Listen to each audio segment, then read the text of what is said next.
Dragon Crown, Sea Dragons Trilogy, Book 2. Written by Ava Richardson. Narrated by Jean Ann Douglas. Part 1. The Haunted Isle. Chapter 1. Lila, on Spring's Dark Tide. "Senga, Adair, pull up!" I shouted, as the two raiders clutched onto Kim, their sinewy blue dragon, as she hurtled towards the sea. What is wrong with them? The blue that they were riding awkwardly flared its wings, shrieked, and tried to slow its descent. It was embarrassing all round. As Kim scraped her toes along the choppy blues, the small form of Senga was thrown forward, and Adair was flung from the blue's back, plunging into the Mulata Bay like a cannonball. Sweet waters, I swore, turning to look at Danu on my side. We stood on the rocks above Mulata Harbor, trying our best to coordinate what few dragon raiders we had. Just learning how to talk to a group of dragons all at once was also a learning curve. Danu could hear them and talk to them with his innate dragon ability, and through their excellent hearing, the dragons could hear my voice. Or I could convey our instructions to Crux and hope that he would get the right message across. But these techniques were taking time to simplify. Some situations called for Danu to mentally shout at all of them, and sometimes it was easier to just holler at the dragon that we wanted to listen, if they did. Del and Vaya were on Teal, another blue and Kim's brood brother, whilst older Martov was on the stocky green Porax, and half a dozen other younger raiders were still waiting on the shore for their turns on Retax, Holstag and Grithor, Ixal, Viracalia, and Lucalia. "It's not going well, is it?" Danu said, blinking his eyes as if he had been dozing and not paying attention. Great, I thought irritably. "What's wrong? Are we keeping you up?" I sniped at him. I knew it was unfair, but I was in a foul mood, and Senga's and Adair's antics weren't helping improve it at all. Danu had been complaining of bad dreams recently, and he was always awake and looking pale when I encountered him in the mornings. I put it down to his highly strung nature. All through the long, storm-lashed winter, I had been encouraging the raiders to take to the dragons that now regularly visited our skies. I hoped that their appearance meant that the dragons were willing to bond with our raiders, or at the very least that our raiders wouldn't reach for their spears every time they saw them. Ever since the battle against Havoc's forces in the fall, Mulata had been locked down by the fierce winter storms that swept around the western archipelago. There was no raiding and only a little fishing near the inshore waters, but that hadn't stopped some of the dragons of the Western Isles from taking an interest in us. I spent years dreaming of this day and got into a lot of trouble sailing to Sims Island just to be brushed off by her hatchlings. I thought a little ruefully, when all I needed to do was to get into a fight with Havoc. Of course, I knew that wasn't entirely true. There was a whole lot more going on that had made the dragons come to our aid. But when I was in a bad mood, it at least felt good to have something to grumble about. Thank goodness someone was taking an interest, I thought, frowning as Danu's eyes glazed over once again. "Danu, come on. We need to get them ready before—" My anger failed me as my words trailed off into silence. Danu's eyes snapped into focus once more, shadowed and worried as he nodded. He knew as well as I what was coming. With spring would come not just fairer weather, but Havoc's return to terrorize the southern half of the western archipelago, the free islands of which Mulata was but one. "I'm sorry." Danu shook his head. "I don't know what is wrong with me today. You're spending too long out on the harbor with all the other of my dad's sailors," I thought but didn't say. But it was true. Over the winter, we'd all had our fair share of work to do. There was the wreckage on the Bone Reef that needed sorting and clearing from the battle. We'd had a lot of good bits of salvage from that, as well as general defenses that needed replacing after the fury of the winter's waves and before the Roskildean fleet returned. Father had his dock teams working from break of dawn until after dark, rebuilding the walls, recaulking the hulls of the boats, and making 1,000 other minor repairs, all of which Danu threw himself into, often staying for the harborside bonfires afterwards. If I didn't know better, I would have said that he liked this life. "Incoming!"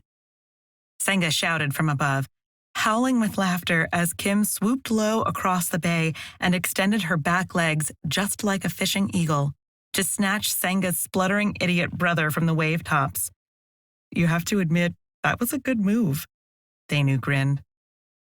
It was, but I wasn't going to let a chance maneuver spoil my bad mood. "They're doing this on purpose. They're just playing about," I said incredulously. Even Kim appeared to be enjoying herself as she whistled and called to her brother Teal to join them. "No, wait!" I waved my hands at the other blue, but it was already too late. He roared in his young, bullish voice, letting out a puff of flame as he and the 2 humans on his back dipped even closer to the bay. Teal trailed his foreclaws along the waves, sending up huge plumes of white water over his sister. "Ah, right, that's it," Senga laughed indignantly, pointing for the blue dragon underneath her to do the same. "Not with Adair underneath you, for heaven's sake," I groaned, watching as Kim dropped Adair in the harbor waters with a plop and circled back to antagonize her own brother. "This is ridiculous," I growled at the spectacle. "I'm supposed to turn them into fighting-fit dragon raiders, not children messing around on the backs of dragons." It wasn't as if we even had enough raiders or dragons wanting to fly together. Although Sim's brood visited our skies, only the younger dragons took an interest in the day-to-day life of the raiders, despite my cajoling. And of the raiders, only those around my and Danu's age showed any interest in dragons. Ever since the battle for Malata, when they had seen just how devastating an angry dragon could be. But it wasn't enough, I thought.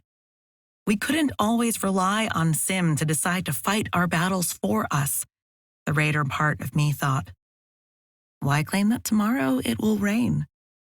Brux's reptilian voice breathed soot into my mind. "Huh?" I said. "You humans, always borrowing trouble from tomorrow when you have enough today." I could feel the mirth in his words. "For now, Sister Sim fights with you, until we can find the witch who attacked the dragon newts. You have the same goals as her." Almost, I thought, not wanting to disagree outright with Crux, the phoenix dragon I had bonded with, and that Danu and I rode. Who does ever want to argue with the dragon? But still, I knew it wasn't enough. "Lots of my people lost their lives during the battle for Malata," I murmured, my eyes wavering towards where the shell of my father's flagship, the Ariel, was still shackled to the harbor wall, undergoing repairs from the barrages of cannon shot that had rained down on it. "And many dragons were injured," Crux replied indignantly. He, too, still had a ragged hole in the leather of his wings that had only closed up a little and still gave him trouble in strong winds. "I know that, my dragon brother." I sat down on the boulder feeling frustrated and useless. Danu still stood in front of me, staring glassy-eyed at the horizon, as if he was asleep standing up. Maybe I'm not the only one who's being useless, I grumbled to myself, turning instead to Crux. "And believe me, I never want to see any of your kind hurt for us. Not you, not anyone. But I'll be asking the raiders to fight Havoc's fleet. Maybe not just his fleet, but also his armies as well. I don't want to ask that of any who aren't bonded." There was a moment of silent regard from Crux, which could have meant anything. Finally, he spoke. "You are wise to want to rely on yourself, Lila Wave Rider, and not just the good wishes of Sister Sim, but you should let the dragons of the Western Isles come to their own decisions about when and with whom they will fight. They might surprise you."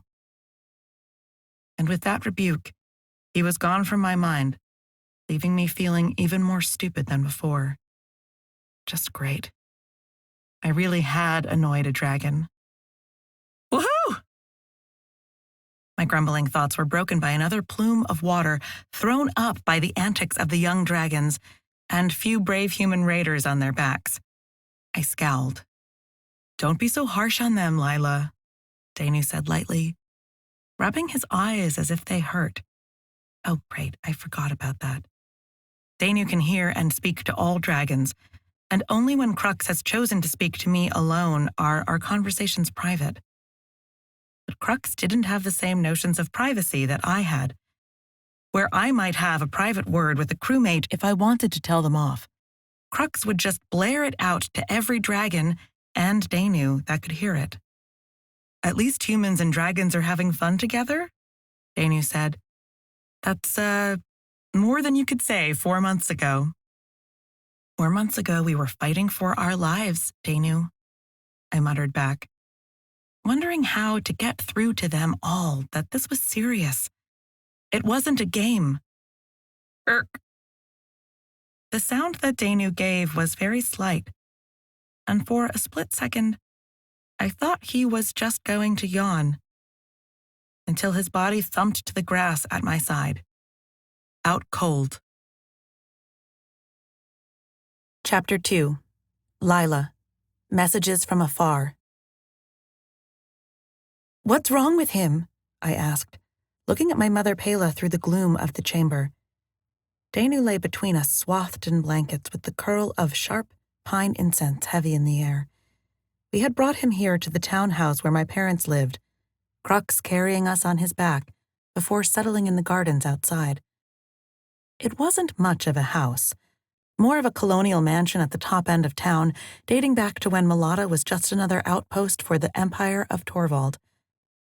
This room was the healer's hall, which must have been some servants' rooms originally, as it was below the ground floor with lots of draught and open, sterile stone spaces with stairs and windows leading to the outside.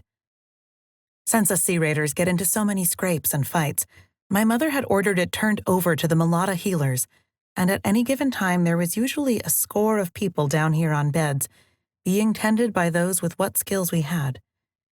Danu was murmuring and sweating in his blankets, and I moved to take them off of him. No, leave them, child, my mother said sharply, rapping her knuckles against the wooden cot edge of the bed. He looks as though he has a fever, and you have to sweat a fever out of a man. A fever? I felt fear grip my stomach. Heaven knew how bad some of the fevers could be that swept through the Western Isles. My foster parents, Pela and Kazian, had lost their own natural-born child to the blood ague, just such a fever that had killed 1 in 10. No one else is sick? My mother looked at me sharply. None of your... Her eyes flickered to the high windows in the direction of the harbor and the dragons. You don't think... My mother said cautiously. Mother, don't. I shook my head. It's not an illness caught from the dragons, I promise. I said desperately, although I knew no such thing. How can you know? You've only been flying around on that Crux of yours for a couple of seasons, my mother said sternly, but not altogether unkindly. I could see the worry in her eyes as she scanned my face, looking for any sign of weakness. She's probably terrified of losing me like she lost her firstborn, I thought, grinding my teeth. I feel fine, honestly, and none of the others have complained of being ill. If the dragons did have some sickness, then I would be the first to get it, wouldn't I? That's what I'm worried about, my mother grumbled. Not sickness. There was a sudden heavy thud and thumps as a concerned Crux landed in the lavender beds outside. Through our connection, I could sense the shape of him as he stalked quickly to where the windows of the healer's hall showed just over ground level. His shadow eclipsed them, and we could all hear his snuff. Get him out of here, my mother almost shrieked. If he has brought this fever, Mother, no, I said quickly. Not sickness, it's magic. Crux huffed once more, louder against the glass. I relayed the information to my mother, who did not look convinced at all, but stopped her shouting. "Crux can sense magic," I explained. "Whatever is happening to Danu, it is something to do with his magic." Between us, Danu moaned and thrashed his head from side to side. "Crux, can you do anything?" I begged of him, and for a moment almost regretted that I had asked him as he pushed his mind fully against mine. I tottered where I stood, marveling at the enormity of the dragon's soul. He had been holding his mind away from me this whole time. I realized suddenly, as I could feel the scales on his body. I could hear the cries of gulls that were many leagues away, and even smell the larger marlin that swam close to shore. "Let me see." Crux was using my senses to examine Danu, and I felt myself sniff and snuff the air. "Oh, I forget that your nose is so small," he grumbled, as he took in far more subtle information from the room than I could. He could smell my mother's fear. He could smell the family of mice that had made their home next door in the wine cellar, and he could smell Danu's mind. Joined with him as I was, I could also feel the fierce, glowing stubbornness that was Danu. He was angry and upset, but he was fighting whatever this was. A pall had been cast over him, trying to force him to do something, to open his mouth, to speak. "What is happening to him?" I gasped, as Crux withdrew from my mind, leaving me feeling like a fish flopping out of water. A bit like what I did to you just then, although we have a bond, which is why we can choose to share thoughts and feelings, sights and sounds, Crux told me. Danu does not have a bond with whatever, is doing this to him. "He is possessed?" I cried out in alarm, earning a low moan of worry from my mother across from me. "Not quite.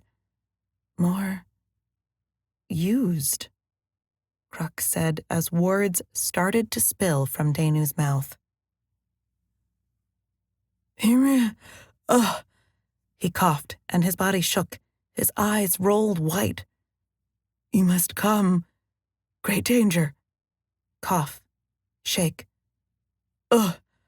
We are besieged. Xana seeks to end the Western Witches. Come to our aid, Danu and Lila."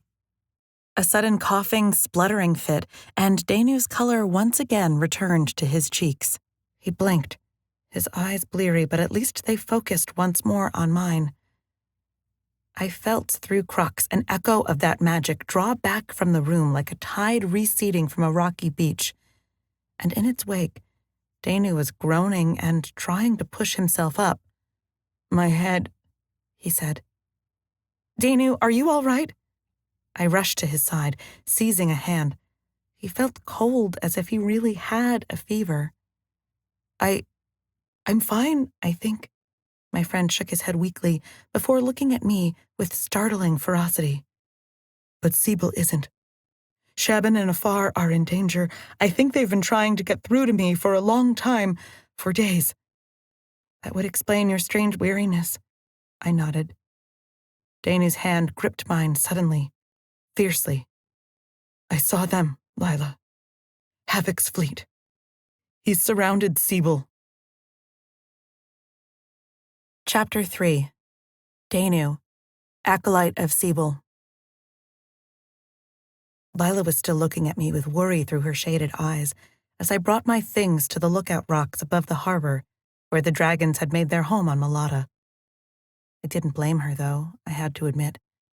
My knees still felt a little weak and shaky after the witch's strange magics had flowed through me. I didn't even know that Afar and the others could do that, to speak in my mind as the dragons did. "Not as we do." Crux breathed ash and fire into my thoughts suddenly, making me stumble. He was annoyed, clearly. "Okay, sure, I get it, my friend." I coughed weakly, heaving my saddlebags to the floor and mopping my brow. I still felt a little feverish. I wondered how long the after effects of whatever spell they had cast would last. "You are ill because your witches are using magic they do not fully understand." Crux raised himself up on his paws to regard me with his great green-gold eyes. The stare of a dragon was an uncomfortable thing, and I looked at my feet in an echo of embarrassment for my mentors. They were only trying to reach me, I said quietly, as Lila looked in alarm between me and her dragon. It was barely a few hours after my strange collapse, but I had managed to convince Pela and Lila that they should let me ride to Siebel, to scout what this trouble was. Pela had forced me to sit and eat bowl after bowl of stew before declaring me as ready as she could make me. Lila, on the other hand, had gone to rally the dragon raiders. Your witches were trying to talk as we dragons talk, but they do not have the... Crux cocked his great head and sniffed the wind delicately, as if searching for the term. Right organs for it. Not like us dragons. That is why you hurt. Crux huffed a puff of smoke in condescension at our apparent human stupidity. They should have just asked a dragon to relay the message. I don't think there are any dragons on Siebel, I pointed out. There used to be. Crux shook out one of his wings and started to preen the bits of dead scales from underneath it. This intrigued me enough to want to ask him about the previous dragons, but there was no time, as Lila was clearing her throat loudly. You done? She said to me in an annoyed tone. Why was she annoyed at me? I thought in dismay. I was the one who had been apparently possessed by the Western witches somehow. I was the one who had been ill. It seemed that my innocence, however, was not about to stop the daughter of the Sea Raiders' chief from being annoyed as she rolled her eyes at me and carried on talking. We have Senga and Adair on Kim, and heavens strike me down for admitting it, but they are the ones with the strongest bond to their dragon. Stars save us. It was clear that was a fact that she wasn't pleased with, but there was nothing that we could do about it. No other raider? I nodded behind us toward the hillside, where Teal was snapping at some old mutton, and a few of the younger raiders were trying to feed their own dragons hanks of meat. No. Lila shook her head. I'm loath to even take Senga and Adair, but Father said that if there was a chance that we were going to face any Roskilde forces, then he was going to send a ship with us unless we took more dragons. I nodded. Chief Kazian had become defensive over the winter, after the battle against Havoc. He had only barely got out of the melee alive, and now he walked with a pronounced limp from the wound he'd received struggling to swim out of the sinking Ariel. He only wants you safe, I said, as I fixed the tags and ties on my saddlebags. Lila sighed heavily, as she looked out over the harbor, doubtless to where her father was overseeing work teams of raiders trying to work on his beloved flagship. My friend lost some of her angered look, and instead, I was struck by how much she had grown since I had first seen her, rising from the waters of the Dragon Atoll. She was a little taller, and although she still had that slight frowning brow, her eyes were clear and unwavering as she calmly assessed the future. She looked more like a queen, I realized, less like a pirate. Spring's here, she said softly. There is no safe for any of us now. With those dark words, she gave a small shake of her head and turned back to her preparations, waving at where Senga and Adair were collecting small throwing spears and telling them to mount up. We fly before sunset, Lila called in a loud voice. I want to get some sea beneath us and leagues behind us before we have to stop for the night. She gave commands like a princess, too, I thought, as I hefted my bag of provisions. Despite the dread and foreboding that hung over our mission, it was hard to deny the exhilaration we all felt as first Crux and then Kim leapt from the lookout rocks and took to the air. It is hard to describe the fierce joy that one feels when the land falls away beneath you, and you feel the pull and stretch of such a mighty creature's muscles throwing you higher, higher into the skies. The island below us became smaller and smaller, throwing its coast into sharp perspective. The encircling reef of bone rocks around Malata, the scurrying raiders in the harbor or about the town, growing smaller and more insignificant as we soared. There were only 2 other times I had felt the sensation of freedom and joy, either being on a boat at full speed, with the wind in the sails and the ship skipping across the tops of the waves with the future ahead like the horizon, or when I had been in the thrall and flow of magic, but not like the magic Afar had used. I was shaken from my good mood as I remembered the psychic ache and fevered limbs it had given me. I had felt my mentor Afar's magic before, of course. The witch was considered a harsh tutor by other acolyte standards, and so I had experienced firsthand the mighty, invisible shoves of her magic as she tried to demonstrate a particular charmed word or cantrip. None of that had felt like what had happened to me. Witches, as a rule, always abided by our ancient matriarch and leader Shaban's famous maxim, "Only use your power if you have no other choice." And so, more often than not, their magic was usually subtle and discreet. Strange dreams, visions, prophecies, or the calming touch of healing. But what I had experienced just this morning, it was unlike anything I had felt from the Western witches before, and certainly from Afar. Did that mean she had discovered more ways to use her eldritch powers? Or that what I knew was just the tip of the iceberg? Or could someone else have been using magic to contact me? Someone whose magic felt different to me. I worried and fretted as we flew, trying to pay attention to the horizon and the distant blurs of islands and check for signs of Havoc's patrol boats. But time and again, I found my thoughts returning to the strange powers of the witches. My powers, I had to admit. There was so much that I didn't know, even after all these years' training. The Western witches had been gathering knowledge under Matriarch Shaban for decades, generations even. How many times had I been told that during the reign of the Dark King Enric, tyrant of Torvald, the only light of knowledge and wisdom in the world had come from Sebel, what the islanders call the Haunted Isle. There was also Ooto Zana to consider. I gritted my teeth in frustration. She had apparently been working with Lord Havoc for years, giving him the power he needed to raise whatever strange darkness had been part of his assault on Malata. Though Shaban Afar was the matriarch of the witches, she had been weakened and unconscious for near to a year now, and Ooto was one of the senior-most witches who could succeed their matriarch in ruling Sebel. And as a senior witch, Ooto knew more of these hidden magics than I did, and somehow I had to find a way to defeat her.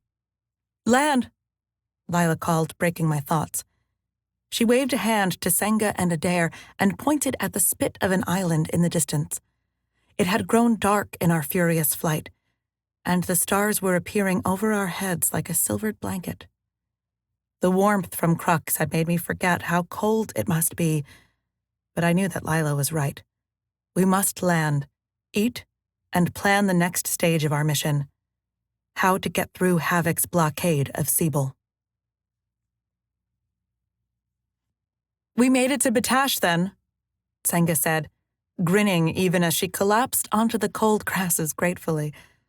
Behind her, I could see Adair climbing down a bit more gingerly from Kim's shoulder, jumping to the earth beside his sister before his own legs wobbled and he sat down with a thump and a groan. That was the longest flight yet. The rakish Adair grinned wearily, proud of their accomplishments. "And you managed not to fall off," his sister Senga quipped back, earning a good-natured growl from her brother. "Good grief," I heard Lila mutter, already clearing some of the land where we had last encamped here, and the blackened fire circle could clearly be seen. "What do you think, Danu? Can we risk a fire?" I winced. Batash was the nearest island to Sebel, not that we could see it in the dark. It was also a custom for petitioning fishermen to build high bonfires here to attract the witches' attention before they sought their aid. "We could," I reasoned. "The witches will know that the fire is a sign for them, but if Havoc really is there?" "We have the dragons," Lila pointed out. "The dragons will be able to sense the Roskildians before they see us, and the dragons can move faster than any boat, too. We can be away before any Roskildean bilge boat sights these shores. I nodded. She thinks like a leader, too. Crux, my brother? Lila said, approaching the phoenix, who was busy stretching his forelegs and extending his wings from the long flight. The dragon snorted smoke at her, but then did as she asked, and shot a jet of flame on the damp pile of wood we had left here from before. The dragon flame took to it as eagerly and easily as if it were seasoned ash. Useful creatures, Senga laughed, patting Kim's large talons, who mocked a snapping bite at her.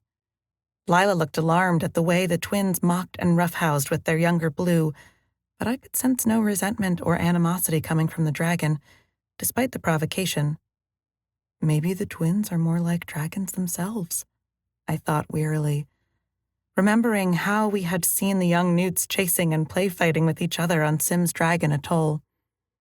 The younglings that are now missing, Crux said, and shook his neck and shoulders, peering into the northeast darkness, as if he might be able to see the far-off home of the distraught sinuous Blue, Sim. Maybe he could.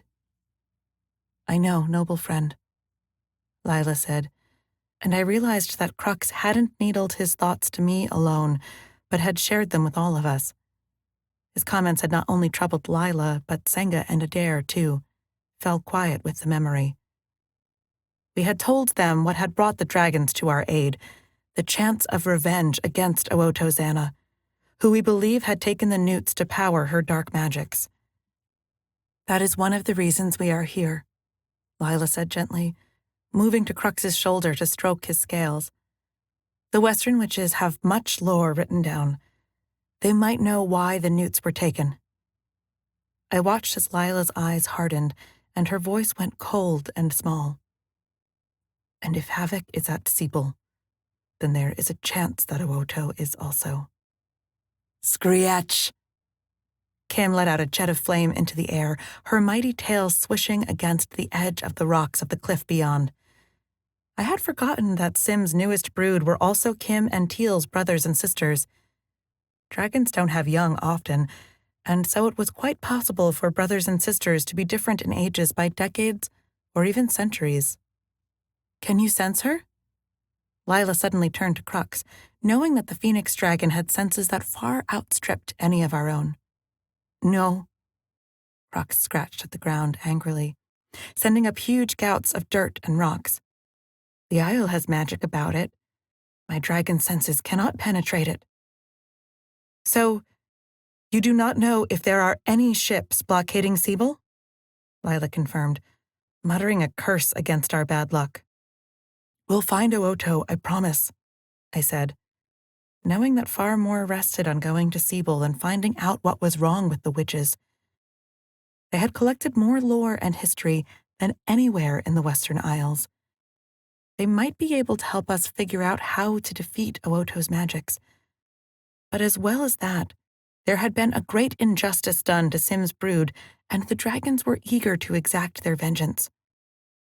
But first, we needed a better plan than just to sneak into Malata. Last time we were here, Lila spoke for the twins' benefit, Danu had us fly in low, through the fogs to the back of the island. We could do that again, I nodded, remembering that it had worked well for us before. What about that witch with your mentor? Lila asked. I frowned, trying to remember. Kala? I said. She had been one of Owoto's students who had appeared to still be on the island and stirring up trouble. Yes. She met us with Afar, remember? She might know the route we took. If the witches know we're coming, if Afar's magic message was somehow sensed or intercepted. Lila shook her head, looking at Senga and Adair as they watched us, their eyes wide. I don't want to throw you into a magical battle so soon when we haven't even practiced combat drills, yet— Lila, Adair snorted. We've been fighting since we were 10 years old, as well you know. He turned to pat the stack of short fishing spears that he had brought with them. It was my idea to use these. We can throw them from Kim's back. It was a good idea, I had to admit, wondering why we hadn't thought of that. Instead, Lila favored her bow, and I had my magic. But the short spears that the raiders used out on the Bone Reef to bring in small catches of fish were perfect to use as javelins. Still, Lila said heavily, we have more experience of this. She nodded to me and Crux. And your lives are in my command at the moment, so I want you to keep out of danger. What? Senga kicked her heels against the ground, her eyes as sparking bright as the fire. To start with, Lila snapped. Listen up for once, the pair of you. I was shocked by the fierceness in Lila's tone. I hadn't heard her speak to the twins like this before. She must really be worried, I thought. I didn't blame her. If Ooto was out there somewhere, then there was no telling what strange magics that she could summon. We might not be on a boat anymore, but I'm still your captain, got it? She snapped, as if we were all back on board the Ariel. I want you two because you're both quick to be our scouts. Senga raised her eyebrows. Really? You all heard Crux, right? Lila said. Their dragon senses are dampened around the island, so we're going to have to do this the old-fashioned way. You two, on Kim, will fly high and far. So high that I want you to be no bigger than a fishing hawk on the wind, and you will scout what you can see of the island. You'll swoop closer, and Kim will relay to Crux, with us, if you see any boats in the harbor or sense Ooto's dark magics. Lila then turned to me. Meanwhile, Danu, you and I are going to go back into the fog on Crux. But I thought you said that you didn't want Kala to remember our route, I pointed out. This was where Lila grinned. And I thought you said that Shaban lived at the far end of the island on her own. And Afar told us, last she saw us, that she was going to try and protect Shaban at her enclosure. Didn't she? We might be able to sneak straight to Shaban and Afar without alerting the surrounding blockade. I realized what it was that she was trying to do. Exactly. Lila nodded. We sneak in, we talk to the witches, we carry who or what we can out of there, all under the Roskildians' noses. She looked for a moment, content with her plan. I just hoped that it would work. Chapter 4. Lila, Captain. We moved before first light, the dragons leaping silently from the cliffs to swoop low over silvered waters. The skies above were ragged with torn clouds, and so the stars shone dimly, or not at all. The sun will arrive before long, Crux informed me, his voice sounding tight and small against mine. I had asked the dragons and their riders to keep all of our chatter to a minimum, not knowing just what strange magics that Ooto had at her disposal. Thank you, I whispered, as I flattened myself close to Crux's neck, allowing his warmth to fill me. At our side I saw a shadow of movement, and, like a great monstrous bat, the shadowy form of Kim rose on powerful wing beats higher and higher into the skies. I studied their flight critically as they circled. To my surprise, they had lost all of their previous awkwardness and clumsy maneuvering. Maybe that was all that they needed. A mission, I thought with a small sigh. Senga and Adair were good sailors, very good sailors, as they had been brought up in the life from cradle to young adulthood. And like all raiders, they got a bit excitable and antsy on dry land. It was our natural frustration at being cooped in. Stranded, I thought. And maybe that was what all of their antics had been evidence of. Either way, I was glad that they would be up there, and not down on the island with us. Not that I didn't trust them or wouldn't put my faith in them to guard my life with their all when the time came, as I would for them. But it was strange to have their lives in my hands. More so than last year when I had been the first mate on the Ariel. Back then, I had a network of sorts around me.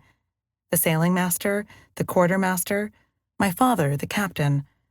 If I messed up, then they would probably growl and spit at me, but my mistakes wouldn't cost someone their life. They would here, and now. Is this what my father feels like all the time? I wondered as we skimmed just a few feet over the dark waters, towards the heavy fog bank that always seemed to cling to the haunted isle's shores. It was strange, realizing these things now. I had spent my entire life training to be the next captain, the next chief, to be as respected as my foster father, Cassian, or to be as strong and fearless as my foster mother, Pela. I thought that was what my life was meant to be, until Danu had found me and told me about the prophecy. It had been scried by none other than Shaban, the matriarch of this place. I still wanted to say accursed whenever I thought of the haunted isle, and it revealed my true parents, the assassinated lord and lady of Roskilde, who were the Sea Raiders' natural enemy. All I had wanted was to raid with my father and to teach those arrogant Roskildians a lesson. But now? I didn't know exactly what it was that I wanted, not for myself. I still would like to captain the Sea Raiders, of course. But that goal seemed small compared to the prospect of captaining a cadre of dragon raiders.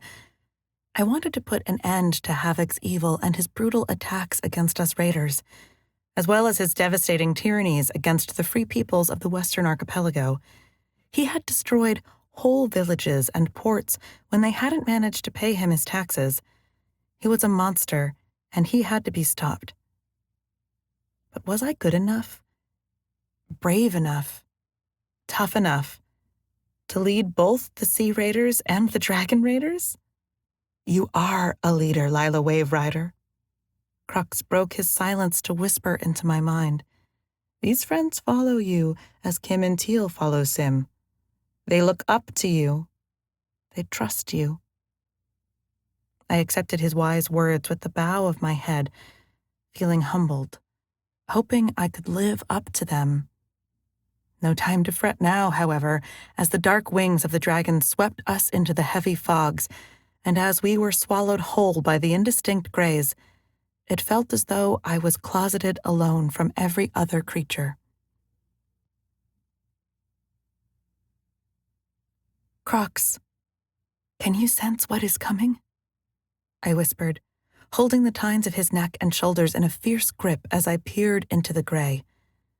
I thought the dawn had broken the sky. There was a lighter area of fog to our east, like a golden haze, but the strange mists and vapors around the haunted isle still refused to budge. I didn't like it. Now I know what it must be like to have a human nose. Crux grumbled in the back of my mind, mourning the loss of his super-sharp dragon senses. Really? Nothing?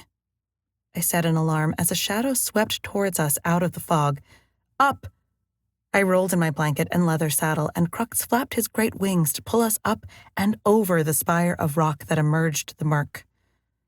Just like the last time we had come here, I recognized the ghoulish carvings of giant faces with sharp, gnashing teeth. Well, I don't think I would ever have as bad senses as you, Crux indicated.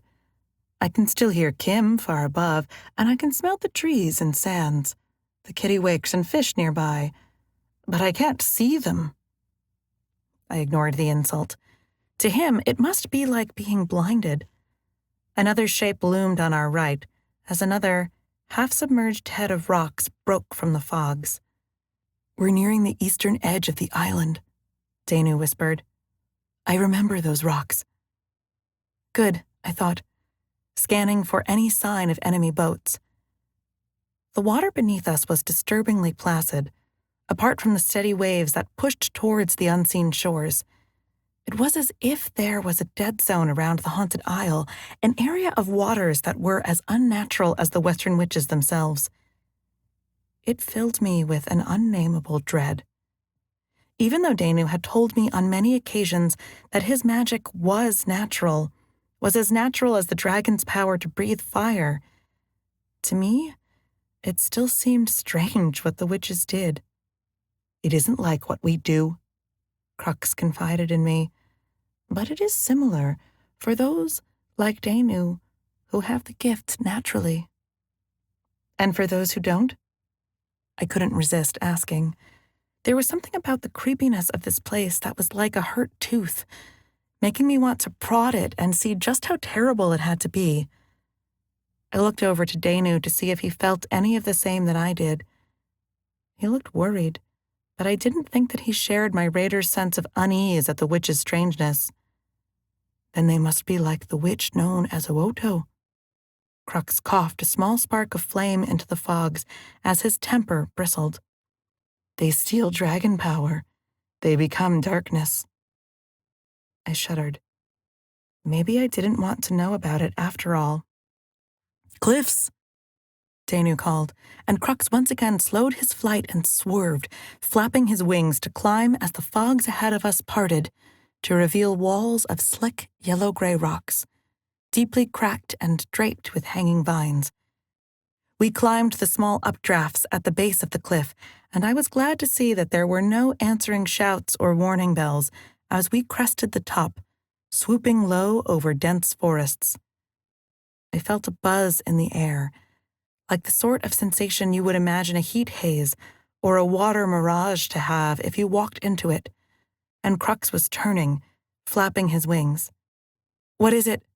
I asked quickly. Kim and the others above us. They are over the island, and they say... There was a moment of what I assumed was silent negotiation between the dragons, unheard by us. Ships are moored in the harbor of this strange place, tall ships, with many masts and many men. A sudden rush of anger beat out of the dragon's heart, in time with his wings as he roared in his mind. The witch known as Owoto, is she there? Can you smell her, Sister Kim? Crux and Kim were not siblings, I knew, but I was starting to see that all dragons, once they were friends, regarded each other as brothers and sisters under the Brood Queen, whether they were blood relatives or not. If only human society were that accepting, I thought. Not accepting, necessary. If we are in another queen's territory, then she is in charge of our safety. Crux's words in my mind were taut with frustration as he waited for the younger Blue to relay what information she could sense. What little good it would do under these fogs, I thought.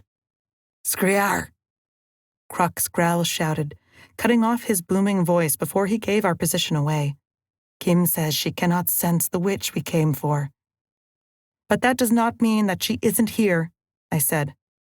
The fog dulls your senses. I know. I would have us fly to attack the ships right now, but Kim says that there are many. Enough to form a blockade? Danu wondered. Below us, the forests of Siebel were broken by the walkway avenues that slivered through the trees, made up of stilted wooden platforms dotted with the occasional strange, standing lanterns like glowing orbs at odd intervals. Here and there, several of the avenues met in clearings, where a cluster of rounded huts, their walls made of wood and daub under angular roofs, sat together. Where are all the witches? I asked in alarm. The sun had just broken, and surely that meant that even here they would have morning chores to do. I don't know, but I don't like it, Danu said behind me. Shaban's hut is at the far eastern edge of the island, ahead of us. Then that is where we will go, I said. And before I could even ask it, the phoenix dragon beneath us was dipping one wing and turning on wingtip to swoop back towards the cliffs, as silent as a hunting hawk. Chapter 5. Lila and the Witches. I smell magic, Crux informed me as we flew over the last rise of land to a wide clearing just under the rocks. Large trees dripping with vines encircled the area, revealing an elaborate hut platform surrounded by smaller ones built out from it like bubbles, and more of the strange standing glowing orbs. The House of Shaban, Danu said reverently. The large, central structure was as wide around as my father and mother's colonial mansion. Its roof and those of the attached buildings were a dizzying collection of wooden slats, forming complex geometric shapes, with lots of small, peaked windows letting in the dawn light inside. No sooner had the hut come into view than a large group of witches rushed from the largest hut. They were all women, and they wore a variety of costumes, dresses, trousers, jerkins, or robes, but each one held a staff of different types and materials. Some were bone white, others barely bigger than walking sticks. Some were made of dark-colored wood. My hope that they were merely coming to greet us was burst when they all raised their staffs towards us. "Danu?" I said through clenched teeth, as Crux hovered on massive wing beats in front of them, his chest pumping like a bellows as if he were preparing his dragon fire at them. "I don't like the way they are pointing those staffs at us," I growled. "Afar! It's me, Danu. We have returned." Danu clung onto Crux's spine with one arm and waved the other at the witches. It was then that I realized the witches were pointing their staffs past us, and strangely, each witch was drawing her staff down to the floor at her feet in a steady line. The air above the clearing shimmered. They must be doing something not to us, but to the clearing itself. "A protection ward," Danu said. "The witches are lowering it for us to enter." "How did I not sense it?" Crux was irate as he whipped his tail, powering us down into the clearing on steady beats to land in front of the large platform. "Ready? Raise it again!" A familiar voice shouted, and as I slid from the shoulders of the dragon, I saw that Afar herself, tall and fine-boned, was directing her coven to raise their staffs in unison, and as they did so, the same crackle of invisible energy passed overhead. "Afar, are you well? What has been happening here?" Danu said, scraping down the other side of Crux to land with a thud on the dirt floor beyond, and cross to the nearest stairs up to the witches. I hesitated, still feeling unsure around them. I didn't like how easily Danu could rush into their company. "Danu, my friend, thank the stars you have come at last." Afar looked wearier and older than the last time we were here, as she leaned on her curving staff of bleached bone. "It has only been one winter," I thought. "At last?" I heard Danu say. "Yes, I am sorry for being forced to use that magic to reach you. It is not something we like doing," the proud woman said, earning a ripple of agreeing noises from the mixture of old and younger women around her. "But I feared all other attempts to reach you had been intercepted or lost." "What other attempts?" Danu said. "We sent birds, and then Sister Moira in a boat," Afar said heavily. "You received nothing?" "I knew it," spat a small, dark-skinned older woman with the sandy-colored pelt of some dead desert beast wrapped around her shoulders. "It must have been that havoc." "Sister Moira?" Danu said weakly. "She was kindly." "She was, but now." Afar's voice was heavy. "When did you send these tidings? How many moons ago?" I called out. Everyone knew that sea passage during the winter months in the Western Archipelago was dangerous, but that was usually why we used relay systems, sending a bird or a messenger to the nearest island, where someone there would be paid to take it to the next, and so on. The Western Archipelago had been using that system, or bonfires and watchtowers, for generations. Why didn't the witches just do that? I wondered, feeling more than a little annoyed that they might be so reckless as to send any living creature all the way across storm seas straight to Malata. 6 weeks ago we sent the first bird, a skua, Afar said. It was ensorcelled not to deviate from its path until it had found Danu. Both Danu and I shook our heads. "We have received no such messenger," my friend said. "And then we sent a tern, similarly ensorcelled," Afar said sadly. "And last of all, 2 weeks ago, we sent Sister Moira." "Many things can happen to birds and boats out on the dark waves," I said hesitantly, but I knew already what the answer probably was. "And I fear that a lot of things did happen to them." Afar's tone was a little sharp. "But no matter, you are here now, and I have terrible news to tell you. 6 weeks ago, the navies of Havoc managed to find a route through the fog banks to our harbor. At first it was only one boat, but then, as the weeks drew on, more joined them. They have brought tidings from our sister. Afar's lip curled on the words. Ooto Zana. Skriar! Kruk suddenly roared from his place behind us, causing half of those assembled witches here to flinch or step back in alarm. What does she want? Danu growled. She has sent us an ultimatum, or, as she calls it, a negotiation, Afar said. But that is only half of the terrible news I have for you both. It is Mother Shaban. Shaban? Danu suddenly quailed, and an anxious worry settled over the crowd. They really cared for this witch that I have never met.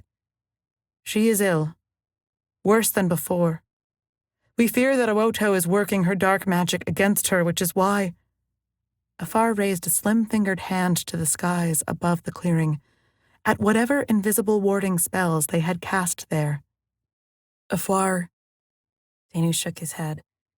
This is much bad news to start the year on. Tell me everything that has happened, everything that Ooto has said. I will, but it is probably better for you to come in and see for yourself. I thought that Afar was just talking to Danu alone until she raised her sharp eyes to regard me as well. Lila, please. She may not be aware of it, but Shaban would be honored to have you in her house. Honored to have me?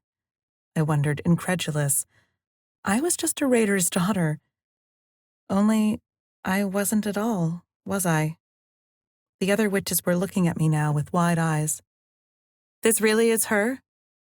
Said the one with the animal pelt, regarding me with wide eyes. Everywhere I turned, the witches nodded gravely at me.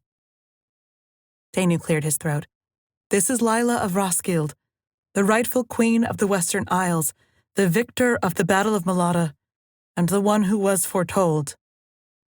My lady, said the animal-pelted witch, bowing deeply. I felt unsettled by their reaction. The last time I had been here, only Afar and Danu had known of my real heritage. Now it seemed as though I was something of a celebrity. Of course, Afar, it would be an honor to join you, I found myself saying, as I stepped up onto the platform as the crowds parted before me. Inside was a cool antechamber, a workroom of sorts, piled with heavy cloaks, blankets, and tables, with a variety of implements as useful as knives and ropes to arcane-looking bottles and bowls. These witches were at least a practical bunch. The air was heavy with the scent of incense, and an open oaken door revealed a much larger chamber beyond, split into quarters by heavy tapestries hung from the ceiling. As Afar led us forward, a hand pulled one of the veils back, and a thin-looking witch with thick, dark hair emerged, bearing a bowl of water.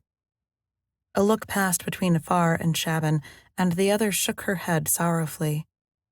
Come, Afar said, even if it is just to pay our respects, she said darkly as she stepped aside to usher Danu in first, and then me. The chamber of the matriarch of the Western Witches was less like a bedroom, with chairs pulled up around her bed, and many small wickerwork tables that held scrolls or more of the strange powders and herbs. Her bed was large, with knitted patchwork blankets over heavier patterned wool. And in the middle of it all was the small and mounded form of Shaban. She looked ancient, her skin almost translucent and a knot of wrinkles as her breath rattled through thin, cracked lips. Her hair was long and surrounded her head and shoulders like a shining, platinum halo. Oh, Mother, I heard Danu whisper, moving to kneel at her side and tenderly hold one of her shriveled, claw-like hands. Ugh! Shaban murmured in pain, and Danu snatched his hands back, looking at Afar in worry.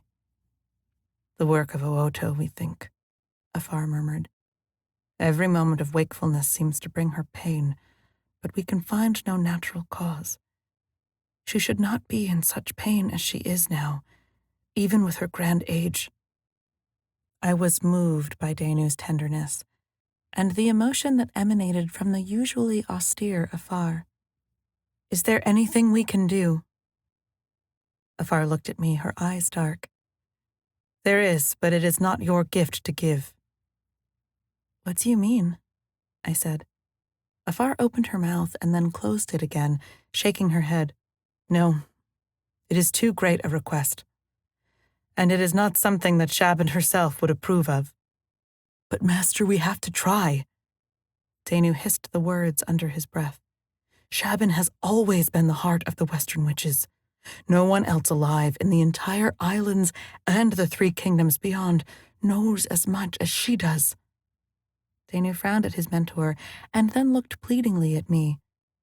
And Shaban can help us too. She is powerful. She is the one who first saw the prophecy of Roskilde. She could counter Owoto's magics. Xana. At the words of my friend, the older woman spasmed, as if in great pain, and her eyes flickered open, closed, open. Mother. It was Afar, moving to her other side. Is there something you wish to say? To tell us? We have brought you guests. I watched as the old woman licked her lips, shivered, gasped, and Afar herself damped a cloth and gently patted her lips. A soft sigh, but I couldn't tell if it was one of contentment or more pain. Mother? Afar said gently once more.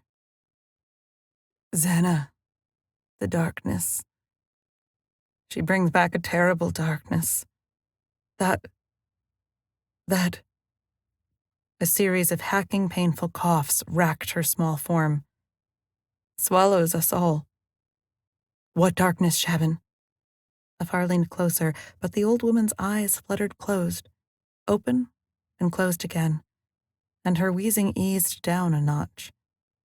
For a moment I was terrified that she was going to die right here in front of us, until her breathing grew more steady and regular.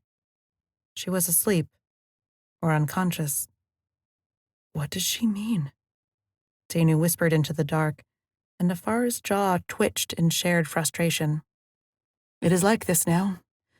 It is hard to decipher what are true visions and what could be the pain. Afar laid a gentle hand over Shaban's brow and murmured under her breath. The frown lines around the old woman's eyes seemed to ease a little, and the light grew a little brighter in the room around us. She will sleep a little easier now. Afar shook her head, turning to address not Danu, but me. I am sorry that you did not get the proper opportunity to meet her, Lila of Roskilde. She would have liked you.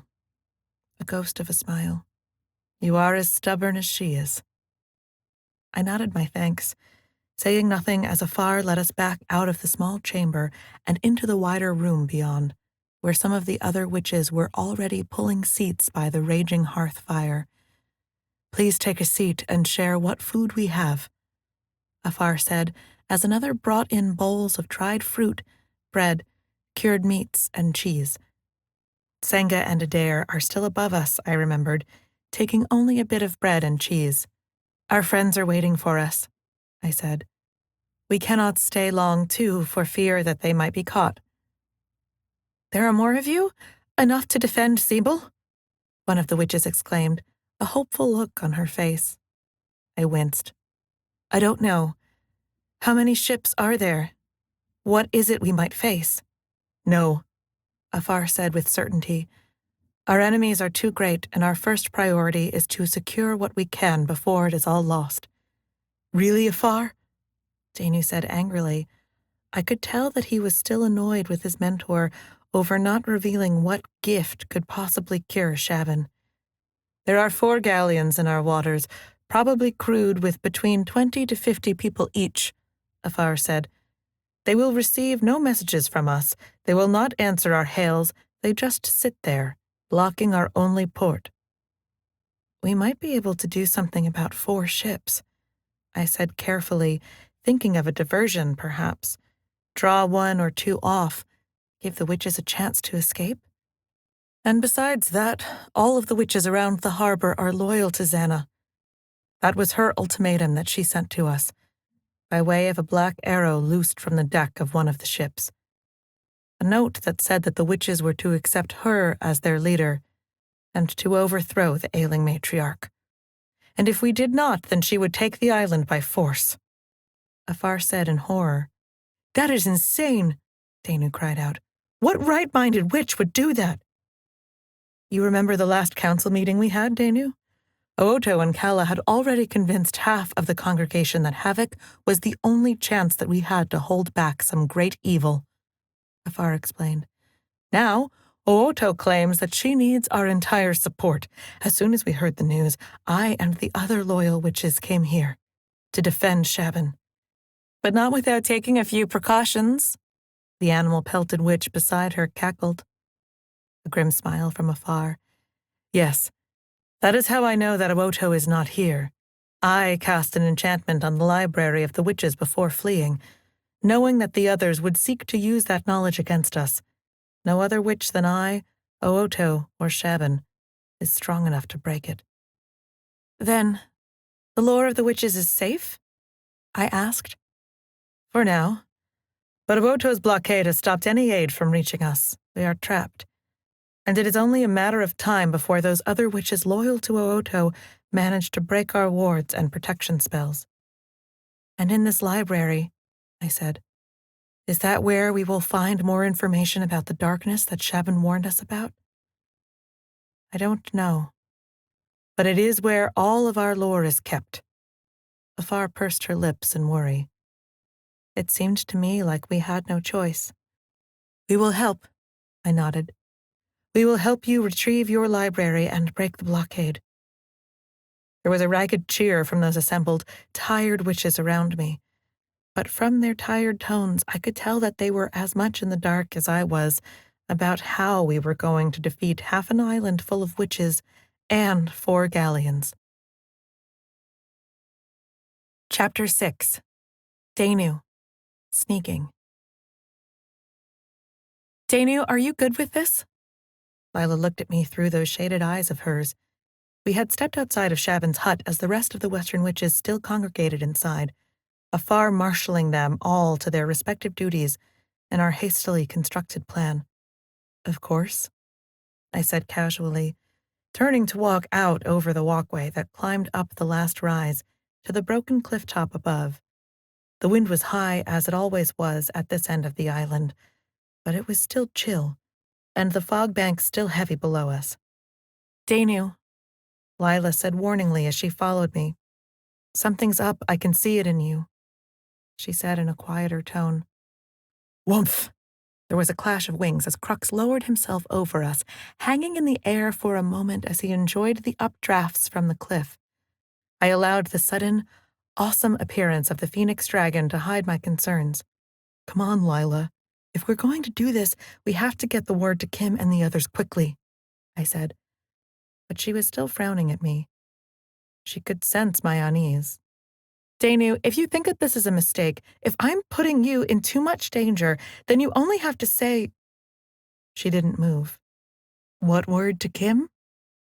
Crux turned his serpentine neck to us as he reached casually with his claws to grip the edge of the cliff, flaring his wings for a moment as the winds buffeted him and then settled. I said nothing, ignoring Lila. It wasn't that I was scared or angry at her at all, but there was something that I needed to know, and now was not the time for it. We had enough on our plate. Danu. Lila apparently was far more stubborn than I was. Okay, then, I sighed. It's Shaban, how ill she is, and what Afar said, that there was something that we could do to help her, a gift. I heard, Lila said. I want to know what it is. I cannot understand why Afar wouldn't tell us, I said in frustration. Afar was my mentor, or she had been before. She might not tell me everything, but she had always trusted me. It seems odd, I told Lila. The only reason why Afar wouldn't tell me what it was would be because she thought that I wasn't ready for that information. Okay, Lila said, taking my concerns in her stride. But maybe she is just too upset with this blockade? She needs time to think about it, time that we can buy for her. I guess, I said, but it still felt like a betrayal. Like she didn't think I was worthy of learning the secret, I thought. because I was only an acolyte. And Afar herself said that Shaban wouldn't approve, so maybe we don't want to know either. Lila shrugged, and with that she seemed to regard the situation as solved. But it wasn't for me. It was the same way I thought about Ooto and her magics. There was more lore in the library and within Shaban's fragmenting mind than I knew, and I needed to know if I was to become a mage. Crux, we have a very great request to ask of you, my friend, Lila started, as she explained her plan to him. It was a dangerous one, and she was asking him to take on most of the risk, after all. I could see how worried she was, far more worried about Crux than she was about me or my concerns. Not that I minded, but it made me realize that she didn't see Sibyl in the same way that I did. She didn't see that this place could have all the answers to all the secrets we have ever wondered about. Lila moved to Crux's maw to rest her body for a moment against his snout, hugging his long face. I heard a churring, whittering noise from the dragon in response, before they broke apart. Have no fear, little humans. It will be a pleasure to rip the wood and sail of my enemies apart. With that, he lifted his snout to make a keening sound, high-pitched and mournful into the air. We waited for a moment before there was the sound of whirring wings and the splashing, spiraling form of Kim, bearing Senga and Adair, appeared low over the forest, rushing to join us. Lila! Danu! Adair waved excitedly. They're both still on her back, thank goodness, I thought, as they landed with less grace than Crux did, but more gratefully, it appeared, as Kim folded her tired wings together and bumped snouts with the larger phoenix in greeting. We thought you'd forgotten us up there, Senga laughed, sliding down from Kim's shoulder with ease, staying at the dragon's side to pat her flank. No such luck, Lila teased, pulling the covering from the basket she had hauled up with us, filled with cheese and bread, and flagons of fresh spring water. The twins hungrily took their fill as Lila explained the situation. We need to break the blockade, but we also need to get to the Library of the Witches, she said, which is on the other side of the island under enemy control. We get to fight? Adair said eagerly. Nothing, it seemed, dimmed his enthusiasm, not even circling high above an island for hours in the cold airs. Well, hopefully not. Lila looked at both of the raiders seriously. But I will be asking Crux to join you just in case. Screet! Kim coughed a small burst of flame into the air and rattled a hiss at Crux. In return, the phoenix only opened his mouth and panted, lolling his tongue as if he were laughing. Kim believes she can fight without me, Crux teased. Please, dragons! Lila held up her hands in a calming gesture. If this is to work, then we need both of you mighty and brave creatures. Kim inclined her head at the gesture. The way to a dragon's heart was always through its pride or its stomach, it seemed. I will be helping protect the witches on the ground, Lila said. And I know what it is we're looking for in the library, I said, nodding to Lila. Her plan had originally been to have me riding Crux, with Senga and Adair on Kim above, driving the blockade boats away. But I had kicked up a fuss until she had agreed to let me go with her on the ground. Lila was by far the better fighter than me, of course, and I could see why she wanted to be able to use her martial skills to protect the witches. But I wanted to be there when Afar gained access to the library. That way I could find out what this darkening was and search for the mysterious gift that might save Shaban. But we will be fighting our way through to you, Lila said pointedly to Senga and Adair. As soon as we have made it past any enemies, I'll call Crux back and join you in the air to help you against the boats. Understand? We won't need your help. Senga laughed fiercely, but Lila only shook her head. It's that kind of bravado that could scupper the whole plan, Lila said severely. I saw a shade of Cassian in her then, in her forward-looking, direct stance and tone. Promise me you'll accept Crux's lead. You'll follow his decisions in the battle. Is that any safer? I wondered in alarm, looking up at the large male dragon grinning back at me, his scaled chest puffing proudly. Don't worry, Lila, Adair sighed. We get the idea. Just work to distract and lead the boats off.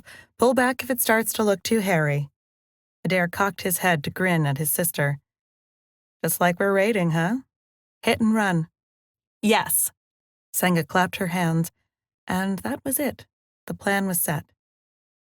And Crux? Lila turned to her bonded dragon last. Once more the dragon lowered his head to make the whittering, chirping noise at her before he launched himself backward, spinning in the air as he did so to unfurl his wings with a snap like sails, and swoop out high over the fog bank and circling higher and higher above our heads. Woot! There was a shout as Senga and Adair scrambled for Kim's shoulders, barely having time to tie their ropes and belts about their middles as Kim jumped from the cliffs after the larger phoenix. Great, I said to Lila.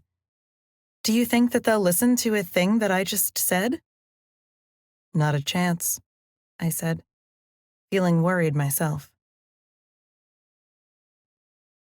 Afar was as good a commander as I should have expected, and within moments she had organized a team of 5 of the best prepared and most fierce witches to join us in retaking the island. They included Gamba the lion-pelted, Helga, the black-haired crow maiden, Melia and Katya, all of them senior witches who looked as though they had been in a fair number of scrapes before. The rest of you split into 2 groups, she ordered of the loyalist witches. Half will stay here and protect Shaban, and the other half will follow us. We waited, impatiently, as they did so, with not a little arguing over who was to go into which group. Witches are very good at arguing. In the end, though, and to Lila's ever-increasing agitated sighs, she had a team of 15 witches ready to follow us, and 12 who would stay with Shaban. Okay, you lot? She talked to those following on behind.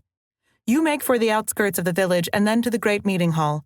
There, use what enchantments you have to lock all doors and subdue all left to oppose us. By then I hope we will have broken the worst of Kala's core followers. Do you? I thought in alarm, looking at our small band. Either Afar knew something that we didn't, which was much, I thought with a little rancor, or she was putting a lot of faith in her team of 5, and us. And those staying? Afar's tone faltered. If we do not come back, or if we have failed, then you will know about it. May the stars shine bright on your deeds. It was a farewell speech, I thought, feeling slightly ashamed for my earlier suspicion of my own mentor. If Afar didn't come back, then she would have failed, and the remaining witches would be left to fend for themselves. Okay, ready? Lila gave Afar the nod, who returned it gravely. My mentor stepped aside, and Lila smoothly took her place to talk to our 5 combat witches. I cannot hope to know what you are capable of, Lila started by saying, but I ask that you listen to me first. I have fought in more sea battles and been in more brawls and practice fights than anyone here, I think, so I might know a little of what it is we have to do. She looked at each in turn, but it was Gamba who surprised me by responding. You are the protector of these islands, Lady Roskilde, she said quietly, earning an agreeing nod from the others. Right. Lila blushed and stumbled for a moment before her confidence returned. I am, so follow my lead. We'll sneak in. We will not engage until we have to, and because our numbers are so small, then we will fight as raiders fight. We will seek to disable, outpace, and capture, not defeat in open battle. If you face greater numbers of soldiers or witches, then you pull back, seek a different target. Understand? Aye, Princess, one after another witch said, and I was amazed at how ready they were to respond to Lila. I could feel it too, though. She had a presence that came out of her when she assumed power. It was naturally confident without being overbearing. It was strong and resolute, without being cruel or demanding. She is a queen in waiting for a throne, I thought, suddenly remembering the prophecy. It was happening. The prophecy was really happening, right before my eyes. We move. Lila waved her scimitar in the air, earning a ragged cheer from the witches behind. and we set off at a jog, our feet pounding the walkways that crossed the island. We made good time. Sebel was not a particularly large island by any stretch of the imagination, but because of the small population of witches, much of Sebel was given over to the deep woods and rocks. By the time we came up to our second break from jogging, Lila gave the nod for me to take the lead as we had discussed, and lead us off the walkways to pick through the tree roots and between the hanging vines. "We'll be much slower," I whispered to Lila, who was looking at me steadily, her sword still raised, "but they won't hear us on the boards or see us coming." Lila nodded, and we picked our way between the vegetation. The sounds of the forest grew around us. The harsh calls of the birds from above, the rustle of the island's pigs out in the green glooms. The growth ahead thinned, breaking out into open spaces, and beyond that, hut shapes. The edges of the small township that the witches had raised, I knew. It wouldn't be much further, I thought. The other witches were huddling behind us against the boles of trees and rocks, looking severe and determined. Right. We can do this, I told myself, about to take a cautious step out until... Skriark! The sound split the skies, causing an explosion of bird life around us. Crux! Lila gasped, and pushed past me to crouch at the forest's edge, looking up into the sky with worried, searching eyes.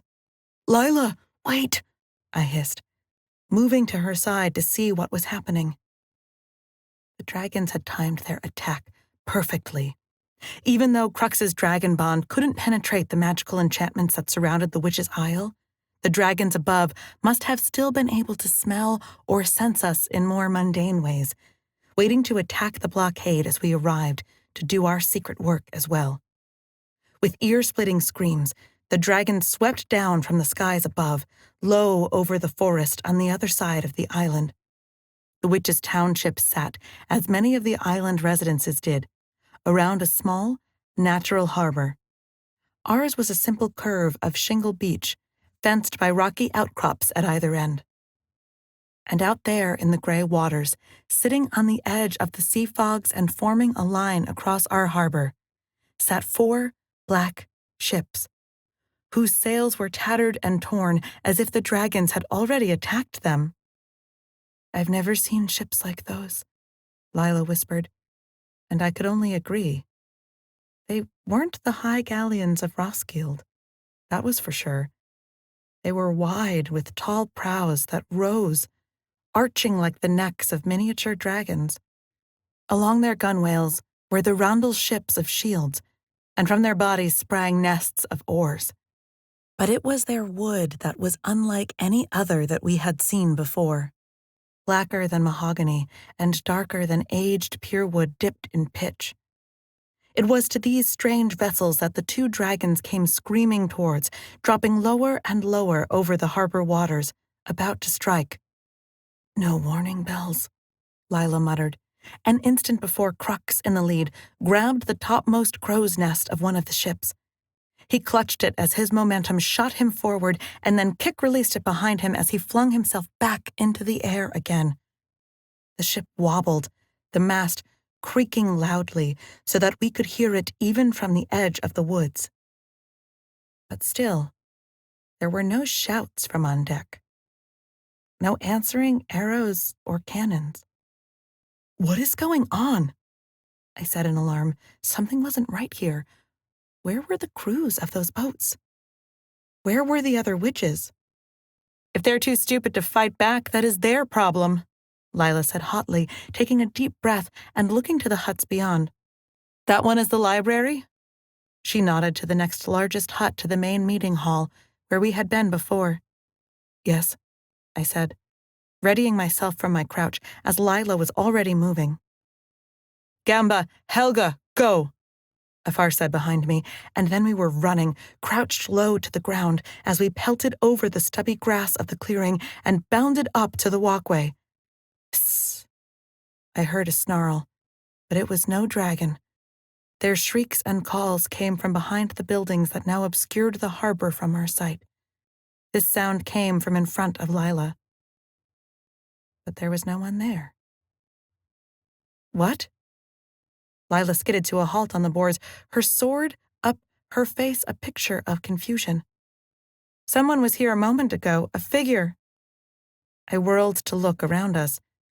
There were huts standing on either side of the walkway platform, and more behind them. The entire town was raised from the damp grounds in this way. There would be many places for a lone assailant to hide. But why should we be worried about a lone attacker? We were 5 of the best witches of Sibyl, plus an acolyte and a raider. How little I knew, as a shape materialized on the other side of the hut from Lila, stepping out of the shadows as if it had been made of them. It raised a broken broadsword and bellowed as it charged at my friend. Chapter 7. Lila and the Dead. Ah! I gasped involuntarily as a hand grabbed the collar of my shirt and pulled me back from the attacker. Whoosh! The blade held in the man's hands skimmed the air before my nose as I stumbled back. But there was something else that had made me shout. Something even more wrong than being attacked out of nowhere by surprise. It was the attacker. There was something terribly wrong with him. Through a hole in his cheek, I could see clear to his yellowing teeth. Ruden Star, one of the witches gasped as she came bounding onto the platform beside us. My attacker swayed from one foot to the other, hefting a sword that was broken but still almost as large as my scimitar. What's wrong with him? Danu said. And it was undeniable that there was, definitely, something very wrong with him. His skin was naturally pale, but its white-blue sheen was unnatural. And then there were his eyes, dead and cloudy, like a fish that has been out of the sea for too long. His jerkin and trousers were ragged and pocked with little tears, but still, he moved with an uncanny grace and speed. He grunted, or snarled, making some strange clicking noise through his mouth as he lunged towards me again. The threat of violence made me unfreeze from my fear quickly as I parried his strong, clanging blow and returned it with a double-quick lunge. Thunk! My scimitar hit home, chopping with a heavy thud into the man's shoulder. The man grunted. Not in pain, but rage. My blow might have pushed him back a little, but it didn't even slow him down as he kicked out with the half-rotting boot, forcing me back. Lila, Gamba hissed in worry and alarm, and her shadow passed me as the other witches fanned out in front of the strange, dead things. But my eyes were glued on what was before me, and what was even worse. He's not bleeding, I said, stumbling back. A man who doesn't bleed? What can I do against a man who doesn't bleed? Imperis Ata, Afar shouted, thrusting her bone staff forward at the strange half-man thing. A ripple of energy shot past me as tendrils of blue light exploded from the curving tip of her staff and slammed into the man's chest, sending him flying back against the wall of the hut. He slumped to the floor, his jerkin smoking afterward. But as I watched in horror, he shook his head from side to side and slowly pushed himself back to his feet once more. Sacred waters, Afar said in horror. What is it? I shouted as the thing bounded across the platform. I raised my scimitar to meet its first blow and then to match its next. But try as I might, every blow I landed did no good. Short of actually chopping his arms and legs off, I thought in alarm, how are we going to stop him? Ignis Ada! Danu bounded beside me, and, ridiculously, he tried to swing a punch at the unstoppable attacker.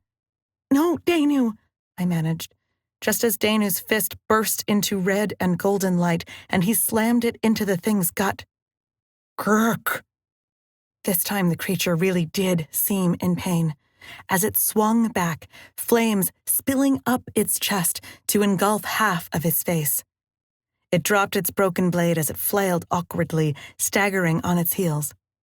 "Danu, what did you do?" I gasped, to see that Danu was just looking at me incredulously. I don't know. It was the first spell that came to mind," he gasped. From the end of the walkway came another groan, and we looked up to see more of these strange warriors stumbling and jogging towards us, raising a collection of axes, swords, and pikes. Who were they? What were they? I kept on thinking. "Fire!" Gamba the lion-pelted shouted. "It's the fire that the boy used. I read about this before. Accursed and dark beings are always driven back with fire. You heard her, ladies." Once again, Afar raised her bone staff, leaping to my side to level her staff at the charging group, as the other witches did the same on either side of me. "Ignis! Ignis! Ignis!" they shouted, and this time the bolts of eldritch energy that burst from the tips of their staffs were hot and burning orange and red.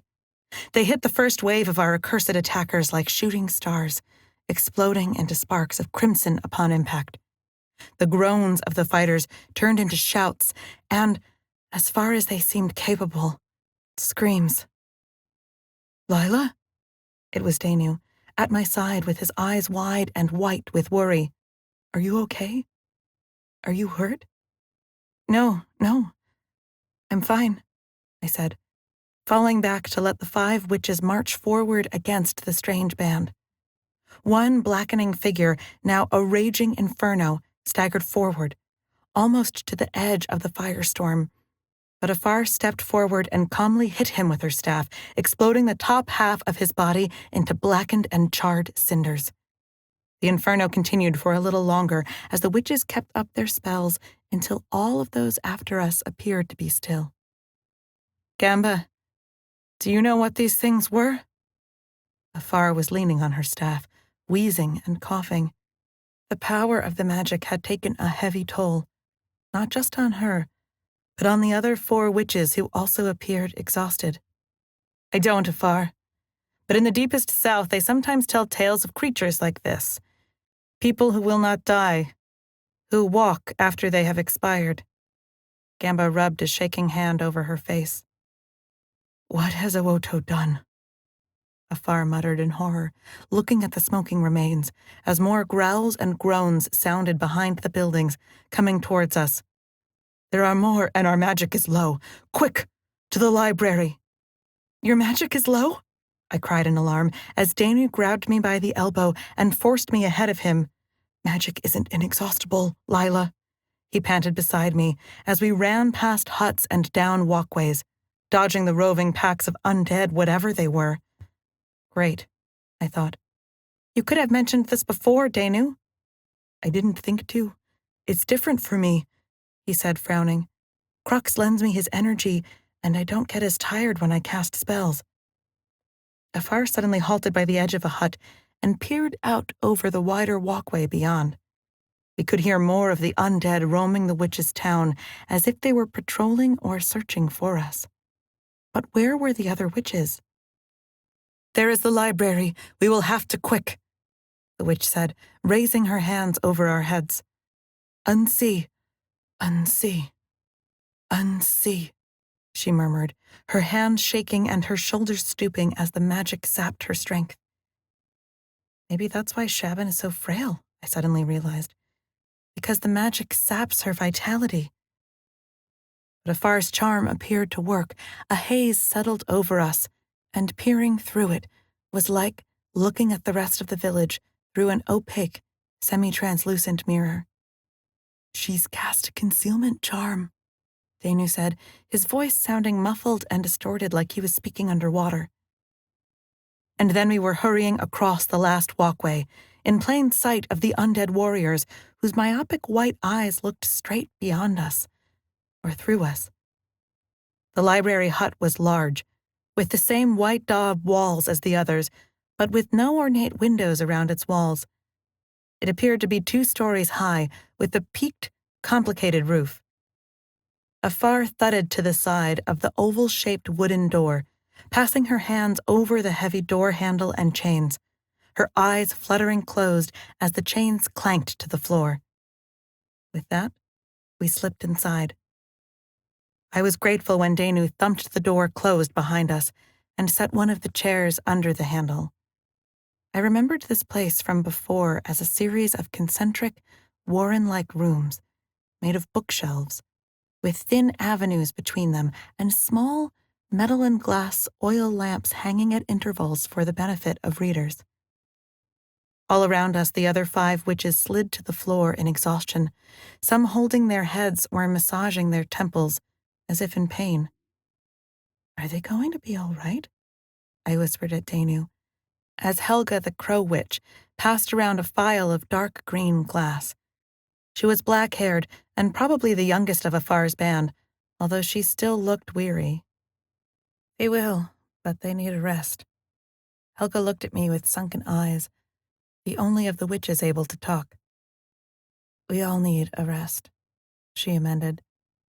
"But you should know this. Those things we just faced, I think I have seen them before." "You have?" Danu said incredulously. "Why didn't you say?" "No, not them as they are, but I have seen their style before. Their style of clothes, their pale skin." She gestured self-consciously to her own. "They appear to be very similar to the mountain tribes of the Wild Coast." "The Wild Coast?" I shook my head, not knowing where it was she talked about. "Past the Dragon Spine Mountains of Torvald," Danu said quickly. "Far to the north and west of the mainland, there is an area of wildlands given over to mountains and forests and deep fjords. The histories tell us that it was almost always ungovernable," he explained, "but there have always been different tribes of people who lived and fought there, sometimes coming to make war with the Torvald or Roskilde. Well, it seems that Oto has found a way to, what, use them? Enchant them?" I said uneasily. I didn't like it. Had they once been men and women, as living as I or Danu? Or had Oto raised them from the dead? "The darkness," I heard Afar groan, raising her head with great effort to blink at Danu. "Shaban warned us of it. The darkness. You must find out about the darkness." "What is she talking about?" I asked as Danu quailed at my side. "An old legend, a nightmare." Danu's look was troubled, but he was already turning into the library. "One from a long time ago." "Danu!" I hissed, as loudly as I dared. Although Afar's enchantment might have made us invisible to them for a little while, I did not know if that meant that we were still protected in here, or that the dead outside, and the other witches, could not hear us. "What, Lila? This is our chance! We have to find what this darkness is that Oto has summoned." I had never seen Danu so serious and fervent. His eyes burned with a holy determination. "But Danu, Senga and Adair are still out there, and Crux," I said. As much as I knew what he was saying was important, was vital even, I couldn't leave Crux and the others out there to face this strange evil alone. Now that I knew something that would stop them, flame, then I had a chance. I had a weapon. "Look, Danu, you've always been better at books and old scrolls than me. You grew up here. You know what you are looking for. I'm going to help them fight." It was, after all, what I did best. "But Lila, no. Out there."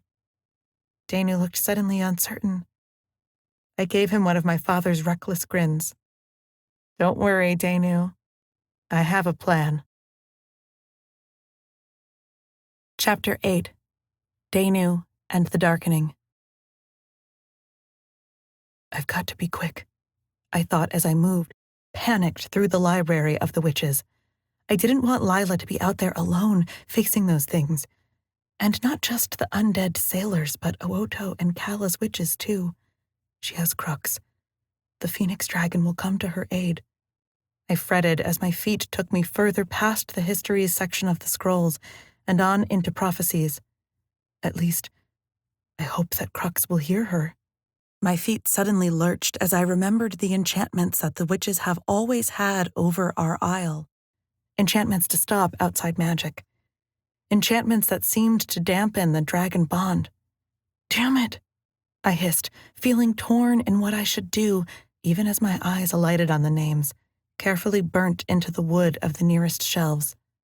Matriarch Ella, Matriarch Corliss, Matriarch Shaban.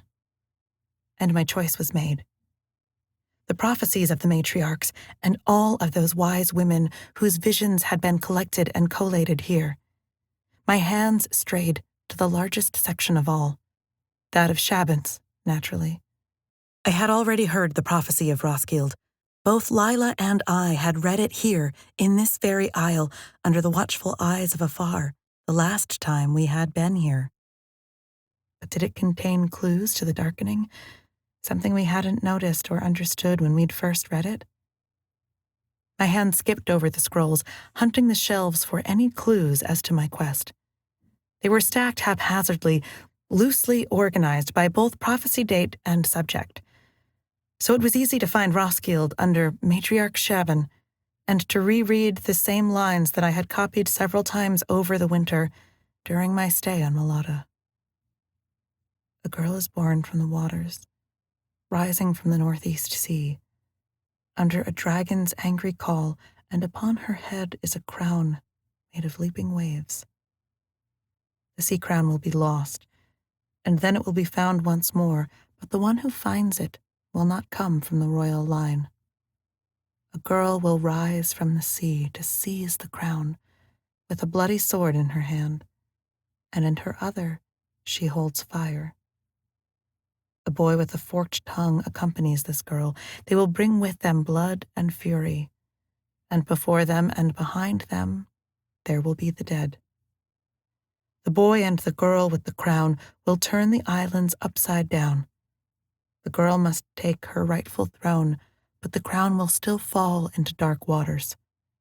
Roskilde is surrounded by dangers and dark deeds, but there is a slim chance that the throne will be restored. Dark waters and dark deeds, but nothing about the darkness, as Shaban had called it just a few hours ago. But it mentions the dead, I thought, feeling once more that shiver of unease as the words perfectly matched the events of today. And behind them, there will be the dead. How does she get it so exactly accurate every time? I thought, remembering how it had been from behind the hut and behind Lila that the dead sailor from the northern wilds had attacked. Maybe these prophecies were much more literal than I thought. I reread the earlier part, rising from the waters under a dragon's angry call, a crown of leaping waves.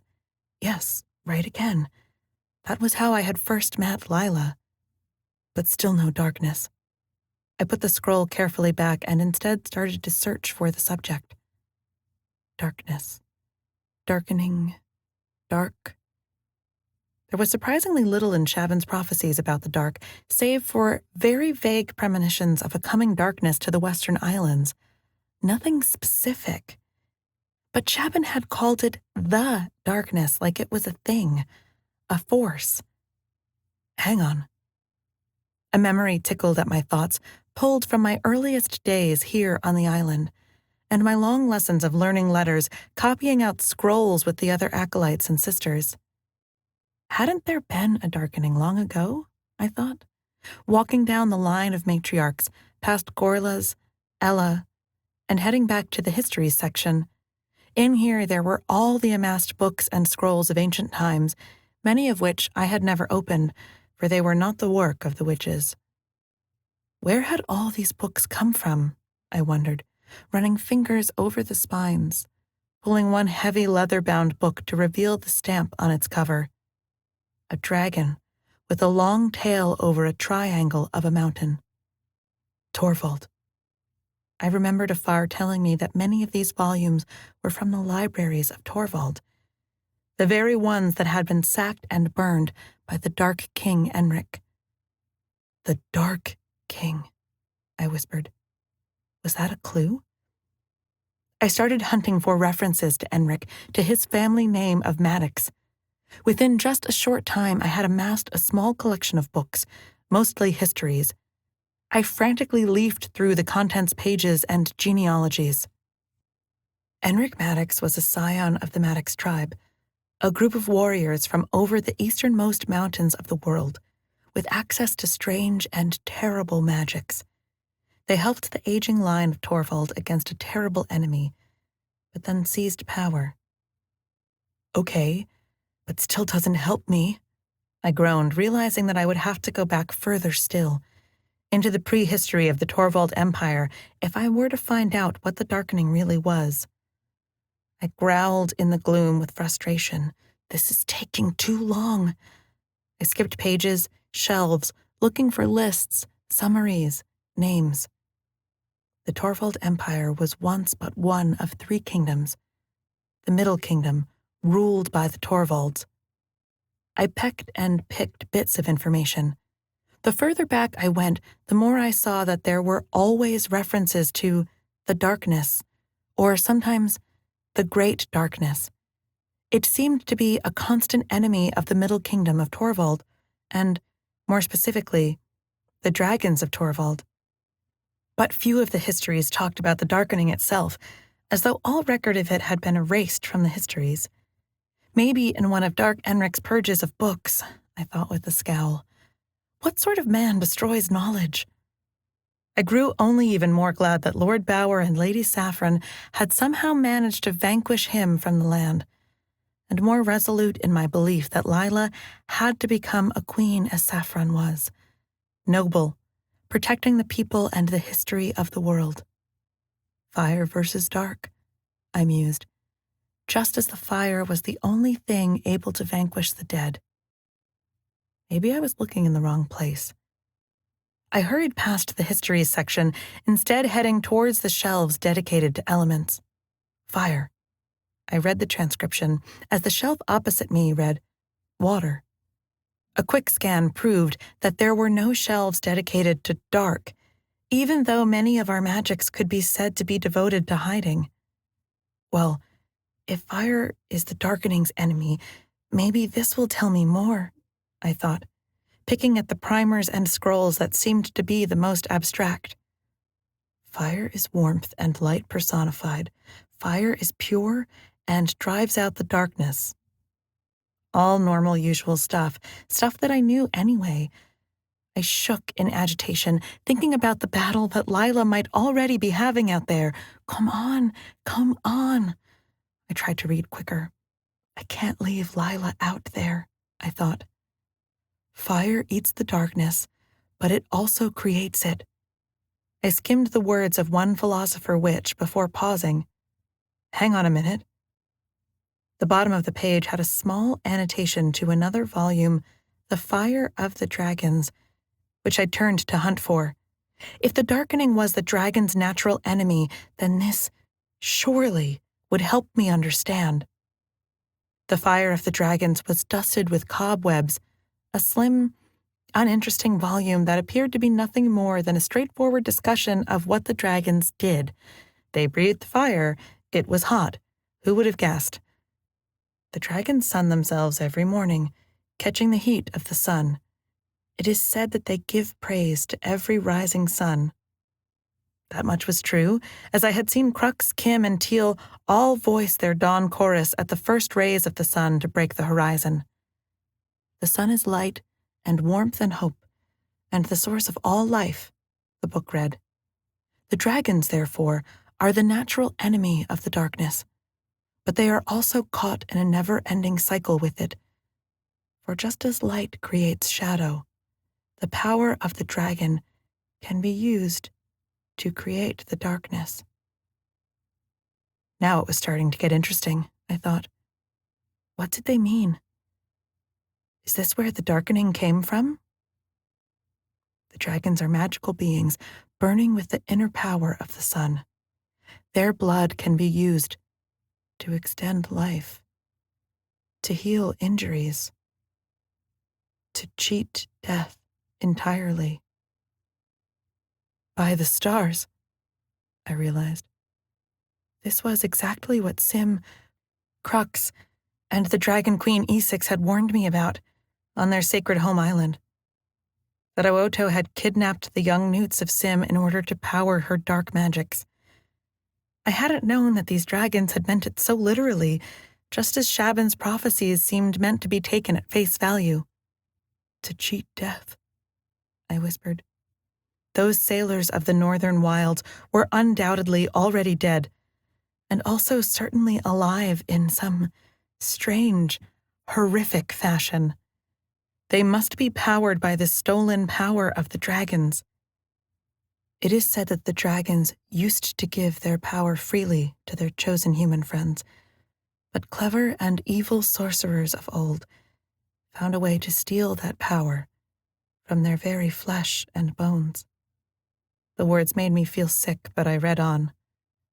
But the power thus stolen from a dragon perverts the natural order. It is always hungry. It can only grow. They say that this darkness can be powered by dragon's blood to eat souls, to swell with every snippet of life that it steals, until it is a storm that will block out the sun and throw the entire world into death and damnation. This is the eternal threat of the darkening of our world. The darkening. That was it. Described. My hands shook as I saw finally what it was that Aota was trying to do. She was doing just what the other evil sorcerers of the past had done. She had stolen dragon power and used it to control or summon the dead. This darkening would only grow with every life it snuffed out, until the whole world was destroyed. This is the same darkness that Lady Saffron and Lord Bower fought in the form of the Dark King, himself an evil sorcerer, I whispered. The same darkness that the dragons have always been fighting. I jumped to my feet, clutching the neglected and seemingly inconsequential book of philosophies to me. We had to use the dragons to destroy this power, and that would mean that we needed more dragons on our side, not just 2 or 3. We needed all of them. The blood of the dragons can be used to heal injuries, I thought, as I retraced my steps back to the larger lobby area where Afar and the other witches were gradually recovering. The gift, I burst out, looking at Afar and holding the book up for her to see. That is what you meant, wasn't it? Danu, what have you found out? Afar looked at me carefully, standing but leaning heavily on her staff. You said that there was a gift that could heal Shaban, but that she wouldn't want it, and that it wasn't ours to give. You meant dragon blood, didn't you? I demanded. Even saying it made me feel sick. Why is Shaban so old, I thought, as my world rocked underneath my feet. Hadn't this book here said that the power of the dragons could extend life itself? That their blood could?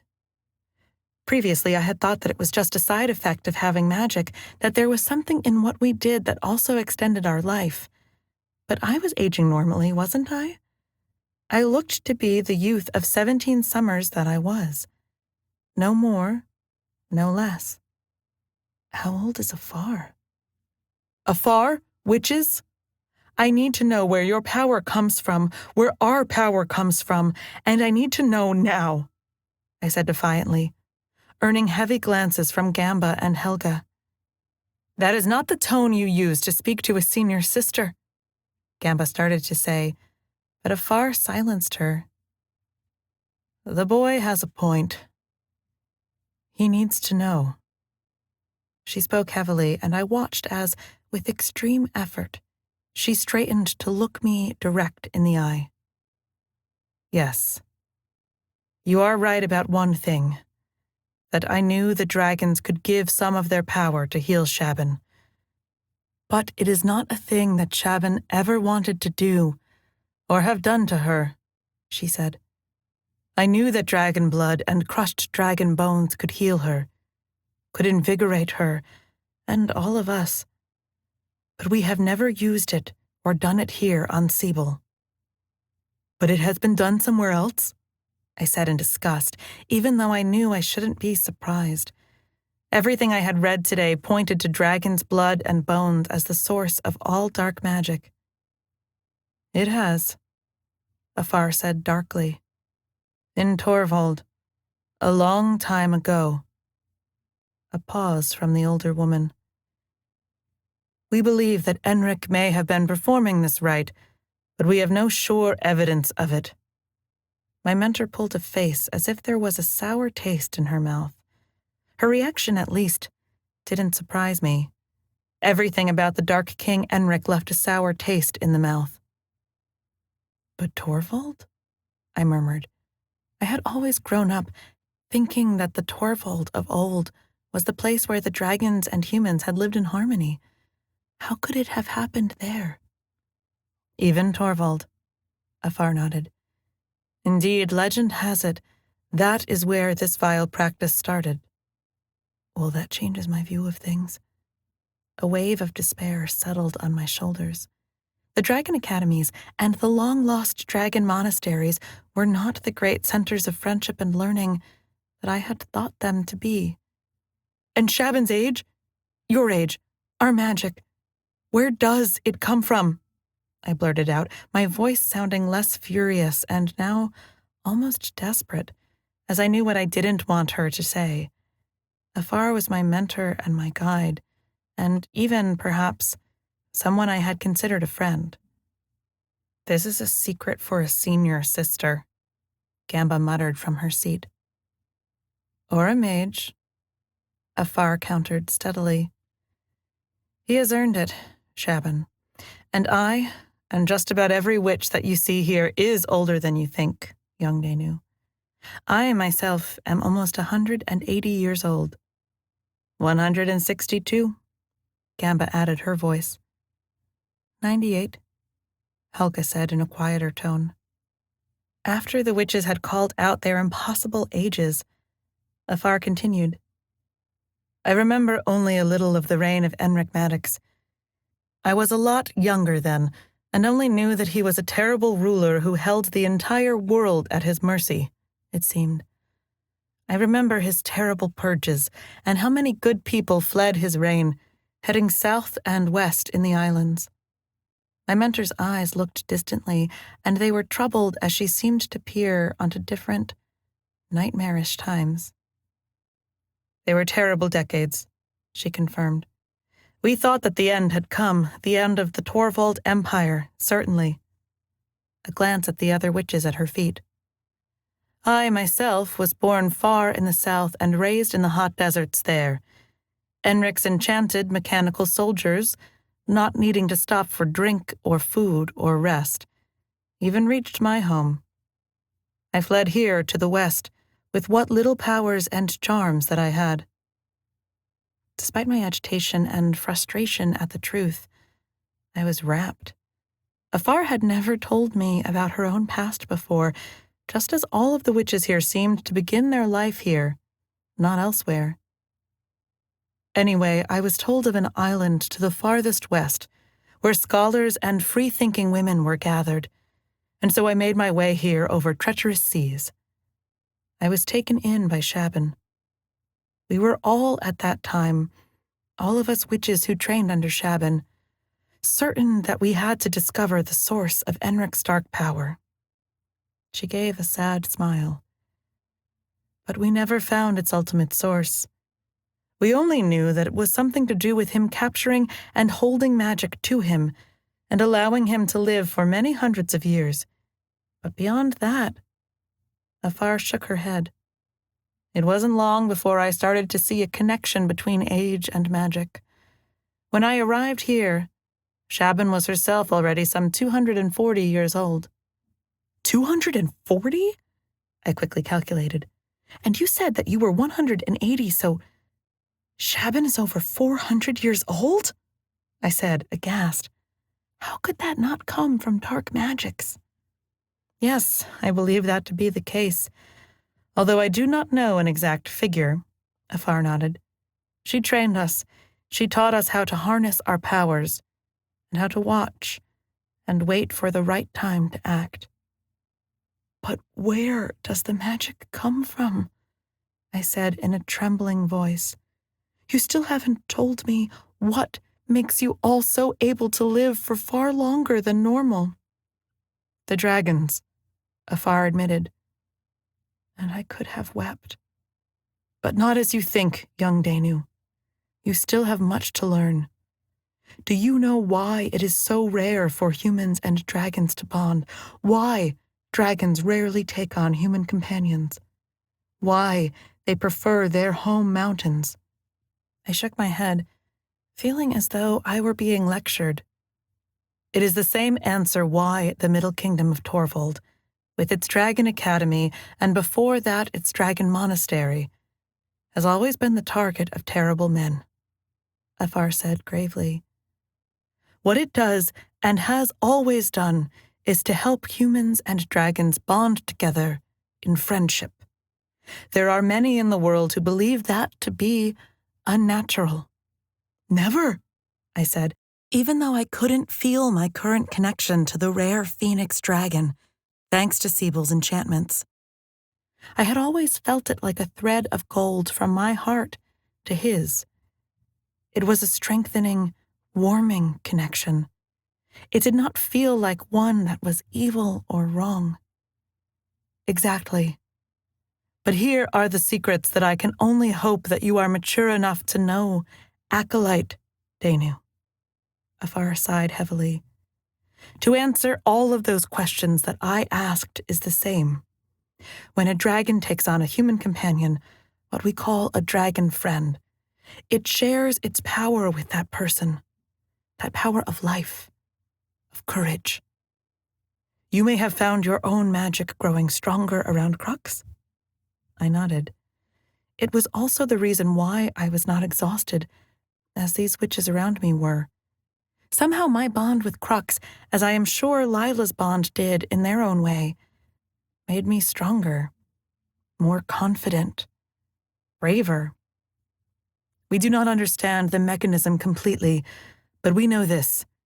The children of dragon friends often live unnaturally long lives, that they are sometimes gifted with magical powers, able to command the elements or have true dreams. So, my parents? I said in confusion. My fisherfolk family had never appeared mysterious or mystical to me. My brief, toddler memories of them never had father or mother calling down the storm winds or raising fire from their hands. But they had taken me to the cliffs to watch the sea dragons, I thought, remembering that one shining, crystal-clear moment in my past as I was held to my brother's chest, both watching the diving smaller flashes of turquoise sea dragon as they dove into the seas, and hearing their happy chatter in my mind. I had been too young to understand what it meant back then, of course, but now I knew that it was because I had the dragon affinity, or bond. It was the same reason why the witches agreed to train me, because of my special gift to talk to dragons. Do you mean to tell me that my parents were dragon friends? Perhaps, Afar shrugged, but more likely not. As I said, we do not understand the mechanism, but we also know that dragon friends can arise spontaneously, just as human friends can bond over nothing more than a shared word or a chance laugh. So it is with dragon friends. There is something about you, Danu, about the shape of your heart, that is perfectly matched to that of a dragon's. And I would say that the same is true for Lila. But she has no magic, I pointed out. Not that you know of, yet, Gamba said, and I felt another shock to my world. Was Lila suddenly going to start casting fireballs in front of me? To do what I did? Oh, Danu, you are still so young, Afar cursed, her frustration rallying her energy, it seemed. There are many types of magic. Not just the showy sort that we do, but that is what we specialize in here on Siebel. But there is also the magic of friendship, of saying the right word at the right time. There is the magic of having a way with animals or plants so that they respond to you. There is the magic of reading waves or the currents of the air, or the magic of overcoming your fears. Or inspiring others, I thought. Lila was stubborn, but I had seen her do that. I knew that people listened to her, that they responded to her when she asked them to put their faith in her. I had thought it was that she was a natural queen, but maybe it was something else entirely. These are all dragon gifts. Although the original dragons and their human companions might have long since died and passed from the world. These gifts spread out, mix, diffuse, strengthen, until it is Shaban's belief that we all have a touch of something fey about us. Afar said in reverential tones, "That is why some of us live so long, and why Shaban has lived for so long." She knew that she was a dragon friend, and she even had a bonded dragon here in the Western Isles. She did? I was stunned. I had never known a dragon to ever visit our shores. Yes, Gamba said with a long face. It is a sad tale. The Southern Witch looked up to afar to tell it, as she was the closer to old Shaban. Shaban was a girl from these islands like Lila herself was, or Saffron. She told me that she bonded early with a great giant white called Zenema, Afar said. Zenema?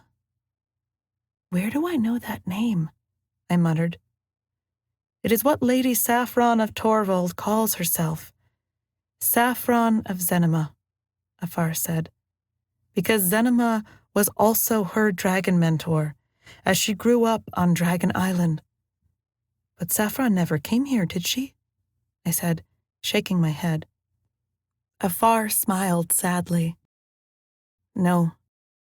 Things might have been different if she had, although I could not say if it was better or worse.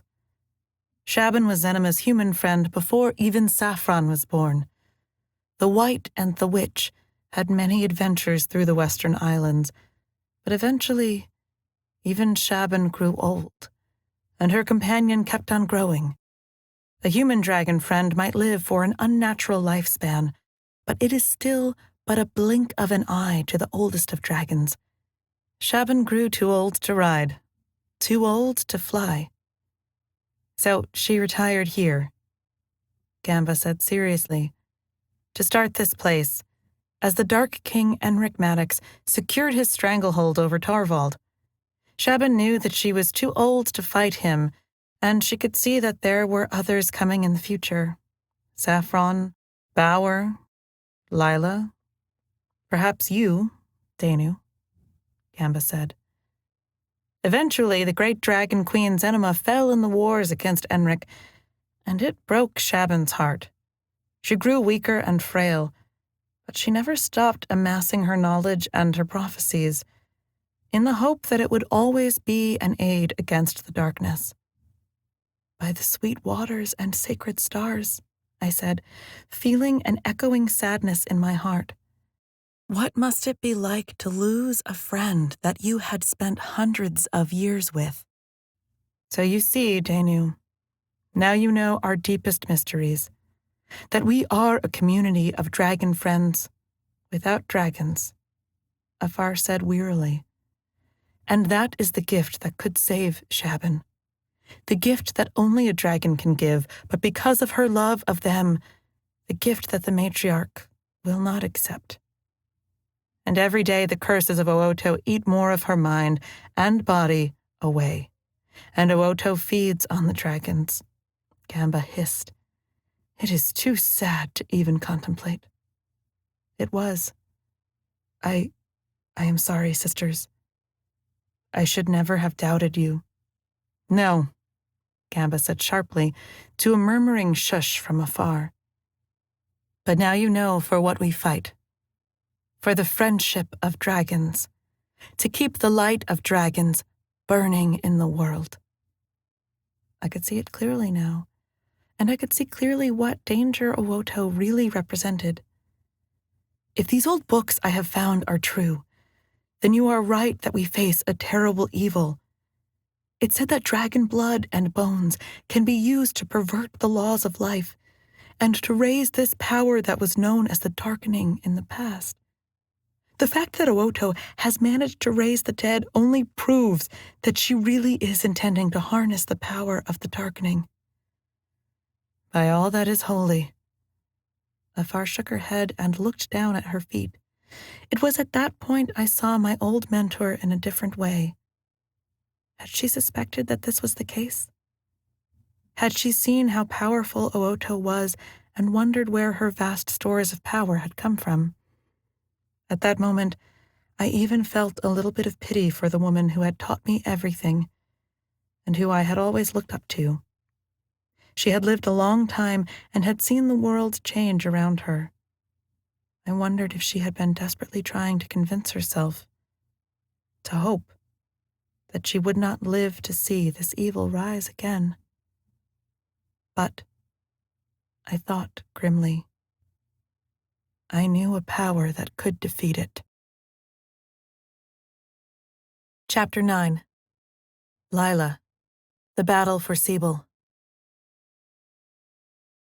With my newfound weapons, I raced through the strange walkway streets of the Witches' Township, heading for the harbor. "Crocs!" I shouted as I ran, craning my neck to catch glimpses of the fight happening before us. "Feet! Feet!"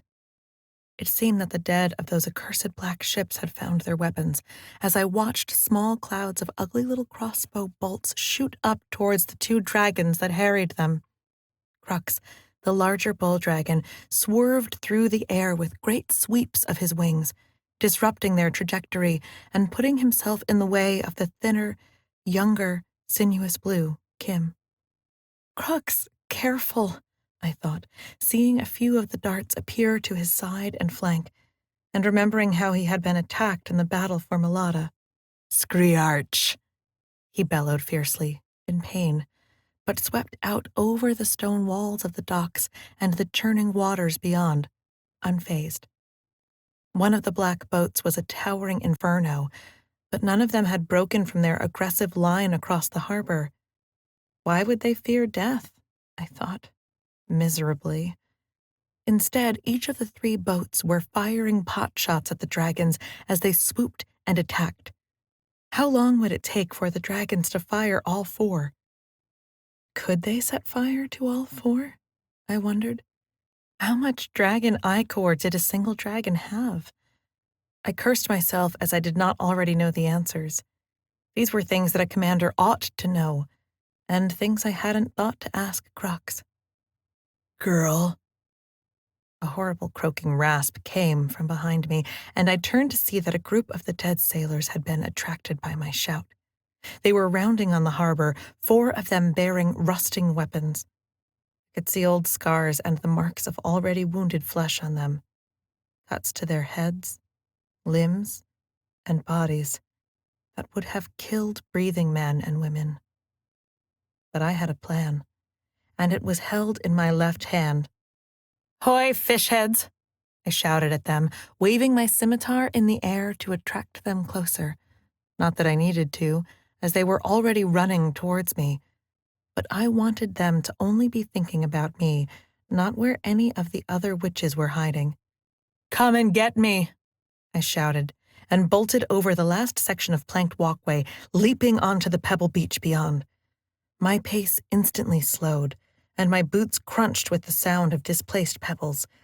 At my back were the lapping gray waters of the sea, unmarred by the burning bits of black wood from that one boat. On my left were the larger, shining boulders that broke the end of the harbor, and it was to those that I started to back towards as I hefted my knapsack in front of me. I pulled out first one, and then another of the small oil lamps that I had stolen from the library. Each was barely bigger than my hand and smelled strongly of oil, half of which must have sloshed into my knapsack. I could only hope that there was enough left in the shaped reservoirs for what I wanted to do. I fumbled in my pocket for my tinderbox as the first wave of the dead hit the beach. They were faster than I had thought they would be. The small wooden box was a gift from my father, A nice bit of Roskilde workmanship, I thought ruefully, and by snapping its brass cogs that held shaped flint pieces against a steel plate, I got the first spark to fly into the lantern. Whoomp! The oil lit almost immediately, and I hefted the glass lantern in an overarm throw, just as if I were throwing fishing spears. It hit the leading dead sailor square on the chest, the glass smashing at the force of my throw and spilling the flaming oil onto the man's chest and his frizzled beard. Flames leapt up to his face, and the man stopped and flailed, whirling first one way and then another to attempt to brush away the flames. "Girl," one of the nearby undead moaned. If any of them noticed the fate of their colleague at all, they did so by swerving away from the wildly waving man and continued on in their awkward, loping run. "Come on, strike! Strike!" I hissed at the next lantern, having to pull the cog several times to get the spark, and then again to get a stronger spark to light the next lantern. The other lanterns were still in my bag, and I didn't have time to fish them out and light them. Instead, I scrambled up the rocks, leaping lightly from one slimy, seaweed-encrusted rock to the other. I was used to this. I had been doing this my entire life, and I knew how not to put my full weight forward, and how to go faster than I thought I could. Behind me, the dead were less proficient, or maybe their death had made these sailors forget, as they slipped and scrambled upon the rocks, only to slide back down onto their fellows and begin again. Plenty of time, I thought victoriously, taking a steadying breath. "Girl," the undead below croaked and shouted from rotting teeth. There were a whole lot more of them on the beach now. I lit and threw my remaining incendiaries into the press and scramble of undead bodies at the base of the rocks, waiting for the satisfying moment when the flames took hold and formed a living wall of fire between me and the others. But that fire won't last long, I thought, backing out along the rocks, farther out into the harbor. On either side of me were the lapping waters of the sea. "Crocs!" I shouted as one by one the burning bodies fell back, to be replaced by scrabbling, climbing, pockmarked arms. "Screarge!" came a deafening shout of rage as his shadow engulfed my tiny rock peninsula, and powerful talons enclosed around me and lifted me up. "Little sister, how brave you are!" At the mere touch of his claws, our bond was as strong and clear as if there were none of the witch's strange magic laying over the island. The wind was wild and roaring in my ears as I patted his claws to let me up. I saw a flash of slate-gray waters below as I swung out, clutching onto his scales as I clambered to his back and secured myself to the blanket and leather saddle that I used. "That feels better." I settled into position, looking out over the battle. Kim was dive-bombing the 4 boats, but it seemed that, unless she used her fire, all she was managing to do was attract crossbow bolts from the undead crews assembled on deck. The problem was the attack run, which gave the crew plenty of time to fire their bolts straight at her, and Senga's and Adair's faces. I watched Kim pull up once more as the dead swung their crossbows to meet her. "The bolts do not hurt so much," Crux boasted, but I could feel through our connection the many small, stinging wounds he had earned, mostly in his chest and flanks. "No," I said immediately. My father had schooled me well in the arts of war. Look for a weakness, dart in, attack, get out of harm's way. That was the raider way, and it seemed that it might be the only way for us to defeat this strange foe. "Pull back," I shouted, and in response Kim slapped the water with her long tail in frustration, sending a great plume of water high into the air. That was it, I thought. "Crux, I have an idea. Can you relay my message to Kim?" "Of course, but I will need to be closer to her thanks to this strange isle," the Phoenix said, and we swooped upwards, joining the angered Blue and her riders. "Are you hurt?" I shouted across to Senga and Adair when the harbor was a little more than a dinner plate below us.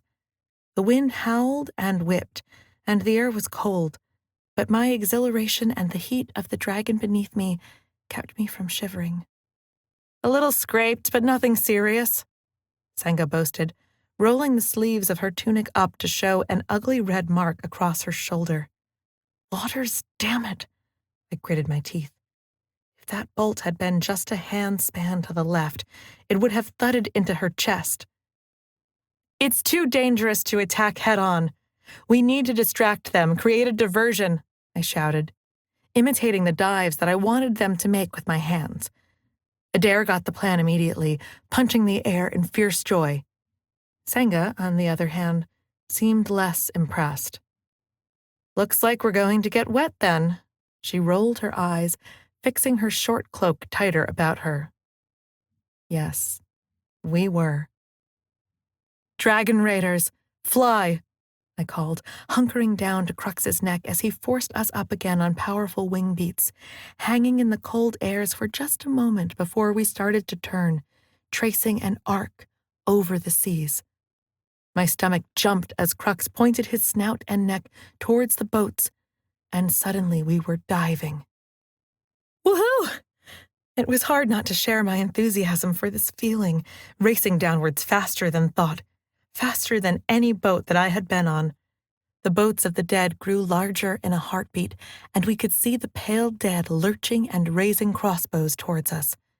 The flat grays of the sea turned into white-topped wave flecks.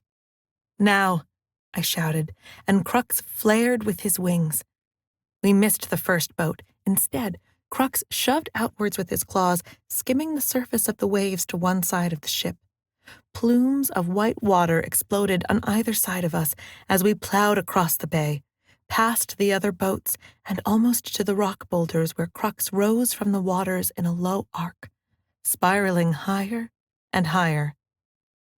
There was another roar of water strike as Kim, Senga, and Adair did the same maneuver behind us, sending up great gouts of water and making waves. One of the many things that I knew about fighting on board a boat was this, that it got a lot harder to fight when the seas are rough. And if the seas were unnaturally calm around the island of Seabull, then we could always make them rough with the dragons. I turned in my makeshift saddle to see the 4 boats, one of them now a towering inferno, bobbing up and down like corks. The next great water plume hit them from Kim's attack, and the second boat rocked onto its side, its aft end spinning backward slowly. "Again!" I called. Our dragons were fast, and so long as we kept turning at the last moment, hitting the water with maximum power, then we could avoid the crossbow bolts. But waves died down really quick, and by the time Crux began his next swerving dive, the 3 boats were already settling again. Not in their original positions, but not in danger of tipping over. "Wait!" I called to Senga and Adair, realizing too late they probably had no chance of hearing me. "Wait!" Crux echoed my command to Kim, who instead circled once more as we hit the water just as we had the first time. A torrent of water spray soaked the decks of the middle ship. Not that the dead cared. But then our bow wave crashed into the boat as we flew off to the hiss of crossbows striking open water behind us. The boats once again rocked back and forth. "Now!" I shouted, and Crux chirruped for Kim to start her attack run. We had to time it just right, as Kim hit the water and sent the next wave smashing into their side. The middle boat was the worst affected, spinning and rocking side to side, almost at a 45-degree angle every time. But it was the boat at the back that was the first to get in serious trouble. The waves we had created pushed it out to the harbor rocks, where its prow smashed into the boulders, and the tide dragged it along the boulder wall. "Dragons, attack!" I screamed, and Crux, sensing my intention, was already turning. The muscles all along his neck and shoulders tightened, and the flame sacs at the base of his neck swelled before he roared his fury at the rocking boats. The ships of the dead were in too wild waters to fire back at us, and Crux's plume of flame hit the second boat in a clear broadside, flaring past the shields and over the decks. Kim fired the third boat, leaving just the one on the rocks, still untouched by dragon fire. We were doing it. We were winning, I thought, as Crux concentrated his fire on our victim. But the battle wasn't over for the Isle of Sebel, for sparks of lightning began to illuminate the area behind the huts. "The witches," I said. "They must be fighting Kala's faction." "Shall we help them?" Crux said, lifting off from his attack of what was now a burning pyre. I was hesitant. A crossbow bolt in the wrong place was dangerous enough. But a witch's magic? I didn't want to endanger Crux any more than I had done already. But Danu was out there. My loyalties towards both Crux and to Danu warred. I didn't want either of them to be hurt. Silly Lila, it is not for you to choose the danger for me. Crux laughed in my mind, sounding arrogant and bullish as he roared, pounding his wings to force him upwards into the sky over the harbor. "But there is still one boat to be set aflame," I said, clutching onto Crux and pointing at the grounded boat on the harbor rocks. "Kim is more than capable," Crux assured me, flying low over the huts towards the loudest fighting. His savage anger and elation mingled together through our bond, and although I shared some of his feelings, I also felt apprehensive. And not for the first time since I had bonded with him did I contemplate that Crux the Phoenix was not entirely like the other dragons of the Western Isles. He was fierce. "You are right, I am," Crux laughed, as we flew through a black plume of smoke and onto a scene of skirmishing battle. Something flashed to my right, and the eaves of one of the huts exploded in a plume of smoke. We were flying over the center of the village, where the largest hut stood, struck with many blackened scorch marks, whilst some of the smaller huts on either side were smoking. I saw flashes of movement in the walkway streets below, as women in robes with staffs leaned out from their hiding places to blast at each other. "Where are they? Where are my enemies?" Crux roared, flaring his wings and reaching out with back talons to grab the largest roof of the main meeting hut, settling on it with claws digging into the wood. He roared louder than I'd ever heard before, flashing his tail behind him to pulverize rooftops and walls, swinging his head down into the streets to search for any who would dare to fire a spell at him. The screams and shouts from below fell suddenly silent, as everyone, it seemed, was cowed by his great presence.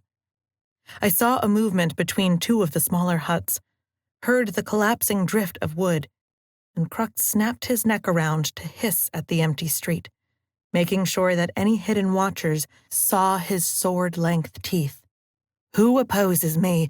Who dares?" he roared. And although I knew that none of the witches could understand him, they must have caught the drift. Another high-pitched shriek answered Crux's, as Kim's shadow flashed overhead, circling the stilled battle. 2 dragons now. Who living would dare oppose us? "Crux! Lila!" I heard a shout as one of the doors of the nearby huts fell open, and Danu staggered out. His hands appeared to be smoking or emitting a strange heat haze. He must have been fighting for his life against Woto's followers. "Danu, where's Afar? Are you okay?" I called. But before he could speak, my answers were given by Afar, rising from the other side of the street, leaning heavily on her staff and waving. "We have them now, Lila. Thank you, great Crux, and your other dragon friend," she called to us, before nodding to her side for other shapes emerged from the shadows.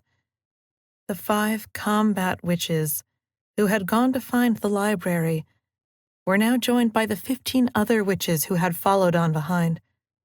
Afar turned to shout towards us, No, towards the meeting hut that we had perched on.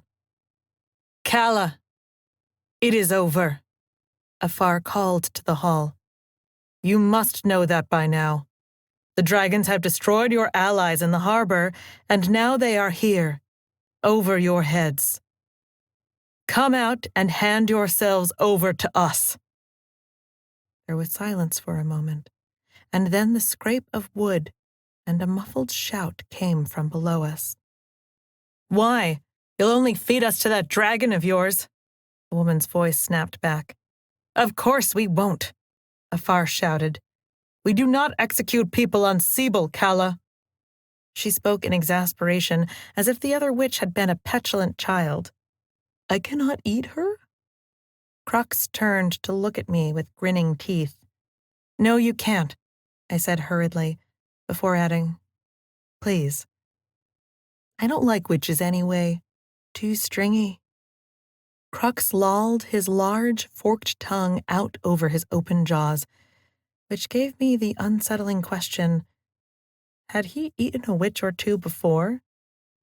I need to have your word, the muffled voice of the rebel witch shouted from below us. Can't I just smash the walls and get her for you? Crux sighed, weary of our slow human solutions to problems. No, you can't, I hissed at him angrily, to earn another whistling laugh. You have my word, I shouted, glaring at the dragon I sat on, who only blinked slowly and said nothing. The silence stretched, until finally there was another scrape of wood, as if something heavy was being dragged out of the way, and a figure emerged from the hut beneath us, wearing a silvery gray dress under a dark, velvet blue robe.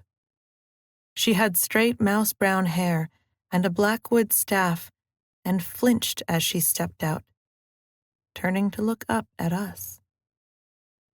Good afternoon, human, Crux said as he turned his head slowly towards the witch. Calla raised her staff defensively. Calla, drop that, you fool, or else the dragon will eat you up faster than you can say fish, Afar snapped, striding across the burnt and broken walkway to slap the witch's staff from her hand. And the others? Your followers. I watched Calla look balefully first at Afar, and then us up above her and Kim, Senga, and Adair on one of the smaller huts opposite. Come on, you lot, come out. It's over, she called, and I tensed as, one by one or two by two, the rebellious witches picked their way out of the hut beneath us. Thank the stars that they decided to give up, I thought, as their numbers continued to swell and grow in the street. If Afar had 20 or so loyal witches here and another 20 protecting Shaban, then Calla easily had the same total number, or a few more, in front of us.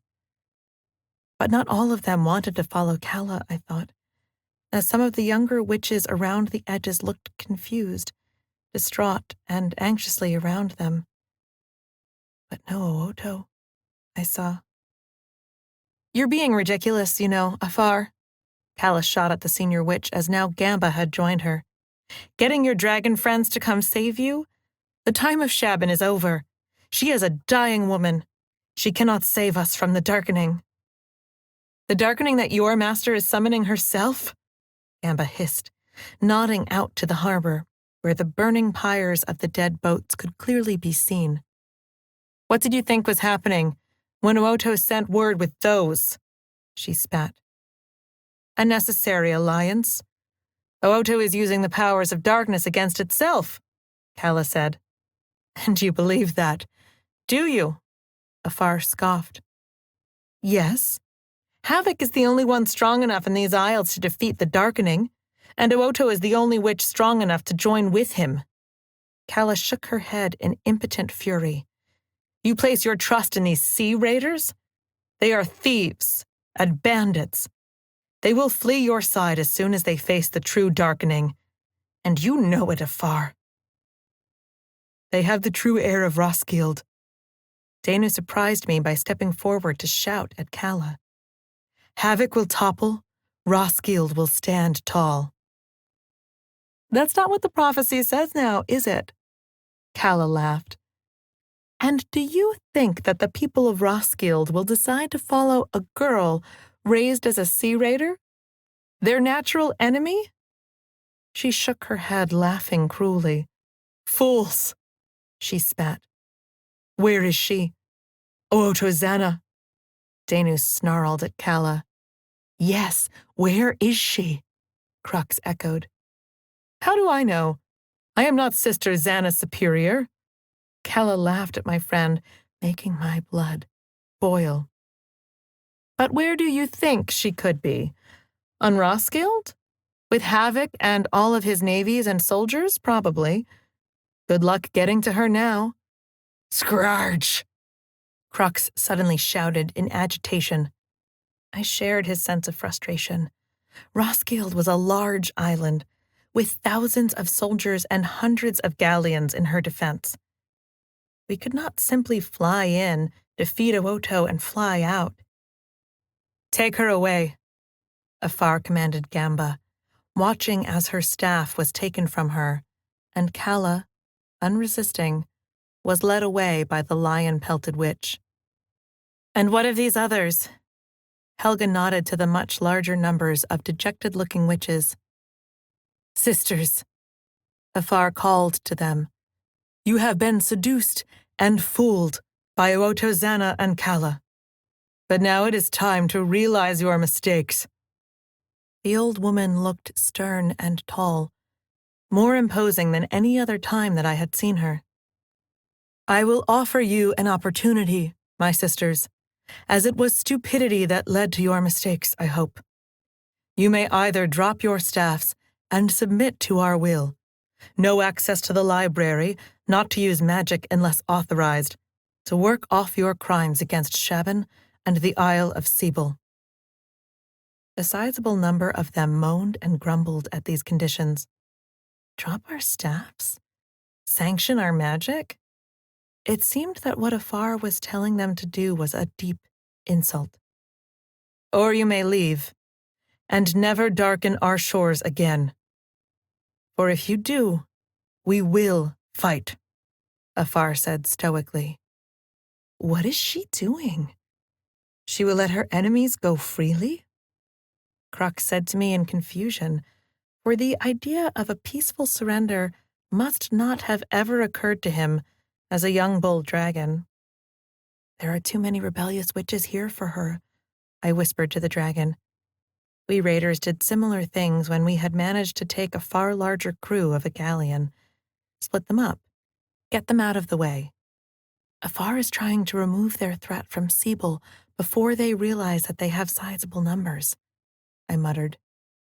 Humans. So complicated. Crux cocked his head and blinked inquisitively at the goings-on under his claws. Never! I saw a few of the older witches shout.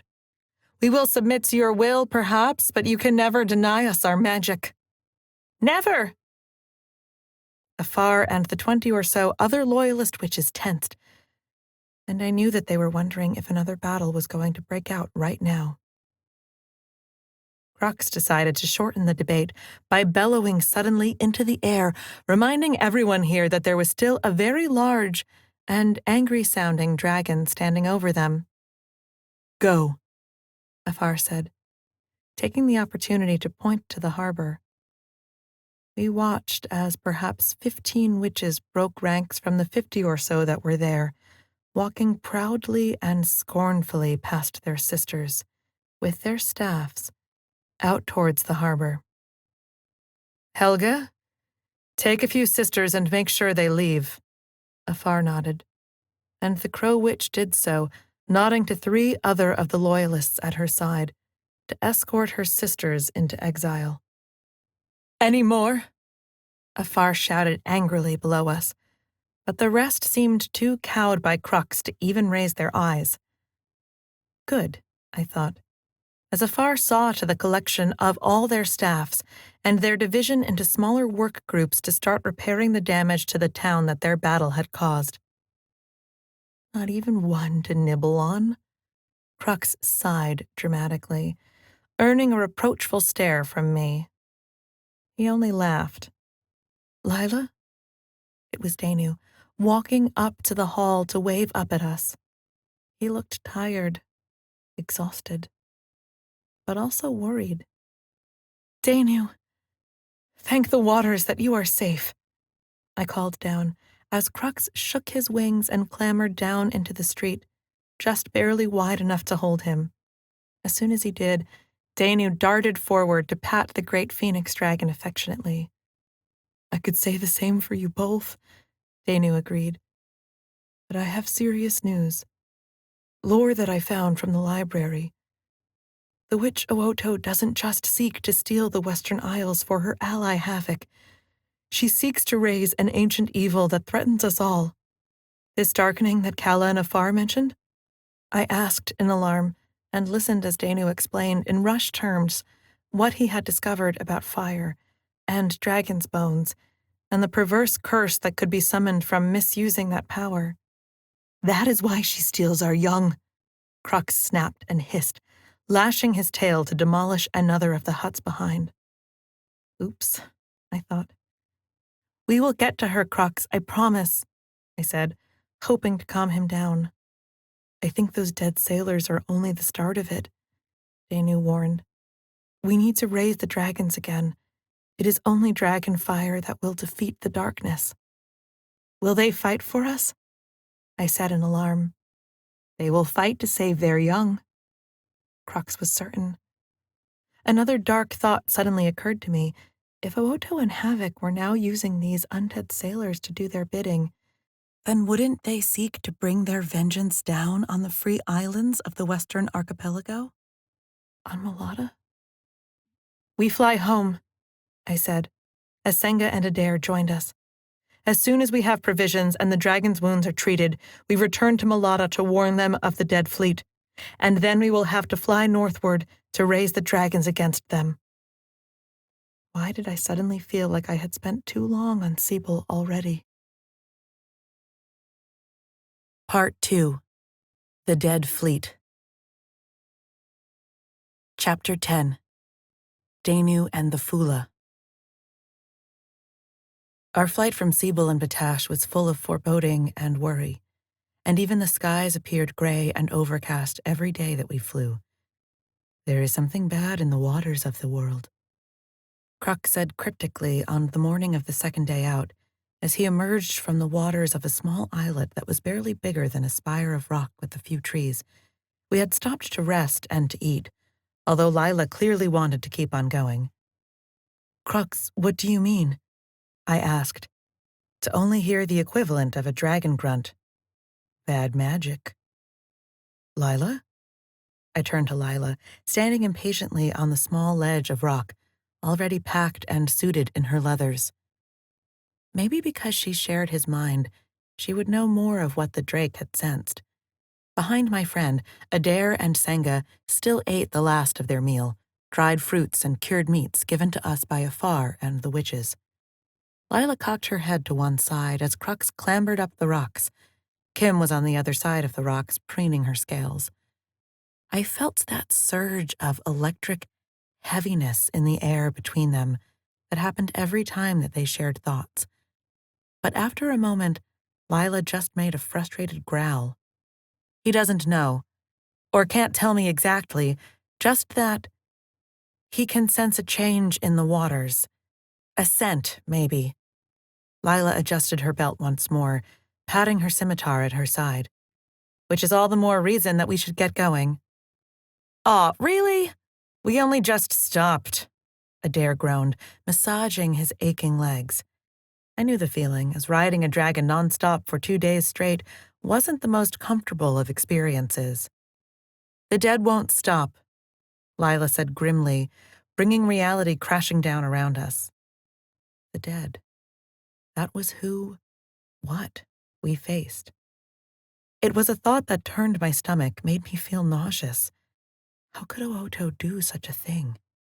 How could her heart have strayed so far from the witch's path? She's right, I said, stuffing the last of my rations into my own pack. It looked like Adair and Senga might argue some more, but any negotiation of resting a bit longer was quickly quashed when Crux shook out his scales with a noise like clattering tree branches in the dead of winter. Ah! Ugh, come on, the pair shouted as they were sprayed with seawater from the dragon. Crux opened his mouth in a wide, tongue-lolling grin that I had come to recognize was his way of laughing. It made me smile, but when I looked over at Lila, her eyes were fixed on a point far to the southeastern horizon, the point where Mulatto would be. Whatever it was that Crux had sensed earlier, we didn't need dragon senses to detect something wrong when the dark shapes of the Free Islands started swimming into view ahead of us. Look! What is that? I shouted, pointing not at the islands but a nearer shape on the seas. It was too small and low to the waters to be a galleon or a boat, but it nonetheless was floating on the gray waters. It looks like some sort of platform, Lila hissed through gritted teeth. Take us down, Crux. I want a closer look. That's not a platform.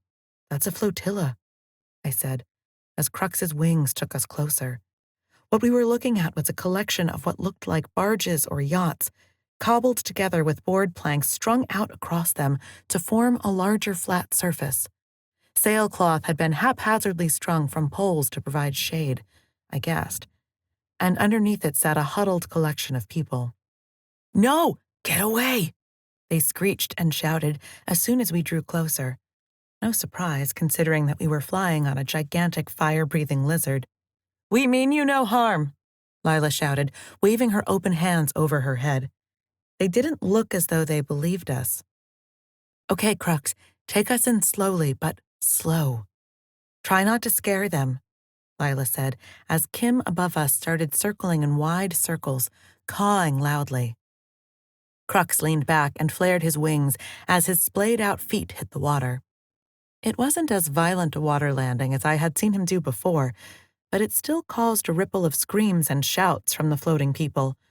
I even saw one man, thin, suntanned, seize up a large oar defiantly, then look at it, look back at the dragon, and sit back down again. Yeah, I guess there is nothing a person could do if a dragon wanted to eat you. This close, I could see how disheveled and even injured some of them were. They wore dirt-smeared and torn rags, and several people lay unmoving under the sailcloth awnings. We mean you no harm, Lila called again. Still, the people we circled didn't look as though they believed us. What happened? Where are you from? I called to them, earning only a sign against evil. We have nothing, you know, no money, no food, no gold, one of them shouted, the same man who had almost picked up the oar in defense. Then we will try to find you food, at least, Lila shouted back, standing up on Crux's back as he paddled, circling the platform. Its decks were wider than most of the boats we see on the waters, but it rode the sea awkwardly, and I could see different sections pulling and lowering. It wouldn't be long before it broke up. Why would you do that? The man shouted back. I know you. You're the raider girl, the one who talks with dragons. The man had heavy dark eyebrows that made his scowl only all the fiercer. Skrrr. Crux issued a warning grumble from the back of his throat at the man's aggressive tone of voice. But Lila soothed him by stooping to pat him affectionately on the neck. She didn't take what he had said as an insult at all, I saw, even if he had said it in alarm. Because it's the law of the sea, Lila shouted. Even raiders obey the law of the sea. Unless you're our enemy, any target that's rudderless, stranded, or scuttled needs to be offered aid by any other that passes. It's what all of us in the Free Islands believe. And that is where you are from, right? She said a little exasperatedly. Fula, the man nodded. We came from the island of Fula about a day northeast from here.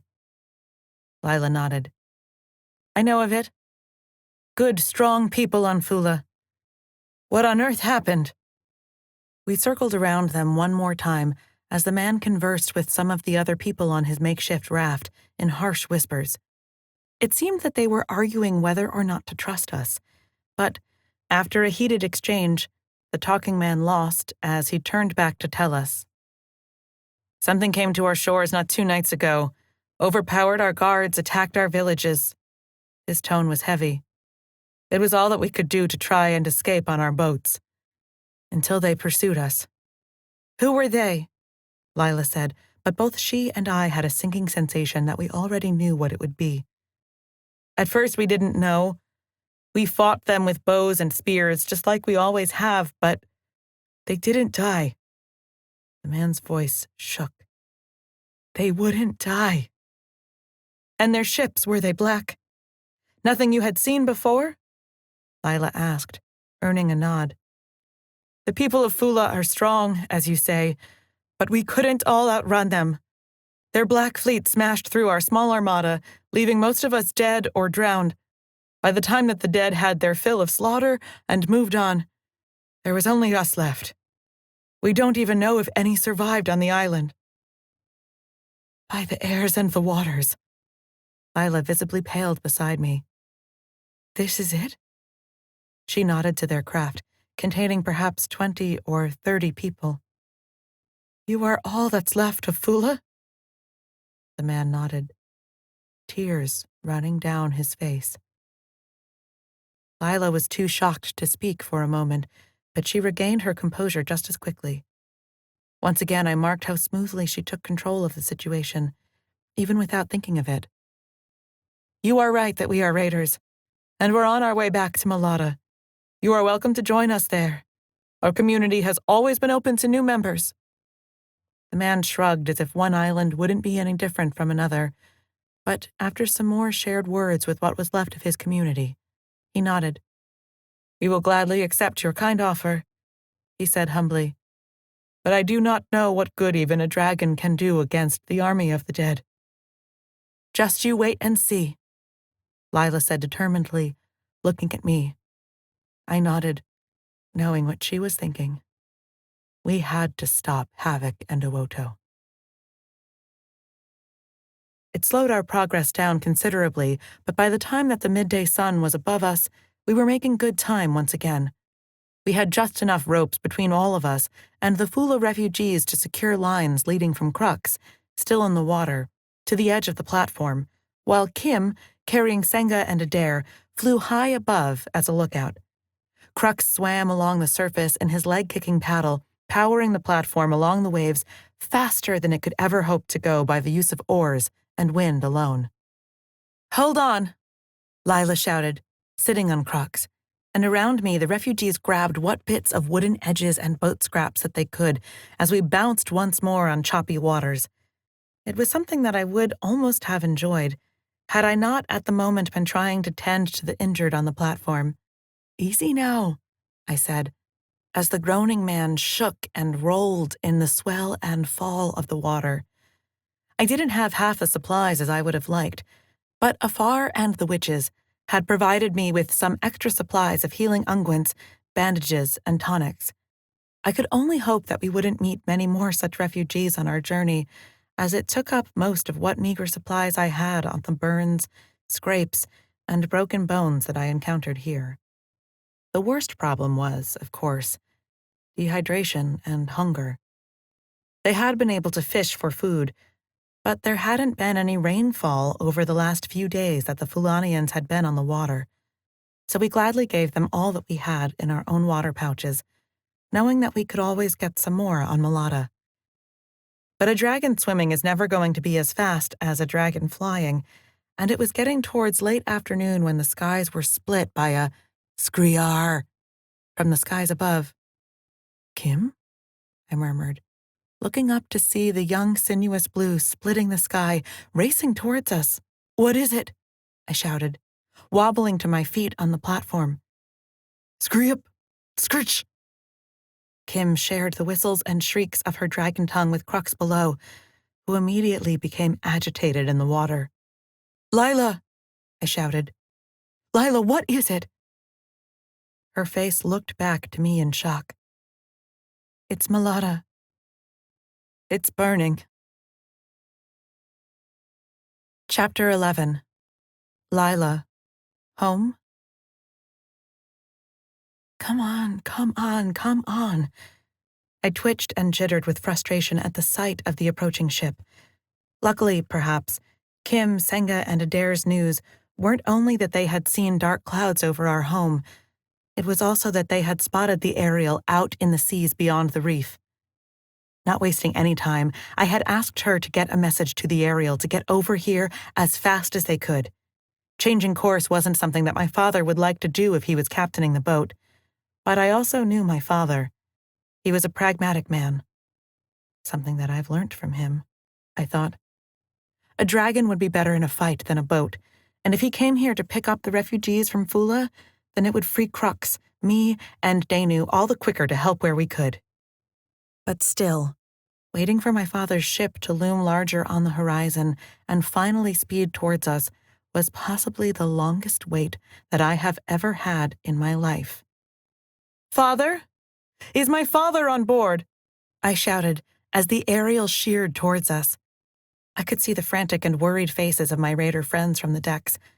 A skeleton crew, with only wiry little Sulin up in the rigging, and only a few other raiders racing to throw down rope bridges for those people behind us. "No!" shouted the large, dark-skinned sailing master, Elash. It was a surprise seeing him taking charge of the Ariel, and instantly my heart sunk in my chest. "He's back on the island, isn't he?" "He wouldn't leave, Pela. She said that she had to be the last off the island," Elash said, his bald head gleaming in the sun. "Get those people up here, double quick, and turn us around." He was barking at the Ariel crewmates. As we helped transport the Fula refugees to their new floating home, I explained as quickly as I could that they had been attacked by the dead ships, a new type of enemy on the waters, and one that was masterminded by Havoc. "We know what they are. That's what's been attacking us for the past night and day," Elash barked. "Appeared out of the fog last night, attacked our fishing fleet. We tried shooting them, boarding them, but every time we send raiders on their decks, they don't come back. They have Malata blocked in and are picking us off, boat by boat. They must be holding Malata in check until Havoc arrives with the rest of his armada," I said to Danu, who was looking at me seriously. "What do we do?" he asked. "We fight," I said, severing the rope that held Crux to the platform, and, echoing my own rage, the Phoenix Dragon let out a sky-shattering roar of anger and frustration. We barely had time to scramble to our places before Crux was beating his wings and paddling faster. "We'll get there as soon as we can." Captain Elash was shouting from behind us, but we were already too far away for me to shout anything useful back to him. The powerful muscles of the dragon contracted and punched outwards everywhere beneath me, and I heard the thunderclaps of his feet as he started clawing through the water. With a sensation like being hit by an unexpected storm wind, he leapt upwards, and instantly all tension, force, and fury disappeared as the air took us and held us, and we were flying. Flying home, I thought, and flying towards disaster. The skies were black over Malata, and we saw the pall of the fires long before we saw the island that had been my home all of my memory. It was heading towards dusk, and the skies were still overcast, making the glowing lights of the orange flames leap out all the brighter from the dark waters. "Look, the fog," Danu said, pointing to the shifting grays that sat off of the northern bone reefs like it was tethered there. "It's like the same fog that was around Siebel," I thought, and wondered if the two had to be connected somehow. "Witches can summon sea fogs," Danu advised me. "It has always been one of the ways that the West Witches protect themselves. And then there was Ooto's magical fog that day of the battle." I nodded. He was right. Lord Havoc and his witch had only managed to escape our dragon fury because she had somehow summoned up some unearthly fog that hid them from our view. Not even the keen dragon senses could penetrate it. "It must be Ooto. She must be in there, directing them," Danu said. and I saw his nose crinkling as he even thought about what it was we were facing. The dead. Black ships dotted here and there, all around the waters of the Bone Reef. Fathum! A plume of fire spit from one of the black galleon's sides, and then a cloud of smoke and fire erupted from the dark hills and buildings nearest. The dead ships were using explosive shot, it appeared. Well, two can play with fire, I growled. Crux, pull us in low and hard. I want to go in under their firing arc. Attack their unprotected bellies. Attack fast and strong. Yes, I like this idea. Crux agreed. There were two of the dead ships between us and the ship bombarding the island. I held my breath as Crux suddenly flicked his wings, and we rolled in the air to one side of them, and then crossed to swoop past the other like an acrobatic hawk. I heard the hiss of things in the wind around us, and the clatter as bolts scattered along Crux's flank. Rock!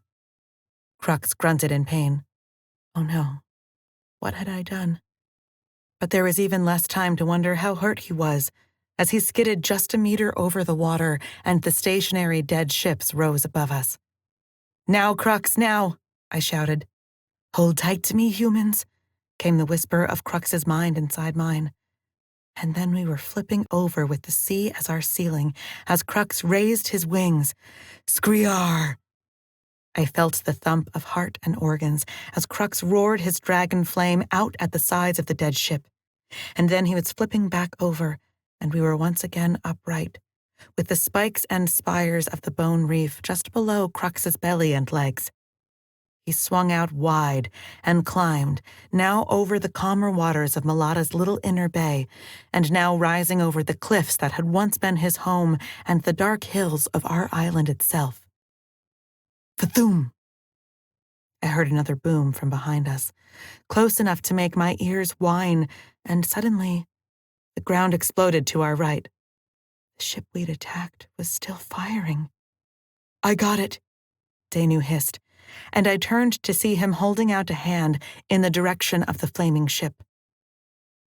The dead ship stood in the same position where it had anchored itself just off of the Bone Reef, and one side was now licked by Crux's dragonfire, racing up the rounded curve of its hill to leap hungrily to the rope.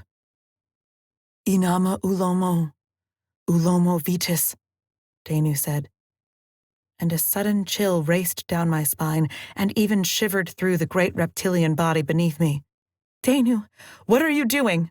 I shouted. I had seen him perform his strange witch magic before, of course, but it wasn't often. It wasn't like the magical darts of energy that the witches could summon with their staffs. This was something different.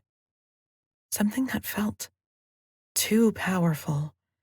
Like the time I had decided that I could pilot a skiff in roaring storm winds. Ulomo vites, I heard him beg, hiss and wheedle at the dead ship as Crux flew. And then, to my surprise, the entire galleon of the dead began to shake and tremor. It was rocking where it sat. Not because of any wave or wind, but merely as if its blackened beams themselves didn't want to be a boat anymore. Rather wanted to be flotsam and ruin.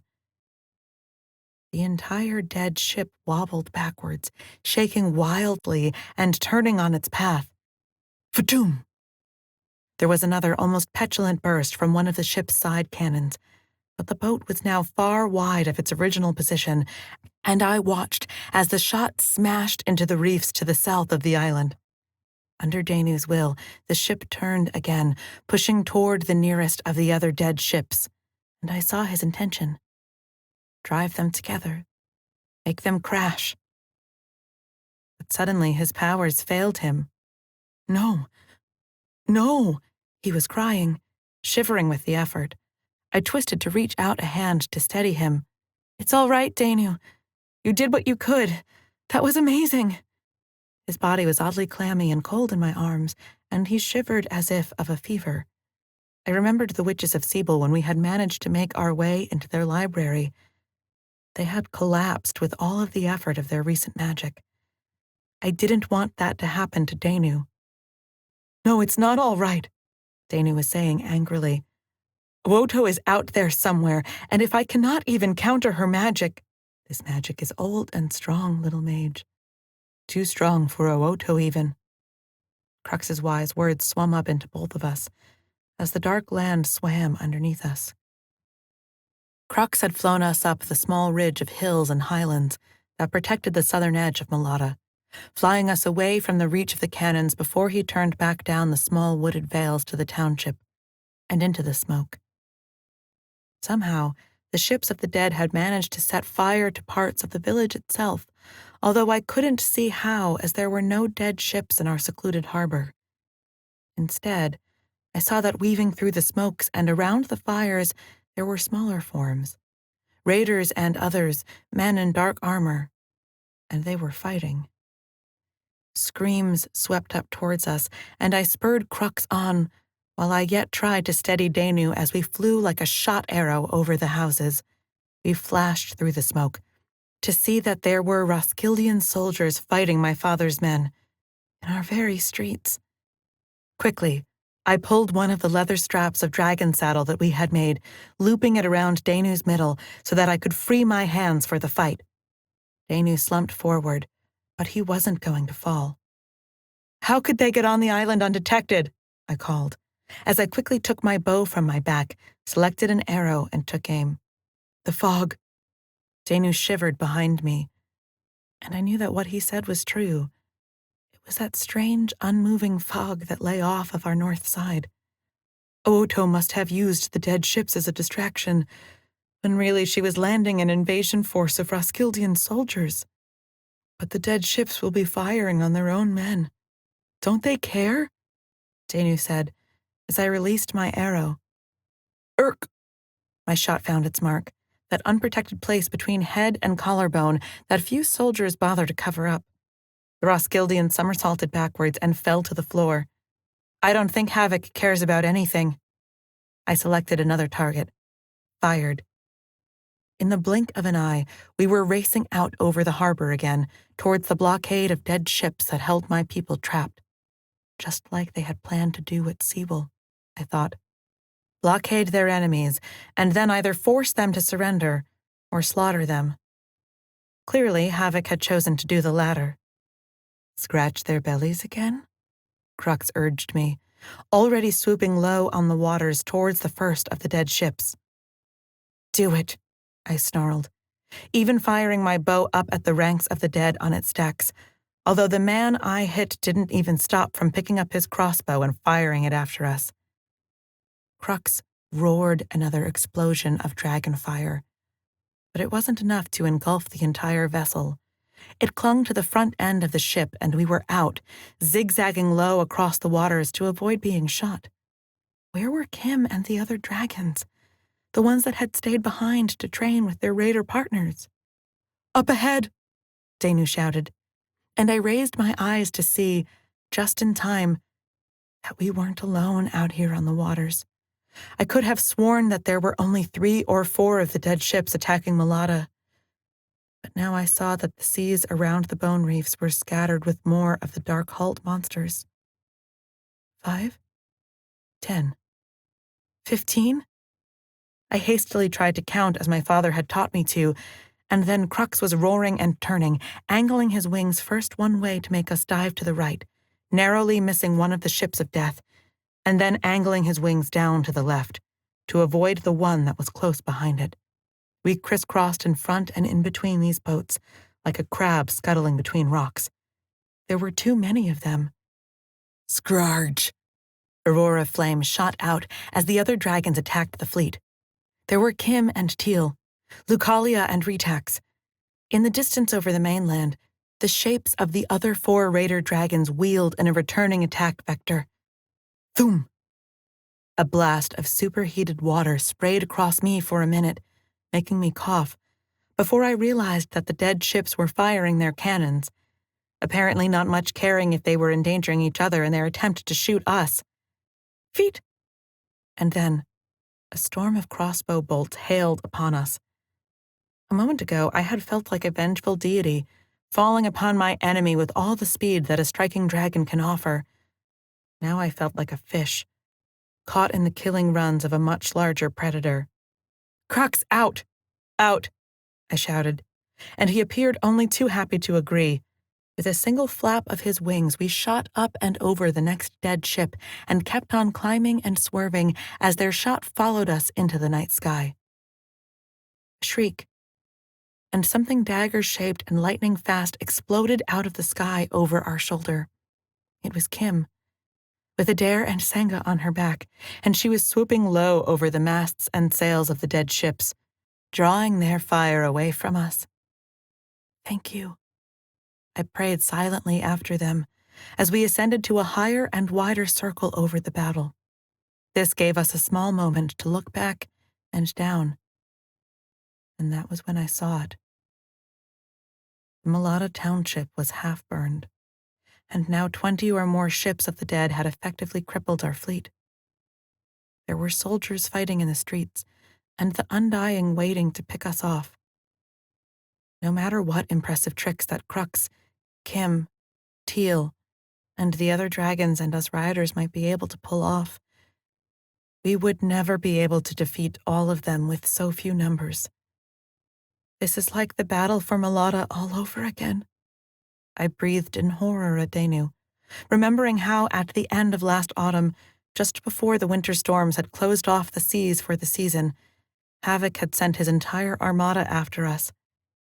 We had only managed to fight them off because we had advance warning, and the dragons came to save us, I whispered. "The dragons?" Danu said. "Could Crux call the dragons again? Would they come?" "They want to Oto, don't they?" I said. "The fog," Danu pointed, and I could hear his frustration with me clear in his voice. "That's an act of magic, and I bet that's Oto behind it. That's proof enough that she must be here." "I'll call," Crux growled, and he altered his approach over the island, not back to the battle in the streets, but towards the fog bank on our northern borders. His anger welled up through his body and his mind against mine. He meant to kill. And so did I. Chapter 12. Danu, Mage of Malata. Crux raised his head in the smoke-filled airs and sang. I could feel the pulse of yearning and the beat of despair in that song, and his emotions bled into mine to perfectly match my tormented heart. His song was long and ululating, not like the clicks, whistles, and whirs with which he used to communicate with the other dragons nearby. This one was more like an echoing call of an owl, perhaps, or a keen of a wolf. Below us, the dark landscape of Malata was flashing past in a blur of speed. I heard screams and shouts caught on the airs of battle, and now the roar of the other dragons. Not the dragons from the rest of the archipelago, sadly, but the dragons that had adopted a trusted few of the raiders.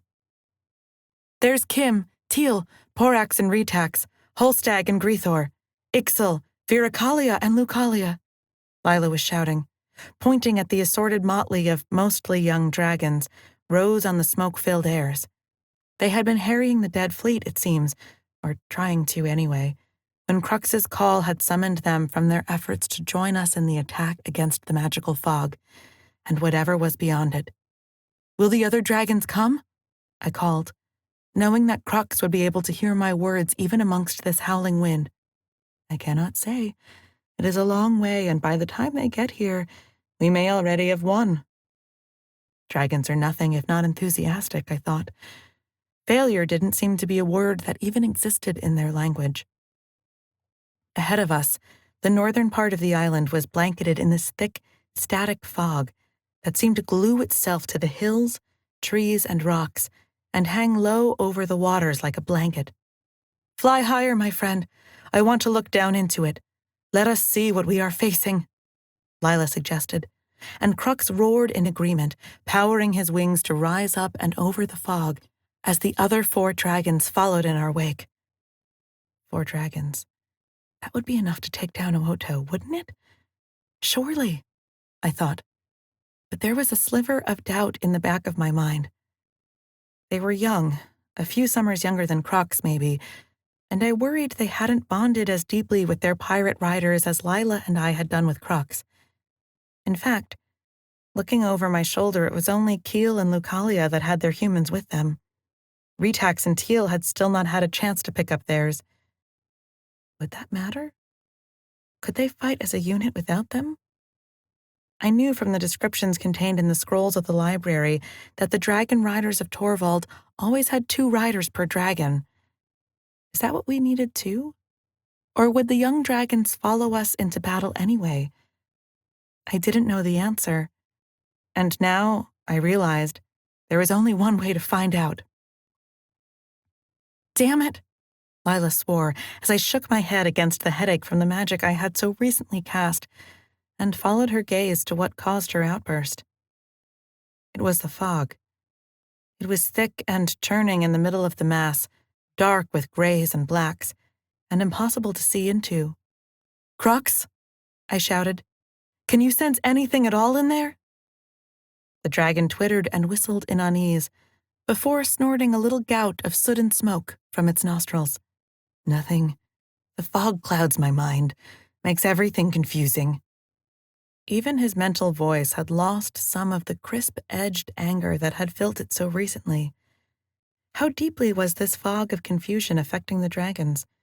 I thought in alarm, and shared a worried look with Lila, who only made a quick turn of her chin, cutting off any anxious questions that I might have. We have to do this. Mulata is at stake, no matter what foul magics they can summon. She was right. So I closed my eyes and tried to remember the charm for summoning the harsh north winds, which might disperse this magical fog. There's people coming out of it, I heard Lila say, and tried to listen even as I tried to clear my mind at the same time. Borealis. That was it. Borealis is the name of the north wind. They're wearing armor. They're not the dead, Lila said from somewhere far away. Borealis ignitus? No, I don't think that's the one. I tried to picture the scroll that Afar had me study so many years ago. The 4 winds that blew into the world from the 4 corners. North Borealis, Eastern Cumulus, the Southern Vesper. There. The symbol of the north wind. I could see it clear in my mind, and as soon as I could see it, my magic uncoiled inside of me like a leaf waking from winter. Aya Boreal. The words ripped from my throat, but it was like it wasn't even me saying them at all.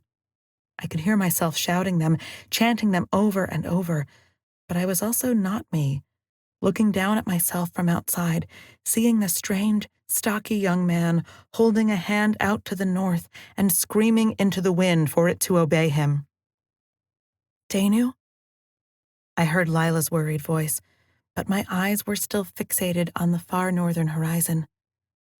I could feel the power in me, reaching out, like lightning, jumping from my heart and down my arms to the tips of my fingers. There was a sudden flash and a clap of thunder from ahead, and an answering screech from Crux below me. It was night now, so the skies were already dark, but directly to the north came a pool of black clouds that whipped the waters ahead of them. It worked! It actually worked! I shouted in glee, pulling my hand down into a fist, straight at the magical fog beneath us. In response, the storm picked up speed, bearing down on the island of Mulata as if it were possessed, which I guessed that it was, in a way, by me. Danu? Is that you? Lila asked. She looked at me with wide eyes. She was worried.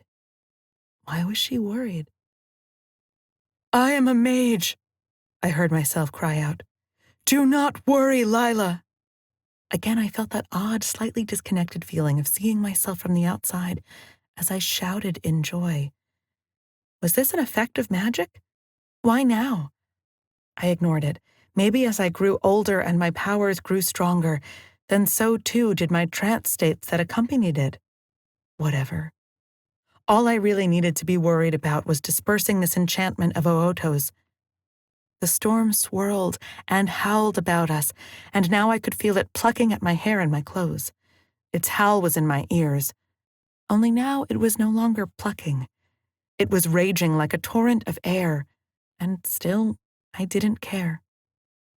"Danu, it's too strong," I heard Lila say, but I ignored her. What did she know of such things? I needed strong magic to counter other magic, didn't I? "Danu!" I brought my hand down in a fist to the witch's magical defenses below me, and the storm broke over the fog with multiple flashes of blue-white lightning. But nothing happened. What? The storm was black and raging, tearing itself apart as it swept over the fog bank. But perversely, in a vision that defied all sense and reason, the fog bank stayed exactly where it was.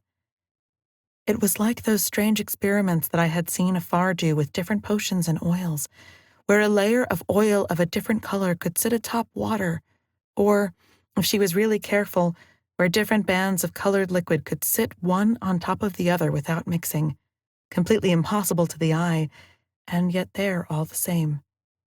That was how the storm raged over the fog bank, without mixing. "What's wrong? What did I say wrong?" My anger flared. I could still feel the flush of power leaping from my heart to my fist, and so I called again, my voice harsh and breaking this time. "Aya Borealis!" I smashed my fist down.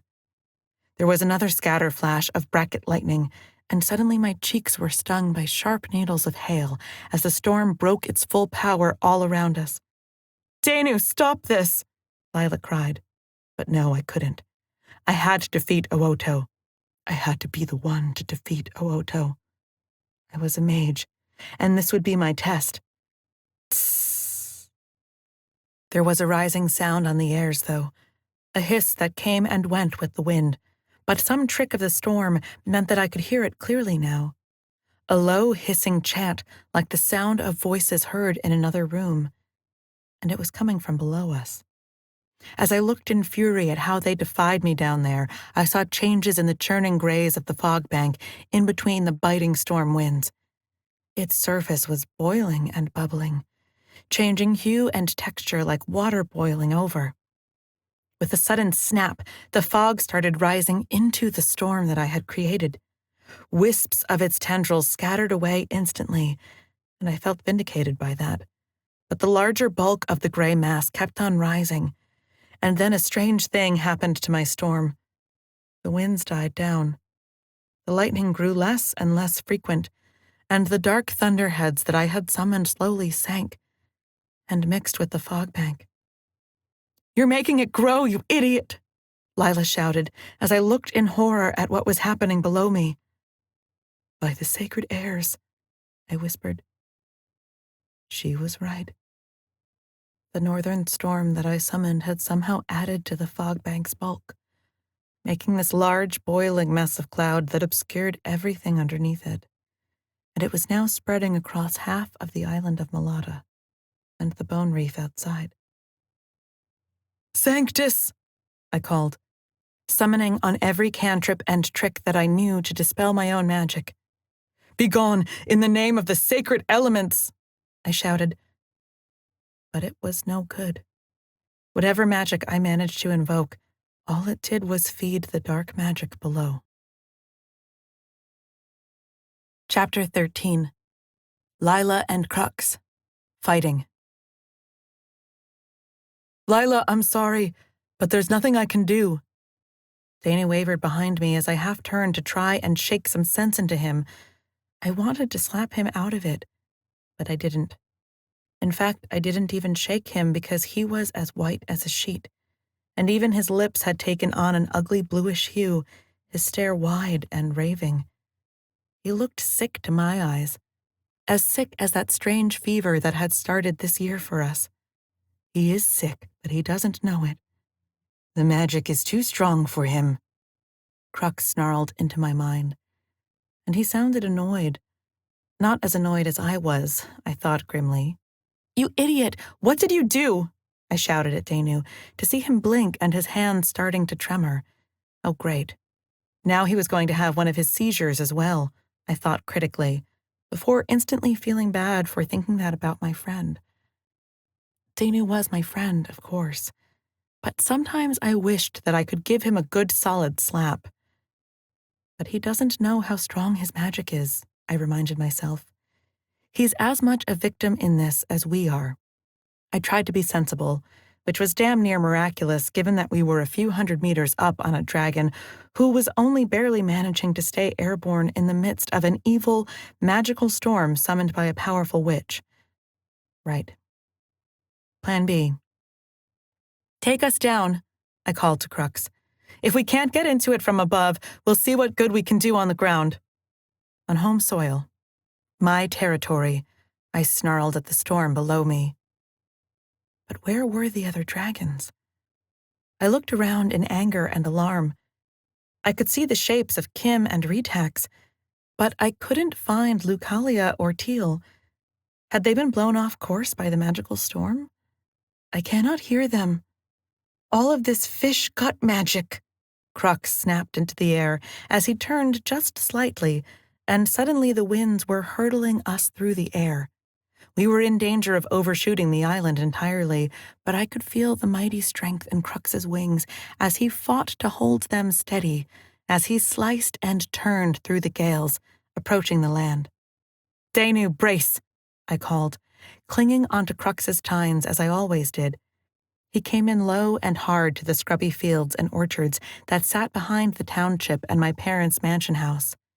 I felt the jolt as he clawed at the rocks, trees, and earth, before skipping over a small paddock containing a terrified donkey and stumbling through a small orchard that had once grown some very excellent pippin apples. I was thrown and bounced and jostled before we came to a stop at the far end of the orchard. The winds were still howling all around us, and Crux was daintily taking his front claw out of a centuries-old hedge and switching his tail back and forth like an angry cat. There goes the last of the pippins, I thought, at the sound of splintering and breaking. Halt in the name of the king, someone bellowed, and I saw that there were already soldiers scrambling down the sides of the low rise and into the path of destruction left by Crux's awkward landing. They had the small, rounded metal helmets favored by the Roskildians, as well as breastplates and greaves. In their hands they carried long tridents with wickedly sharp points.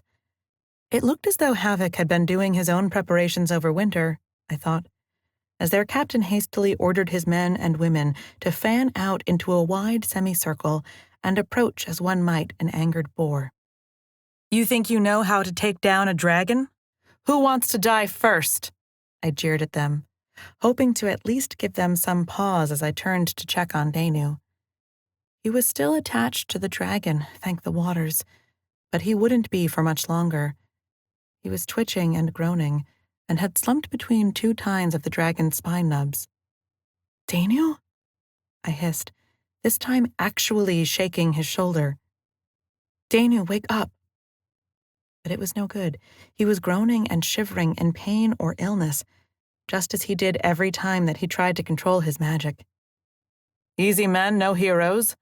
On my command, the Roskildian captain said, as they crunched through the destroyed orchard, their tridents lowered. Skrrr. Crux lowered his head on his long serpentine neck and growled at them. I could feel the murderous rage inside of him.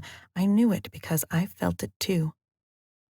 But I couldn't fight with Danu like this, and the skies above us were howling with black storm winds.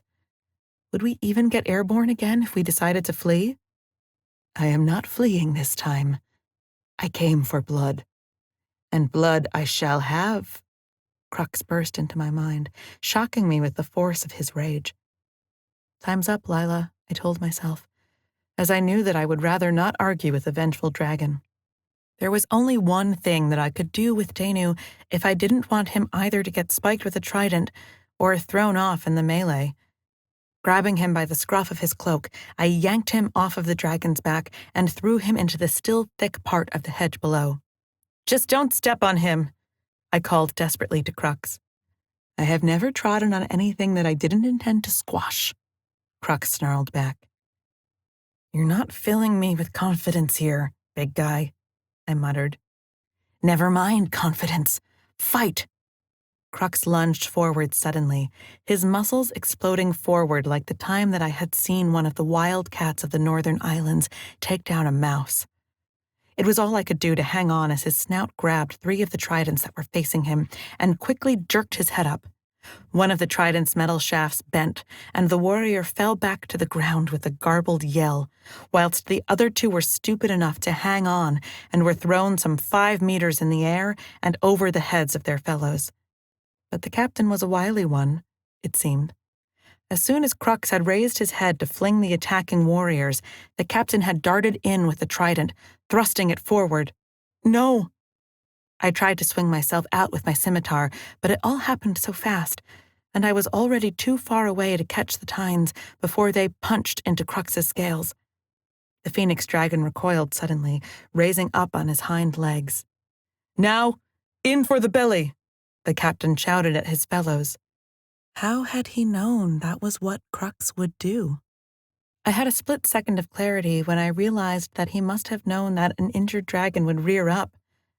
But how could he? Crux! I screamed, but it appeared that the vicious phoenix dragon already had his own plan to deal with the Roskildian soldiers. His shoulders flexed, and he spewed a jet of flame straight at them.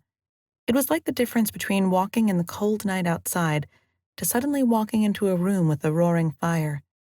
The heat of the dragon's breath hit me like a wave, but not as badly as it hit the soldiers in front of us. They were thrown back by the blast, and their screams turned into wails as Crux kept moving his flame over them, completely destroying them and the orchard, which once had its fine pippins. I couldn't watch. Even though these foul men had tried to hurt my most beloved dragon, it was still a terrible way to die. Suddenly, all of my murderous rage evaporated in an instant. I just wanted this battle to be over, and I wanted these people off of my island. It's done. They are gone. Crux dropped back down onto his front paws, his chest moving in and out like a bellow. He hadn't killed them all, of course, but he had decimated their numbers, and there were several running for their lives out of the orchard. Crux did not appear eager to chase them, even though I still felt his anger burning strong within him. You cannot even eat them, Crux moaned, before adding in a way of explanation, too much metal. Danu? Danu, you have to wake up. I shook him again, earning only a pained groaning sound from the acolyte of the witches for my efforts. I had him laid out on the small bit of untrammeled sward left, and tried to do my best to examine him. It was no good, of course. It was a magical illness that I was sure that he was suffering from. I had seen it earlier with the West Witches of the Haunted Isle, and now, in Danu. Above us, the wind still howled, and the fog was still slowly moving over my home, completely cutting off all sight of what lay beyond it. I could see its tendrils reaching the top of the rise of hills and trees that lay just above us. Any moment now, it would be upon us, and then we would all be lost. I could hear screams and the clash of blades from the township behind. I had no idea how the battle to save the island was going, but I did not expect it to be going well. Come on, Danu. I need you, I said in exasperation. As much as I had been annoyed at him for summoning that storm, he hadn't known that the magic of the evil witches would be stronger. He had only been trying to help. And I need all of the help that I can get right now. The ground shook as Crux bounded back to our side, raising his head gingerly and holding it slightly cocked in an awkward gesture. I could see thick gobbets of green blood running down the side of his scales where the captain had spiked him. The enemy is near, but they dare not approach, Crux informed me, looking first one way and then another, to screech and snarl at the distant shadows. The enemy is everywhere, I grumbled, trying one more time to shake Danu to wakefulness, but it was no good. Great. We're going to have to carry him. Why didn't you say? Crux deftly leaned in, despite the fact that he was hurt, and picked up the young mage with one of his front paws and held him carefully close to his chest, as you might hold an egg. But you won't be able to fight, I said. A dragon can always fight. Crux peeled back his scaled lips to reveal his rows of wickedly sharp teeth, his canines each almost a meter long. I'm sure you can, I thought, nodding. Okay, then. Let's see what's happening out there. I drew my sword and led the way out of the orchard into the practice courtyard where my mother had taught me to fight. I could clearly see the townhouse where I had grown up just a little way above us. There were sparks and glints of metal in its grounds, and I heard distant screams and shouts. Defend the perimeter! On our northern side! A rough shout met my ears from up ahead. It seems that the enemy had even managed to attack there as well, and, seeing no better alternative, I pointed towards my old home.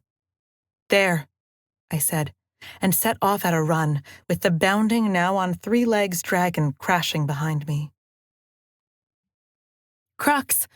I shrieked just in time, and felt the wave of heat pass over my head at the knot of Roskildian soldiers that had been charging down through my mother's practice yard.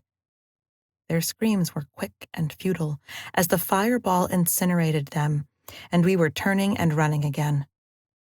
The grounds of the old townhouse had once been formal gardens, back when the old kings of Torvald had outposts and governors out here.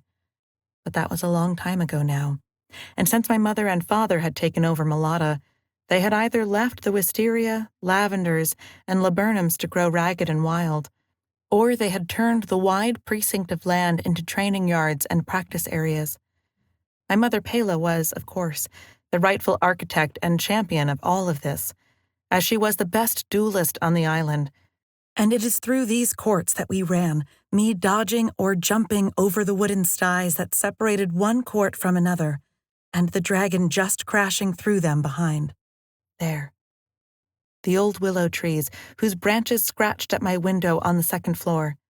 It stood at the end of the courts, and right beside the little cobbled area where Mother hauled out the washing every day and drew water from the well. There was a knot of raiders congregating there, clearly regrouping from the attack. Thank the waters! It's one of the dragons. One of the raiders hailed Crux as we ran up.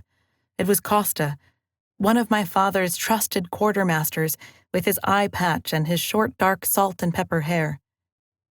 It's me, Lila, as well, I gasped, clasping them in a quick raider's embrace. There were barely 10 assorted men and women here, no one seriously wounded, but all bearing the signs of a night already spent fighting for their lives. Crux set Danu down carefully at the foot of the old willow, and he groaned in discomfort as I took off my cloak and rucked it under his head.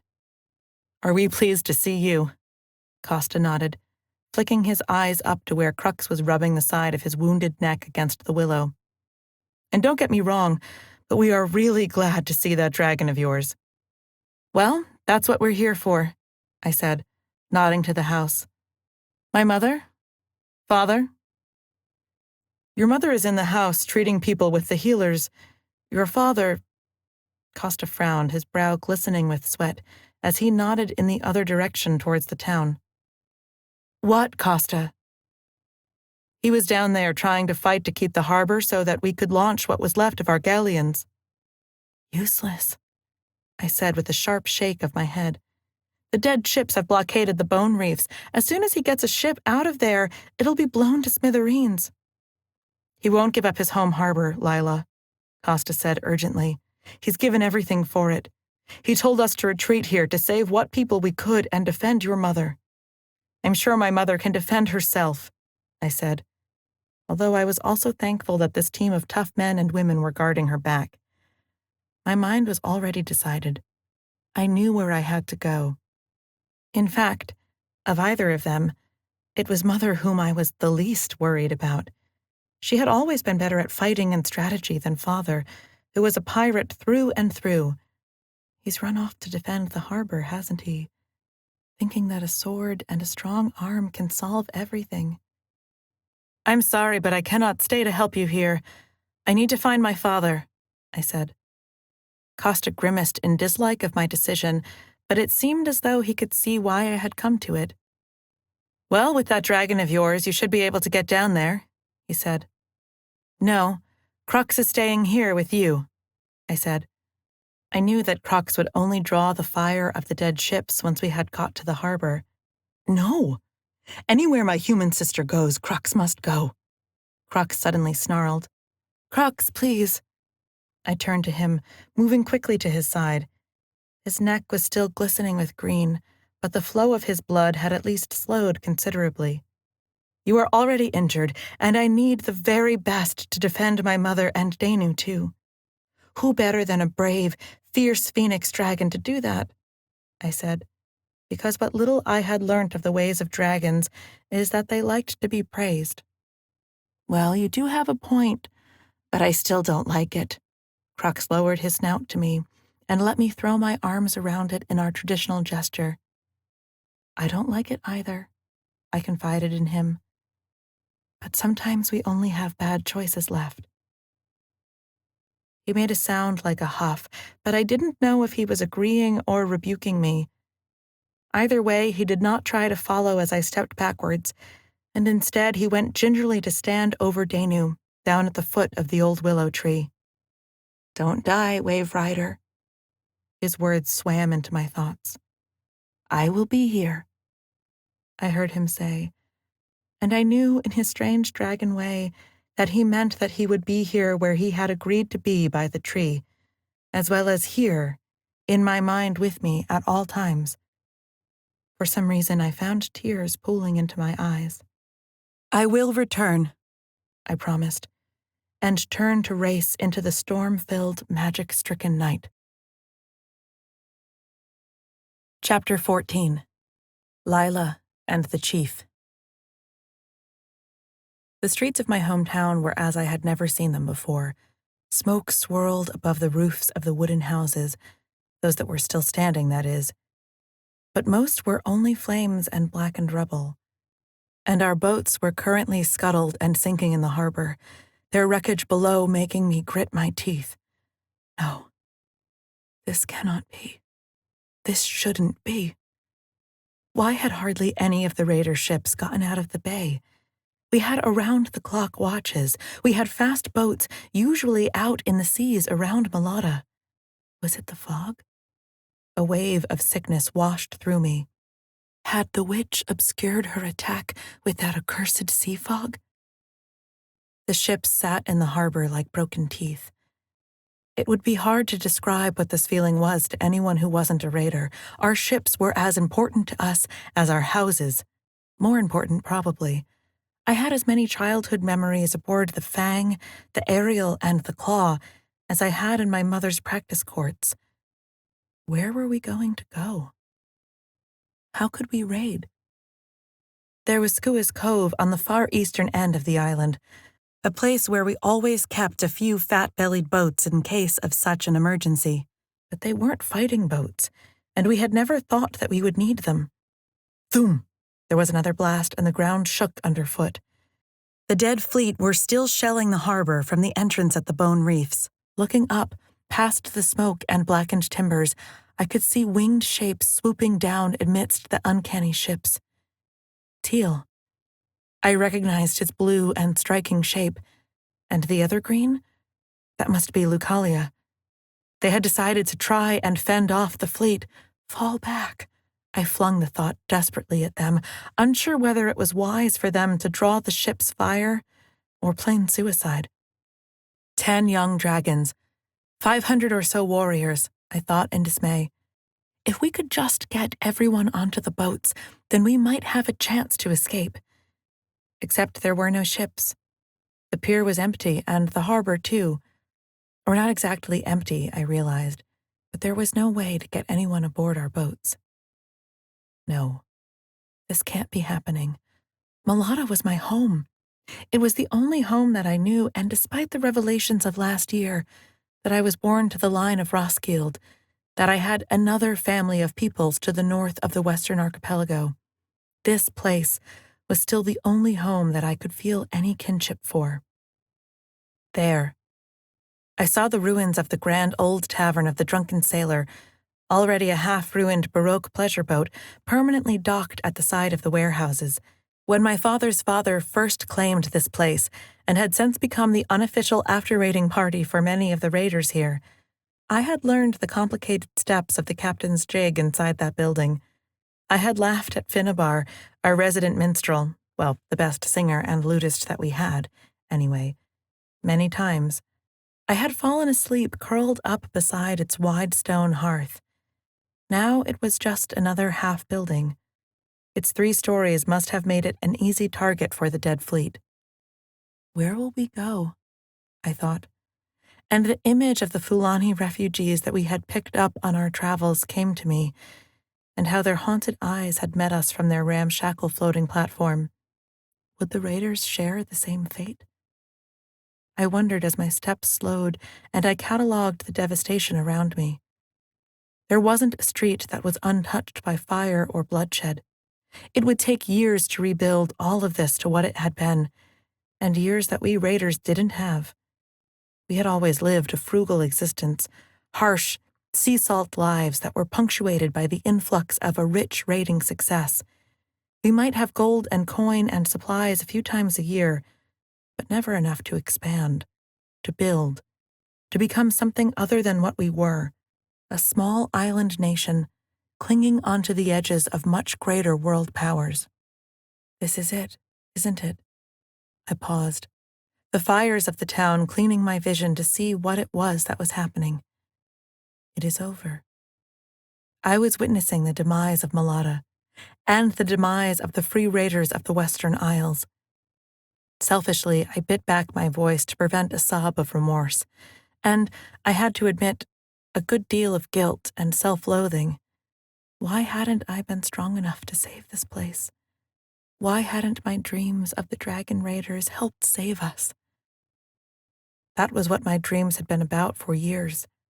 To befriend the dragons as the wild Queen Saffron had done, and then to turn the Sea Raiders into a force that could shake the Western Islands forever. Looking at the ruins of my hometown, I was sure that all I had achieved was to plunge Malata into disaster. Lila! Psst! A voice from one of the sides of a blackened building, and I looked to see that it was Shep, one of the hands of the Fang. What was he doing out here? Why wasn't he on the Fang? I thought, before realizing that I was being stupid, as the Fang itself was clearly visible, its prow sticking high in the air over our small pier as its aft had been scuttled. Shep, where are the others? I hissed, running over to him. No time. He looked worried, eyes wide, sparing a glance behind him in the alley. They're everywhere. They? Which ones? The Roskildians? I said, readjusting my grip on my scimitar. Shep looked, if anything, haunted as he turned to me. Yeah, them. And the other ones. The dead. The dead must have come ashore. I remembered the way that they had taken arrow shot and sword blow on the witch's haunted isle and had kept on loping forward on legs that had long since wasted to sinew and bone.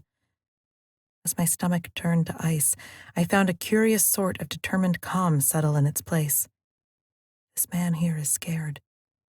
He doesn't know what is happening to his home, and he doesn't know where his captain is. We raiders might be a disagreeable, argumentative bunch, but unlike much popular belief, we had a great deal of respect for the chain of command. If our captain was strong, then we could jump over gunwales and into raging storm waters for them. If they were weak...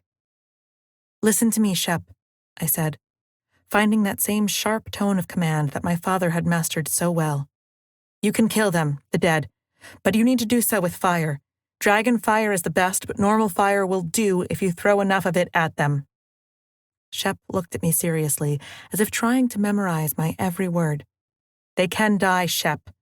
They can die, I reassured him, and I saw him mumble the words to himself, repeating them as he nodded. Fine. He nodded. brushing the sweat off of his brow. "Now listen to me. Where is my father? Where are the first mates and the captains?"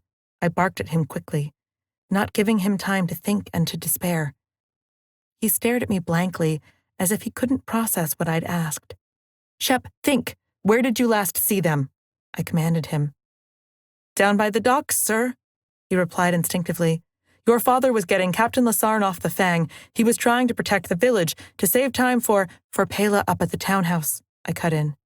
That made sense why there were guards up there. "Good man, Shep, good man. Now, I want you to grab a torch, a burning timber will do, and make your way up to the townhouse, you hear me?" I said. The man nodded, licking his lips. "Tell them that my orders are to fall back to Skua's Cove. Prepare any boats that you can." I said sharply. "Aye, Lila, but doesn't that mean—" Shep said awkwardly, and I wondered whether it would be sensible just to shout at him. But no. This time the man deserves an explanation. He knew as well as any raider what my orders would mean. Skua's Cove was little more than a stream outlet on the furthest eastern side of the island. We barely used it for anything other than storing a few boats, and we always had a provisional plan that, should everything go terribly, then we could escape to Skua's Cove, load up where and what we could, and leave the island. That was what I was advising. The evacuation of Malata. "Yes, Shep, you heard me. Get to Skua's Cove. Load up. We do what we raiders have always done. We sail fast and hard out of trouble, regroup, and decide where to attack next." "Aye, aye, sir," Shep said, and it must have been the tone in my voice and my sharp glare that made him turn so quickly and race back up towards the townhouse at the top of the village. "When the storm is high and blood is falling," I heard the old advice of my father to me, whom he wanted to be his first mate, and eventually captain of the Ariel after him. "Then it doesn't matter how great your plan is or how clever you are. You are fighting a war with the fear in every man and woman's heart who serves under you. You have to win that battle first, and then you can win the battle." That was what he had advised. Give your crew something to be inspired by. Give them a plan to believe in, even if it was a terrible one. And so far, my plan for the rescue of Malata was to abandon it. How much more terrible could that be? If your prey is faster, stronger, and quicker than you, then it is stupid to keep on hunting. Crux suddenly breathed his soot-laden thoughts into my mind. I could feel his approval of my decision to abandon the island. "You think?" I whispered, taking a ragged breath as I chose the best route down to the harbor that would keep me out of sight. "I do. We dragons are taught when young to never die needlessly.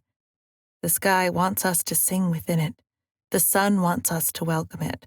Why throw your life away if you cannot win?" he said. Well, I guess you have a point, I thought, before suddenly wondering if he was talking about me and what I was doing here and now. I would have asked him if he thought my mission to save my father was suicide, but before I had a chance to formulate my thoughts, there was a clank of armor and the stamp of feet. "Hide, Wave Rider," Crux informed me, and I slid my back down the wall until I was crouching in the soot and slurry of the floor. "This way," I heard a man growl, his voice guttural and clearly out of breath. "Bloody fiends, why don't they stop firing?" his voice muttered, just as a group of men in the breastplates and helmets of the Roskildian soldiers ran down the avenue towards the harbor. In their hands they held long swords and shields. I decided to follow them. I knew these streets better than they did, and even though their route was simple, I knew which alleys would take me around which warehouses and keep me out of sight, even as I rejoined their path. It meant racing down narrow spaces between the broken open and smoking buildings, pausing, turning, and racing back. But I was just in time to catch snatches of the soldiers' arguments. "Almost there." "Quick! That accursed witch's mist is almost on us." At that phrase, I pulled back into the shadows, looked around to see that the man was indeed right.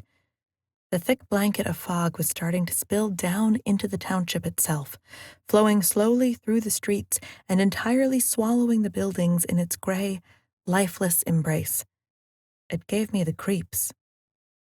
If I have to spend another minute on this island— Shut it, Venner. No, these new fighters give me the creeps. I saw one of the soldiers at the back argue. There must be only 5 or so in total of these soldiers, but that was still too many for me to kill alone. I will come. Crux leapt into my mind joyfully. Thoom!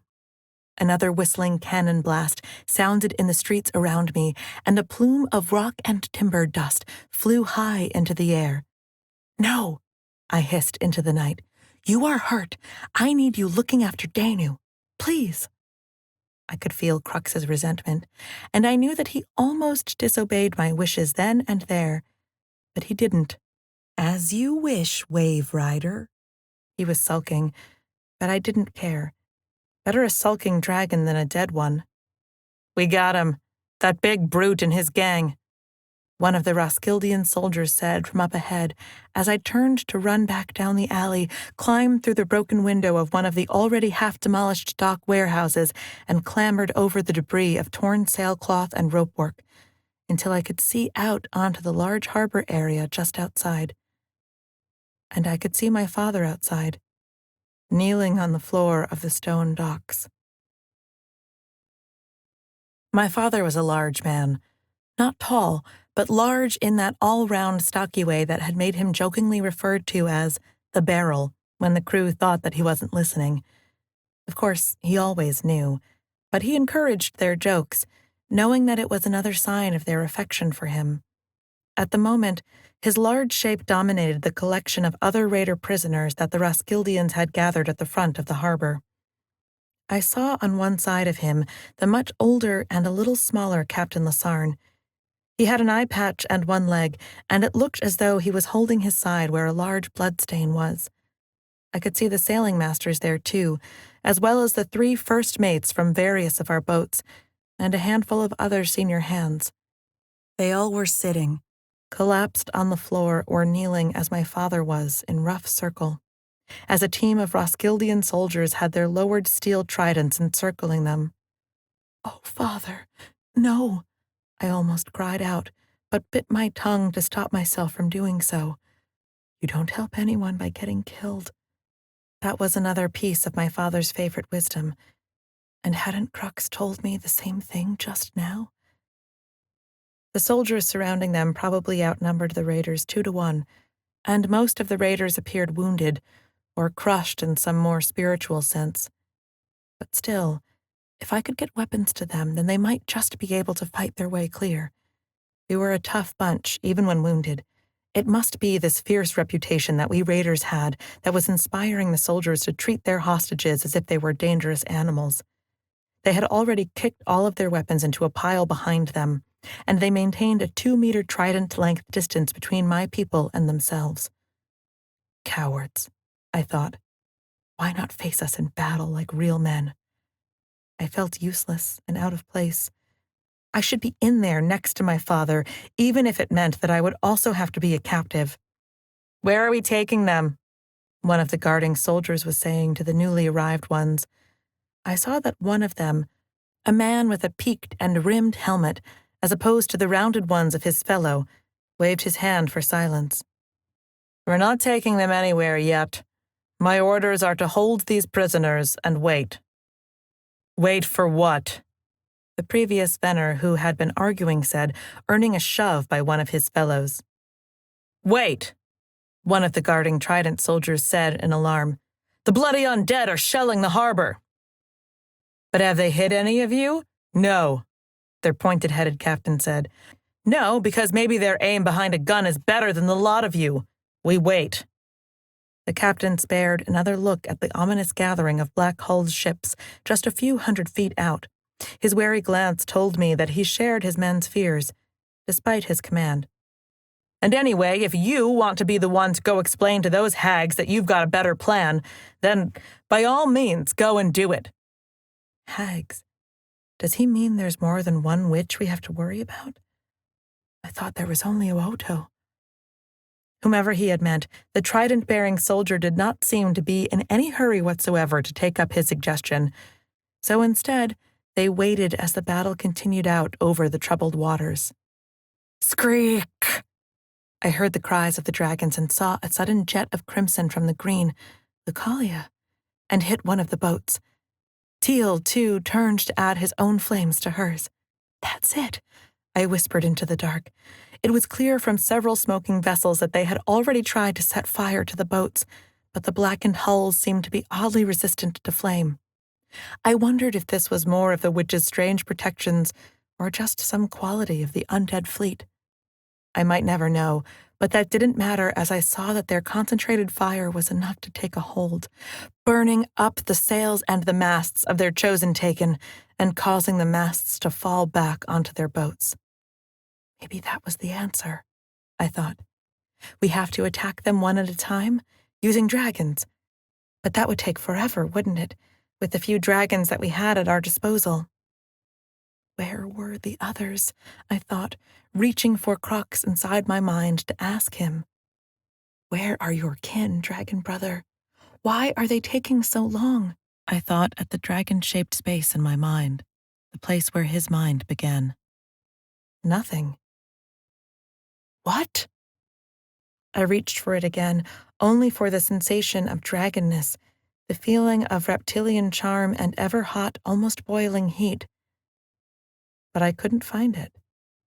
I could only pull up a childish picture of dragons, colored in ink and wax that I had made as a child, or the memories of his great shining eyes as he looked at me.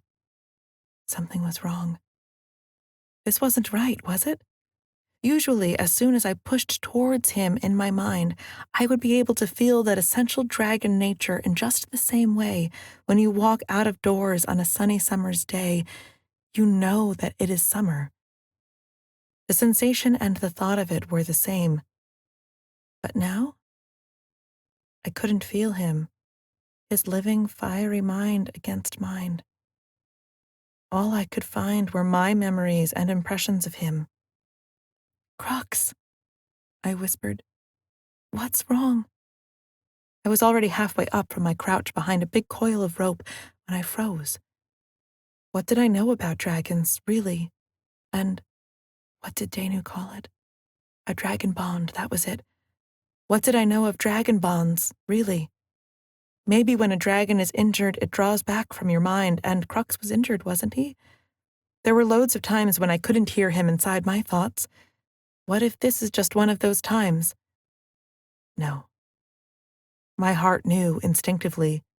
Even in those times that Crux, either because of his short temper, stubbornness, or maybe just because of the fact that he wanted to be alone, pulled back from my thoughts, I could still feel his dragonness at my side there. But now? It was like I had never found a friend in him, nor bonded as I had. It was as if I was alone. Good.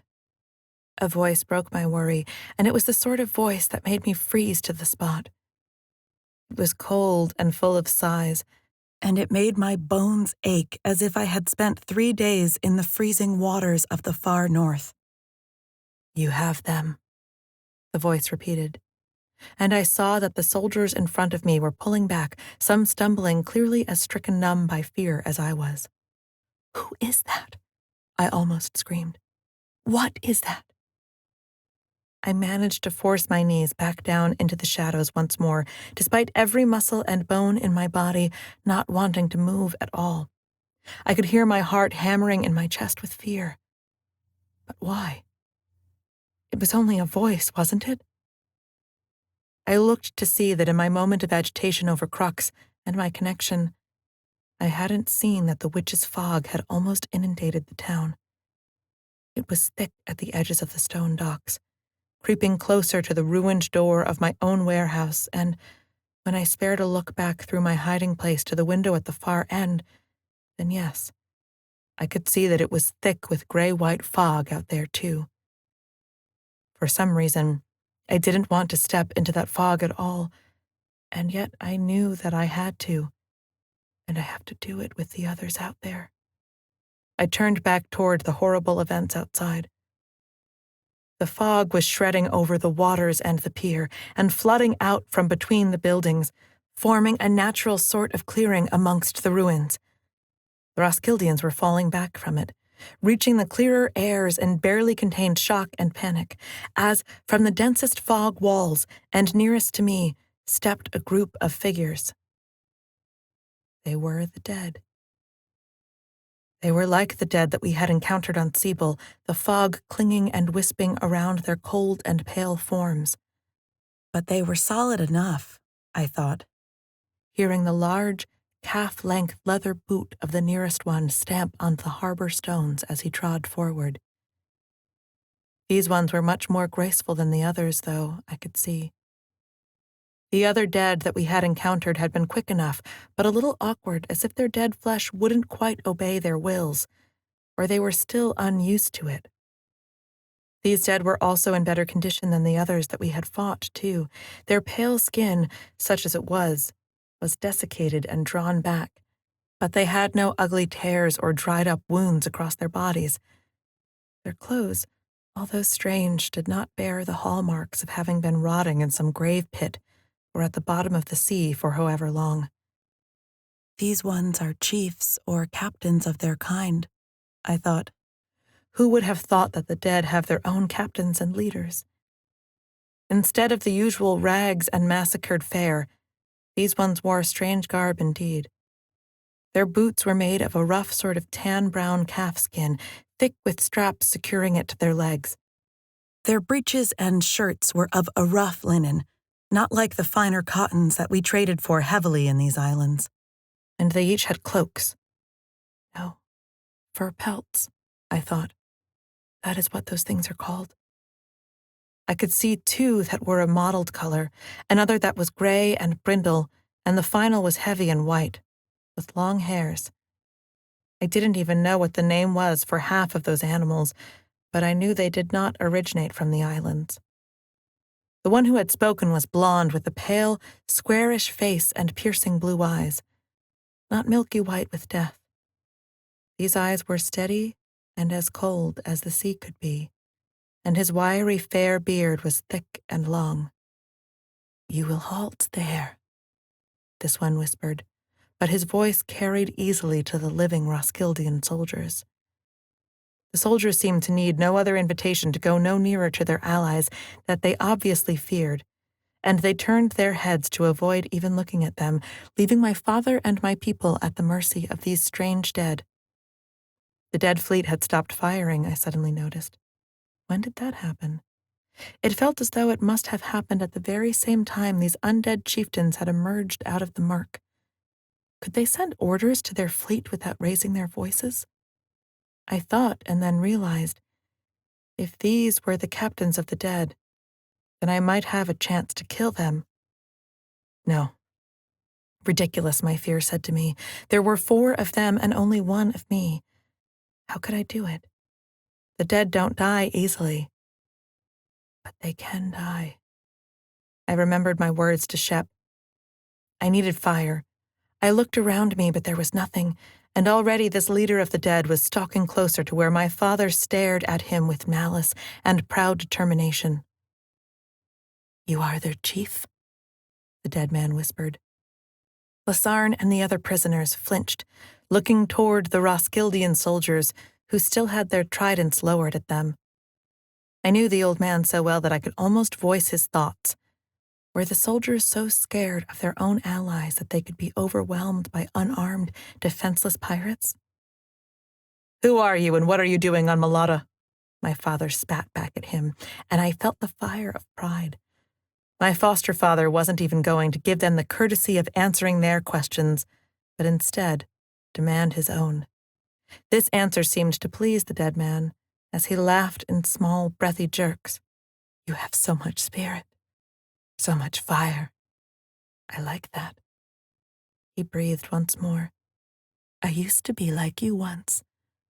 I used to think that if only I shouted loud enough, then the whole world would listen." My father glared at him, managing to somehow appear bored. Fire, I thought, casting around again. Was there anything in here? This warehouse had been a place for storing rope and sail, not an ammunitions cache, and not even the painting shed with its turpentines and spirits. I couldn't immediately see anything, and every second I looked took me away from what was happening to my father. Maybe you are not the chief. Maybe this one is. The dead man cocked his head toward Chief Lasarne. It was an easy assumption to make. Lasarne was the eldest of the group. He was still well-muscled with gold teeth and gold rings on his hands. His eyes were also defiant and full of hate. The dead man moved suddenly as fast as a striking shark. Pow! He had stepped forward, and one of his hands was clamped over Lasarne's face. One of his cold, white hands. I could see the old leather of the man's shirt, and an ancient silver torque with some strange designs on it glint from the distant light of burning buildings. And then Lasarne screamed. Ah! Lasarne shrieked and coughed, but it was quick, and whatever the dead man was doing to him, it was all over in an instant. Get off him! My father snarled, jumping up from his kneeling position, but before he could get into position, one of the other dead, the one wearing the long, gray and brindle furred pelt, had seized him by the wrists and held him fast. This other one had gloves on, or perhaps they didn't have the same powers as their strange chief, and so my father did not suffer the same fate as Captain Lasarne. Father! I opened and closed my mouth, but didn't make a sound. I need fire, damn it! Fire! I crowded backwards into the warehouse, determined to find something that would cause a spark, something that would work against these foul beings, and that I could use to rescue my people. There was a crumpling thump from outside, and the prisoners were wailing and shouting. What did you do to him? Lasarne's dead. He looks dried out, like he sucked the life right out of him. Monsters. The shouts were rising until the dead chief snarled a sudden shout. It was like listening to an iceberg if it could scream. Silence. I am Jarl Lars Oldhorn, the Bloodhammer of Brusk, the man stated proudly, and it echoed strangely in the fog. I have fought men and I have fought dragons. I have fought creatures in the far north of this world that have yet to be named. And I have died. And yet am alive once more. I froze in my search.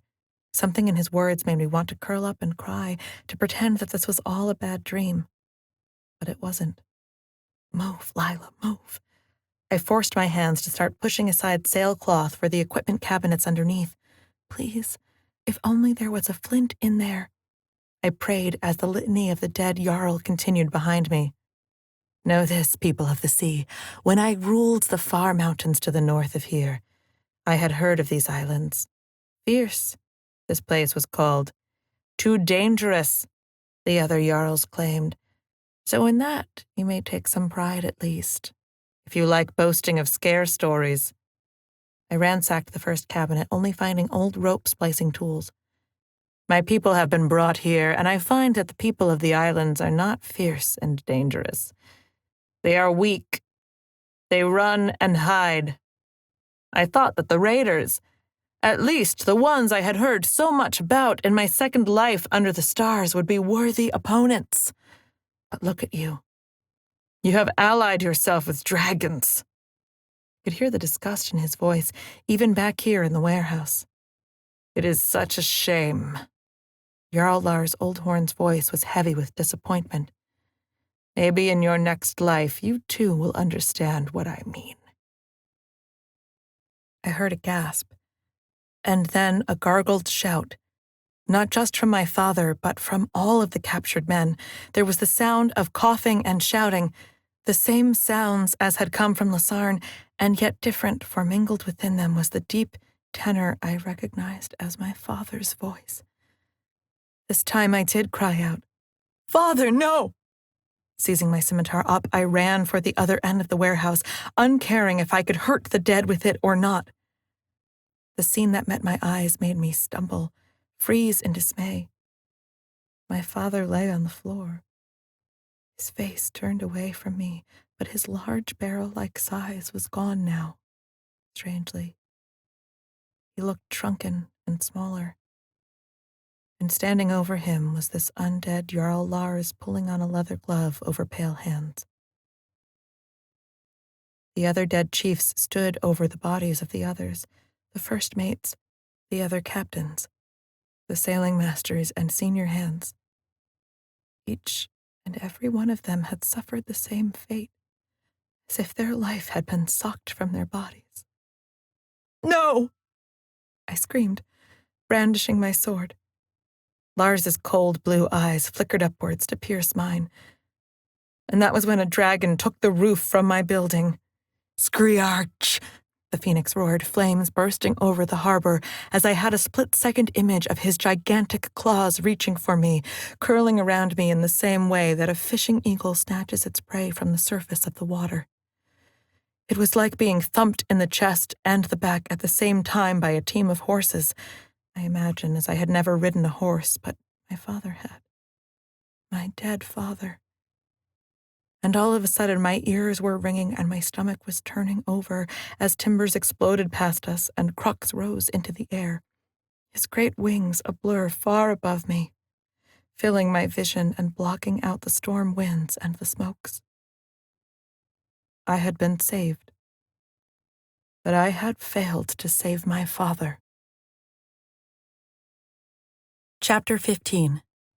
Danu. Advice from a Dragon.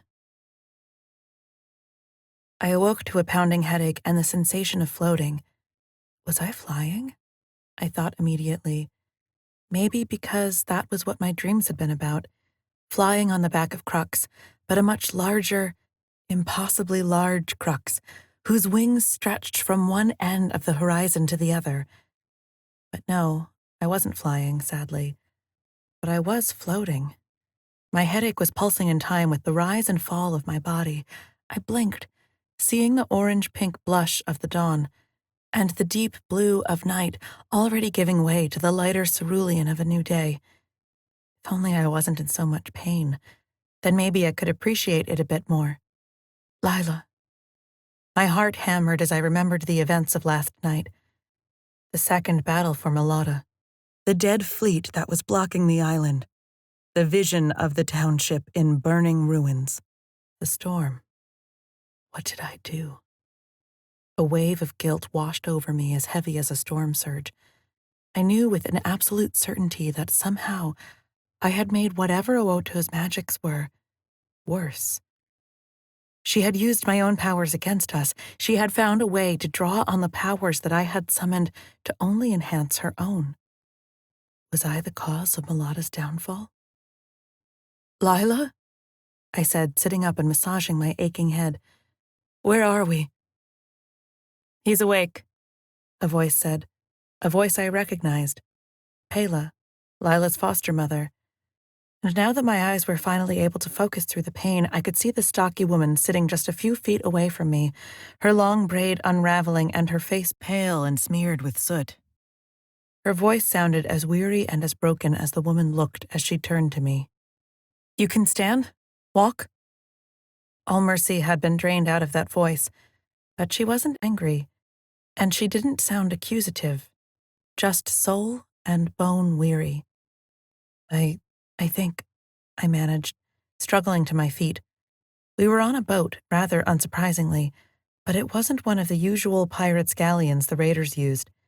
This boat was broad and, I could feel through my feet, with a shallower rather than steep hull, good for navigating the shorter stretches between islands of the Western Archipelago, and good for carrying lots of cargo. Not a raiding vessel.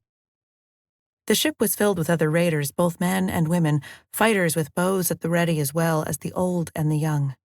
There were large barrels of water on the deck, from which some were filling pouches, and, stacked on another side, were crates of dried fruits and bread. This was, I realized, a boat of refugees. "We've lost, haven't we?" I said in a quiet voice. Pela didn't even raise her head this time, but she sounded crushed. "Aye, lad. The proud sea raiders are no more." She picked at a splinter on the deck idly, as if there was nothing better to do. I wondered if, for a fierce raider, accustomed to being the scourge of the sea and inspiring nightmares in the other islanders, A certain dispiritedness was only to be expected. But where's? I started to say just as Dragon Shriek cut off my question. Looking up past the fat and full sails, I saw the flash of sun on scales as from high up there was a dragon. I could tell it was Crux even before he flew out of the sun's glare. For a moment, I wondered at that. Had I recognized his voice so draconian and like the others? Or was there some other sort of bond that we shared? Of course we share a bond, Danu. I have already chosen you as my rider, as I have chosen Lila on my back. His voice was as strong as if I were sitting up there with her, and I felt with it a flush of gratitude. With so much loss and resignation down here, I was only too happy to share my thoughts with my brave and courageous friend once again. You have Lila? I murmured under my breath, picking my way past the idle raiders on the deck and leaning out to the side. Of course, where else would she be? Was the almost sarcastic reply. They're back, Pela said, sounding a tad lighter, if only for her face to instantly become clouded. She wasn't just talking about the dragon and her daughter, I saw, but she was looking out to where the Ariel was scything through the water towards us, taller and with a sharper prow than our vessel, as she gained on us and quickly pulled alongside. Hoy! Came the brusque tones of the sailing master Elash, the same man who had captained the Ariel when we had rendezvoused with her before the battle. He looked just as tired and uptight as he had before, which was understandable, I thought, considering the circumstances. There were different faces at the rigging and working on the railings as well. Faces that I recognized not from the streets of Malata, but instead from the refugee platform of the Fula. It seems that they had decided to join the crew. Any news? Pela shouted over to Elash, but the older woman's eyes were wrong somehow. They were cold, hopeless. She has already given up, I thought. But why? She has her life. She has her family. Where was her husband, Chief Kazian? And then it hit me. Why wasn't he the one to take charge of his favored flagship, the Ariel? Oh no. We're not more than a couple days out by my reckoning, Elash hollered across the water. The Ariel could make it by tomorrow morning, but we'd be leaving you alone in unfriendly territory. What were they talking about? I thought, looking from one to the other. They seemed to be discussing something very important indeed. Pela just shrugged as if it was no matter. We have the dragons, in fact. A weary glance up above. We should get Lila here. She needs to be helping on this decision, now. Why now? I thought. Because Lila is now first daughter, Crux informed me. It was a term I had never heard before, not amongst the raiders anyway. What do you mean? I whispered.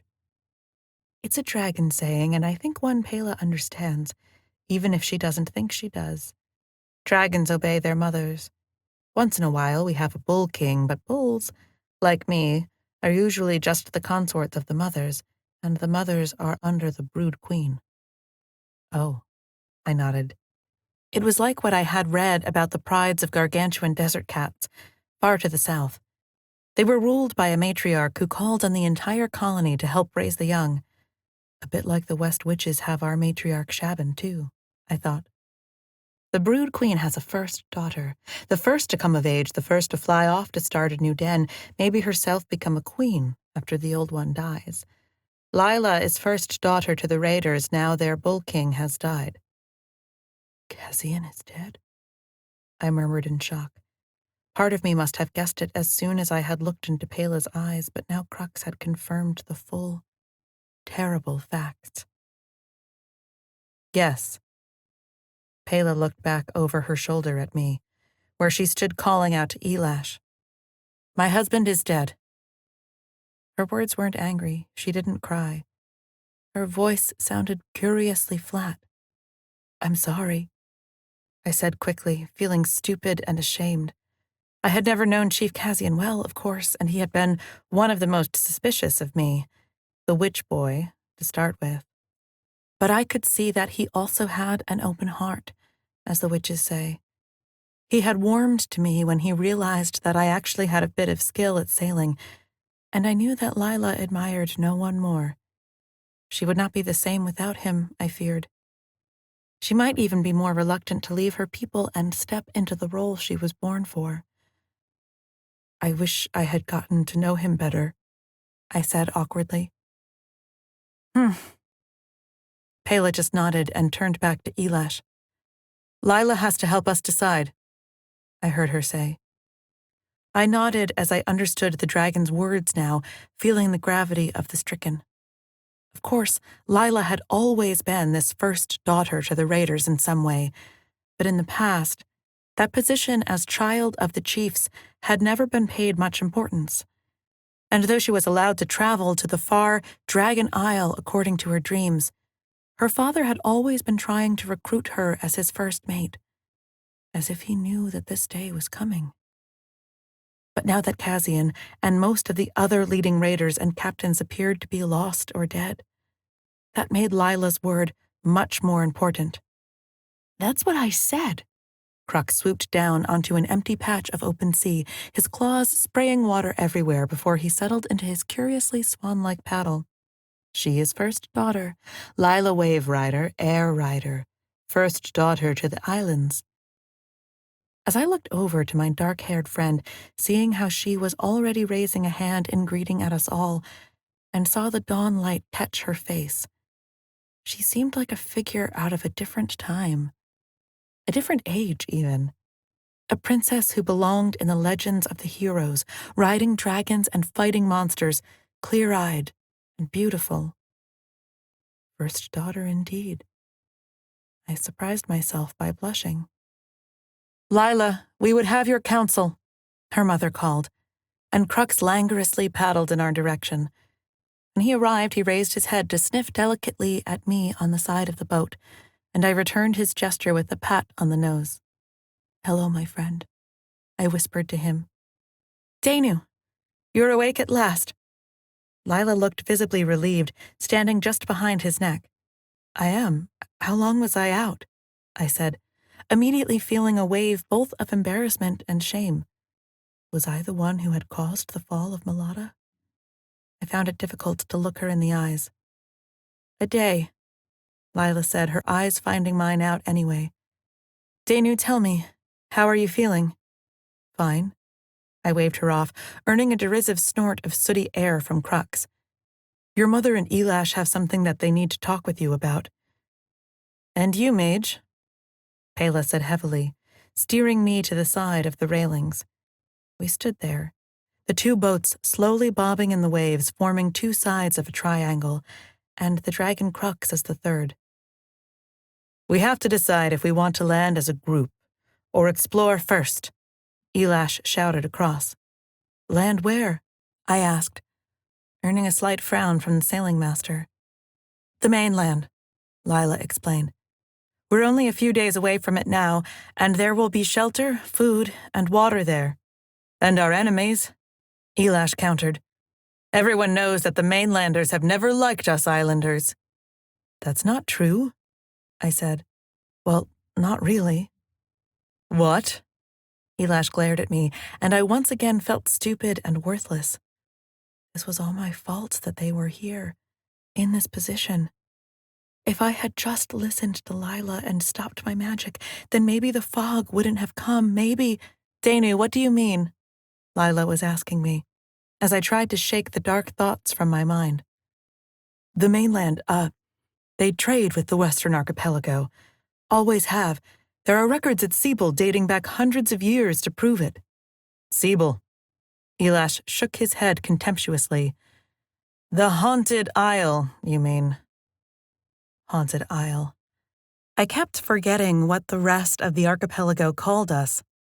It seemed that not all of the raiders had broken their suspicions of me, despite the time that I had spent with them over the last year. And they were right, too, I thought dismally. Maybe this was why Afar and the others had always been hesitant to train me to be a full mage. Why they have never trained men before, because the histories of mages have always proved them to be too dangerous? Well, which? Elash continued harshly. Maybe the mainland has always been good to you, but not to us raiders. We've fought their patrol boats more often than not, and I'm guessing we won't get any better reception when we land." "Well, what would you have us do?" Lila retorted back at him. "Do you know of any other island near here that will take us? That will harbor the enemies of Lord Havoc? We don't need allies, we need boats," Elash said proudly. "Let me go raiding again. I'll be able to pick off some small patrol ship, I'm sure. Then we'll fill her with raider fighters, we'll use it to get another boat, then another—" "Madness," Lila said with a snort of disgust. "You want to take the Ariel to raid, one-on-one, hoping to capture a guard boat of all things? What are you going to do with the crew? Make them walk the plank?" "Well," Elash shrugged. "No," Lila was adamant. "We may be fierce, but we're not murderers. You want to throw your life away, then? By all means, do it on a rowboat. But you're not taking our last galleon, my father's galleon." Elash muttered an angered sound, turning to Pela, who only appeared to be looking disconsolately in the waters between the boats. She had been destroyed by the loss of Cassian. I saw now. "Pela?" He barked at her. "Huh? No." "You heard my daughter." Pela roused herself. "We have to make landfall, and all the islands are under the yoke of Havoc now, I guess. Leaving only the mainland as refuge. I saw their dilemma. We scout it out, send the dragons to look, and if we find that the coast is clear, quite literally, then we'll guide the boats in," Lila said resolutely. "But the Ariel stays with the Orchard." She nodded to the wide cargo boat that I was standing on. "We needed to keep our people safe." She underlined for Elash due to his grumbling look. There was silence for a moment, before Crux raised his own great head, dripping from the water, to look between the two boats. His head was the size of one of the smaller longboats, and it was clear that anyone currently riding a dragon probably had a great advantage in winning the argument. "Fine." Elash slapped the wooden railing. "You go off and light the fires for us.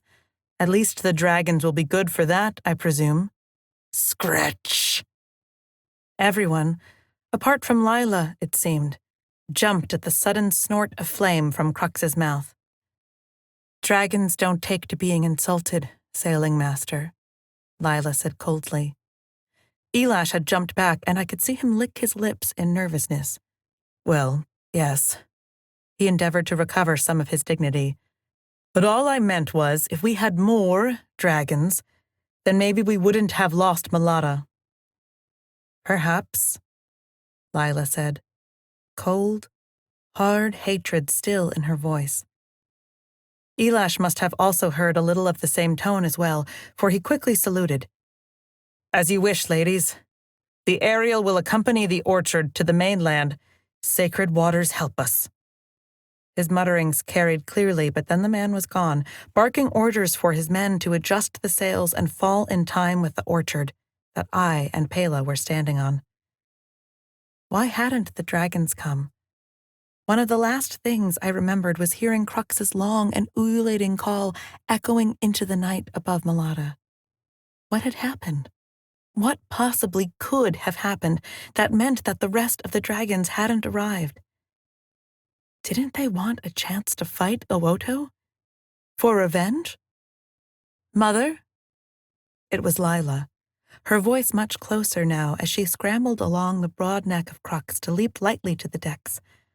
I looked up, suddenly able to see the terrible cost that the last few days had on Lila, as well as her mother. Her harsh composure in front of Elash crumpled in front of my eyes, and Lila the princess transformed back into Lila the young woman. Her eyes were wide and filling with tears, and her lower lip wobbled as she ran into her mother's arms. "Oh, my child, I know. I know," Pela whispered. "Your father loved you," Pela said. "He was so proud of you." At that moment I suddenly knew I should not be a party to their private misery. "Then come, Danu dragon friend. You have spent too long lying down already. Crux's snout gingerly brushed against me, making me stagger a little backwards. I don't know, Crux. Maybe I should stay here, I thought, feeling stupid and ashamed. This was all my fault. Maybe I was the reason that Cassian was dead. Maybe I deserved to witness their grief. Danu, we need to fly. We need to hunt to bring back food for the brood. We need to keep our senses sharp and look far for the good of our family, Crux said, suddenly angrily, surprising me by baring his long fangs at me. Having a dragon flash its teeth at you suddenly can be a very unsettling thing indeed. And you need to come with me. Now. There was no arguing with him, and I did not know how someone even began to argue with an irate dragon. So I nodded, reaching up to catch a hold of his sweeping back horns on the top of his head, before making my way, carefully between his neck ridge of spines, to the spot at the base of his neck where Lila usually sat, and where she had left her rope and leather seat. I know what you are doing, dragon, I groaned, feeling sorry for myself. You are trying to keep me busy so that I don't fall into a despair. Like Pela has, I thought. I am trying to keep you useful, young human. Crux shook his head in agitation. Dragons know sadness. We have very large hearts, after all.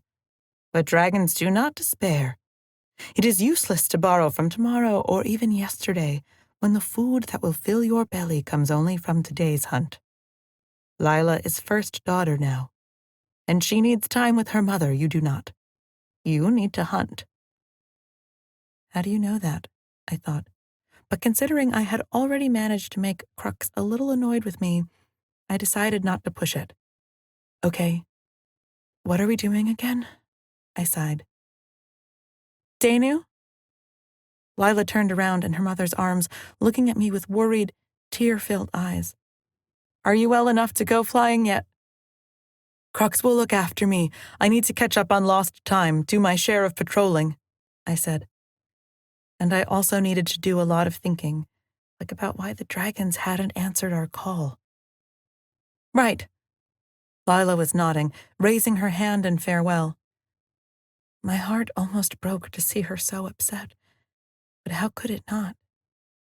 She will heal, Danu, dragon friend. The best you can do is to be strong. Now. Crux growled. Yes. I took a deep breath and raised my hand to wave as Crux turned and powered his legs on his charge out of the ocean and into the open skies. Chapter 16. Danu and the Others. The wind was in my hair, the skies above were pale blue, and my body was aching again. But it was that good sort of ache, of muscles that had been worked and used. The dragon had been right. I had been lying down for way too long.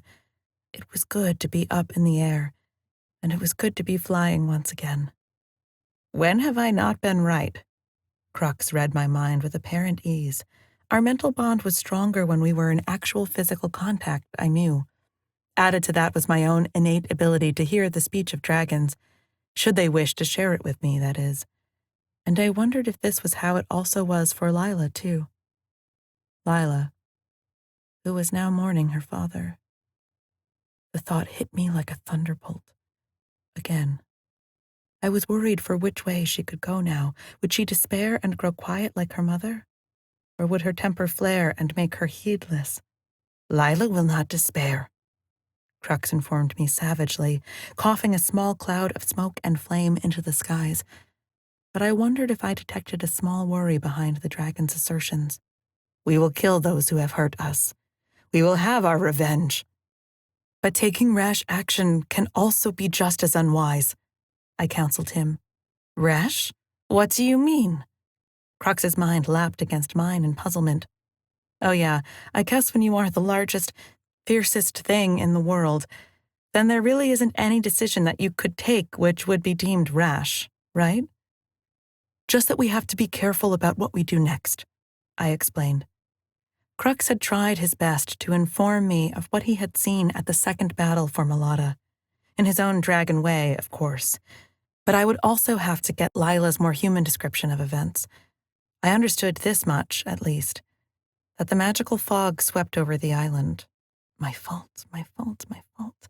The words reverberated underneath my thoughts, as the dead fleet had pounded the township with their cannons. Our young dragons had tried their best to keep the dead ships at bay, but there were too many of them and not nearly enough dragons. Why hadn't Queen E6 and her den come to our aid? That was another mystery that had yet to be solved, I thought glumly. Anyway, our own dragons, who were now acting as scouts for the raider flotilla, had found that the dead fleet were resistant to their fire, at least until they concentrated their attacks on a single target. Meanwhile, the fog had masked the arrival of hundreds of Roskildian soldiers, as well as what Crux called the dead chiefs, from whom he had rescued Lila. They were like the soulless ones, but they were brighter in my eyes and mind, Crux said cryptically. What did that mean? I could have cried out in frustration. A dragon sees things not as they appear to be, but as they are in the world, what they do. You are sitting and scared, but you have a great inner strength in you. All of that is what you are, Danu, Crux informed me. I am? I do? I said, unsure of whether to feel patronized or complimented. And these soulless ones who killed Lila's father were bright in my mind, bright as you humans burn, but more so.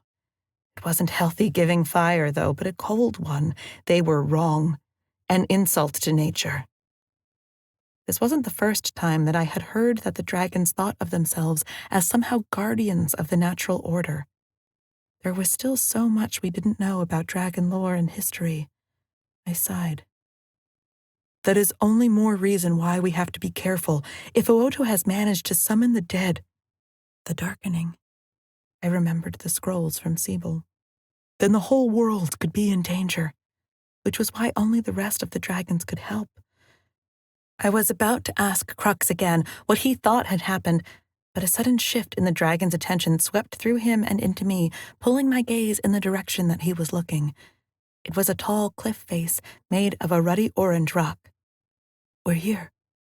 The mainland, I whispered. I had very few memories of this place. I had only been a child when I had left, and I didn't even recall what the name of my village was. Would we pass over it? Would I see the people who had been my parents? No, we were too far south, weren't we? We are in the southern airs. The hot lands are beyond those mountains, Crux informed me. What mountains? I asked. But however great I peered, I still couldn't see them. Instead, the cliffs rose in our view, and the phoenix dragon beneath me rose accordingly, revealing a landscape of scrubby browns and ochres, dotted with greens behind it.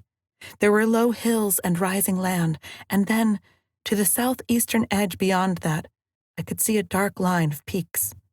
Over those mountains, the land grows hot and scorched for many, many days, Crux said. I wondered how he could know so much about world geography. Can you really see that far? I said in wonder. No. I come from a mountain far beyond even that desert, but I traveled over the hot lands and fought many times with the orange drakes who live there. You did? It was a long way to come, I said. Why come all of this way to the other side of the world? Because my bond was here. Crux informed me simply, as if that explained everything. His unquestioning loyalty to a person and a place that he didn't even know humbled me. I would have to do better. I will not despair, I told myself. I will be a better friend to Lila, and I will see her wearing the sea crown of the Western Isles, I thought in determination. Not there. I shook my head again as we had pulled back to scout the cliffs. At the base of several, there were shingle beaches, but I feared that they would be inundated at high tide, or else that the raiders following a day behind would be stranded here. No, we needed to find a bay or a sheltered inlet, one where they could hide. Let's try a little further north of here, I said, and in response Crux turned his wings to slice through the air at my suggestion. I could see a trio of gulls exploding from the cliffs beneath us and the white surge of the surf on the beach. If I hadn't been here because of tragedy, I would have enjoyed this flight a lot more. We rounded the headland cliffs to see that the coast was much more broken up here. There were chimneys of rocks and even small atolls, and beyond that I could see inlets. One of these would have to do, I thought. It would be a perfect place to hide. The choppy water around the rocky outcrops would keep away pursuers, but that same protection would also make it difficult to navigate. But the sea raiders would be able to do it, I knew, as we flew in between one and then another column of rock. Others, Kruk snorted, flaring his wings as he snorted up to the coastal highlands. Who? Where? I scanned, wondering what it was that he had seen. A flash of orange and green, I think, against the ochre tones up there. Was that a flag? A person? Best take us up and take a closer look, I said. But please, Crux, don't scare them. This might be our only chance to make friends. As if I would scare anyone.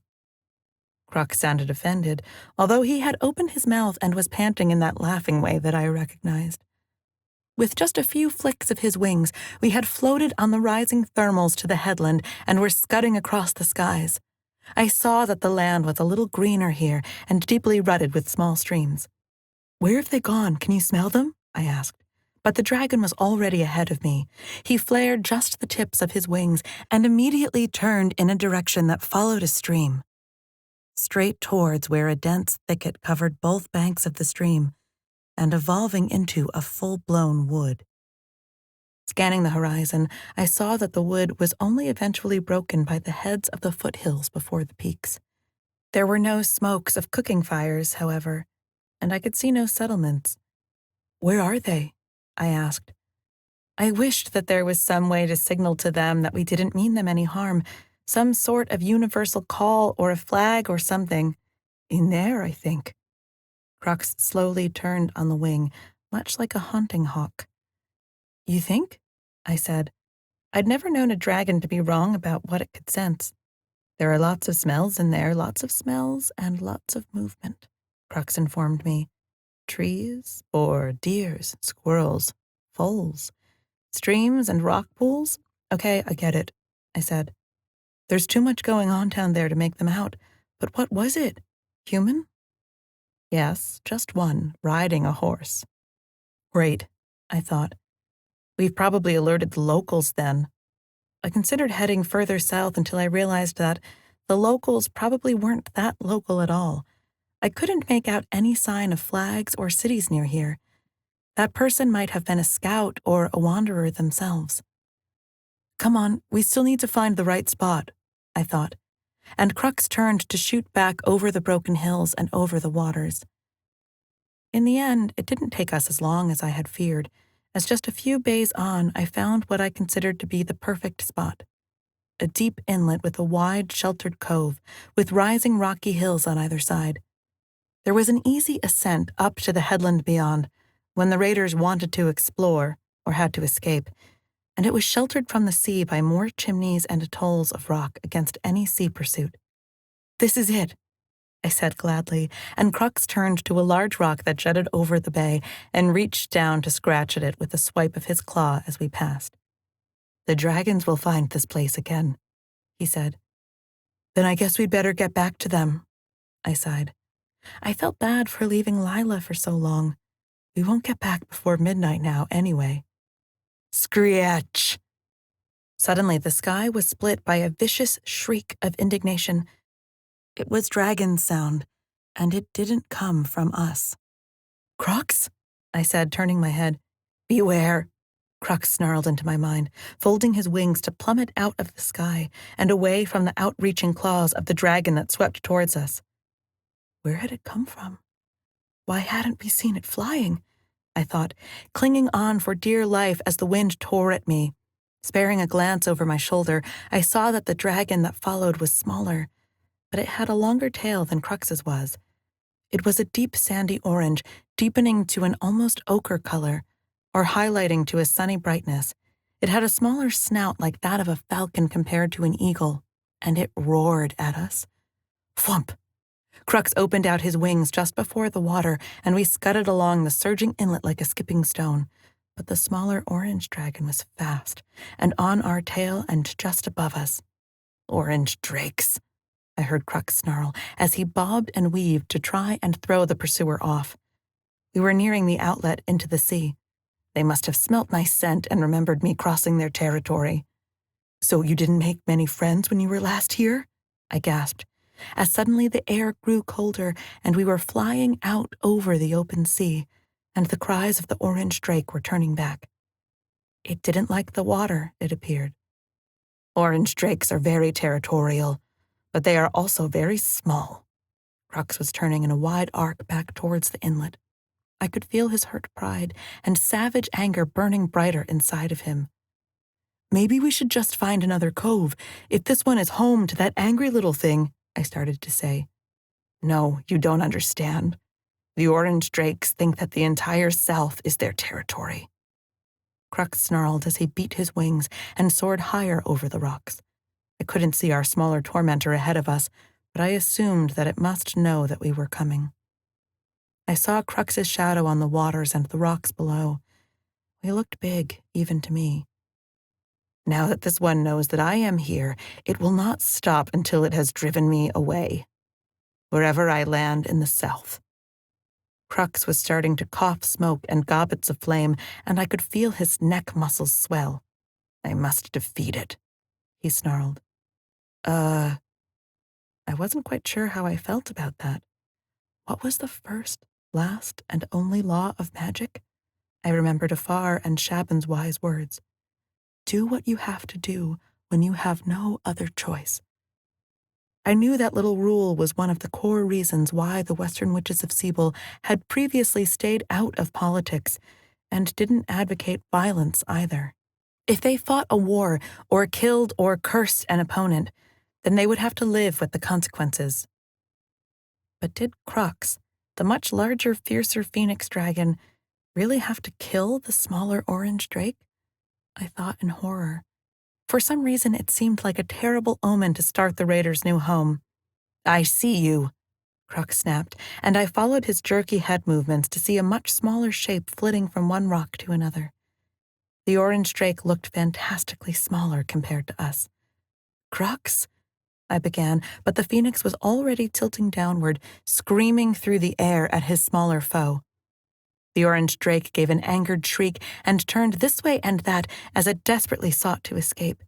We had flashed past the cove where we had wanted to bring the raiders, and now the orange drake was following the river up into the mainland, following the curves as fast as a darting hummingbird.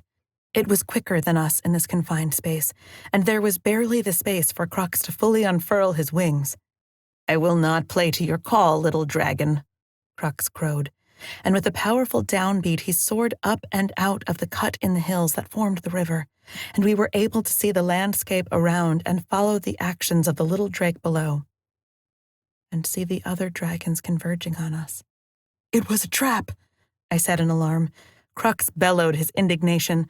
There were easily 2 or 3 of these orange drakes on each side of us, with more rising from the rocks behind. How many did that make? 8? 12? Too many for Crux to fight off all at once. "It's no good, Crux. We have to—" I was about to say retreat, but the smaller dragons chose that moment to attack. They had given us no choice. With a high-pitched shrieking, they darted low towards Crux's head, forcing him to flap and turn awkwardly in the sky. I screamed as I saw another set of orange-colored claws reaching for me, but Crux belly-rolled just in time. The orange drakes were probably each a little less than a quarter a size of Crux, making them roughly the size of a cart or a wagon. They were still large and strong compared to me. Magic. There must be some magic that I know that will save us, I thought. "No!" Crux suddenly batted at me with his anger, even as he turned and rolled and twisted in the air. I was stunned. If I had enough time to feel anything, that was. Why didn't he want me to use my magic? More screeches, more whistles, and then a sudden roar from Crux as he let out a mighty gout of dragon flame. The smaller and quicker orange drakes scattered just in time, only to converge like the mobs of diving seagulls once more over our heads. They were driving us down towards the ground, I saw. We were now only 10 or so meters from the earth. They're trying to ground us. In fact, I saw that they weren't even trying to strike at us. Not really. I had the luxury of noticing this, I think, as Crux was too busy moving and snarling and snapping at them. Did that mean that they only really attack when their prey is grounded? Or that they weren't trying to kill us? "Wait, stop!" I called out to them, holding out a hand in warning as I did so. "What are you doing?" "We must fight them." Crux was snarling, and I jolted as his claws scraped along the ground. 5 meters. "I have an idea," I shouted, turning my heart and intention towards the clouds of screeching, shrieking drakes. I tried to find that place in my mind that connected to Crux, that affinity and ability that I had to hear the other dragon's thoughts. From there, I opened my mouth and spoke to them. "Wait, sons and daughters of fire," I called at them. "We are not your enemies. We mean you no harm." "Idiot. The orange drakes do not speak as we do," Crux snarled, once again snatching at one of them, only for it to avoid his grasp. A hiss and a screech came from the nearest flaring forms of our enemies. "Children of the sun, we are your friends," I shouted at them, willing them to hear me. There was a confused shrieking as the orange drake suddenly veered away from us, giving Crux just a little bit of room to skim the ground.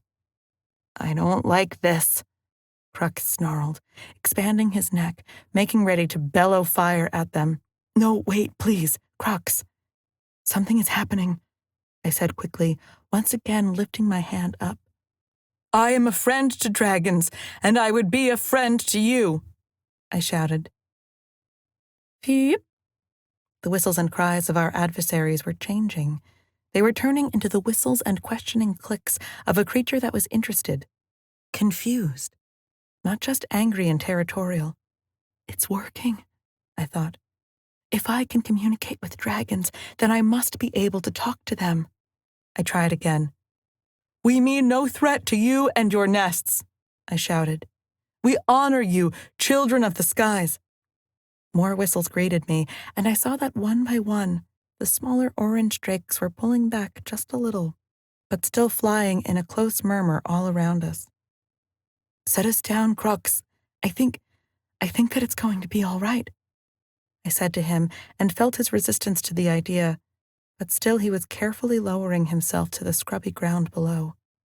We touched the dirt with a jolt, and I could feel the tense worry in his limbs as he stalked in a wide circle, the orange drake settling all around us.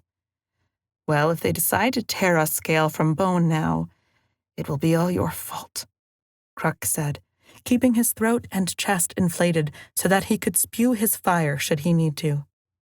"They won't," I said, easing myself from his shoulder and thumping to the ground. "I hope." "Peep," the nearest and apparently bravest one said, cocking his head to look at me. It reminded me of the way that a seabird might look at a particularly interesting rock, or something that it was about to eat. I tried not to think. Hello," I said in my more normal voice, reaching out my gloved hand. "Scrar!" The orange drake suddenly shrieked, flared its wings, and jumped backward, even though it was much larger than me. I felt the ripple of alarm spread through the surrounding flock of the dragons. Oh no. Instead, I straightened myself up and once again reached out with the dragon ability as I spoke to them. "Little friends, we are mighty hunters from the sea. We will nest for only a little while. We will bring fish for you to eat." At that offer, there were more excited whistles and clicks. Crux had said that they didn't travel over the sea. Maybe they were scared of it? That also meant they probably had never eaten fish. And everyone knows that dragons just love fish. Food. The word appeared in my mind, and I could tell that it came from the nearest, larger of the drakes. "You can speak," I said, amazed. I had thought that they were like messenger dragons, unable to speak with their minds at all. "They're not as good as us larger dragons, though," Crux snorted indignantly. But they can speak, and if they can speak, then we can communicate, I said, eagerly turning around. Food, the orange drake returned, and then worryingly, a very different word. Rival. As the word hit my mind, I could feel some of the bright, fast-moving dragon mind behind it. It was filled with images of large, monstrous forms of dragons, raining fire down on them from above. Rival, you mean Crux? I shook my head. No. I started to use my dragon ability whenever I spoke to them now. This one is like your big brother. He is no rival. He will not hurt you. He will share his food with you. Share? The word was repeated back, this time with a perfect picture of mental confusion and bewilderment. Oh, you guys aren't so much into that then, I murmured. Bring you food. For you, I said instead, earning a sort of dragon equivalent of happiness. We will come back and there will be more of us. People. Like me. I put a hand to my chest. And large dragons like Crux here, I said, wondering what reaction that would provoke. The answer was absolutely none, it seemed, as they just turned back to chittering, chattering, whistling, and shrieking at each other instead. Well, that wasn't too bad, was it? I turned to whisper to Crux, slowly stepping between one and the other of the orange drakes until I had reached his side.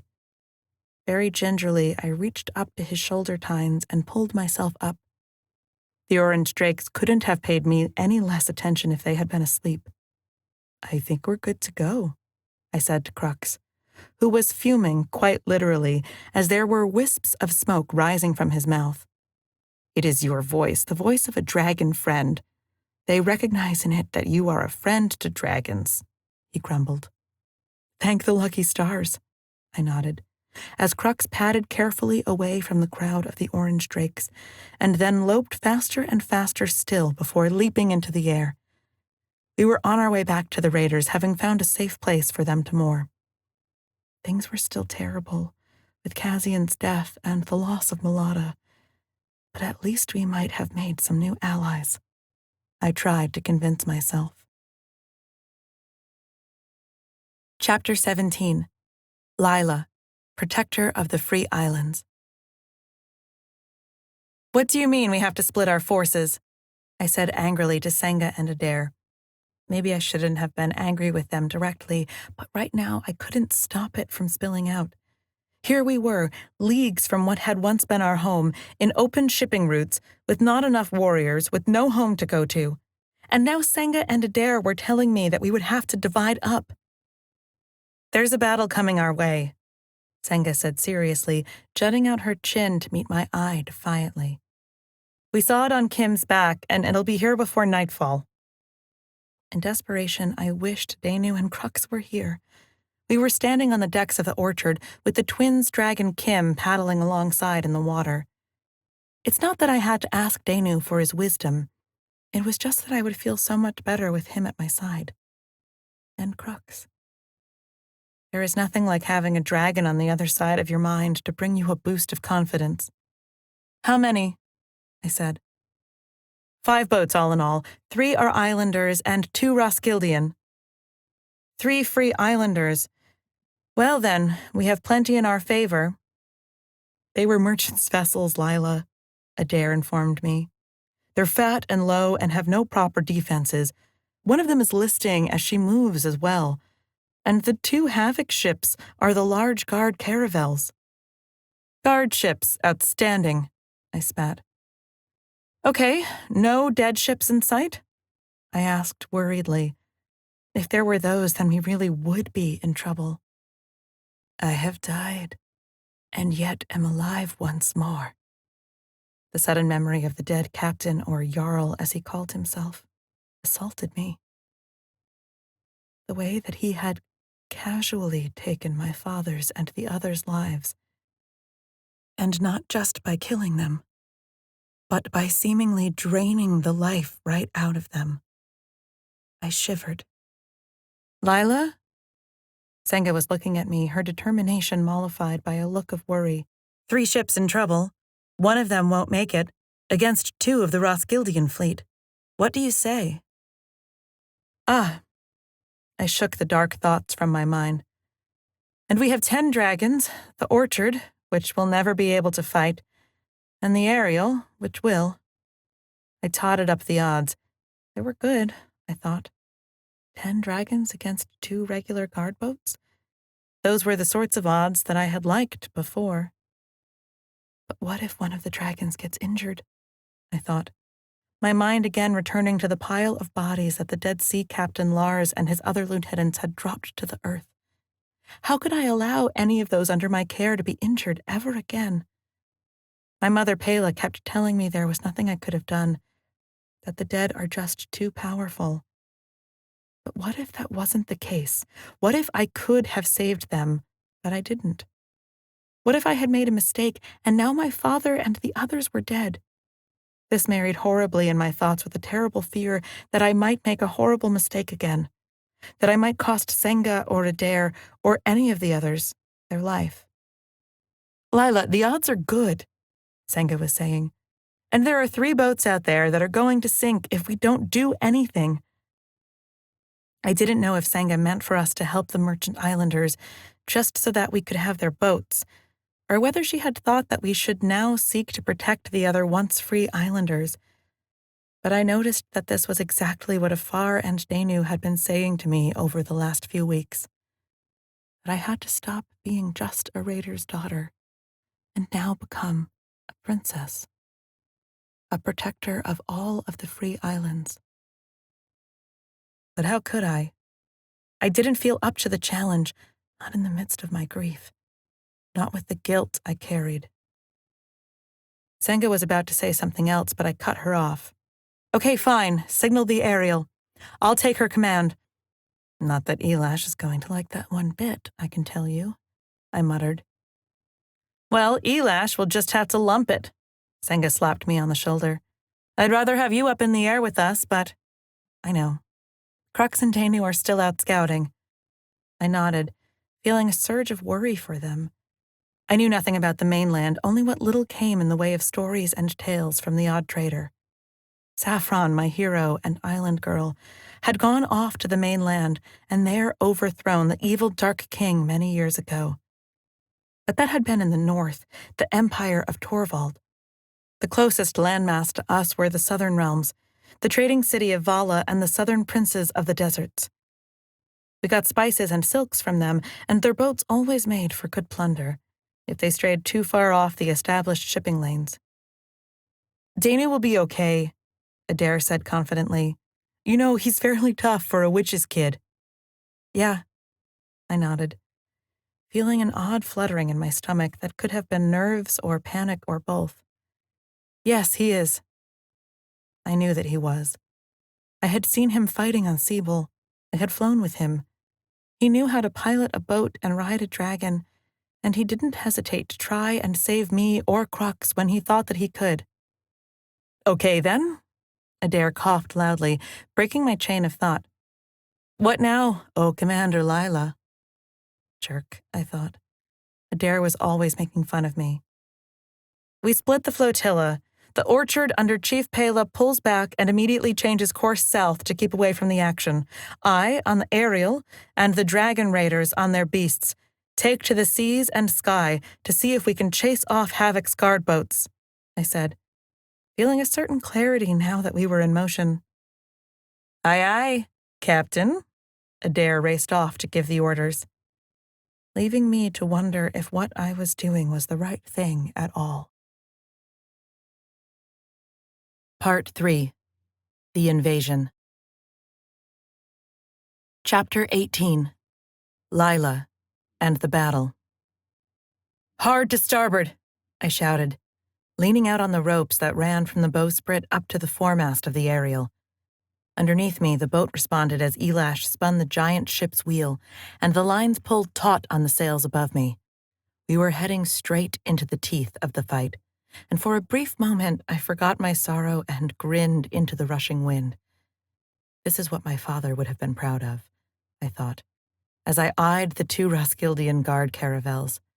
They were larger than the Ariel, with fatter sails, and the sun glinted off the metal shielding placed along the guardrails. But we would be the quicker.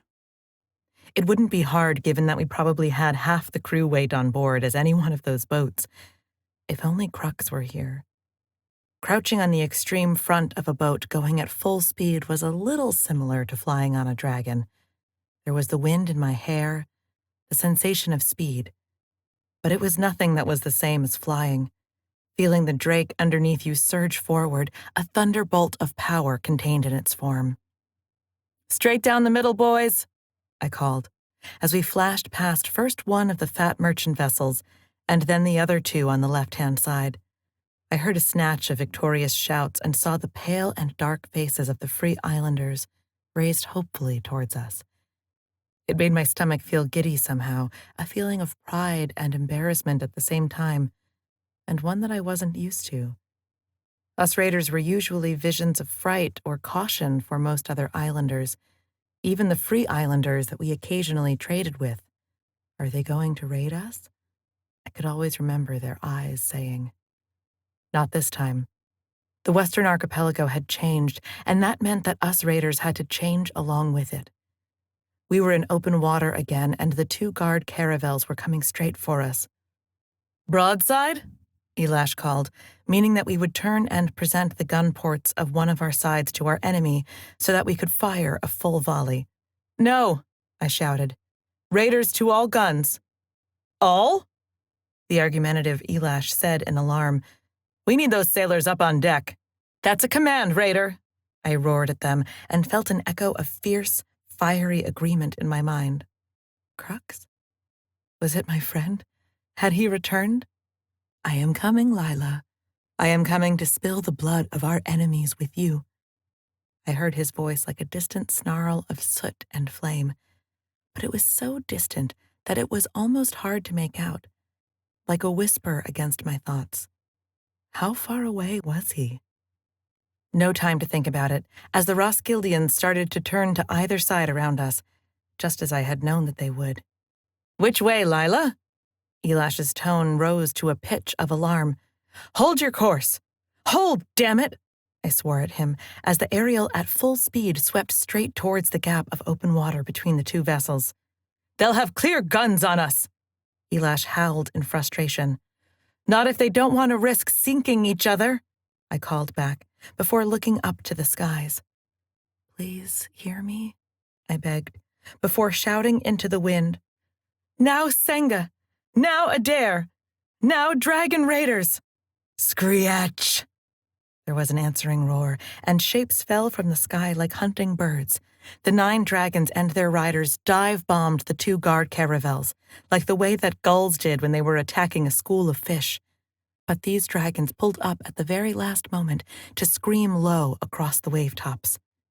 Kim was the first to strike, her claws sweeping across the crow's nest of one of the vessels, making it explode in a shower of wood and rope. Then came Teal, attacking the other boat from the other direction, shooting a jet of flame that hit the boat's aft before flashing past his sister in the air. Lucalia next, flying in low in front of the boats and smacking her tail just above the waterline of one. And Retax attacked last, a different direction again, and opening his mouth to pour dragon flame in an attempt to get both boats. He failed, but he managed to add to the flames of the boat that Teal had hit. "Don't get hit. Don't get hit." I watched the dragons in alarm as the Roskildians fired their cannons after them. Thum! Thum thum! Had Lucalia suddenly twisted away as if she had been struck? "Fire at will!" I shouted, just as we entered the maelstrom, and prayed that my plan had worked. The Ariel flashed through the middle waters between the 2 guard boats, and there were raiders on either side of the boat at her gun ports, lighting the fuses and pulling back as the small, pot-bellies iron guns rocked back to plumes of smoke. The boat underneath me shuddered in her course as the power of our own guns rocked us. Thum! Some of the Roskildians' gun ports answered us, and I felt the terrible seismic tremor as one of them hit home, accompanied by shouts behind me. "No!" But most of the Roskildian guns didn't fire at us, I was at least a little glad to see. These guard boats weren't used to fighting dragons, it seemed. They had expended most of their shot on trying to bring down the much faster and more agile creatures, leaving us to have a clear full volley of our own. "Reload!" I shouted. "Damage!" We sliced through the clouds of gun and dragon smoke and out into clear water behind the guard ships. I could already tell that we weren't moving as fast as we should, or as smoothly. "Don't be taking on water, please, for all that is holy," I prayed. "Lila, wait, I am almost there," Crux said, louder this time against my mind. "I can't wait," I whispered, before hollering louder, "Turn us around, sailing master! Skirmish conditions!" It was the order that Elash had been waiting for me to give. Skirmish meant that we were now in the thick of it, and the battle was too fast-moving to be able to conduct times and precise maneuvers like I had just done a moment ago. Now, the sailing master had to decide which was the best attack course, as he was the one on the wheel, after all, and the firing crew had freedom to shoot their cannons at will. That also gave me the chance to turn and run down the deck, searching for the damage that we had taken. It was visible almost immediately, however. The aerial was listing to one side, and there was smoke coming up from one of the trapdoors. Damn. It had hit below the top deck. I could only hope that it hadn't hit below the waterline as well. Otherwise, we really would be a sinking ship. Quite literally. Without thinking, I slid along the deck, seizing the lip of the trapdoor, and swung myself below to be confronted with the sound of wailing and coughing. "Who is hurt? Report!" I barked, even before my feet hit the deck of the main hold. What should have been a large and open space of the main hold, lit by storm lanterns, was instead a world of choking smoke. Some of the lanterns were still up, so I could see that the pale faces of some of the gunner crews as they looked up. "Borald's hurt, Lila," I heard one of them say, and I rushed to his side. "The shot took out one of the guns and Borald's foot," the raider said, pointing to where there was a hole in the side of the aerial, where I could see the rushing waves beyond, and a man huddled in a nest of broken wood and mangled metal. "What are the chances of a cannon hitting one of our own guns?" I hissed, moving to the side of Borald to help him up. "Ah!" he screamed, the end of one leg looking a ragged mess. But even that wasn't the worst news for me down here. Behind where poor Borald had been laying was a splintered hole where the Roskildian shot had punched through the main hold and into the bilge. I swore. "Get him in my quarters, quick," I called, pulling one of the other raiders closer to pick him up. "Another two of you grab a lantern and come with me." I turned, my hand still bloody, and ran for the trapdoor that led down into the lowermost part of the aerial, the dark and dank lower hold known as the bilge. As soon as my feet hit the floor below, I felt the cold and heard the splash of water. And the smell. Bilge water is undeniably gross. It's stagnant water that always seeps and collects at the bottom of any boat from the wild weather and cramped life. But right now, I just hoped that was the only source of water in the boat. My foot crunched on the layer of gravel that every boat had at the bottom of the bilge as ballast. "Lila, Captain?" The other two raiders splashed behind me, retching at the stench. "I know, but we need to make sure.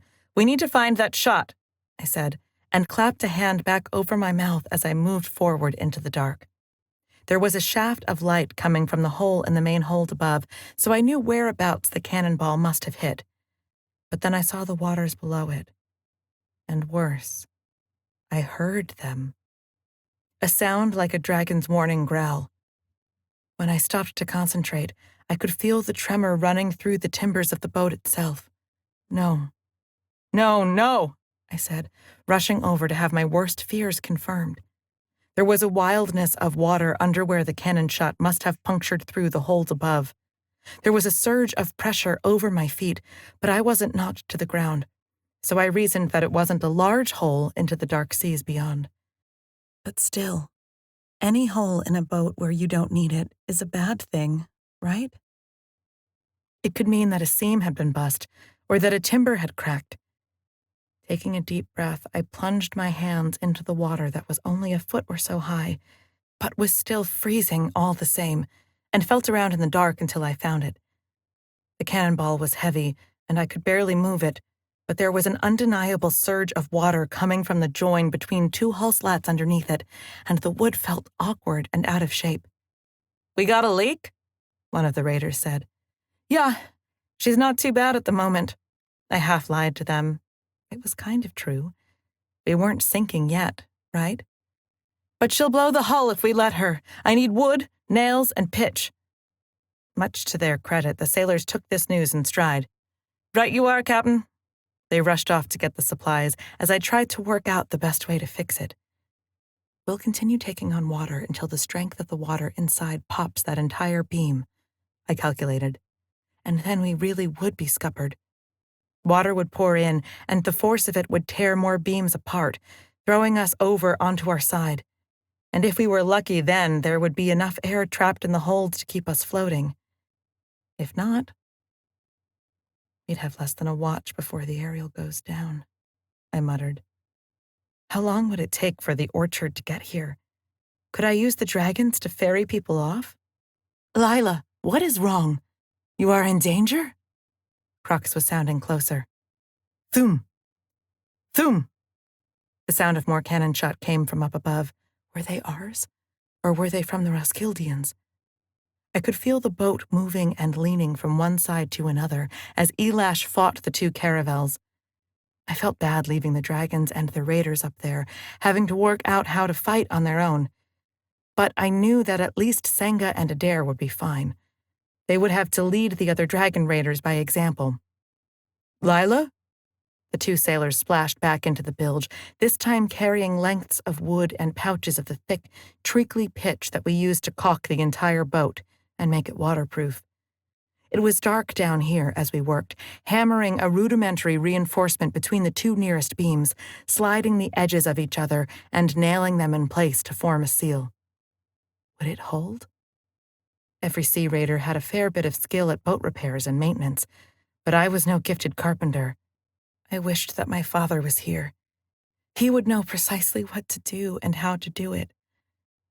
But he's not here, is he? I remembered. There was only me, and these people were relying on me. "Okay, heat the pitch," I said, indicating that the sailors bring over the small stove that was made out of an upturned metal helmet with legs welded onto a bottom dish. The raider filled the bottom dish with charcoal, sprinkled some of the black powder from the guns over it, and lit the coals with the flint.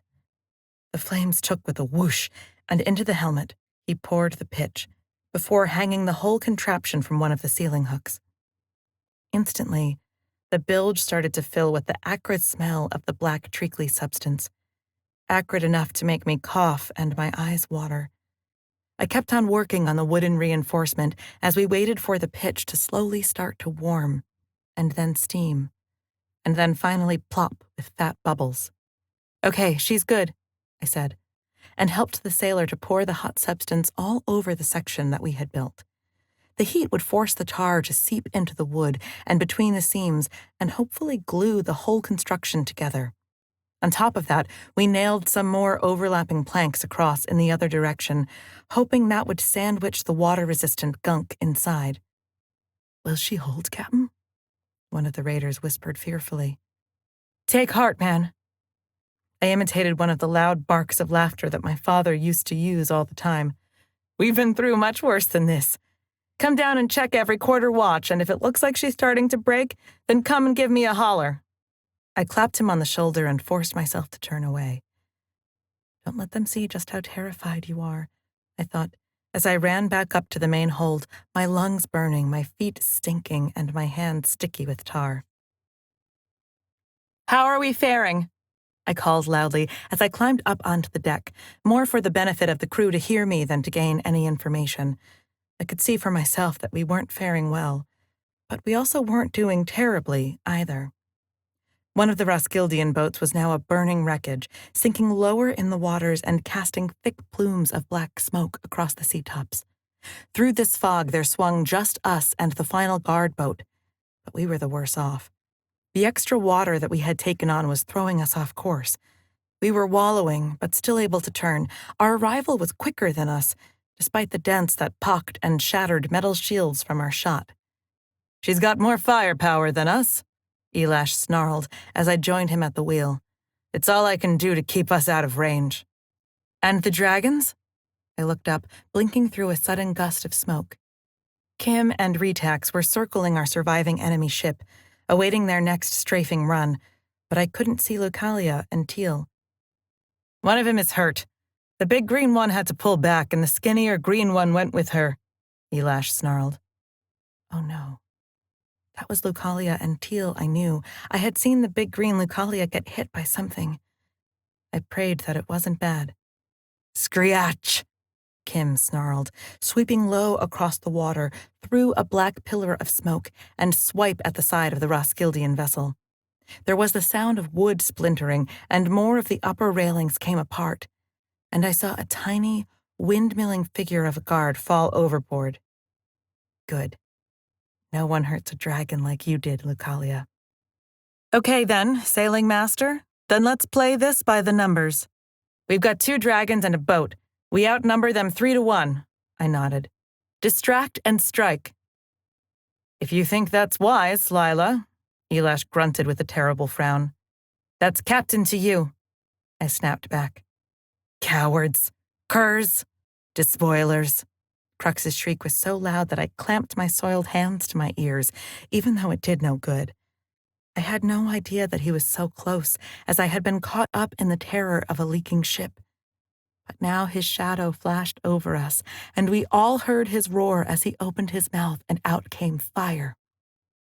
Crux flew straight at the remaining Roskildian ship, which might have looked suicidal but was actually a very wise plan. Any ship has more guns on its side than on its front, and when it fired, Crux was already shifting his weight to avoid the shot. His flames hit the ship head-on, and I heard screams and shouts. "What's that?" Elash gasped, and then I heard an altogether different sound, like the angered shriek of cliff birds, and another cloud of shapes passed by overhead. "More dragons," I said in awe at the sight, as a flock of diminutive dragons swarmed the Roskildian ship. Most of them were only the size of a sheep or a hunting dog, with a few that were the size of a pony, and they were a bright, ruddy orange in color. They didn't have flame, it seemed, but they were fast. The swarm hit the Roskildian vessel, darting over the decks and under the burning sail, plucking at the guards and slashing at them with their tails, or dropping them into the sea. I heard screams and shouts, and then it was all over. "Crux! Danu!" I called, running the length of the aerial to the bowsprit. "My wave rider." I heard Crux's proud voice as he swooped low over the water, turning back to the aerial to splash home beside us, and to raise his long neck and head to my side. "Oh, Crux, I am so glad you're here," I said truthfully, leaning against his still warm snout. "And I am glad to see that you have all of your limbs in the right place still." Crux playfully knocked me back with a nudge of his head. Hi, Lila?" Danu said, already clambering down Crux's back to jump onto the deck. "Danu!" I folded him into a warm embrace. I didn't realize just how much I had been worried about him until he had returned. "Oh, he said awkwardly, separating suddenly as he looked at his hands. "Well, we found a safe harbor and made some new friends, I think." "Right, these dragons. Who are they?" "Orange drakes." Crux looked over to where they were still awkwardly flocking over the Roskildian vessel. Vicious little dragons, but they seem to love fish just as much as I do. "What?" I shook my head, laughing. Crux hunted them some fish. They had been afraid of the open sea before, but well, between Crux and the food and my dragon ability, Danu shrugged. They seem to like following Crux around now. "They like following the dragon friend around," Crux corrected him sourly. He didn't seem to like the little orange drakes all that much. "Well, I am glad that at least one of us has got some good news," I said, as the aerial listed to one side once again. "How far is this safe harbor of yours? Because we need to do some serious repairs." "Not far. I'll guide you in," Danu said. "No." I reached up to seize one of Crux's tines and swung myself up onto his neck. "We'll guide the boats in," I said, before calling out orders for Kim and Senga to be sent out to rendezvous with the orchard and offer the 3 vessels that we saved any necessary aid as well, while we headed for the coast, and hopefully a chance to rest and work out what we were going to do next. Chapter 19. Lila. Safe harbor? Well, it wasn't as bad as it could be. I looked down on the small bay and the sandy beach by the side of the headland. The bay was on one side of a larger estuary, with cliffs across the watercourse from us, and blocking our view to the sea. This was good, as it meant that we were also hidden out of sight from any passing Roskildian patrol boats that might be searching for us. Down in the bay, we had the Ariel, still listing to one side a bit, as well as the Orchard, the Dagger, Aiden's Pride, and the Happy King, the last 3 being the fat-bellied boats that we had saved from the Roskildians. They were staffed with free islanders and were originally merchants' vessels but had spent the last 10 years or so trading hands and loyalties from one island to another. Now, in their latest incarnation, they were refugee boats. Just like ours, I thought with a sigh. "We're going to need somewhere secluded to repair the Ariel," I said with a sigh to Danu beside me, where we sat on the headland overlooking the bay. It was evening, and I could make out the scatter of bonfires that the raiders and islanders had started down there on the beach, as well as the makeshift huts and tents that Pela had been helping to build, further back on higher ground. "And to get some decent rations, too," Danu said glumly. I made an agreeing noise. It was only so long that our combined ship's rations and hunting for fish would sustain us. We had, almost 500 or 600 hungry mouths down there? There's a settlement further inland. I spent ages trying to talk to the Orange Drakes, but all they could say is that stone huts were nearer the mountains.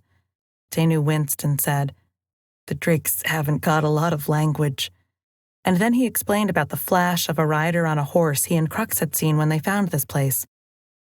"We can send scouts out at first light, I guess," I said, lying back with a thump as I looked up at the stars. It was still the same sky, still the same constellations. Wasn't that something that my father had always said? "Just so long as you can see the pole star and the evening star, then you'll always be able to find your way home." Well, what was home now? I thought. Was it Malata? Now a burning, haunted wreck overrun with Havoc's troops miles and miles away?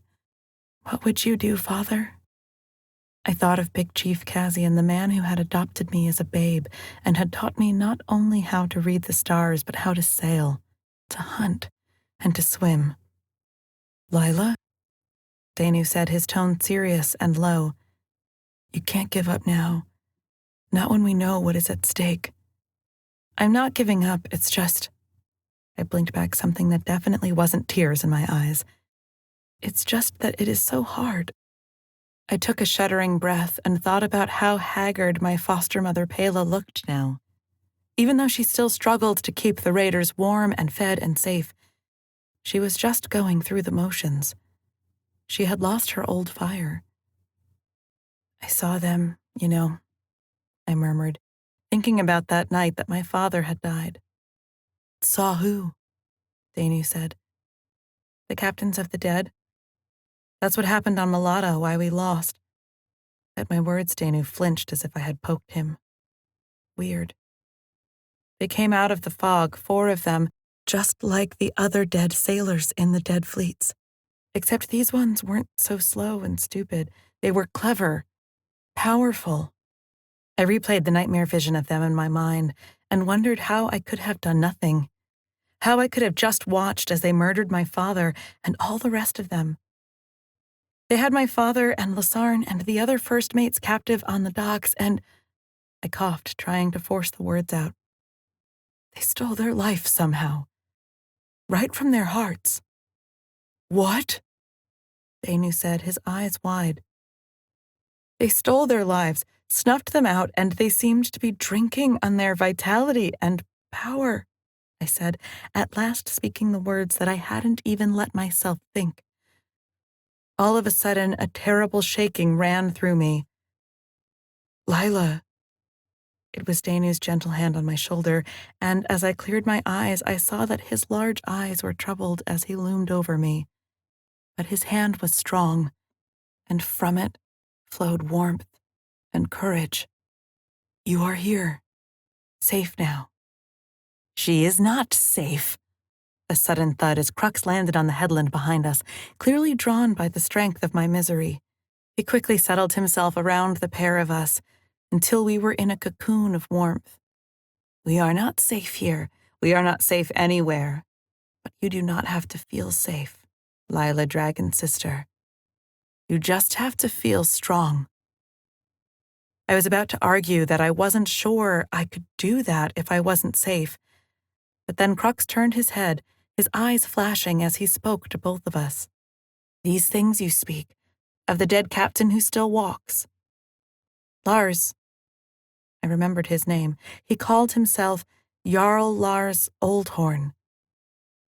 It is the cruelest of magics, the stealing of life.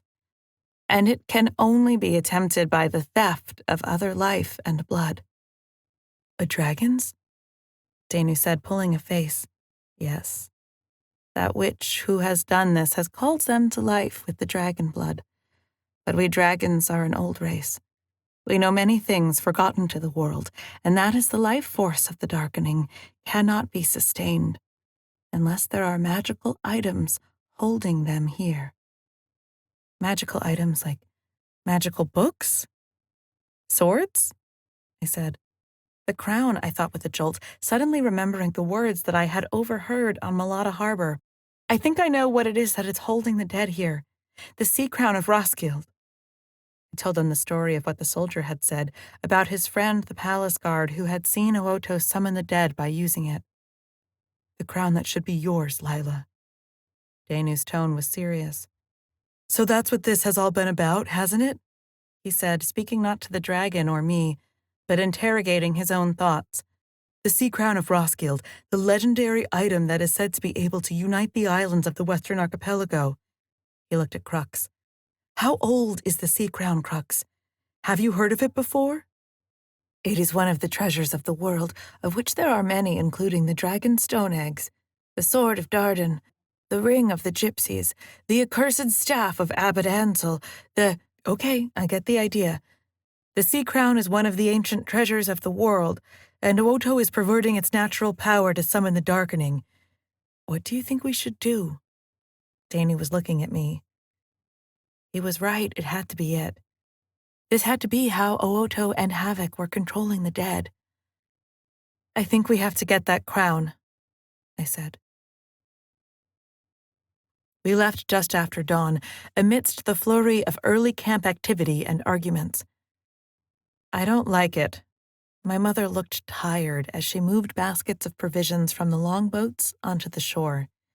Around her there was already the hustle of activity, a line of people passing what little cargo we had, and others already working on rudimentary shelters, mostly just tents and huts made from upturned boats. And of course, everywhere the smaller orange drakes.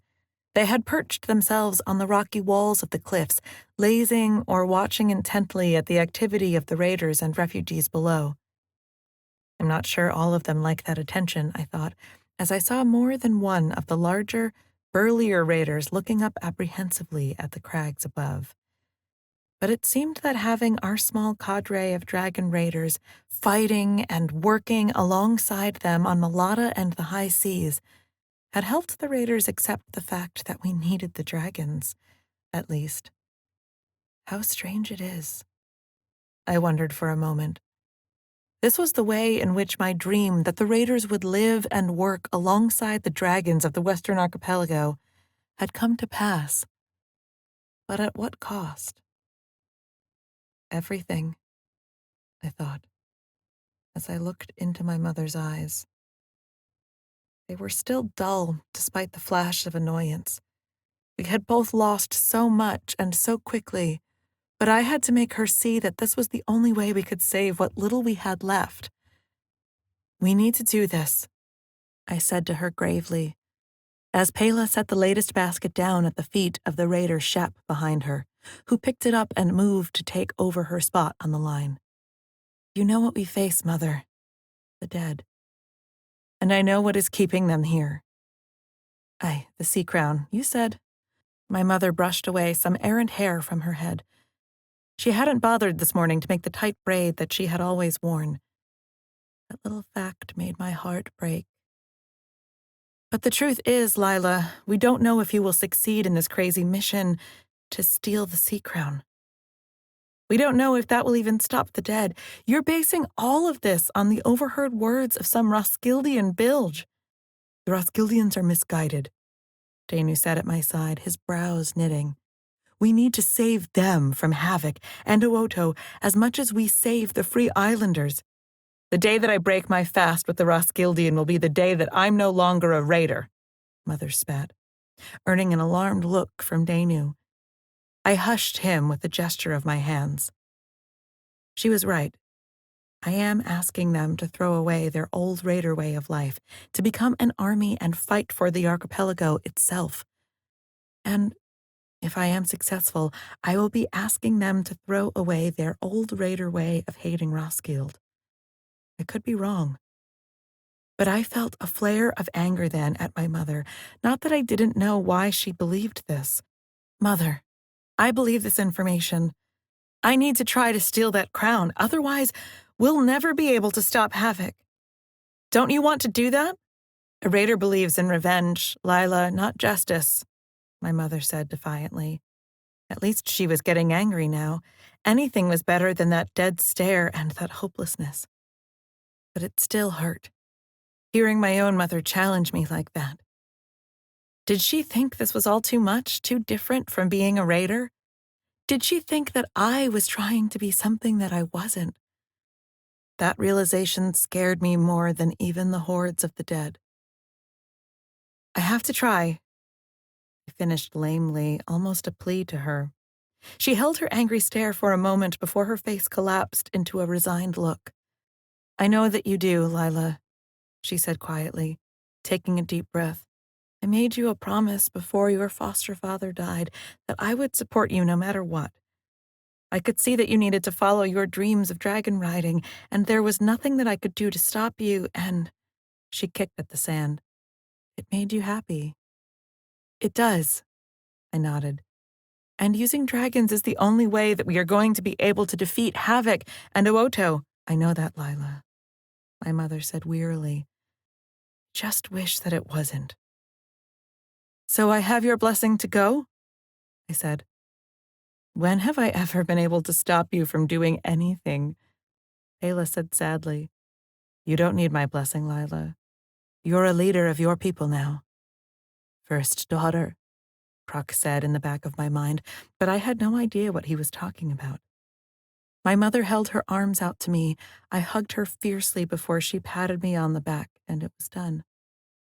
I nodded back up the shoreline to where Crux was waiting, and I could feel the eyes of some of the other raiders on me. And not all of them were entirely friendly. "I'm sorry about that," Danu whispered. "That your mother didn't agree with you?" For a moment, his intrusion onto my thoughts just made me annoyed. This is private. I wanted to stamp my feet on the sand, but I didn't. Maybe I was growing up, or maybe a larger part of me was just too concerned with getting this over and done with. "It's fine. Us raiders argue. It's how we do things," he said, which was true. But my mother's words still stung. I wanted to part on better terms. It was even more worrying if I were to think about what I was doing would mean for the raiders like Elash, who outright hated me for my plan. "They have to change," I explained to Danu, "especially seeing where we are." We paused in front of Crux, sipping our water as our eyes swept over the haphazard community. There were raiders and there were the Fulani, and now there were other refugees from Cad, Mobble, and other islands. We were pretty evenly split, I think, between raiders and non-raiders, And at the moment, it was our tight-knit, loyal raiders whom everyone looked to for leadership. But what would happen in a few days? A week? Would the refugees continue to respect the raiders, or would they split back into their old groups? Then it really would be over. The raiders were now too small a force to protect themselves. We needed the refugees as much as they needed us. We needed to stand together as free islanders. Lila, Danu! It was Senga, running over the sand towards me, carrying her bow and quiver in one hand and her curving scimitar, like mine, in the other. Wait, we're coming, she gasped as she reached us. What?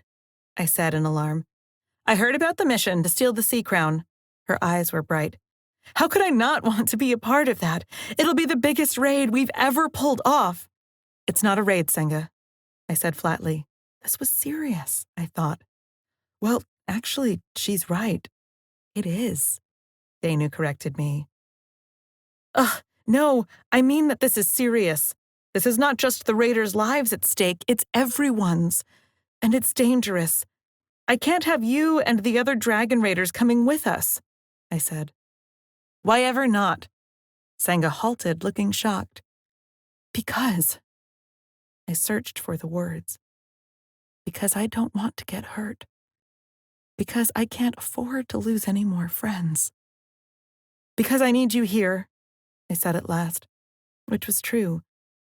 I need the larger island dragons here to keep an eye on the orange drakes, and I need as many trained riders and fighters here to protect our people. Oh, Senga said, her hurt expression changing to at least one of interest. Us? Me and Adair, you mean? Yes, Senga, you, and Adair, I repeated. I haven't gone through all of this in my head yet, but there aren't many fighters left. And then of those, there aren't that many who have managed to make friends with dragons, I explained. I want you and Adair, and the others to be sorts of captains. Only you're not on any boats. You're on Kim and Teal, Porax, Holstag and Grither, Ixal and Veracalia, Retax and Lucalia. How is she, by the way? I asked pointedly. Better. The cannon shot hit her in the leg, and we think that she has a fracture, but she seems to know what she's doing. She will heal given time, Kruk said, and I nodded. Everyone had heard about the near-miraculous abilities that the dragons had to heal, and Kruk certainly was able to close up wounds and appear unaffected within days of receiving them. Well, I just hope that she heals well, I said with a nod. But until then, it makes more sense to have you and your brother here looking after everyone. And keeping an eye on Elash, you mean? Senga said under her breath. Yeah, well, him too. Just make sure that he knows that there are different views apart from his own, I said. You can trust me, Lila, Senga said, stuffing her scimitar back into her belt. I guess that I don't need this then, right? I think all of us are going to need to keep our swords close, I said, looking up at the makeshift settlement. Who knew what was out there in the wilds as well as on the waters? The shelters were springing up on the mainland, and there were already smaller work teams making their way to the nearest thickets for building timber and firewood. But how long will this place last until someone else discovers it? We're going to have to send people to Vala, I thought, taking another sip of the stream water we had discovered last night.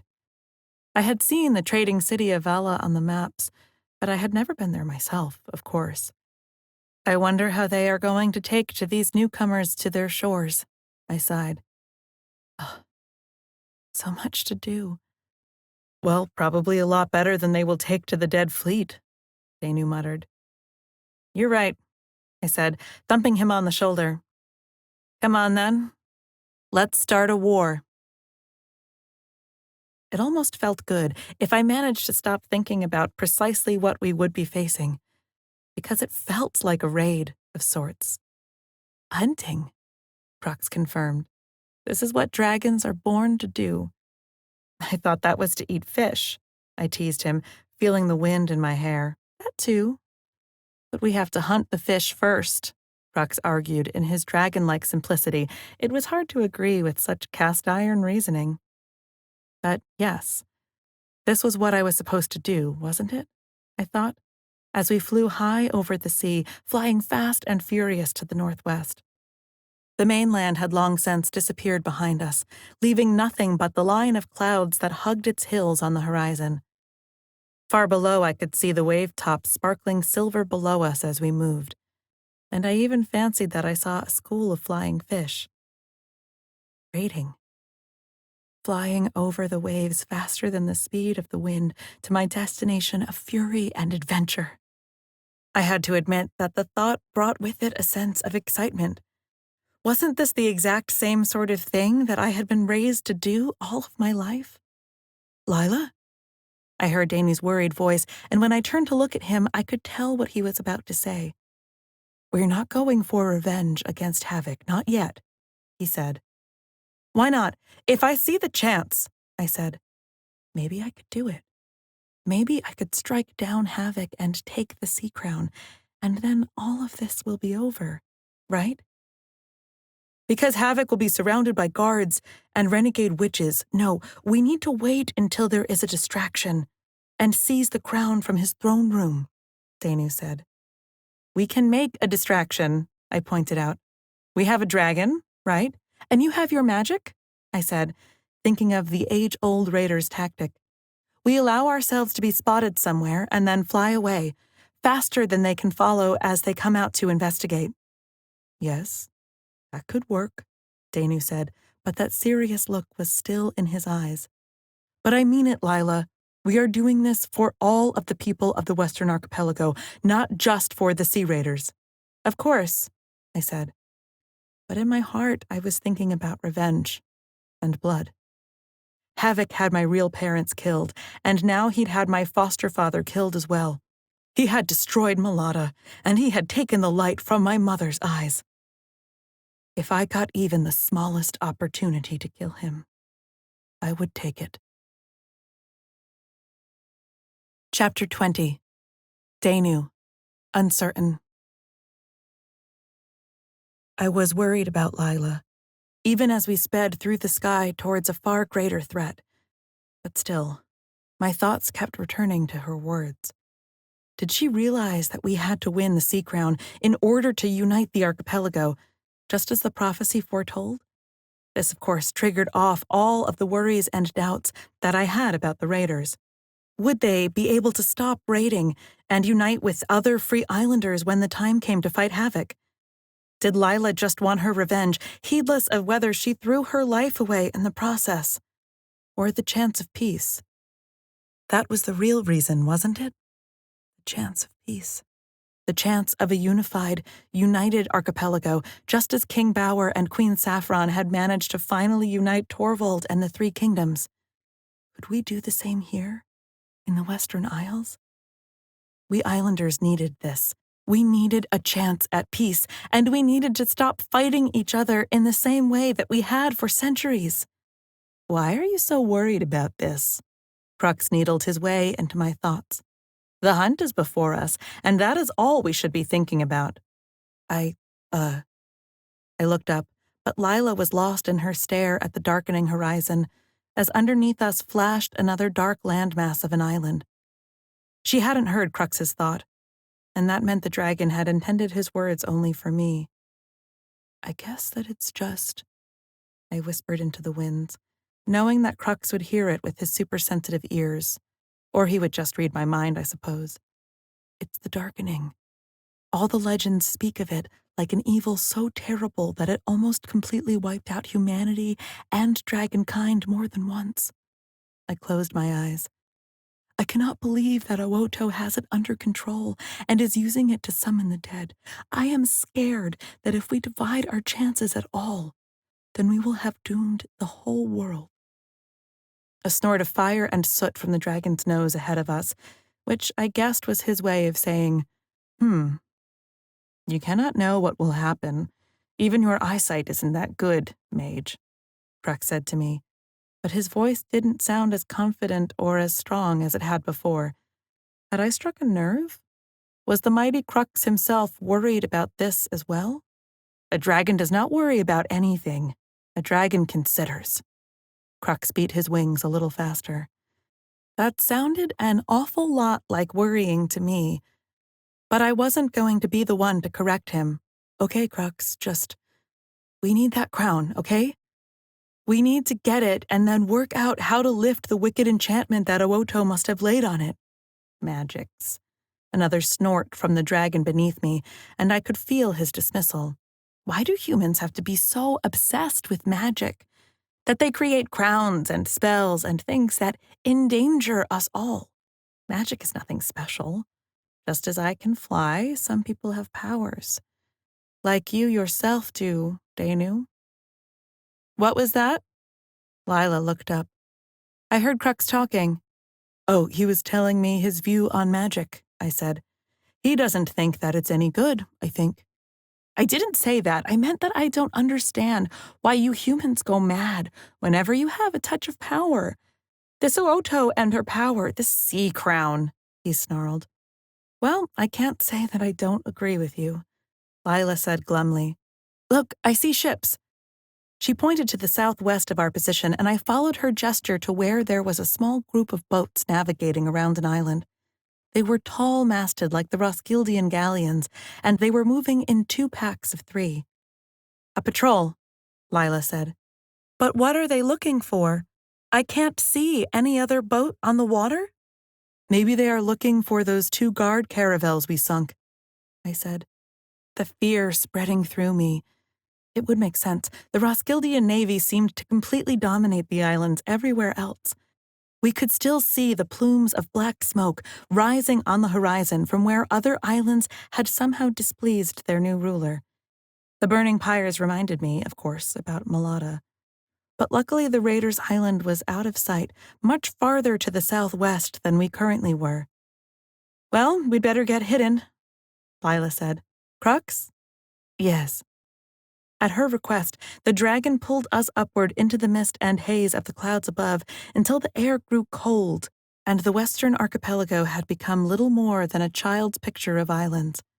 My teeth chattered, and my fingers went numb despite their gloves and the warmth emanating from the dragon beneath us. Here, I said, fumbling to unwrap the blanket that was tied in front of me and pushing it awkwardly over Lila's huddled form. No, it's fine, you take it, she started to say. No, I'll be okay. My teeth chattered. I'm not the rightful heir of the Western Isles, okay? Oh. My friend frowned, but nodded all the same. Thank you. We won't be up here for long, just until we see a safe place to land. Oh, okay, I said through chattering teeth, and tried to remember the charms for warmth. After a few failed attempts, I managed to get a zone of slightly warmer than cold air to settle over us on Crux's shoulders. Ah, well, maybe magic does have some uses, the dragon purred appreciatively. Ha! We spent the night at a small islet halfway to Roskilde, as far north as either of us had ever been. If we draw a line due east, we'll hit the wildlands, and then the mountains, and then Torvald itself, I said, after examining the stars here. Really? Lila looked longingly in that direction. That was where Saffron, the island girl, went and became a queen. I heard an echo of that old wistfulness in her words, an echo of her voice from the very first few days I had known her. Did she still want to be like her hero, Queen Saffron? I was surprised, given the fact that she was a princess here in the Western Isles and was now one of the accepted leaders of the raiders. One day we should visit, I said. What? She looked at me like I had just suggested that she eat fish heads. Visit Torvald, when all of this is over, I pointed out. Yeah, sure, she said in a tone as if she wasn't expecting that at all, unrolling her blankets and curling up beside the fire. I wanted to reassure her that we would survive, but she had already turned away from me, leaving me to my thoughts and the dying embers of the fire. It was only as I myself was falling to sleep that I suddenly realized why she seemed so unenthused by that idea. She thought that she was going to die. The next morning we awoke with stiff and aching limbs, and Lila forced me to go through some practice sparring matches with her. I was so exhausted that I didn't have time to question her about her comments last night. She didn't seem depressed or resigned at all. In fact, she seemed, if anything, determined and excited about what we were attempting to do. The only real chance we had to talk was over the breakfast of campfire grilled fish, of course, and the few dried provisions that Pela had packed for us. "We have two options," she said as I watched her draw a rough curve in the sand. At one end of the semicircular curve we were, and at the top end, she poked with the stick. "That is where Roskilde is. It's a huge island, as you know." The stick moved to the far point of the curve. "We're here. It would be quicker to go straight across." She drew a line from one end of the curve to another. "But we'll probably be seen, so what I suggest that we're going to do is—" The stick skipped across the water, but before it got to its destination, it hopped back to the curve of imaginary islands again.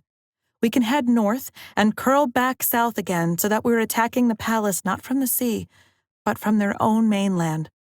"We're not attacking the palace, Lila," I frowned. "We're sneaking in." "I know that." She flickered a sharp look at me. "But that is where the other half of my plan comes into play." "Which is?" I said, still unsettled by her talking of attack. We were only 2 people on one dragon. Havoc had castles and galleons and armies. "The distraction. We need something to draw the fleet away, right?" She reached down and tapped the sea to the south of the dirt island Roskilde. "We should head straight for Roskilde, let them see us, and then we pull back." Lila's eyes were considering. "You know, it might even be better if we could be in 2 places at the same time, like you and Crux are seen and draw them away, while I sneak in?" I narrowed my eyes. "It's too dangerous. We can't split up. We should fly all together to the mainland." "If they spot Crux, they'll fire at him," Lila said stubbornly. "They won't hit me, I am too quick." Crux raised his head from the rocks where he had been sitting, looking down into the sea at the gleaming bodies of the fish that darted past. "I can't risk that." Lila started to shake her head. "And I cannot risk you against a castle of enemies." Crux stared hard at her. "I know what it is you plan, Lila Wave Rider, and out of respect, I haven't mentioned it to Danu." "What?" I said in alarm, looking between them. I knew there was something funny about Lila ever since we started going on this mission. "Nothing. Crux has just got the wrong impression," Lila said. "No, I haven't, Lila." There was a loud thud as Crux turned entirely and laid one of his massive paws on the ground near us. It shook the nearby trees. He stared at Lila and then turned his head towards me. "Lila has been thinking that she wants to leave you, Danu dragon friend, and me, to cause the distraction while she hunts down this Havoc and kills him." "What? Lila, no," I said. "And while I agree with the sentiment, Lila Wave Rider," Crux said as he swung his head back towards his friend, "I cannot agree to you throwing your life away so readily." "What makes you think I would be throwing my life away?" Lila said defiantly. "I can fight. I am a good fighter. But you are a better fighter with a mage and a dragon at your side, not without," Crux said in his undeniable logic. "This has to be about the sea crown, not revenge," I said. How could Lila be planning this? How could she risk throwing all that we have done away? I got my answer the very next second. "He took everything away from me, Danu. Don't you see that?" she said. And I felt my heart break for her. What must it be like to know that you were a foster child and that your parents were killed for no reason, and that your entire life has been one of danger and threat? But at the same time, some small part of me stung. Weren't Crux and I something to her?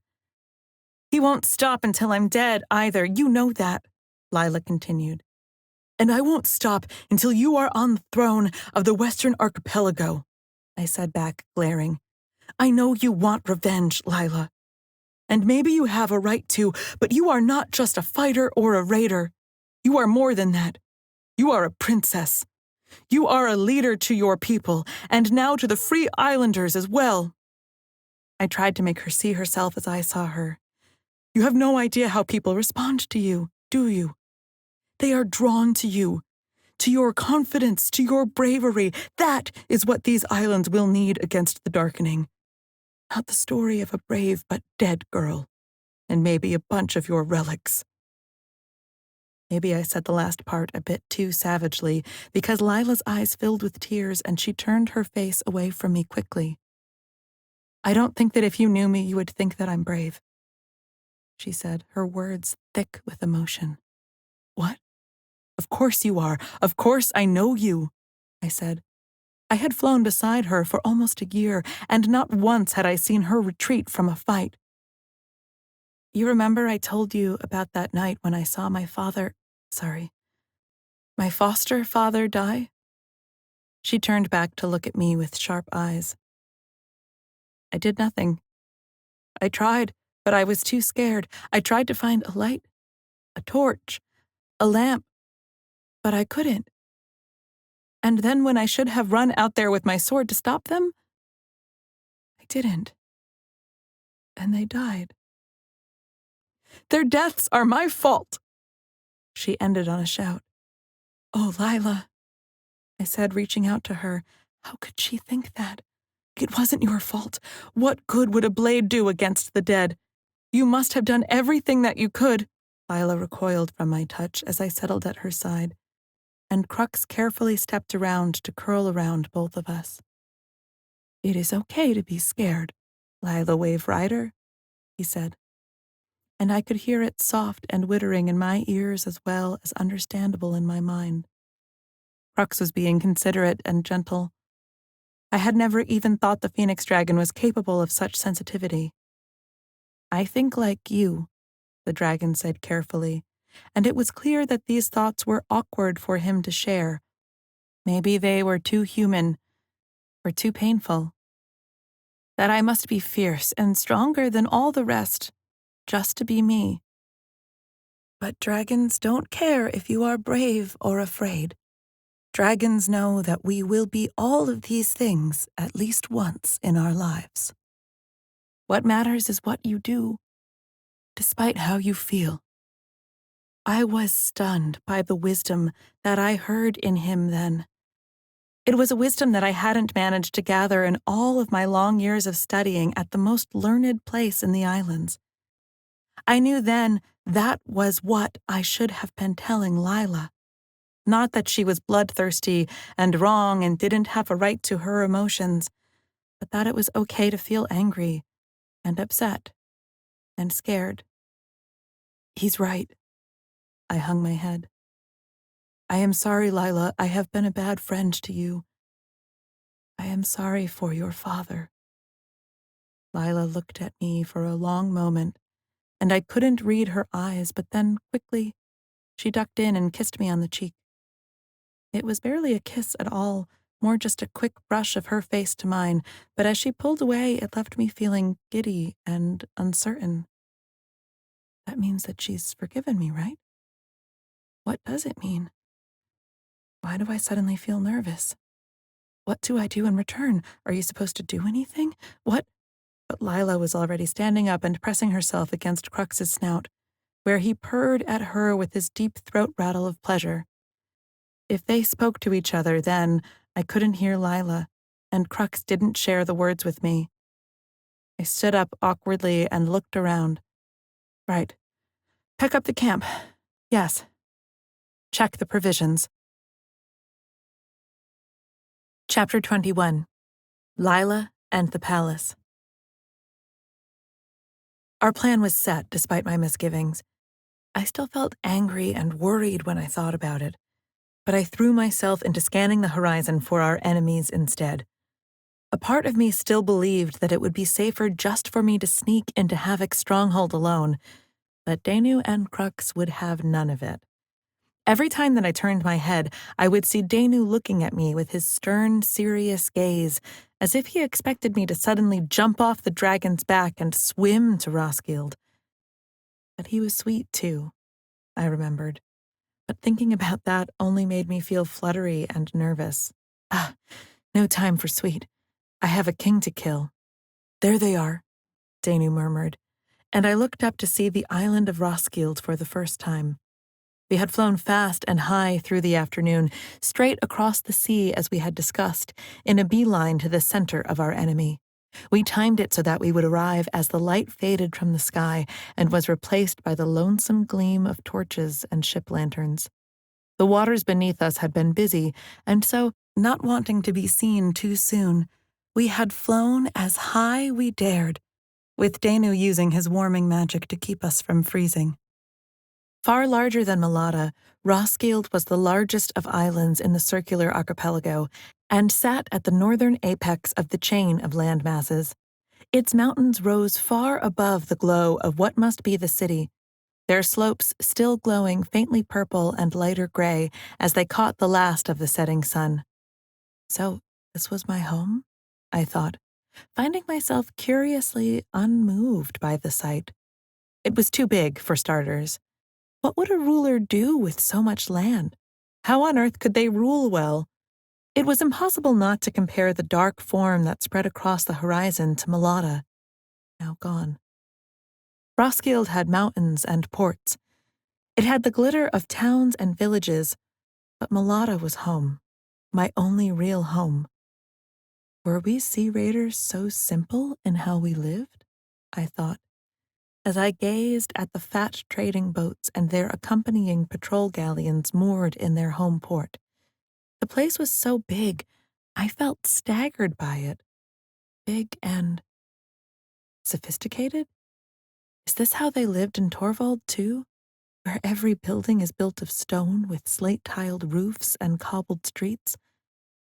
I thought about our journey, as on our flight we had seen many such vessels clipping their way across the barren sea to and from their home port. It felt strange to be here at last, and to see so much activity. And I suddenly had a mental picture of the wide network of trading routes and ports that stretched right across the archipelago and beyond, unfettered access to which Roskilde enjoyed. I had never conceived of the Western Isles in that way. I had thought them a wild, almost lawless place of adventurous communities. But here I saw that it was really a net of trade and alliances that had to stretch from one end of the world to the other. And all of this wants to crush us, I thought in alarm, as I started to see the line of boats protecting their huge stone harbor, far larger than any I had seen before. I couldn't make out the buildings yet, but if the lights were anything to go by, then just their dock and warehouse district must cover the entire northern coast of Malata itself. And there, in front of it, was the dead fleet. I shivered as a sudden chill swept through my bones, even despite Danu's magic. They were stationed in an irregular band of tall, black galleons around the harbor, gently bobbing with the rise and fall of the waves. They had no lights on their decks, unlike the passing boats that still, carefully I noted, passed between them. Even from this high vantage point, they seemed to exude an ominous air. "Are you ready?" I said, my teeth chattering, and not just from the cold. "Yes," Danu said, and the zone of warmth suddenly dropped, making me inhale sharply. "I need to concentrate on the spell," he added, by way of an explanation. I nodded, and Crux tipped forward to swoop down. "Go, Crux! Give them something to think about," I said fiercely, flattening myself to his neck as I felt Crux's savage surge of enthusiasm. "Skriar!" he roared, as he swept out of the skies towards the dead fleet. The boats grew larger and larger in my eyes, changing from dots no bigger than bugs to the size of stones, cats, tables, houses. With the whoosh of flame sucking all available air to it, Crux blazed a pillar of flame at the nearest boats, straight down onto their black masks and fluttering sails. "Now, Crux, pull up!" I shouted, as figures suddenly moved from their stationary positions on their decks, as if when they weren't fighting or sailing, all they did was stand there, motionless, not even bothering to go aft castle or below decks.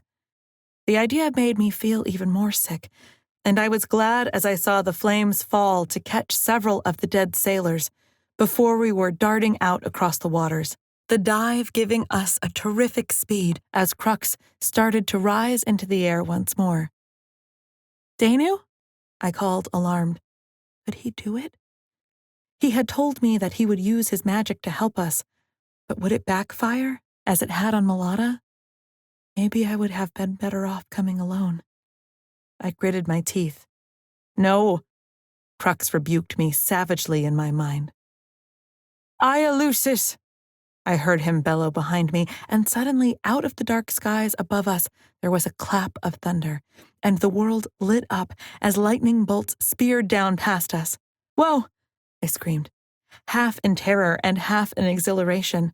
Danu was getting stronger by the day, I thought. I had never seen him summon lightning before. Half of the bolts hit the water to plumes of exploding water, but the rest hit the nearest 3 of the dead fleets. No single bolt was strong enough to bring it down, but I saw one completely shattered the main mast of one of the boats, and another destroy a section of gunwale.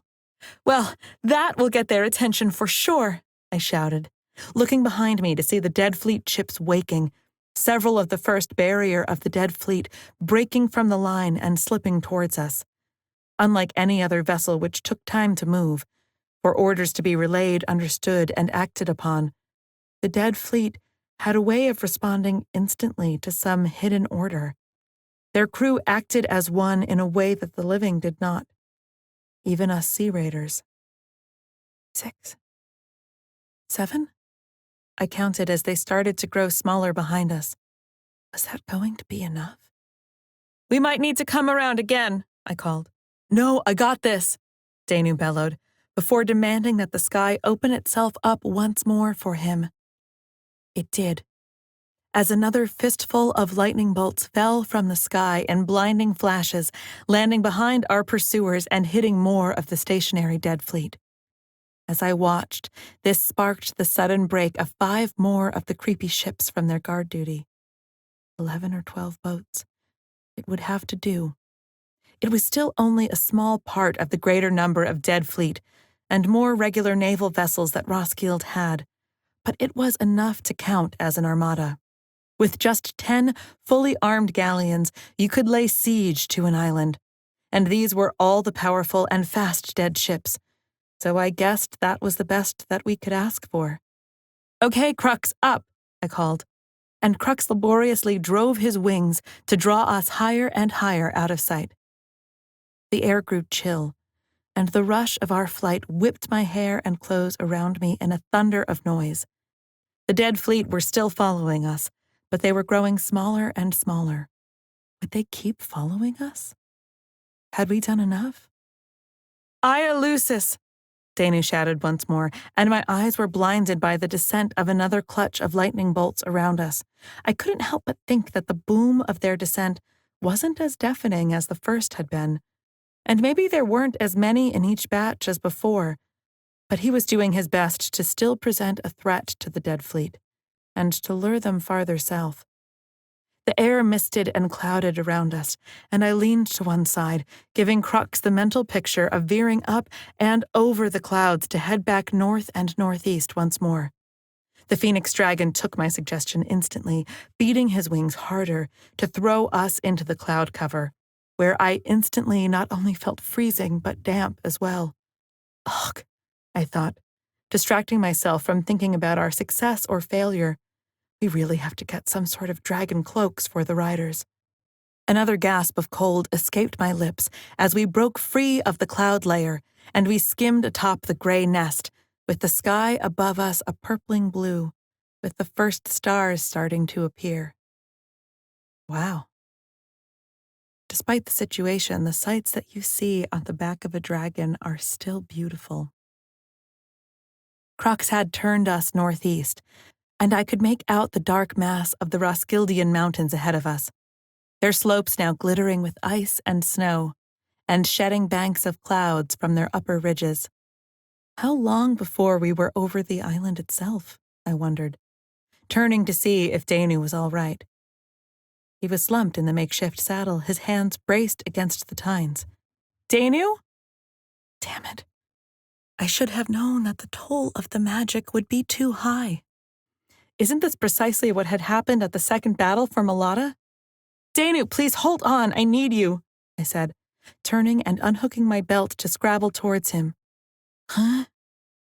He managed to blink at me wearily. It's getting easier. It's just painful. Like drinking too much Raider ale. He smiled weakly as I settled myself in around him and thumped his chest and tried to rub the life into his limbs. I managed to get him to drink some of our water as the mountains grew closer. Danu, dragon friend, open your heart, Crux demanded of him. What did he mean?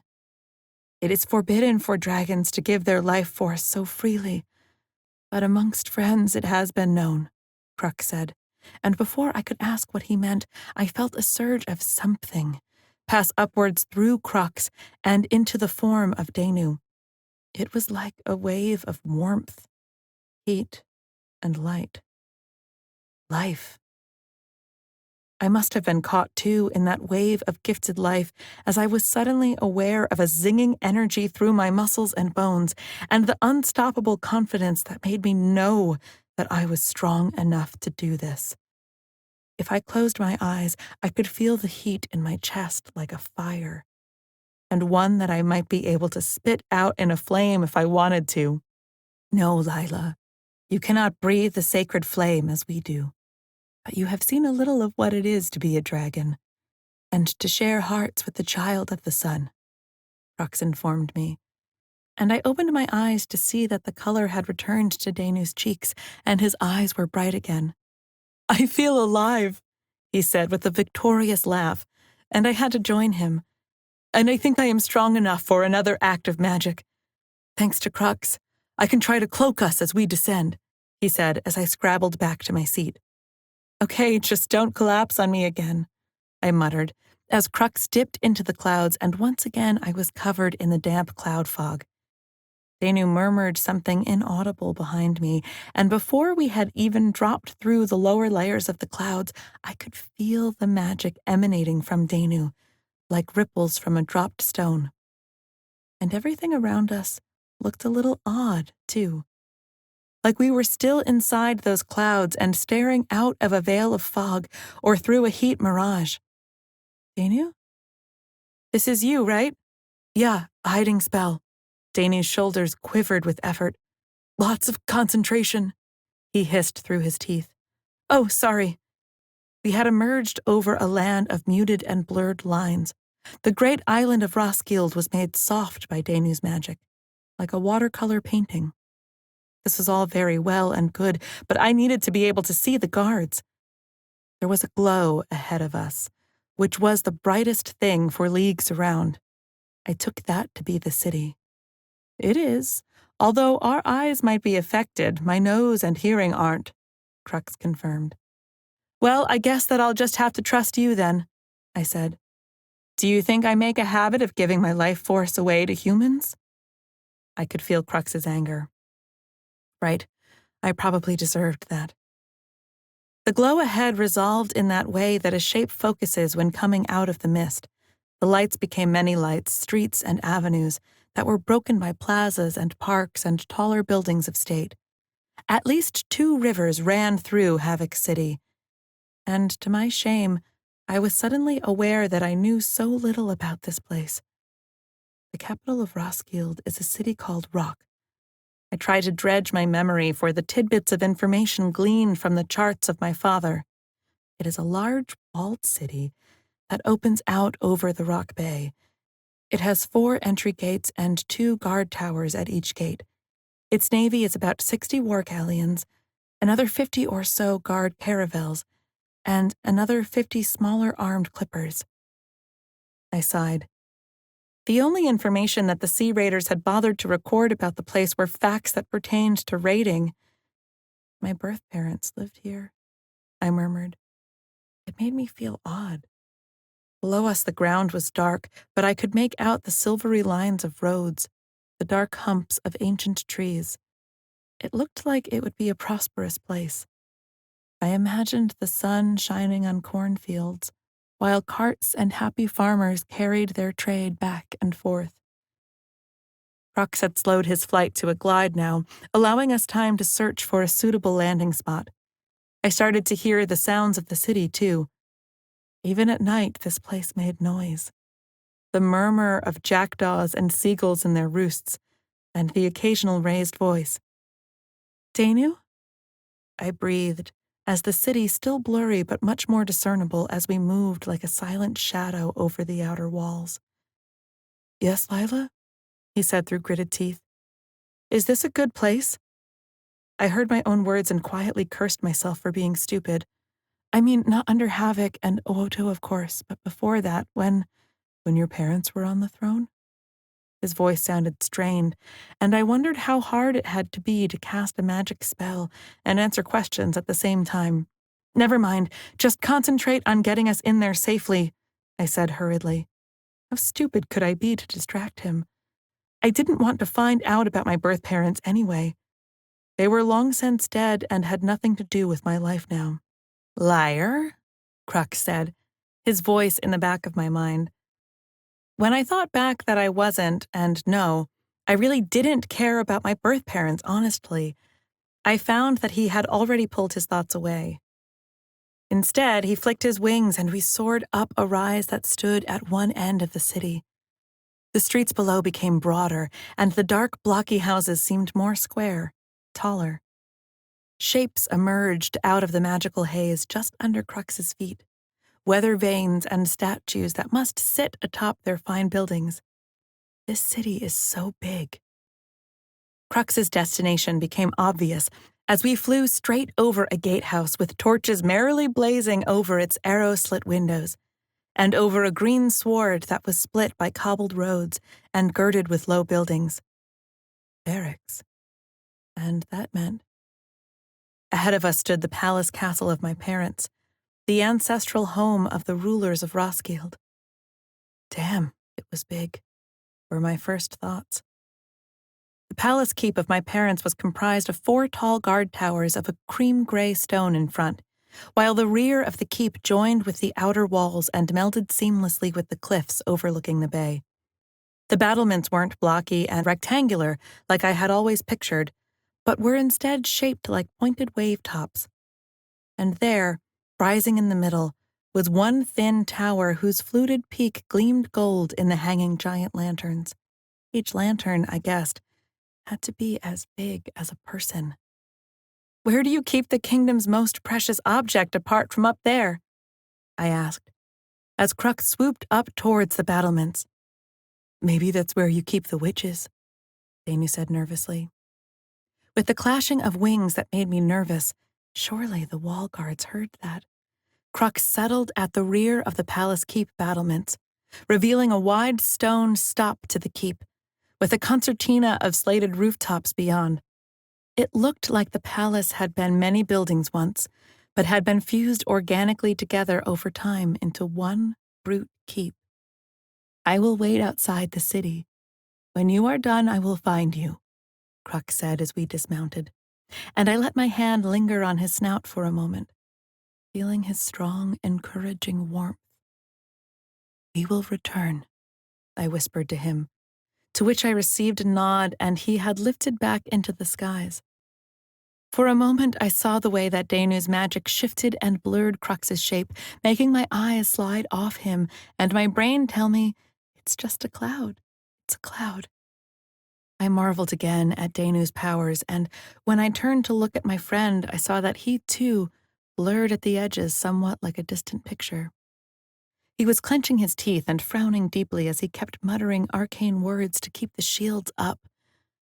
Not knowing how long he could keep this up, I nodded towards the nearest of the doors, amidst the maze of roof peaks here on the Palace of Rock.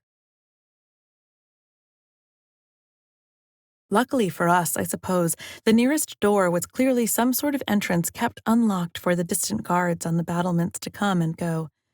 It opened onto a wide stone room where racks of crossbows and quivers of bolts were stacked on the walls, around a small table where a lantern and a tureen of something hot and good-smelling sat.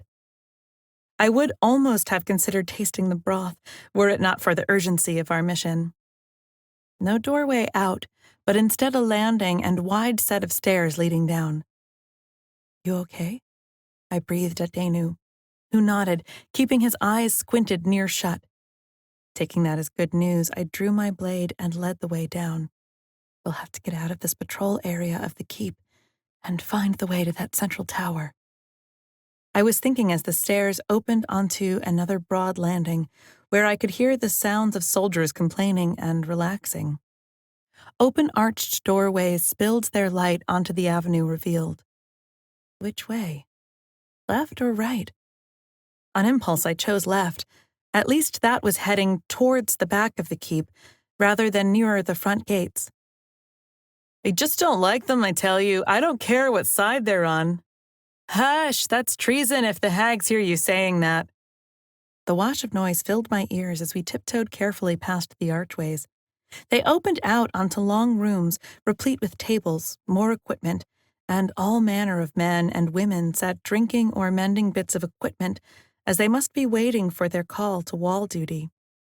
My heart skipped a beat as one sharp-nosed woman turned to look out of the archway at us. I could swear that her eyes widened as she saw us, but then her glance slid away as Danu's magic convinced her that we were nothing, just shadows in the night. We passed the next archway without incident, and the next. The primary topic of conversation was the state of the food and how much everyone hated working with the dead. I could almost have felt sorry for them if they hadn't been at war with us for generations, I thought grimly, and readjusted my grip on my blade. At the end of the landing there was a sharp turn, and this time the corridor contained many simple wooden doors. Thankfully, there were no windows or openings in this one, and I could hear snoring coming from what must have been the soldiers' barracks. Strangely, even surrounded by my enemy, this made me feel a little more confident. I had spent a lot of time trying to sleep surrounded by the snores of roguish and rough raiders. It made me feel that they were only human, after all. The end of the corridor led to a narrow archway and then a short staircase down to a balcony. The light and the noise were much louder down here, and for a moment I froze. The balcony looked over to a larger sort of banqueting hall, where there were more people, this time not wearing their breastplates and helmets, but still in their leathers, eating that victuals and listening to a flautist and his slender singing companion. There was something about the melancholy tone of the musician that cut through the laughter and ribald jokes to reach me. Blood is always spilling in the water, in the water. How much? Never enough, in the water. Drown that awful past, in the water, in the water. Make hope last, in the water, in the water. The crown that rises again, from the water, is the crown that will cleanse, in the water, in the water. The song was mournful and made my heart twang like a harp string. They were singing about the sea crown and the prophecy, weren't they? That was almost exactly the same words as Danu had read out to me, the crown that rises again, from the water, which he took to be a metaphor for me, the heir to this place. But it was so sad. It was a song about endless bloodshed, endless slaughter and disaster. I looked down over the balcony to see what sort of effect that the song had on the soldiers below. Would they think it treasonous if it was about me? But luckily most of the soldiers were already too drunk or too busy to pay much notice. Those who had been paying attention were clapping loudly, and one of them, wearing a deep blue-gray cloak, suddenly stood up and raised a flagon towards the two musicians. "Here's to the King of the Western Isles," the cloaked man roared.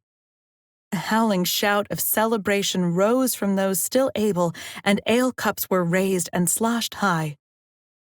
"They think that song is about havoc," I whispered to Danu. "They think that he is the crown that will stop the bloodshed." I stepped back from the balcony railing, feeling suddenly uncertain. I hadn't realized quite how strongly that these people believed in their usurper king. Did no one here remember my real parents? Lila, Danu grunted through clenched teeth. Suddenly his form swam out of the blur and was crystal sharp as his magic failed, and then slowly diffused once more around the edges. He was losing control. And we still hadn't found the tower at all. Okay, I get it, I said, and grabbed his hand. We ran to the end of the balcony, down the next corridor, which seemed to lead to smaller storerooms and studies, which I guessed must be for the captains and lieutenants. We were still in the workers' section of the keep, and we needed to get into the royal section. Instead of following this broad corridor, I decided to take a branching corridor deeper into the keep, at least in the same direction that I thought that we had to go into. It was a little narrower, and the end of it was also occupied. Drat, I thought, seeing a small room beside a wide iron gate across the far side, and through the gate there appeared to be another grand hall, this time dark, but I could make out the edges of wall hangings and tapestries.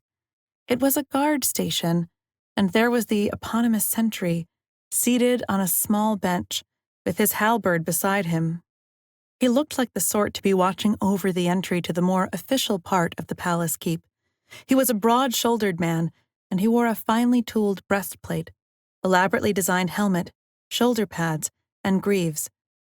With any luck, he's a ceremonial soldier and can't fight, I thought, as I tiptoed towards him. What should I do? Try to push the door open past him?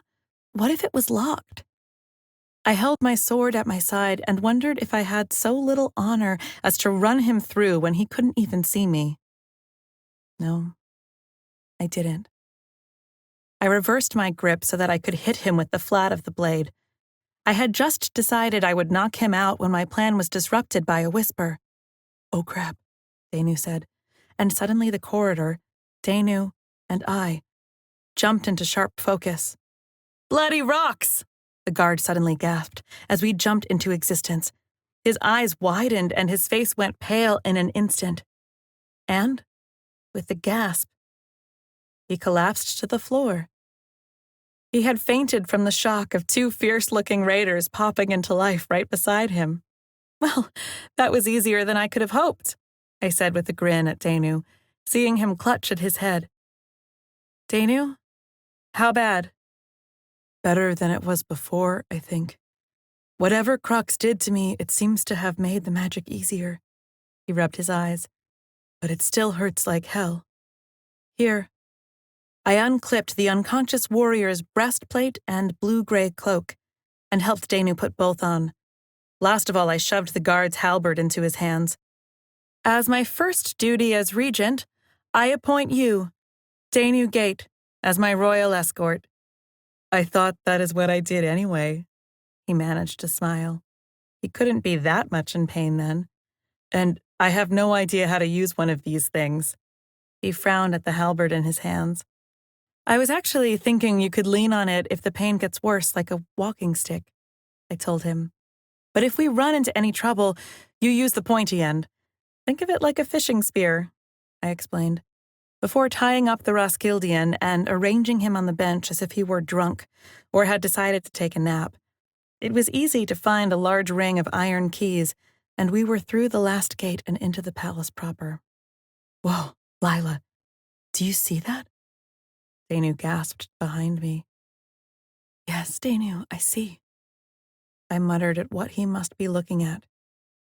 We were in a large hall, split into a larger lower area with columns and benches around the sides, and a higher, smaller alcove area at the back, separated by a few steps, and inside of which more arched doorways led out.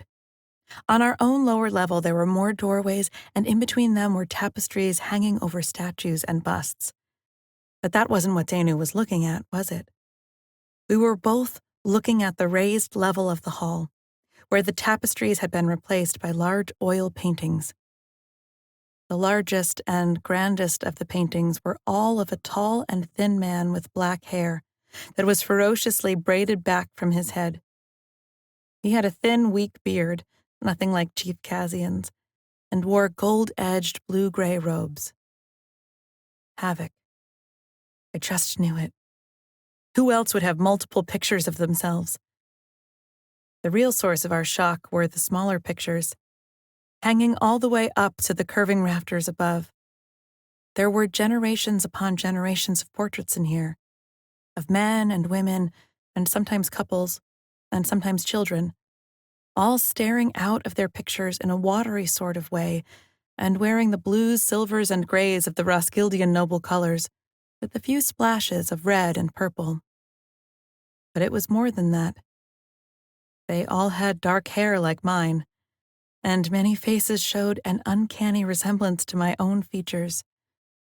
My sharp nose, my eyes. "That's your family, Lila," Danu whispered, moving past me up to this portrait antechamber, his halberd clopping on the flagstones as he lurched. "They're not my family," I said impetuously, but it was ridiculous to lie. These smaller pictures obviously were, and that thought made me angry. What did they know of the life I have lived? When have they ever had a crew depend on them for their lives? When have they sung through the long storm nights of winter, chopped wood for their fires, helped pick whelks from the bone reef? This picture, I think this is your birth parents, Lila, Danu whispered. Why on earth would Havoc keep those pictures? I thought in alarm, until I remembered what that courtier had said, the one who we had rescued from the boat. Everyone thinks the raiders killed my parents. They don't know that Havoc paid them to do it. He's trying to keep the people on his side, I murmured, suddenly realizing what this tribute to the Roskilde lineage was. Havoc was stating that he was just the latest descendant of an embattled line. I gazed at the picture of my own birth parents, and I instantly flushed cold. It was a smaller picture than many of the others, and it did not have the same grandeur. There was my father, a man who was tall but looked a little too lean, as if he had spent too long in his study. He had slightly lighter hair edged with gray at the temples, and he wore a deep blue braided vest with a lighter blue trim. The painter had managed to catch him smiling, as he stood with his arm around a seated woman with black hair. Black hair that would tangle as soon as the wind got at it, with skin that would tan as deep as a walnut in the warm sun. My mother had not been captured looking out at the painter, but instead, I could see her in profile. That sharp nose, the slight turn of her lips. She was looking down at the small bundle that she held in her hands, and for a moment I wished that she was not, that she was staring straight out so that, at least once, I could look my mother in the eye. "That must be you," I heard Danu say, pointing to the last and the smallest figure depicted in the painting. A babe in my mother's arms, which she was tenderly gazing at. It was small and swaddled in deep blue and gold silks, which made it look vaguely cocoon-shaped, as if I were to hatch and grow wings at any moment. By the stars, I swore as I saw the final detail. The painter had been good, it seemed, because he had caught one of those small details that might have seemed insignificant, was really precisely depicted. A square of white embroidered cloth, lacy at the edges, was just slipping out of my painted chubby hands and was sliding across my blankets. It clearly showed the gold stitching, painted with minute brushstrokes, of the rising sea crown over a curl of waves, and the words, Lila of Roskilde, embroidered underneath it. It was the exact same cloth that I had wadded in the bottom of my small carry sack right now, although mine had lost a lot of stitching and was now a faded gray, no longer the pristine white in the painting anymore.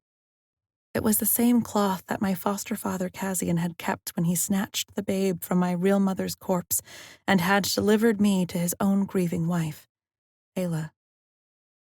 And that is how the cloth came back to me, some 19 years later, I thought, reaching a hand to graze the bottom of my pack. I had known who I really was for the past year, and I had always known that I was no raider born. But seeing this physical proof before me was like confronting that fact all over again. This was where I began. This was where my story started, I thought in revelation. 100 questions and demands instantly rose within me. This is my home. How could Havoc control this place? I was born here. How could Havoc lie to his people so thoroughly? This place belongs to me. Havoc is in league with the dead.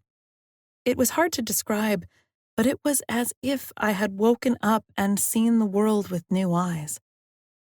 I suddenly felt like I had a right to be here, and I felt a deep outrage at Havoc and his loyal supporters for attempting to stop me. Lila, we have to go. Find the sea crown, Dana was saying to me as I shook my head to clear my thoughts and try to concentrate. Havoc must die. He has tricked a whole nation. Red-hot anger pulsing through me. Lila? Dana was looking at me oddly. I must have been grimacing. It's okay, Danu. We'll put an end to this travesty. I turned past him and stalked to the largest of the arched doorways that led from this raised antechamber. The grandest route must surely lead to the throne room, or the king's compartments, mustn't they? The sea crown, Lila, remember? Danu said from behind me. That's what I meant, I returned, but I didn't know whether or not he believed me at all. The corridor was wide, now with walls that were broken by sudden alcoves displaying statues, paintings, or wall hangings.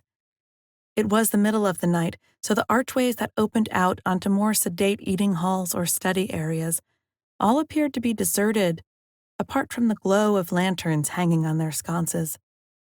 I passed a cursory glance over the objects that we passed. I saw pictures of simplistic-looking figures striking out across impossibly high waves, followed by another of the same figures praising the dirt and stone shore when they had finally found safe passage. The founding of Roskilde. It made me angry that all of my history had been denied me. Was my family brave? Did we come from warrior stock? How was I to know? Would ever know these things now? Halt!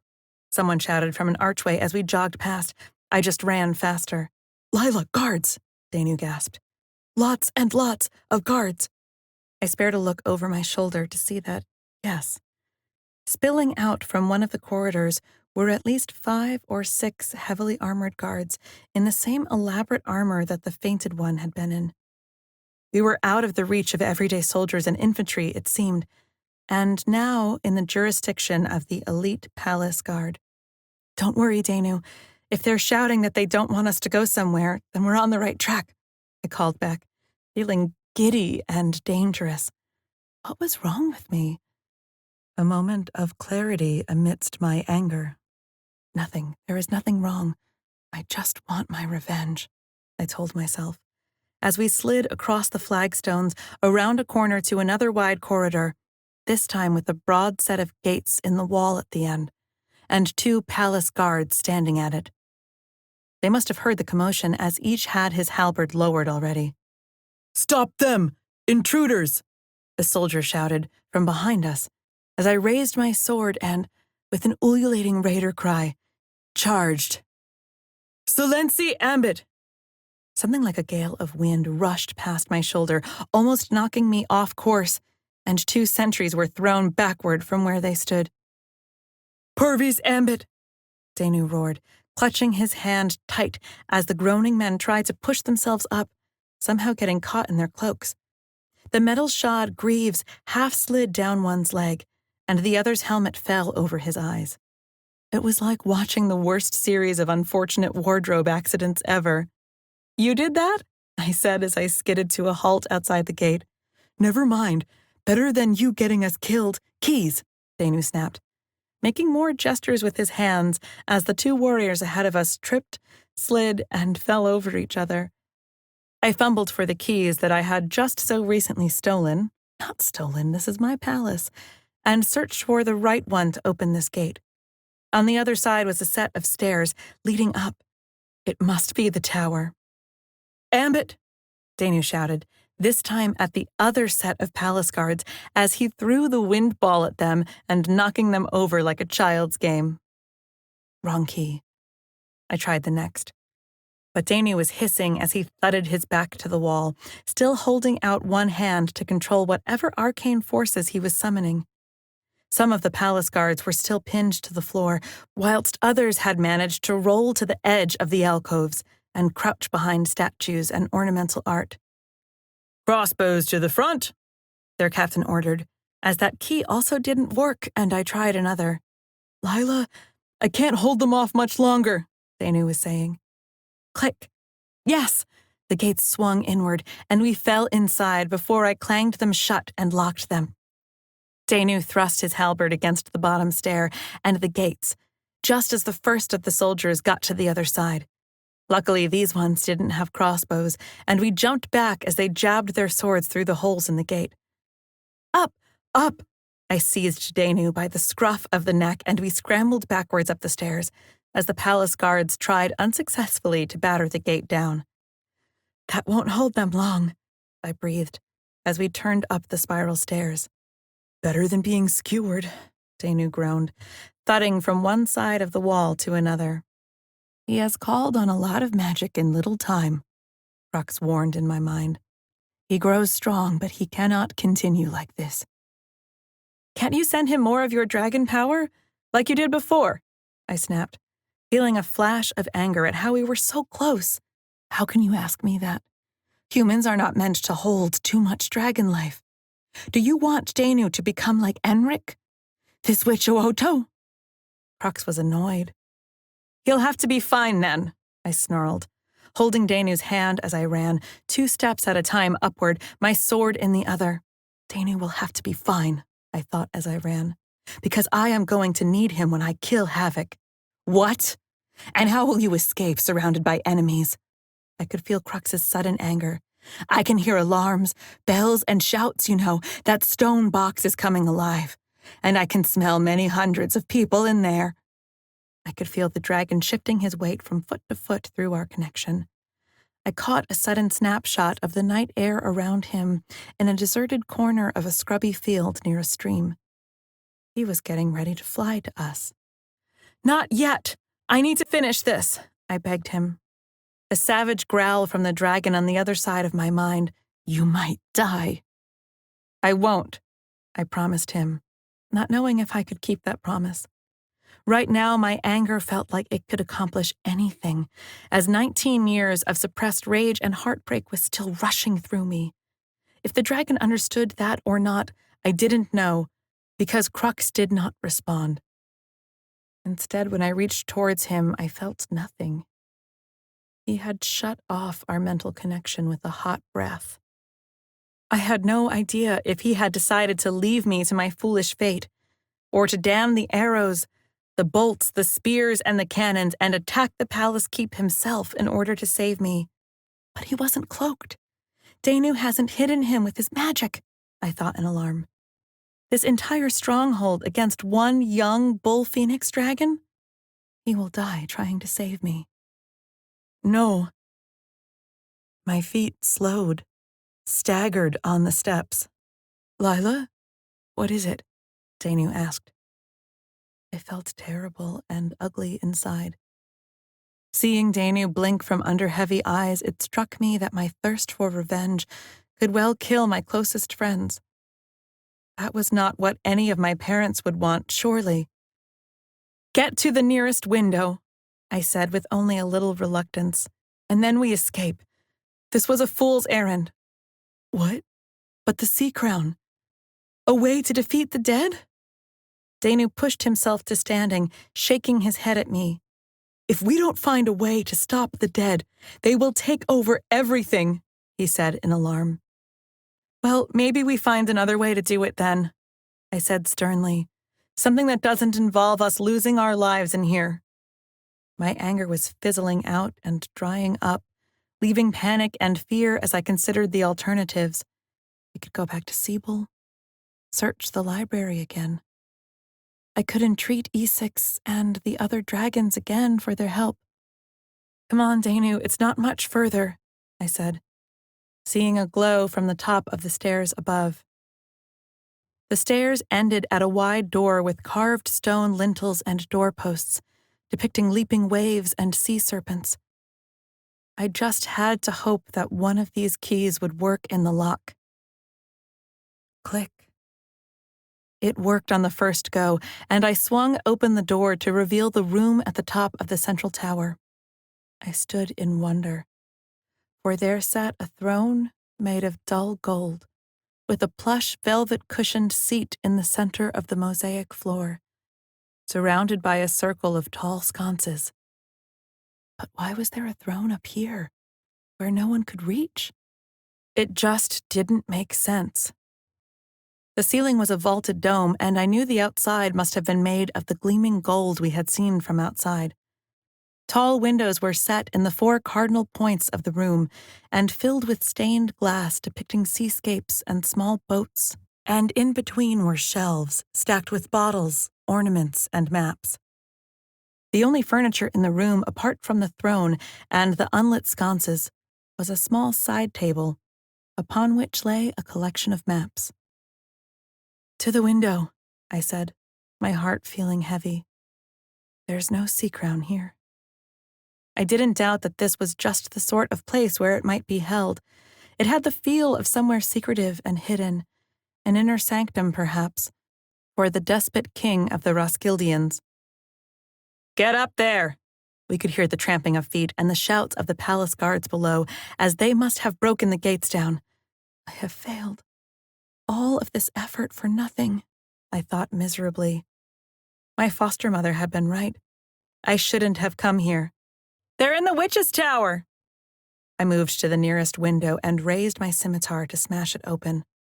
"Crux," I breathed, questing out with my thoughts towards him. "I am coming." I could feel his powerful heartbeat through our connection, the rising sense of excitement and anger as he rushed through the skies. "Wait, Lila, did you hear what they said?" Danu looked at me in alarm. "That they've almost cornered us?" I said. "Get the battering ram!" The shouts were close, and Danu heaved at one of the bookshelves to topple it loudly across the door. "That this is the witch's tower. Ooto's tower," Danu said, stepping back and panting to point at the floor. "This arrangement here, the throne, the torches, and look at the floor." I did, jumping slightly as the door shook under the first blow. There were strange marks on the floor, just inside from the torches. They looked like dried ink, dull black, or blood, I said with sudden distaste. "I bet anything that this is dragon's blood. This is where Ooto summons the darkening from, the power that animates the dead," Danu said feverishly, moving from shelf to shelf as he ransacked the room. "There must be a clue here as to what spell she used, how to undo it." "What's the use without the sea crown?" I said, stepping back from the ugly markings to the window. Thump! The collapsed bookshelf jumped visibly, and a crack appeared in the door. "There must be something," Danu said in frustration, seizing scrolls, tearing them open and discarding them in the same instant. Thump! The crack widened. The door started to give. "No time, Danu!" I turned and smashed the glass of the window, kicked out the larger pieces, and looked out. The tower sat over the distant roofscapes of the palace keep below, and beyond that the outer wall, which melded onto the sea cliffs. It was a long way down. A very long way down. "I am almost there," Crux roared, and then I heard his draconian screech across the sky, followed by the boom of cannons and crack of arbalists, as the wall guards must have seen him too. "Come on," I shouted at Danu, as he turned, eyes wide, to the only piece of the room left unsearched. The small side table beside the empty throne, with its collection of papers. "Hang on," he muttered. "These are maps. These are plans." Thump! The door broke from its hinges as Danu seized everything that he could and ran to my outstretched hand. I caught it tightly, feeling the warmth of his grip as the palace guards roared into the room behind us. Whip! Something sparked against the wall beside my head. I did the only thing that we could do.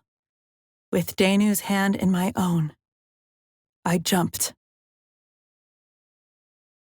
Chapter 22. Danu and the Nature of Fear. I screamed as Lila basically yanked me out of the window, herself attached. The world rolled in front of my eyes. What the hell was she doing? My head thumped with the pain of the magic. The peaked rooftops of the keep rushed toward us, every detail standing out in perfect relief as if time had slowed. We are going to die.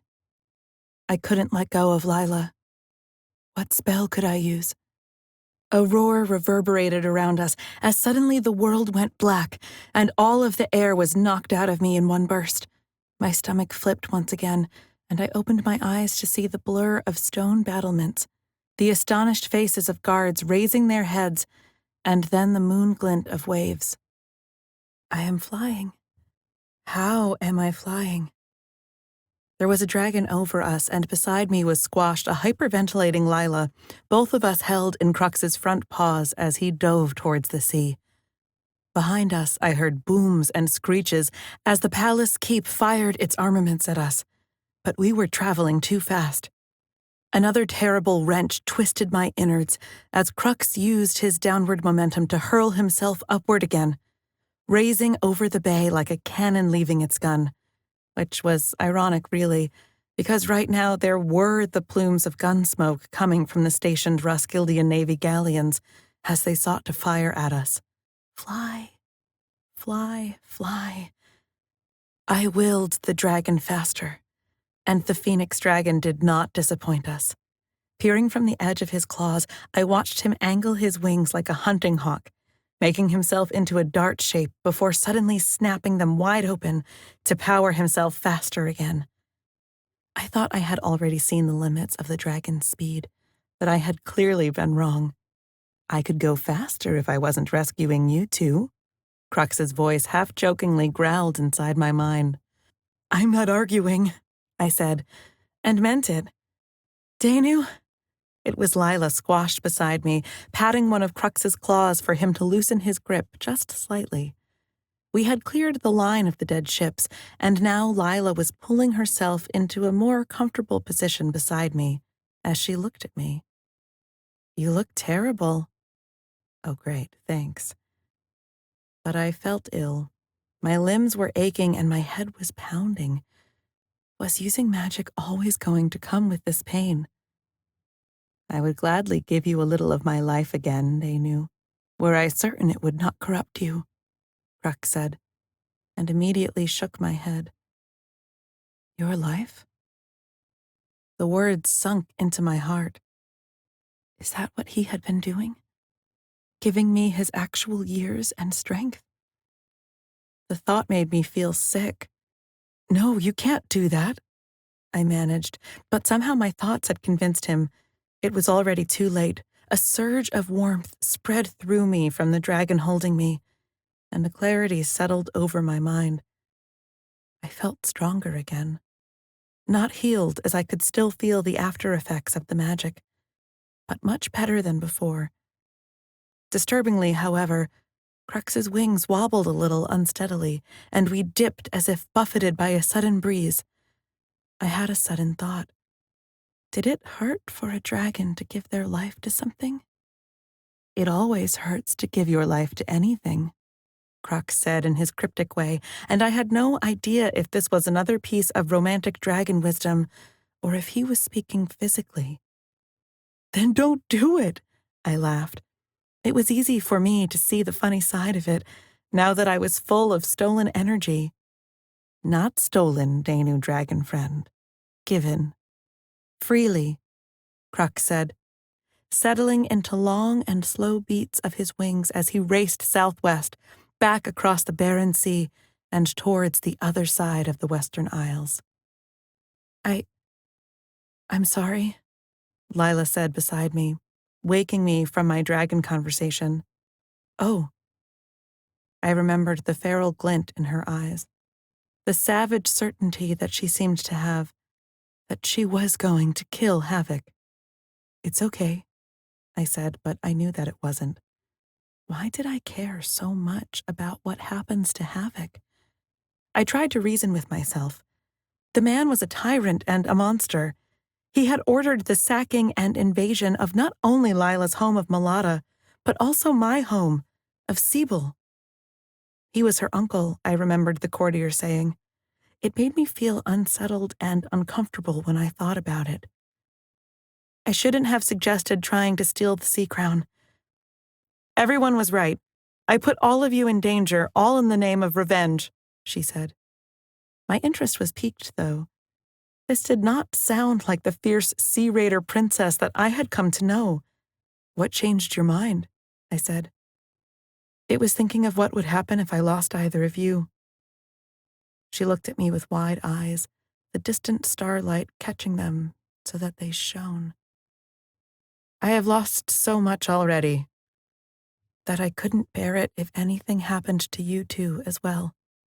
She lost her home and her father, I thought gravely, her words cutting through my heart as effectively as her scimitar could, and still, she is willing to put down her quest for vengeance.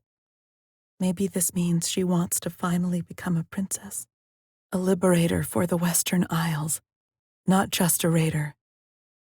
We live in dangerous times, Crux answered Lila, though I heard him too. He was repeating our conversation on the island, that Lila couldn't take it on herself when we should be in danger. So you don't want your revenge? I said. I was rewarded with a flash of anger in Lila's eyes. Of course I do, she said immediately before her tone softened. But what I want more than that is justice for Malata, for Kazian, for my birth parents. She looked out over the sea. It was seeing that painting, the one that you pointed out to me, my real mother. She looked the spit of you, I said, hoping to at least sound comforting. I realized my error as her eyes turned down and filled with tears. Oh no. Wrong thing to say again, Danu. I know, Lila said, reaching to climb out of Crux's grip and make her way up to his shoulder, and the saddle that was waiting for her. Damn it. I would never get a word out of her now, I thought. I'm sorry, I didn't mean to bring that up, Lila, I said quickly as I clambered myself out of Crux's grip and up his arm to his shoulder. The wind howled around me, and it was awkward climbing with the sack of scrolls stuffed into my tunic, but I managed it. As the sea flashed past below, and I finally settled and secured myself in. I know, it's all right, Danu, Lila said distractedly. Liar, I thought. I guess we need to find another way to get rid of the dead, huh? She turned to say to me, and when she looked at me, her eyes widened and her mouth opened in horror. What's wrong? I said suddenly. Had I been hit? Hurt? The dead, she said, pointing past me, over my shoulder and past Crux's spines, to what was fast approaching on the northern horizon. It was a heavy black cloud, and it screamed with the voices of the lost. Fly, Crux, fly! Lila shouted as I stared at the power that was coming for us. I couldn't take my eyes off of it for some reason. It was like the cloud that the witches had summoned to attack Malata, only this one was black and boiling and did not exude a silvery fog at all. It moved with an incredible speed, its thunderheads boiling up over its back unnaturally. It was like watching the smoke made from a fire, although there was no light or flame to be seen. If I stared at that dark cloud for long enough, I started to see the curl and coil of thin tendrils of the black smoke, reaching out and disappearing back into itself like some strange sea anemone. It was the darkening, I knew it. It was just as the ancient scrolls of Sibyl had described. It was the same force that the people of old had fought. And now it was under the control of the witch Owoto and her heretics. I can sense it now, Crux whistled in anxiousness, which only made me even more nervous. I had never expected Crux to be nervous about anything. It is evil, blacker than night, older than time. You couldn't sense it before? Lila shouted in alarm as she leaned low and hugged his neck.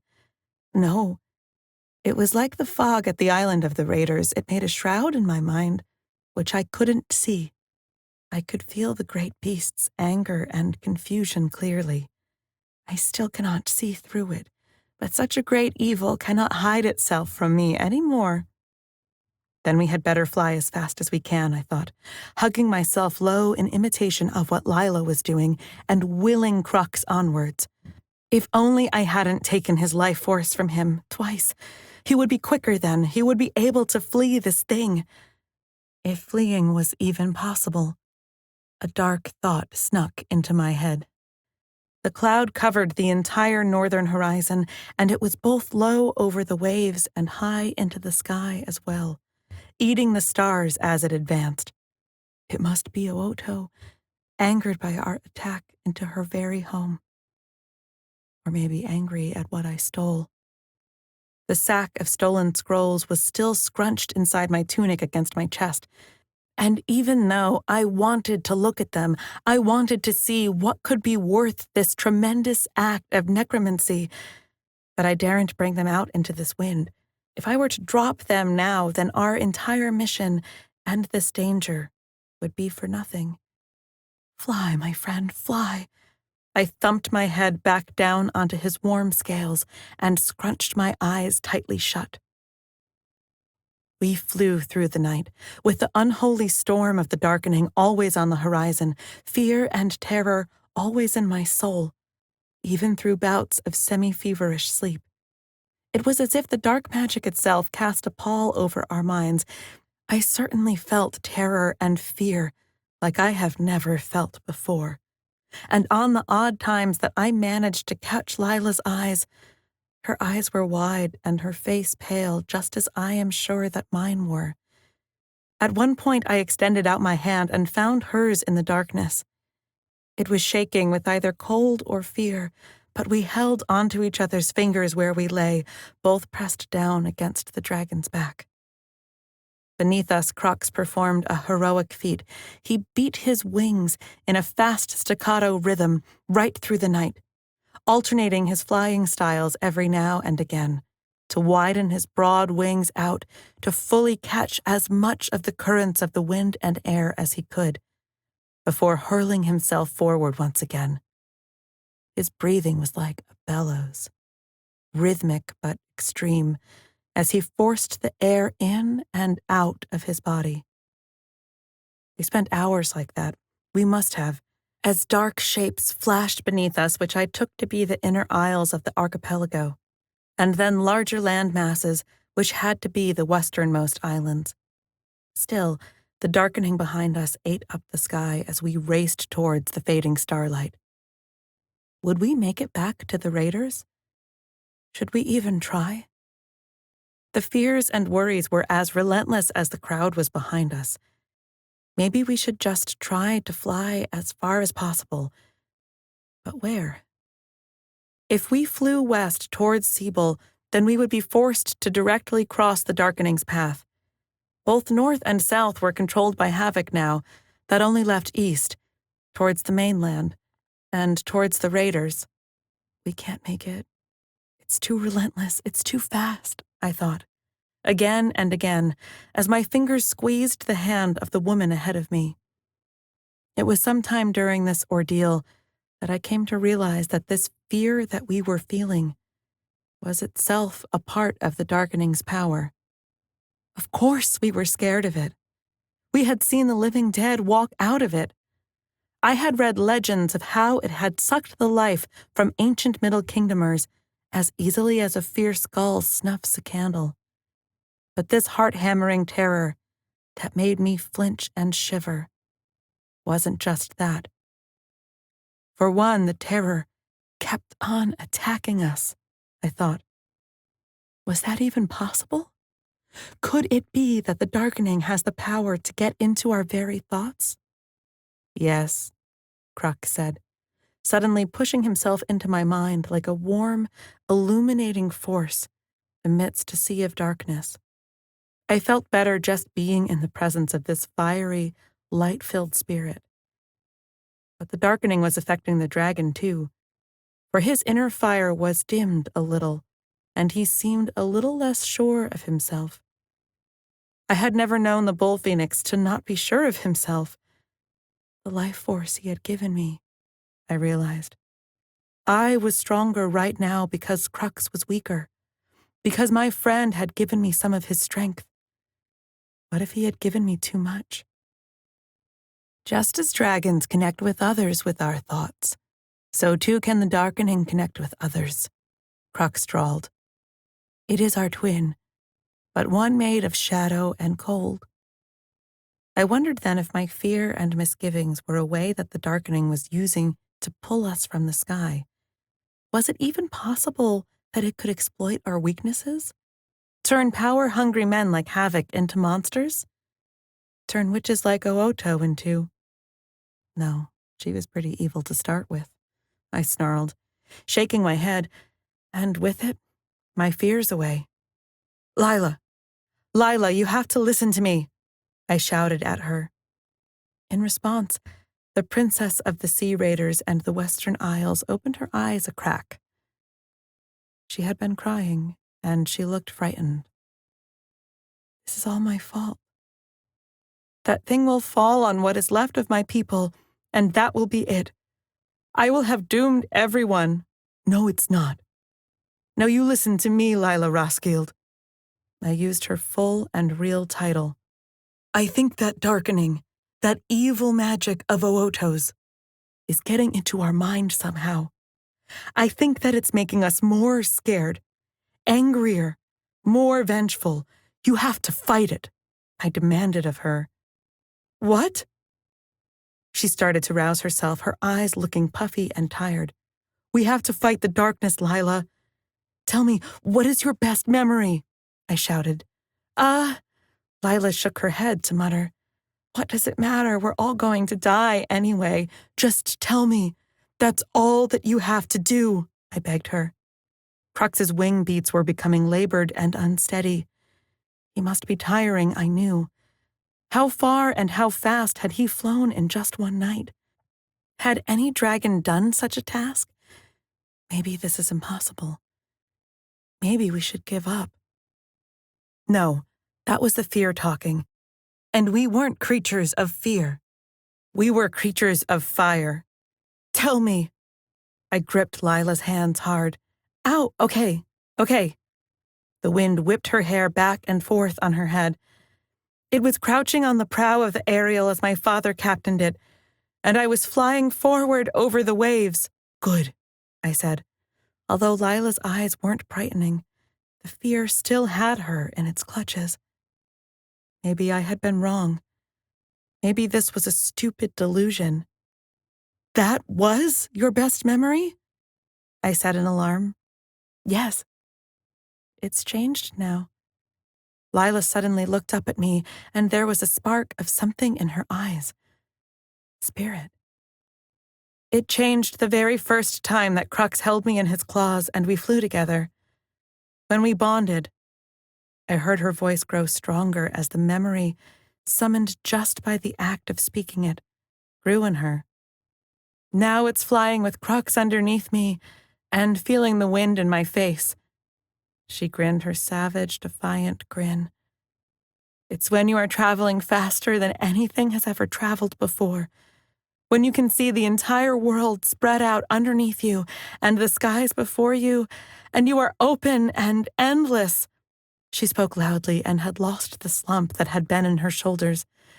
And it is having you at my side, Danu, she said at last, and my heart soared. When she spoke the words, and what's your best memory? Into that terrible night, I actually laughed. The same? I said, and meant it. Screech! Beneath us, Crux bellowed his own defiance to the night and to the thing that followed us, and the three of us drew closer in that special magical bond we all shared, as we shared our joy and our resolution.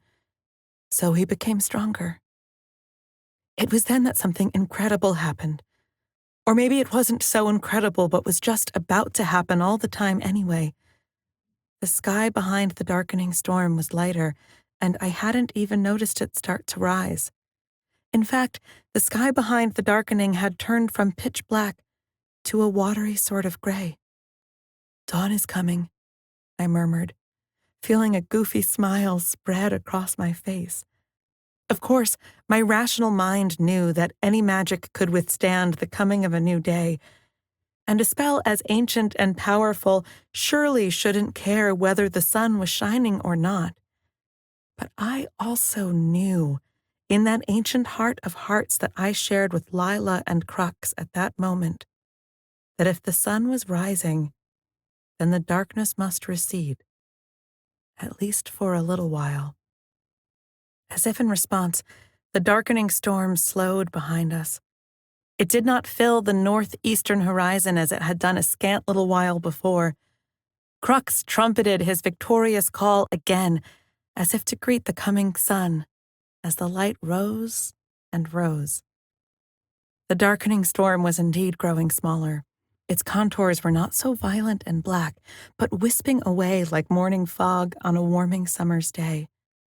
"Maybe even Owoto can't control it for long," Lila said, and I agreed.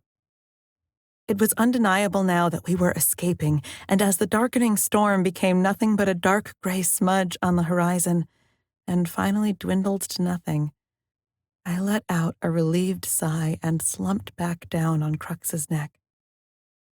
"Danu, what happened just then?"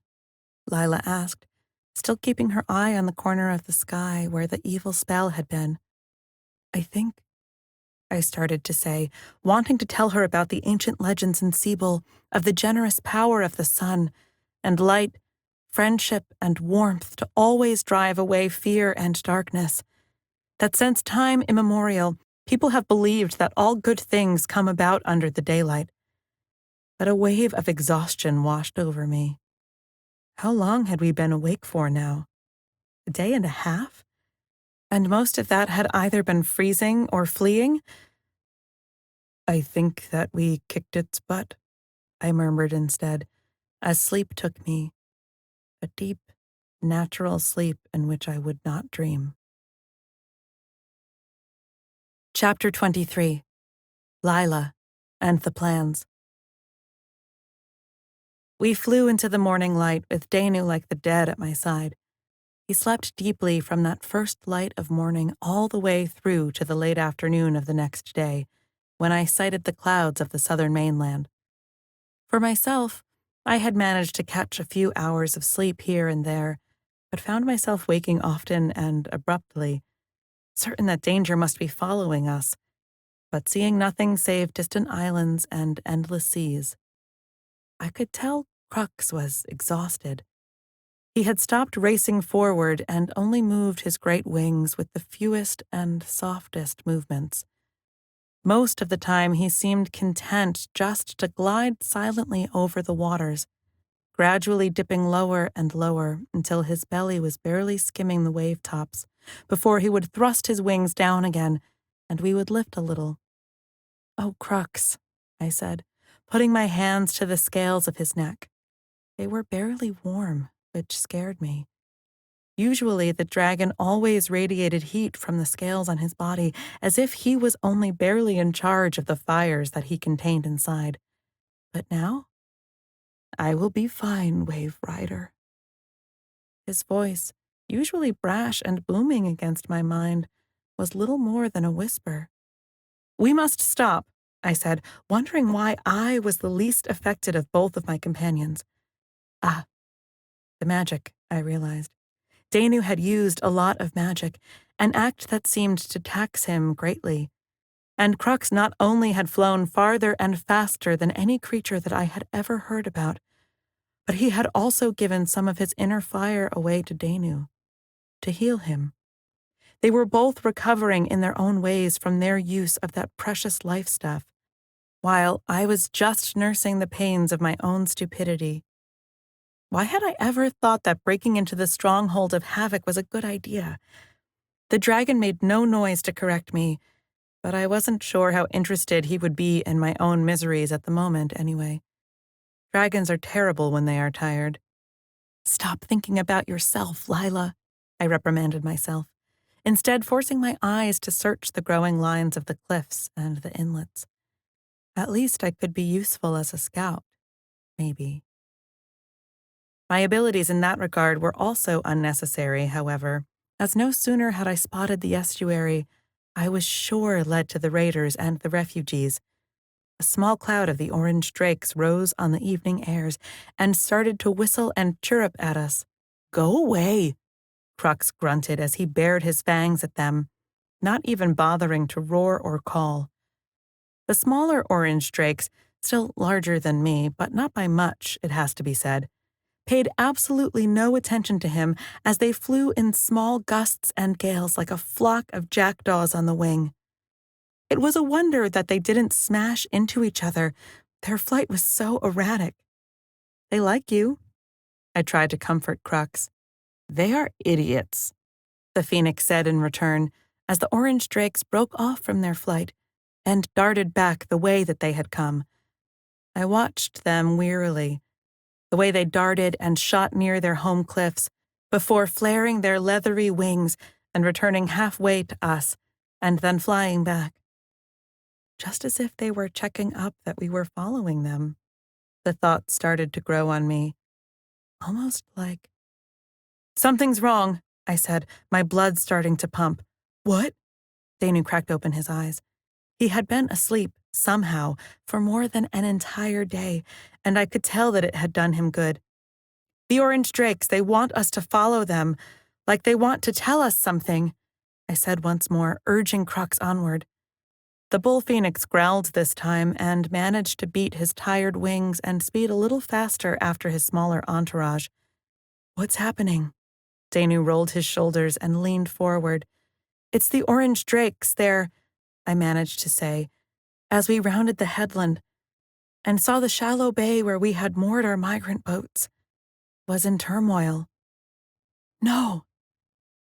Raiders and free islanders ran back and forth in seeming panic across the sand. Some, I saw, were even starting to splash into the water to try to get back to the boats. Why would they run away? I thought, as Crux became suddenly alert. A part of me knew that it wasn't like him to not notice a fight, and to not sense the panic, anger, or commotion that was going on nearby. He must be so exhausted, I thought. I cannot have him fight now. "I can fight whenever I am needed," Crux said, his misery turning into a slow-burning tetchiness.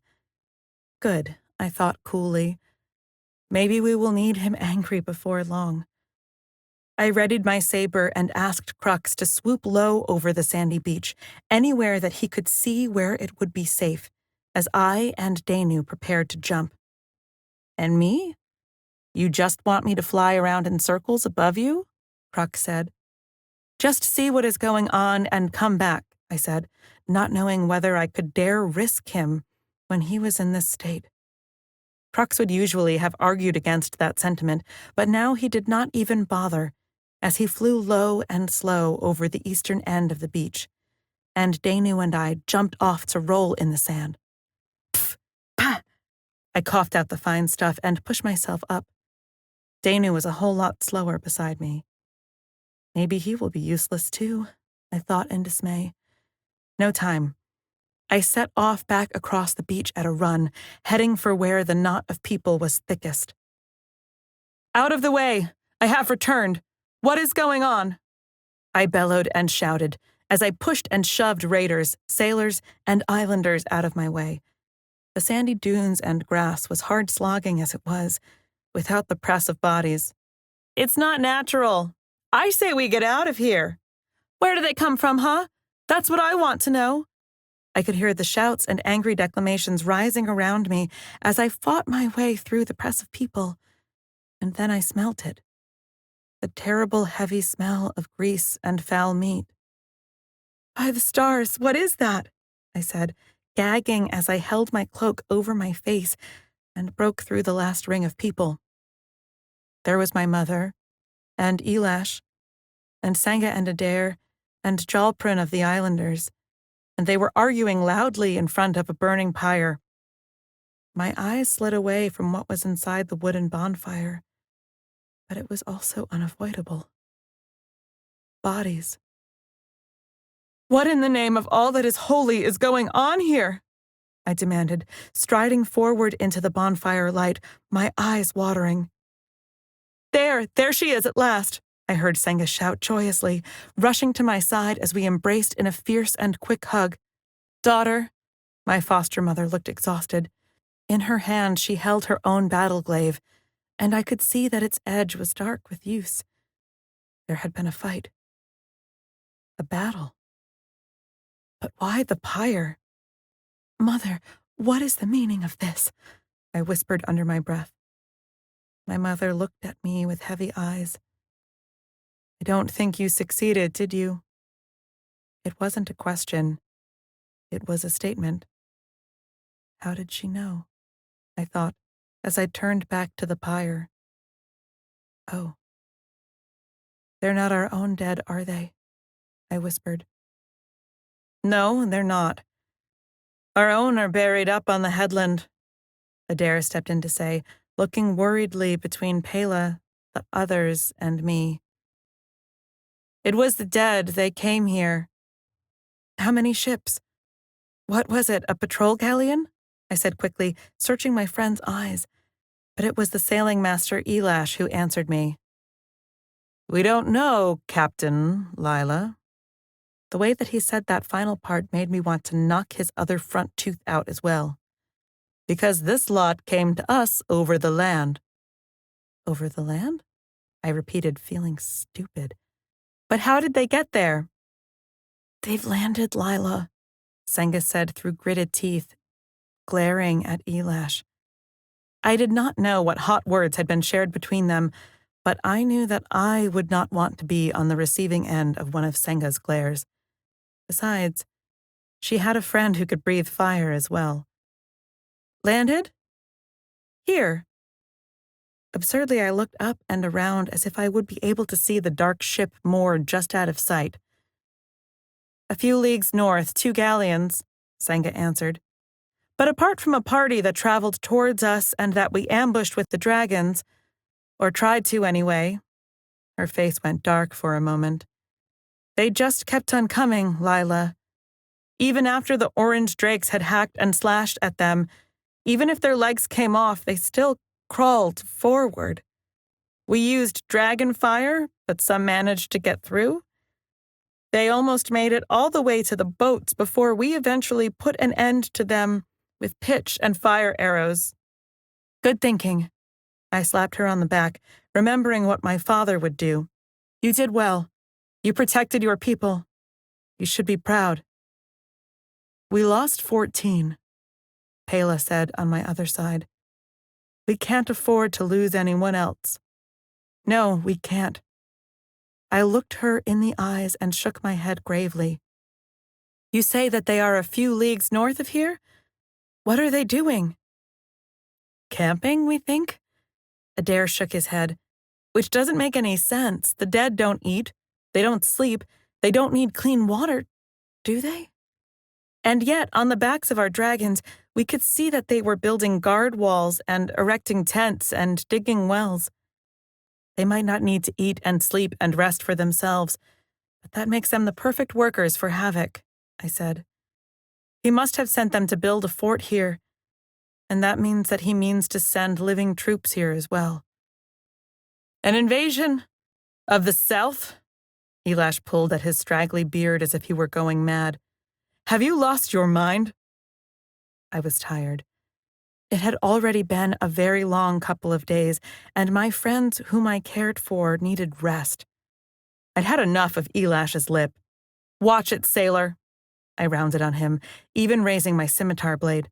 "My father wouldn't brook any disrespect or mutiny, and neither would I. You got something to say? You think about how you want to say it, right?" I snapped at him.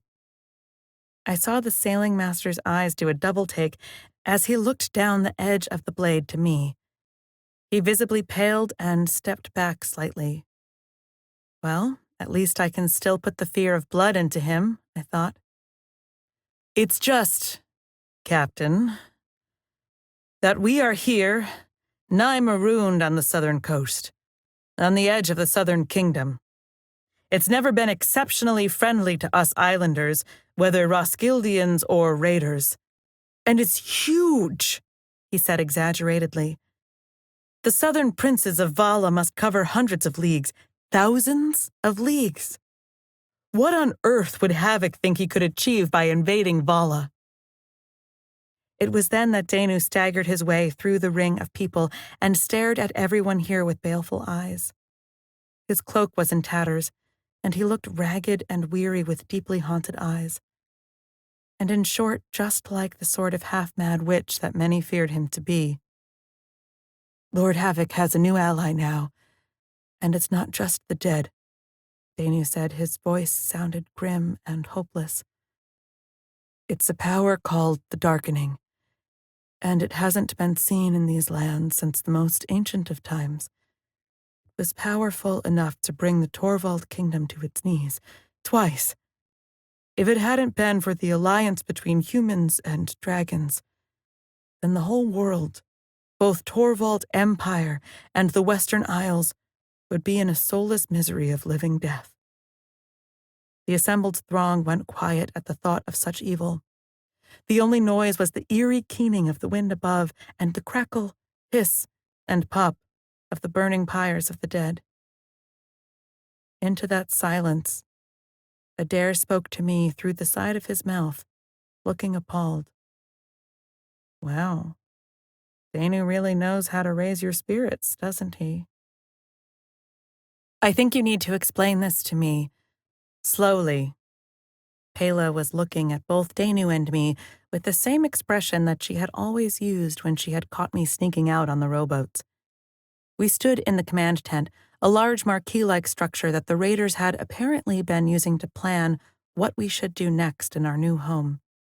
There were old sea chests with ship's blankets hastily thrown over them to act as furniture, and an iron brazier in the center, puffing smoke from hot coals to the hole in the roof. We weren't alone in here either. All those who had been in the center of the circle a little while earlier were also here. Elash, who was quickly becoming a secondary leader after Pela. Costa with his eye patch, who was a trusted quartermaster and good ally to my father and mother. Jolprin, who spoke for the Alliance of Free Islanders, and Senga and Adair, who were speaking as dragon raiders. And where did that leave me? I thought, as all eyes still looked to me and Danu.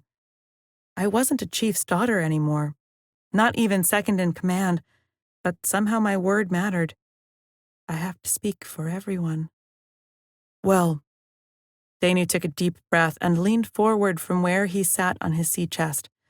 He still looked haggard, but I had managed to convince him to throw one of the blankets over his shoulders, and we were nursing bowls of Pela's hot soup as we talked. I watched the faces of those assembled as Danu proceeded to tell them everything that we had learned since we first left Malata for the haunted Isle of Sebel. At first, my foster mother's face appeared skeptical. Like father, she had never had a great trust in the witches, although she had a great deal of wary respect for their powers. But it was replaced by growing seriousness. At least her eyes are alive again, I thought with a twinge of misery.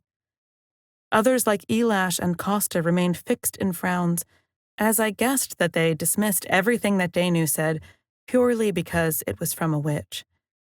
I was surprised to see that Jolprin seemed open to believe everything that Danu was saying. So you are telling me that Havoc the Pretender has summoned up some ancient evil that is threatening to destroy the world? Pela said flatly. I couldn't tell if she was being disbelieving or not. Well, Ooto and her circle of heretics have, with the help of the Sea Crown, Danu explained, the witches of Sebel and the dragons, or so Crux tells us, have long had a belief that magical items were created to act as foci for magic. Just as the witches use dragons' remains to enhance their own magic, Adair said with a curled lip. I was glad that she felt as much disgust and outrage at the suggestion as I did. Yes, precisely, Danu nodded. There were once the Dragonstones and the Crown of Torvald, All were used to concentrate power. His eyes found mine. For support, I thought. What we saw in that tower throne room had all the hallmarks of a place of high magic, but at least now we have an advantage, Danu said dryly, pulling out the collection of scrolls and papers and laying them out on the floor before us, weighting them down carefully with stones, brooches, and daggers. We got these from the throne room. It's a plan of attack, I think. Everyone leaned closer to take a look. That is a map of the coast, I breathed, as I looked at the largest scroll. In fact, it was a map of the entirety of Torvald's north and south coast, with the wildlands to the north as well as most of the western archipelago. It had small markers like wings at various points. None in the southern mainland, but a cluster in northern Torvald and a couple on the nearest islands. What are those? I said, feeling something tickle against my memories. I had heard of something like that before. But where? Wait a minute. There's a more detailed map of just the Western Isles, Danu said, rearranging the vellum to reveal a map of the eastern edge of the islands. The very ones that we had flown over on Crux in our flight from the darkening. There were the usual spires of mountains, the exaggerated tree shapes, and more of those wing shapes in red. But that wasn't all that was visible. There were blue arrows and lines, smaller ones coming from the northern edge to converge on these islands with the wing symbols, and then a much larger blue arrow leapfrogging eastward in a straight line. That's an attack, Elash said sagely. Those blue lines are the roots of navies. And blue is the color of Roskilde, I added. And right about where that is, Jalprin tapped on the map where the wing shape sat, is where there is an old tower. I know this because the Free Islanders used to tell stories about them. They did? I was suddenly interested. That was what the memory was, something about Queen Saffron before she became the queen and was an island girl. About living near a monastery? Or a tower? Yes. Jalprin stroked his long beard. They are said to have been built in the ancient times, when mystics and healers lived at the towers. But the ones nearest to us are now watchtowers for the Empire of Torvald. Both Elash and Costa nodded as if this made sense, and it was Costa who said, We know that Torvald has trading routes that come west into the Isles.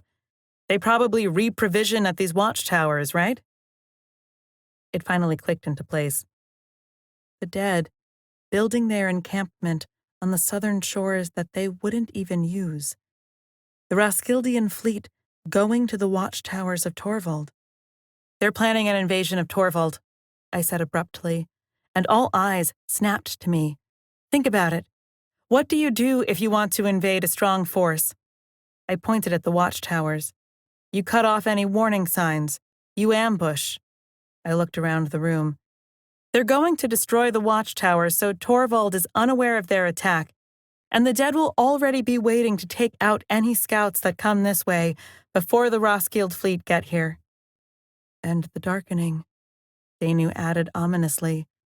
We have to stop them. Havoc must be planning the slaughter of thousands. I was already nodding as Elash coughed in surprise. Stop them? Us? What under the stars are you talking about? Danu looked at him as if he were mad. It's obvious, isn't it? We can't let that evil infect the rest of the world. We're raiders. Elash jumped up, brandishing his fist in the air. We're not supposed to defend the damned Torvaldites. If they have a war coming to them, then I say we let them have it, and go back to doing what we're already good at anyway. Raiding. You don't mean that, Elash. I stood up slowly. How could he care so little about his fellows? Of course I do, the sailing master spat as he looked at me. You have forgotten where you came from, Lila of Malata. That's the thing, though, isn't it? I thought, as I took a step towards him.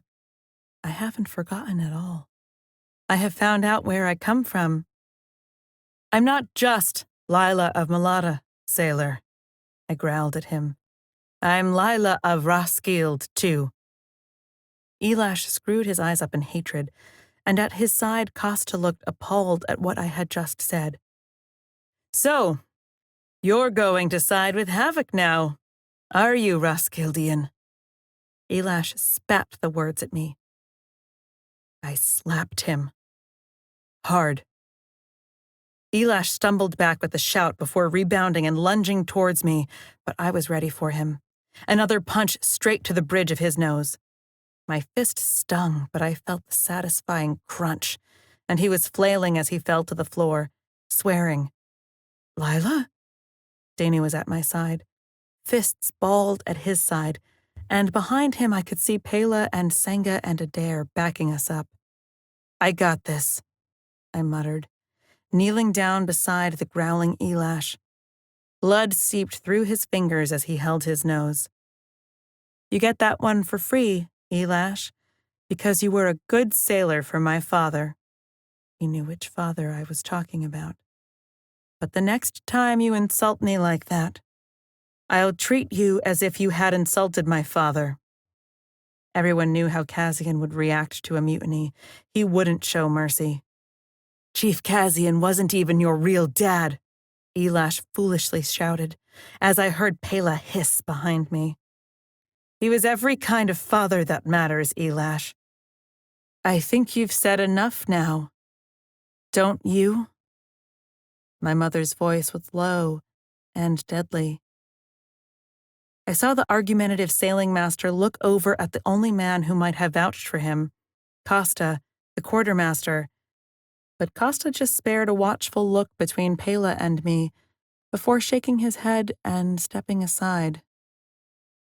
We've never cared where our raiders were born, just so long as they follow their captains. Costa nodded in deference to me. Oh. I felt simultaneously stupid, grateful, and humbled at the brusque quartermaster's simple words. It was true, of course. Nearly half of the sea raiders had themselves been immigrants from the other islands or the Southlands. And now we had Jolprin and his council of free islanders as a part of our family as well. But it still brought a lump to my throat. All this time I've been beating myself up about who I really was, a raider or a Roskildian, and it turns out that nobody cared apart from me. I nodded my thanks to Costa, and we all turned to watch Elash lurch to his feet and back out of the tent. If you can't live with this, Elash, then I suggest you leave, Pela growled at my side. Don't worry, Pela, I will. The sailing master turned and almost tripped in his haste to leave the main tent. Well, I breathed heavily into the silence. It was Senga who broke the tension as she shrugged. It was bound to happen sooner or later. The guy was unbearable. Perhaps, my mother said. But it will mean trouble, especially if you're going to ask the others to fight for Torvald. We're not fighting for Torvald. We're fighting for survival, Danu pointed out. Survival of everyone. That's not how the raiders will see it, Pela said. And I was scared that she was right. Jolprin stepped forward from where he had been wisely staying out of the confrontation. You have us free islanders, Lila. He extended a hand, which I grasped to find a surprisingly strong grip. We know the strength in community, and we know what Havoc was like even before that witch came to his side. Thank you, Jolprin, I said, and turned to the others. Right. So I guess we need to plan a war. As it turned out, as Danu pointed out, a little surprisingly, we wouldn't have to plan an entire war all by ourselves. We don't need to defeat Havoc. We just need to buy Torvald and Vala time to get on board, and give time for as many of the free islanders to join us. He nodded towards Jolprin, who grinned. They will when they know what is happening, the bearded islander added. What do you have in mind, Danu? I said. We know that he's intending to silence the watchtowers, right? All we need to do is defend one long enough to send the message to the mainland, Danu said. And meanwhile, we can be sending messengers to Queen E6 to help, and maybe even messengers to the trading city of Vala and Torvald itself. We don't have the time to send people, even on dragons, to Torvald, I pointed out. Not if these moon signs are right on the maps. Havoc is already mobilizing. He will already have attacked the watchtowers that run through the center of the Western Archipelago. Then we had better pick the closest watchtowers to defend, Pela said critically, looking at the different symbols of wings. Jolprin, do you know anything of these islands? She pointed to the very last islands that stood before the coast of Torvald. The Free Island spokesman looked down at them, frowned, moving a pointing finger between one to the next. I saw him stop to consider one that stood on an atoll all alone, before shaking his head and moving to the next, nearest to the northern mainland. This one, he nodded. If it is the tower I have heard tell of, then it stands on a cliff overlooking the straits between its own and its sister island. I grabbed what he meant immediately. A bottleneck. I indicated where the islands almost met. If Havoc wants to bombard it from the sea, he will have to concentrate an awful lot of boats in a small area. Or if he wanted to sneak in and take it over land, then we would have the facing island to warn them from. It would also be our last chance, Danu murmured, indicating how close it was to the mainland. If we don't save it, then Torvald will have no time to prepare for what is coming for them. I looked around to general signs of agreement, and our plan was settled. We would travel as soon as we could to this watchtower on the Isle of Rule, which was split into two islets cut in half by a tiny channel of water. Thus, Jolprin told us this place was called North Rule, for the top island, and South Rule for the one below it. We would warn the Torvald guards to send their message, and meanwhile, start evacuating what free islanders we could. The only thing, Lila, is that we don't have many boats, Costa grumbled. Most of our fleet is island or merchant vessels. The free islanders will have more, Jolprin said. If we can get a favorable wind to send a fast yacht out to them, we might be able to reach them soon enough. Agreed, I nodded. But it would be faster to send a dragon. Sanga? How do you feel about taking Jolprin here with you on a fishing trip? Gladly, Sanga nodded, although Jolprin looked vaguely frightened and excited at the same time. I've never even been close to a dragon before, the man said with wide eyes. Just avoid the front end and you'll do fine. Come on, Sanga said, giving him a hand up before they hurried out of the tent. It doesn't matter what sort of wood is under our feet, just so long as it holds, my mother invoked the age-old raider saying. Whatever boats we have or can get, the raiders can get them battle-worthy. I grinned. I was sure that she could. Chapter 24. Danu and the Book of Enlil. The raider encampment was in an uproar from the time of that council meeting onward, it seemed to me. I had spent most of my life on Seawell, where I would move from study hall to meditation hut between my duties, and so I wasn't used to this frenetic cascade of activity and people. The raiders hurried back and forth from the boats that we had in the bay, as well as making a variety of small workspaces above the beach, where the sounds of industry could be heard day and night. Work bands of people moved to the local thickets and copses in order to harvest timbers, and kilns and fire pits were hastily built in order to tend to the making of tar and the hardening of weapon heads. I was astonished at how much the industrious sea raiders and their free islander allies managed to achieve in just such a short time. Most of it, the industry, was down to Chief Pela, of course. She had transformed from a grieving widow into a matriarch of her people. She moved between groups, checking progress and giving suggestions where they were needed, as well as organizing any she could into different teams. raiders and islanders worked on weapons, on boat repairs, or in the ad hoc carpentry yards, or resewing sailcloth, or hunting, skinning, and curing provisions for the raid. The raid. For that was what the coming battle had come to be called, which was an inspired choice of name on Pela's part, as no sooner had the phrase left the mouths of the sea raiders, it was replaced with a bloodthirsty, savage grin. "This will be the biggest raid in our history," I overheard Pela exhorting one work team at some point. "Fast in, surprise the enemy. Revenge for Mulata." The cheers that followed that little speech had been loud. On the second day since our return to the coast, the Orchard and the 3 Free Island boats were finally made ready, along with the Ariel and the Claw for battle. The Islander boats were refitted with what spare guns we had, their hulls were reinforced, and their sides were built up to protect those sailors inside. Still, 6 ships were a pathetically small number against such a vast force. We also had a collection of our boats that had accompanied the Orchard on its escape from Mulata, but these were little more than yachts to skiffs to even a couple of catamarans. Maybe they would be able to dart in and attack like seagulls on a shoal, I thought critically. But they wouldn't be able to sustain a prolonged battle. In the dying light of the second day, however, more sails appeared on the horizon, directed towards us by Senga and Jolprin riding on the sinuous blue dragon Kim. It was the Free Islanders. They had come.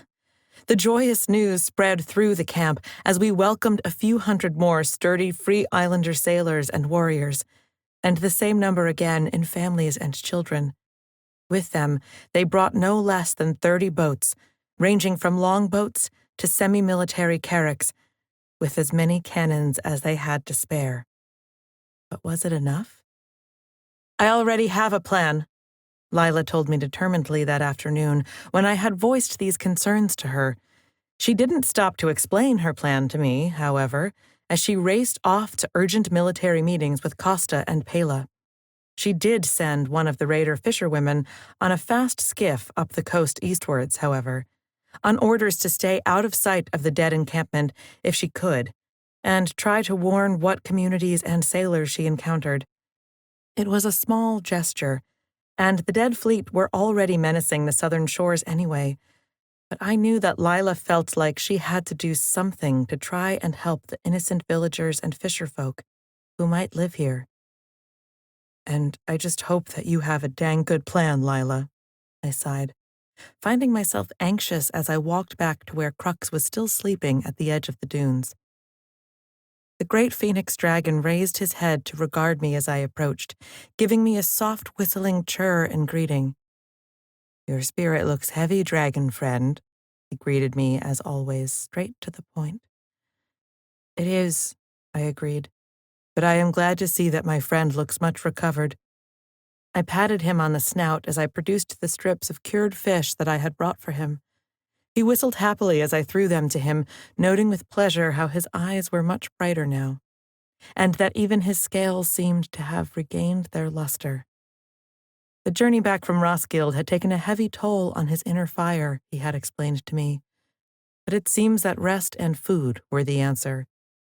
I wondered if it was his giving of life to heal me that cost the most, with more than a little twinge of guilt. "Freely given, Danu." Crux turned to preen his scales, scaring an orange drake that had been settled near to him. There were several such smaller dragons nested in the dunes nearby, looking between us expectantly.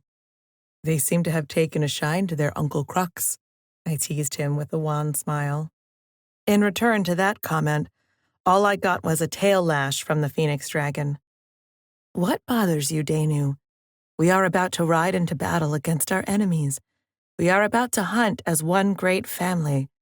What greater thing is there under the skies?" "Oh, I don't know. Dying horribly, maybe?"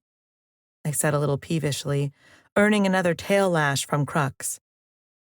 "I have been thinking, Crux, about how little I can do to help Lila and the others. All I can do is a bit of magic, and then it almost kills me," I shrugged.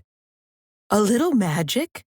Crux snorted as if he found the suggestion hilarious. You have not judged your own strength well, Danu dragon friend.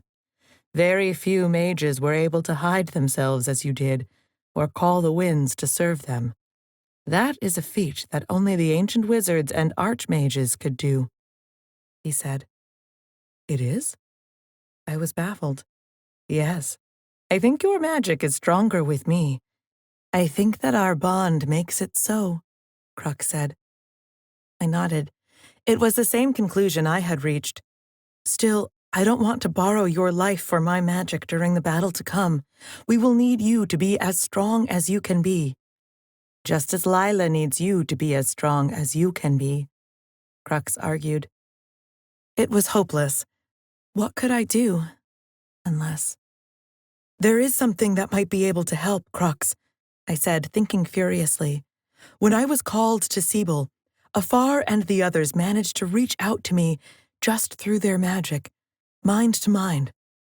I remembered the feverish state that I had been in. Yes, I remember. It was as dragons talk to other dragons, only very clumsy.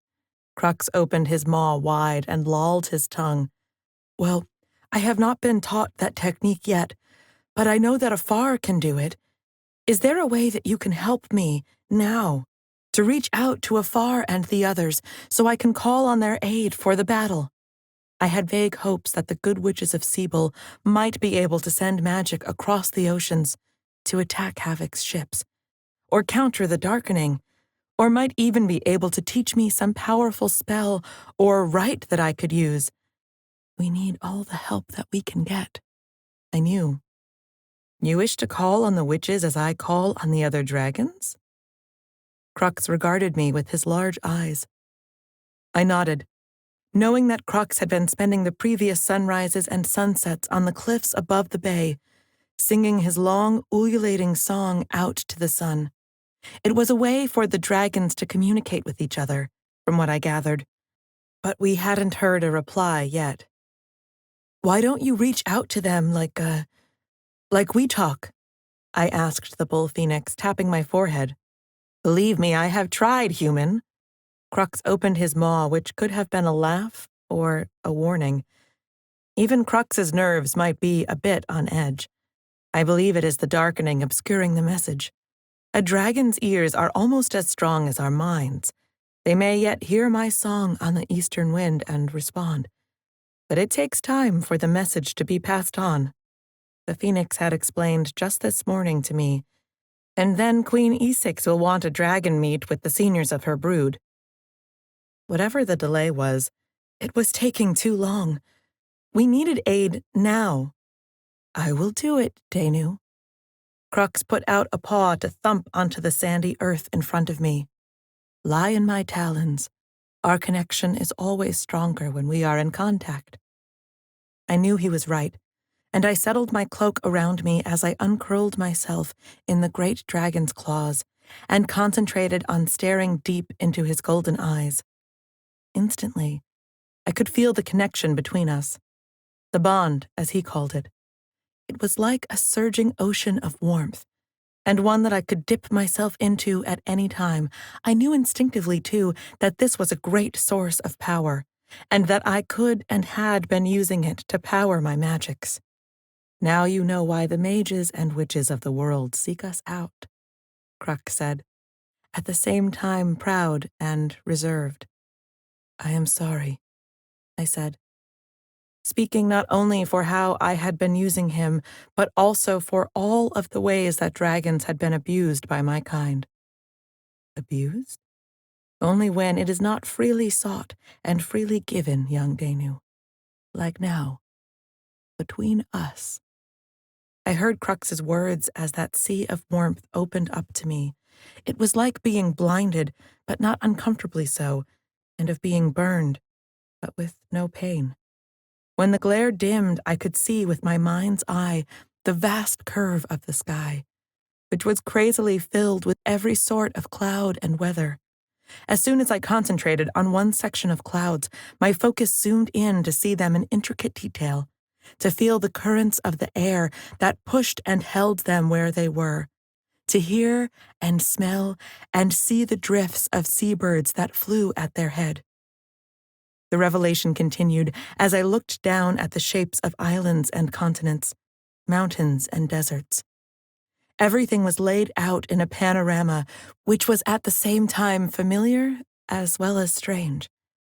It was like everything was in detail, at the same time as being a vista, and my small human mind couldn't take it. Steady yourself, Danu. It is not easy learning dragon sight. Crux's humorous voice brushed against my own. This is how you see all the time? I said in awe. No, of course not. But this is where my mind can go if I choose, the phoenix dragon informed me. It is the space that I inherit and add to through my blood. It has the flights of my dead mother and her mother before her, and so on into time. So, you know everywhere in the whole world? I spluttered out, amazed. Ha! No, memory is not the same as actuality, Danu, the dragon informed me, but would not go any further on that topic. Instead, he focused his attention on me alone.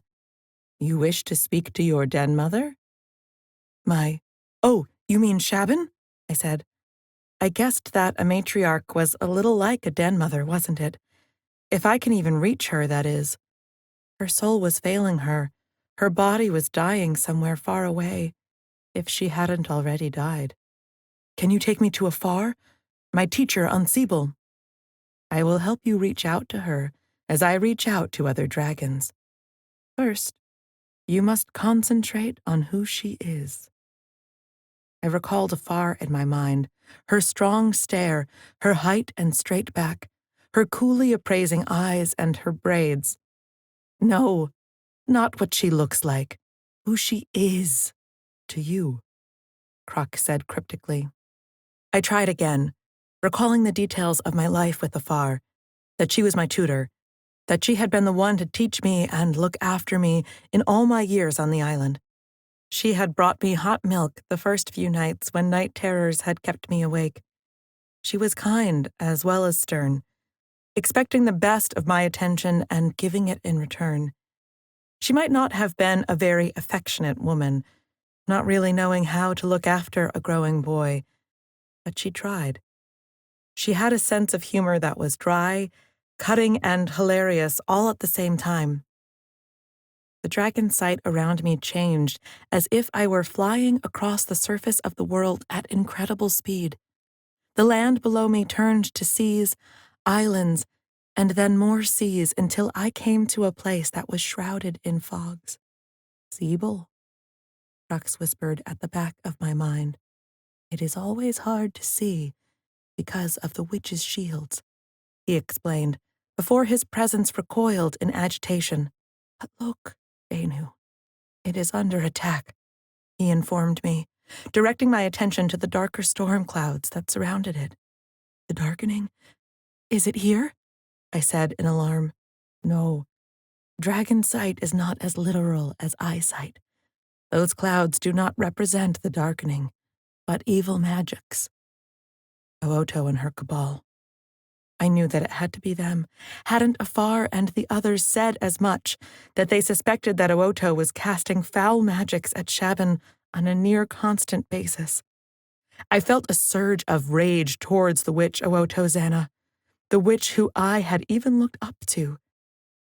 In an instant, the dragon sight started speeding again, carrying me far away from the island, zipping over other islets and seas, until I saw a heavy black mass of boiling, cloud-like smoke, and, poking from its top, was the tower that Lila and I had so recently infiltrated. No, Danu, you must stop thinking of the evil one, Crux said. But my hatred was too strong as my vision drew closer and closer to the windows, curiously unsmashed in this strange imaginal realm. There were torches lit in the room, and there was someone sitting in the corner, on the throne.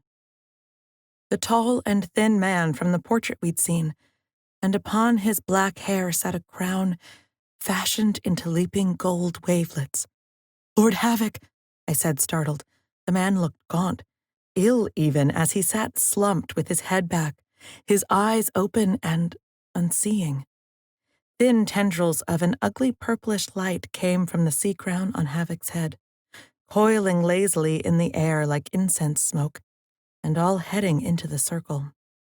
This was some kind of spell, and Havoc did not look as though he was enjoying it.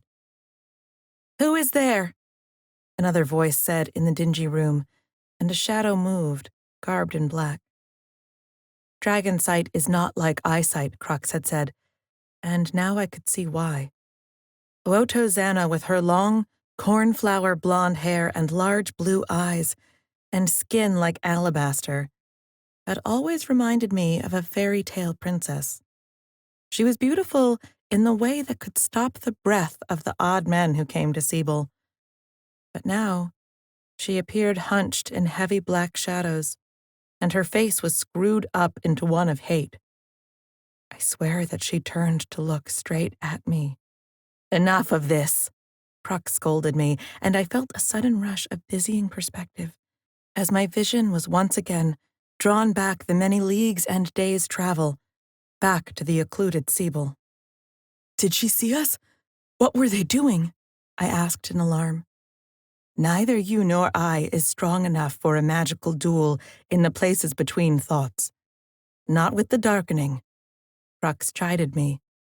"Now, did you want to try to reach out to your mentor or not?" "Yes," I said, feeling very ashamed. Had it really been just my rage and curiosity that had directed our thoughts so far? I tried to calm my mind with the techniques that I had learned on Siebel. Waiting. Patience. Steady breaths. And then reached out to afar. Afar?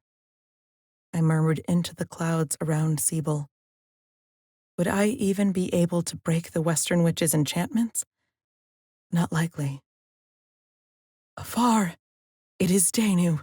I need you," I tried again, doing the mental equivalent of shouting. "Danu." The thought was small and hesitant, but it was there. I felt something reaching out to me, another mind. Instantly, my perspective changed, and I was in a dark, chambered room, with the glow of candles and the heavy fog of incense. There was a figure lying on a bed, Shaban herself, and at her side sat a very weary and tired Afar. My mentor looked almost at the end of her tether as she looked up in the dark corners of the room, where I was. "Danu, it is you," she said joyously. "I have been trying to reach you as I did before. Why are you here?" "Crux the dragon brings me," I explained. "You have learned the art of dragon sight." Afar shook her head in amazement. "That is something few have ever done." "Well, I wouldn't say that I've learned it yet," I said sheepishly.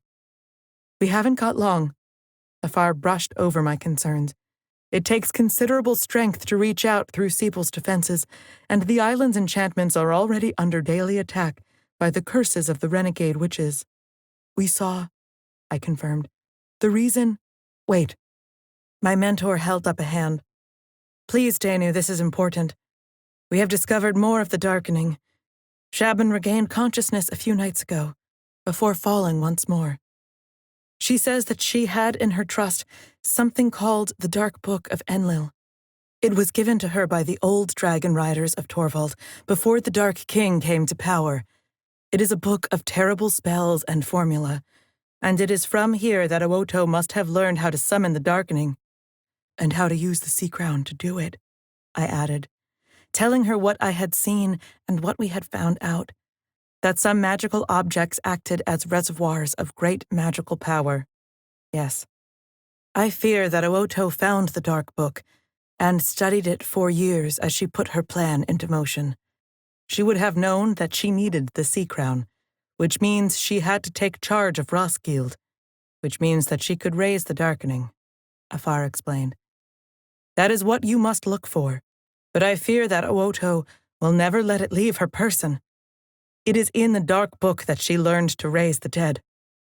We will concentrate all our efforts on the book and the crown, I promised.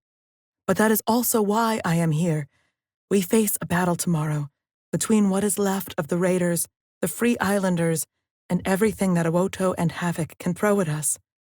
I explained the invasion plan and how we hoped to buy just a little time for Torvald to come to our aid.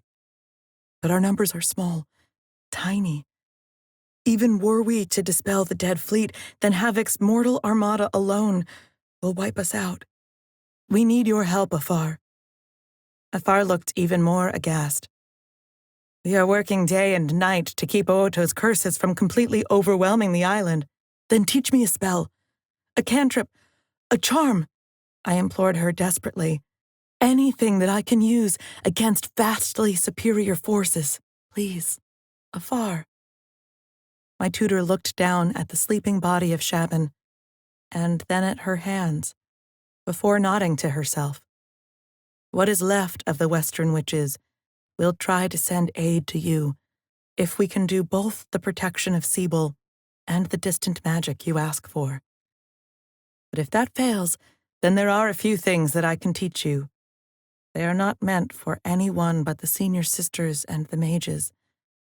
But seeing as you come to me in dragon sight, you are ready to handle this power. I hoped that my mentor was right, as I listened intently to the words, invocations, and gestures that the witch taught me. Chapter 25, Lila, and the Battle for the Islands. We weren't ready, but we set off anyway. My frustration was enough to make me scream, were it not for the eyes that were on me all the time. The raiders and the Free Islanders needed to know they had a leader that they could trust, that they could follow. They do, Rox reassured me. Thank you. I patted his snout as I gave the wave to the other dragon raiders to follow my lead, and for the boats to set their course. It was dark, not even morning, and it felt like an inauspicious time to start anything, but we had no choice. I just hope our messenger gets through. I thought of Melissa, the stern raider woman I had sent northeast in her skiff. My plan was a simple one, but it felt ragged. We had no time to prepare complicated ship movements, and we barely had the time to organize the crews of the boats that we had.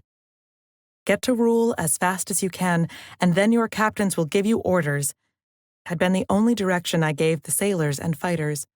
I daren't spend any longer discussing or arguing over the details. I had to trust that my newly appointed captains and quartermasters would be able to carry out my plans as well as they could. Danu? I said softly as I turned to look at my friend, already in place behind me. He was pale from lack of sleep and worry, but he gave me a worried grin and a nod. I'm here, he said, a simple phrase, but one that filled me with more confidence than I had thought possible. It was all that could be said at the end of the day. We are here when you need. Then let's raid, I said, and felt Crux leap forward into the sky, his wings cracking like sailcloth in a strong breeze. We flew not as fast as Crux could, but instead we stayed in a circling formation above the boats until we could sight the watchtower of Rule. On our wings were Kim and Teal, Horax, Retax and Lucalia, Halstag and Grethor, Ixel and Viricalia, all 9 young dragons, other than Crux, of the raiders who had stayed with us. And around them came a smaller flock of bright shapes, the orange drakes. My eyes strayed to the stockier green of Lucalia. She had been hurt during the second battle of Malata and was still a little slower than the others. As soon as our duller human eyes could see the distant dark shape of the island, like a smudged line on the far horizon, I gave the shout, and the dragons peeled off from the boats, racing ahead to be the first to get to the watchtowers. But there was something wrong. Those clouds, Danu shouted, coming fast from the north, too fast to be any normal clouds. My friend was right. They were dark gray thunderheads, and they moved strangely. A moment of fear shuddered through me as I prayed it wasn't the darkening itself. What else could it be? They'll get to rule ahead of us, I said in alarm, before standing up on Crux's back and shouting as loud as I could, "Dragon Raiders, fly fast and true! There is our enemy!" "Screar!"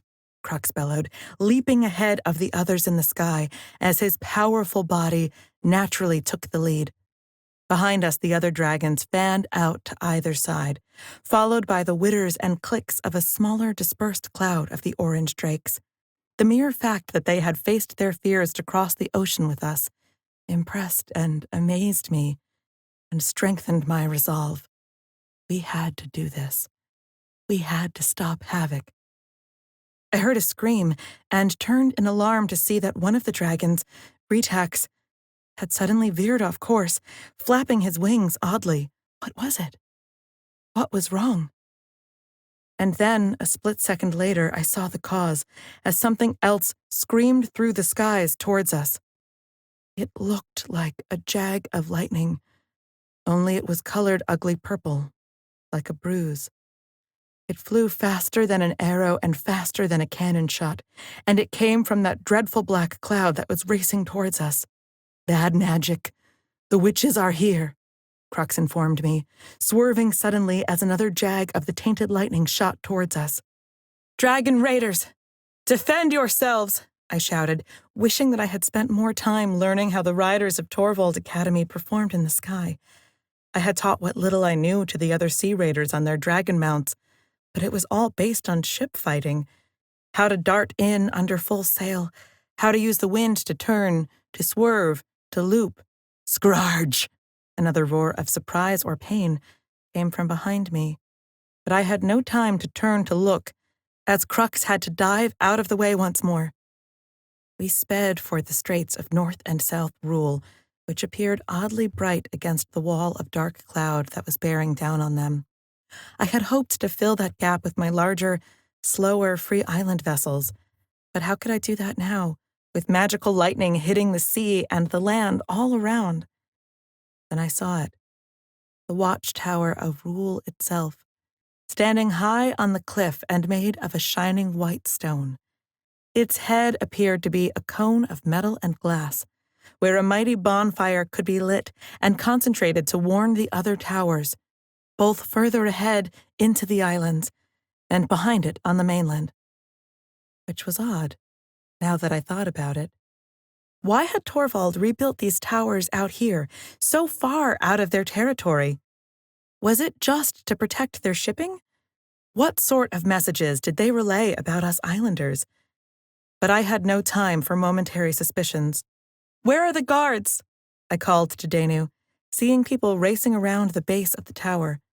They must be trying to light the bonfire as still more ran towards the cliffs, where a tiny avenue of stairs led down to a small pier.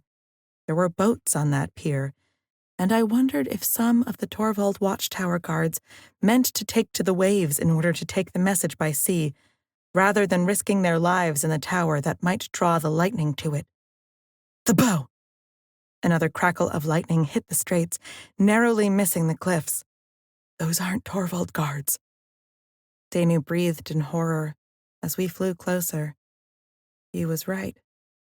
The soldiers we saw were dressed in blue and scurried along the pier, raising weapons to hack at the ropes that held the messenger boats there. "But what about those up top?"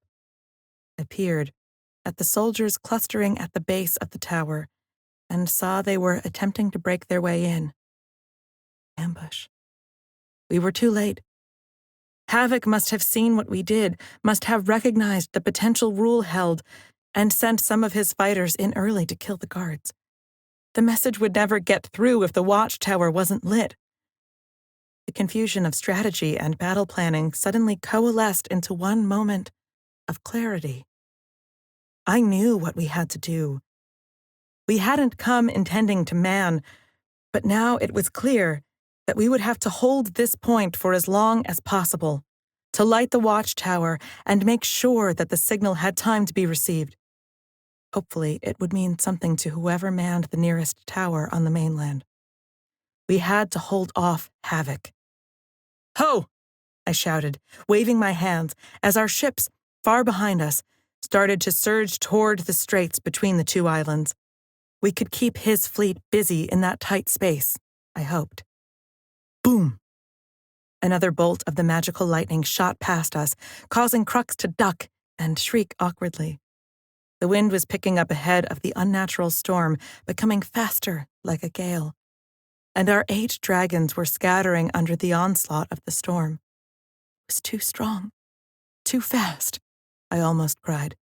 Even Crux was having difficulty making headway in the gale. I know something that might help, Danu growled, and as I watched, he lowered his head and started murmuring furiously. He had told me that, somehow, he had managed to talk to Afar just a few hours ago, and that she had given him instructions for some new spell. I just hope it's a good one, I thought, as I fought to keep my seat on Crux. Fall back, Senga shouted. With her brother Adair behind her, his teeth caught in a fierce grimace. They fought her way alongside us for just a moment. Even brave Senga couldn't see a way forward, I thought in alarm. We can't, I shouted, as behind me Danu's muttering rose. The boom! Our 2 dragons flared apart as a trio of lightning bolts seared through the spot where we had been. We were now flying inside the straits between North and South Rule, and the entire world to the west of the islands was a low wall of angry thunderheads. The dragons can't fly in this! Senga was pointing back to where the other dragon raiders were now hundreds of meters behind us, some seeking to fly high over the gales, and others swooping low and dodging more of these thrown bolts. We have to wait for the ships, she shouted. It'll take too long, I called back, not knowing what else to do. I only had Crux and Kim here, with Senga, Adair, me and Danu. 2 dragons against the dark sorceries of Ooto and her witch cult? Aya Mirabilis. Topol Reflexio. Silver ships of the sea, I call thee. I heard Danu's eerie shout, and Senga suddenly pulled back in alarm at the wave of power he unleashed. I felt it too, flowing through me like a bow wave and out into the straits ahead of us. Crux coughed flames in discomfort, and there was another crack of thunder, but this time it appeared to be natural and unaccompanied by ugly purple lightning. The natural gray clouds over us broke and started to rain. Is that it? Rain? I thought in alarm, remembering the first magic trick that Danu had ever shown me when he had thought he was rescuing me from the dragon atoll. He had summoned a rain cloud, and it hadn't been a very big one. The rain fell in a sheet to the seas below, and then it fell in a hammer. It was a hard thunderstorm, but it wasn't enough to do anything other than make us all animically miserable. Danu?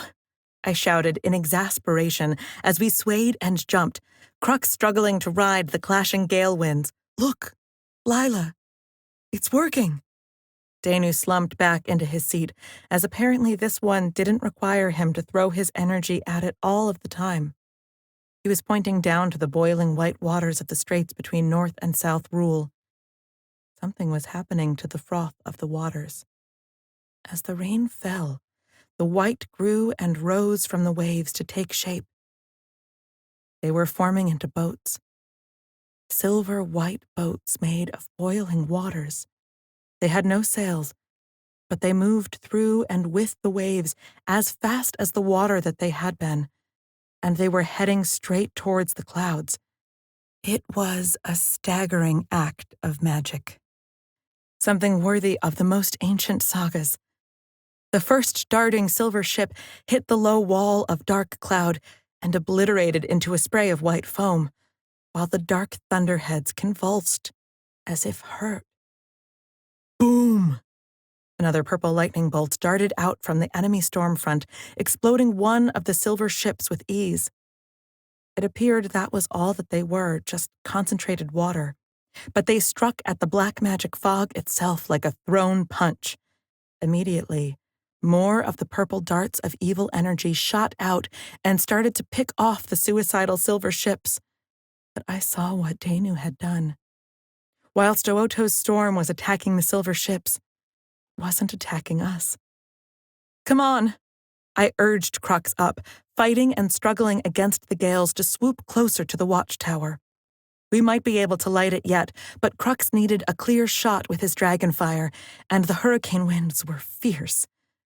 Crux bellowed as his front claws managed to punch out and grab the edge of the cliffs in the storm wings.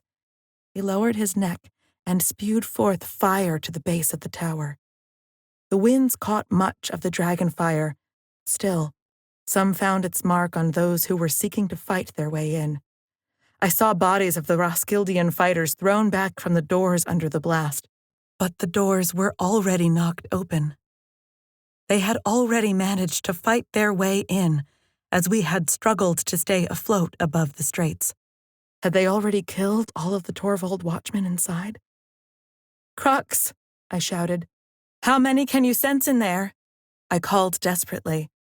The phoenix dragon snarled in frustration, shaking his head back and forth as the storm clouded his own senses. Instead, he leaned forward once more, almost surrounding the tower with his body. None. Look, they flee already, he said, hissing at the Roskildian guards emerging from the tower door and running across the clifftop. Then there was only one thing that we could do. Crux, light the bonfire. I could feel the dragon's pleasure as he took a deep breath and roared his dragon ichor and flame at the top cone of the watchtower. The glass of the windows obliterated, fire rushed through, and the entire top floors of the Torvald watchtower became a burning inferno. You did it! You did it! I could hear Adair's thin voice over the storm winds as he and Senga and Kim joined us on the clifftop to swipe and shoot, for Senga was armed with her bow, at the retreating Roskildians. We can pull back, Senga said happily. Yes, I thought, giving the word to Crux to lift off from the cliffs. Just as our world went black. Think a little flame would stop us?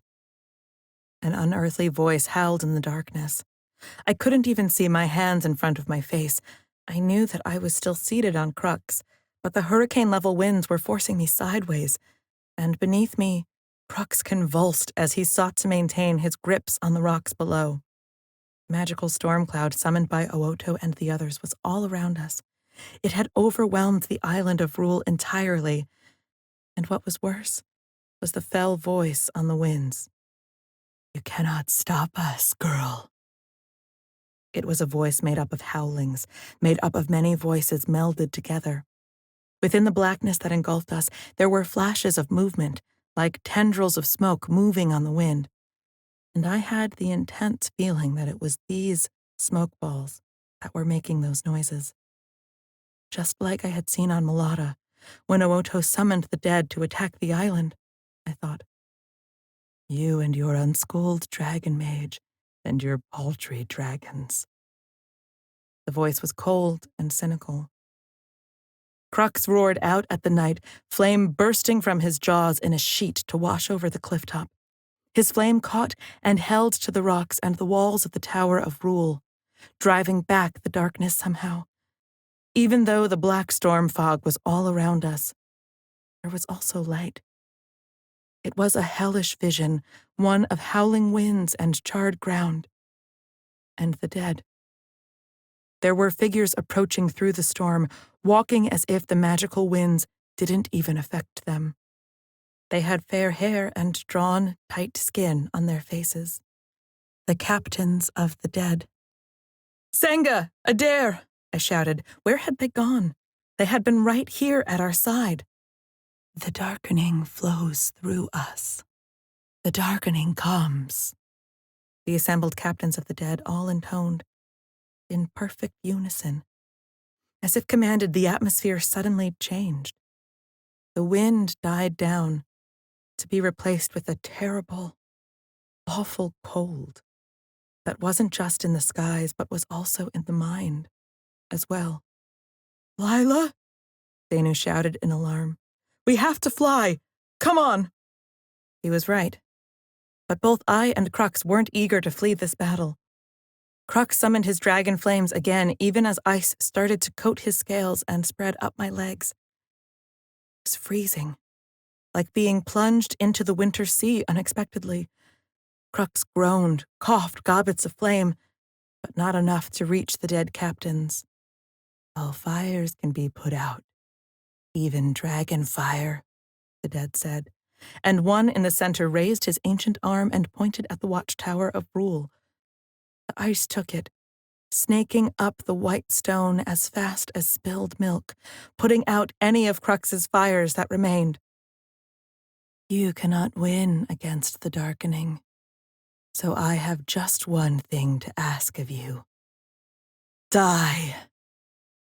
The captain, Jarl Lars Oldhorn, the Bloodhammer, thrust both of his hands straight at us, and the cold frost winds flung themselves at us, knocking us from the cliff. We fell, tumbling to the seas below. Crux, I begged as we plummeted. The phoenix dragon's wings were coated in heavy plates of ice. He thrashed, trying to crack and shatter the ice as fast as the plates reformed. Was this it? Was this how we died? No! I felt Danu shout as much as I heard it, as a surge of warmth washed through both me and the dragon that I clung onto. The warmth was enough to enliven the young bull as he threw his wings open at the last moment to soar out over the straits that were now dotted with ice and sleet. I didn't know which direction we were flying, but Crux was roaring in pain and fury as the warmth pooled around us. Danu. It is Danu keeping us warm, I thought, as I looked down the length of the dragon to see Danu with his eyes rolled white and his hands planted on either side of Crux's spine, as white golden waves of light flooded from him and into Crux beneath us. Thoom! There was another crash of sound, and ahead of us the black-hulled vessels of the dead emerged from the wall of storm. They must have been hiding in the dark storm, just as they had before, and they were firing, but not at us. Get 'em, lads, a voice shouted as we swerved around the first one, then another dead ship, to find the Ariel, cutting its way into the magical storm front and firing with all cannon at the dead fleet, before swerving back in a spray of water out of the storm. The raiders were attacking. They were flying into the darkening and shooting at the enemy ships. And it wasn't just the raiders either. The slower, heavier Free Islander vessels were diving straight into the ice water of the straits, their rigging and sails coating with frost in seconds as they conducted my plan. My stupid, outrageous plan.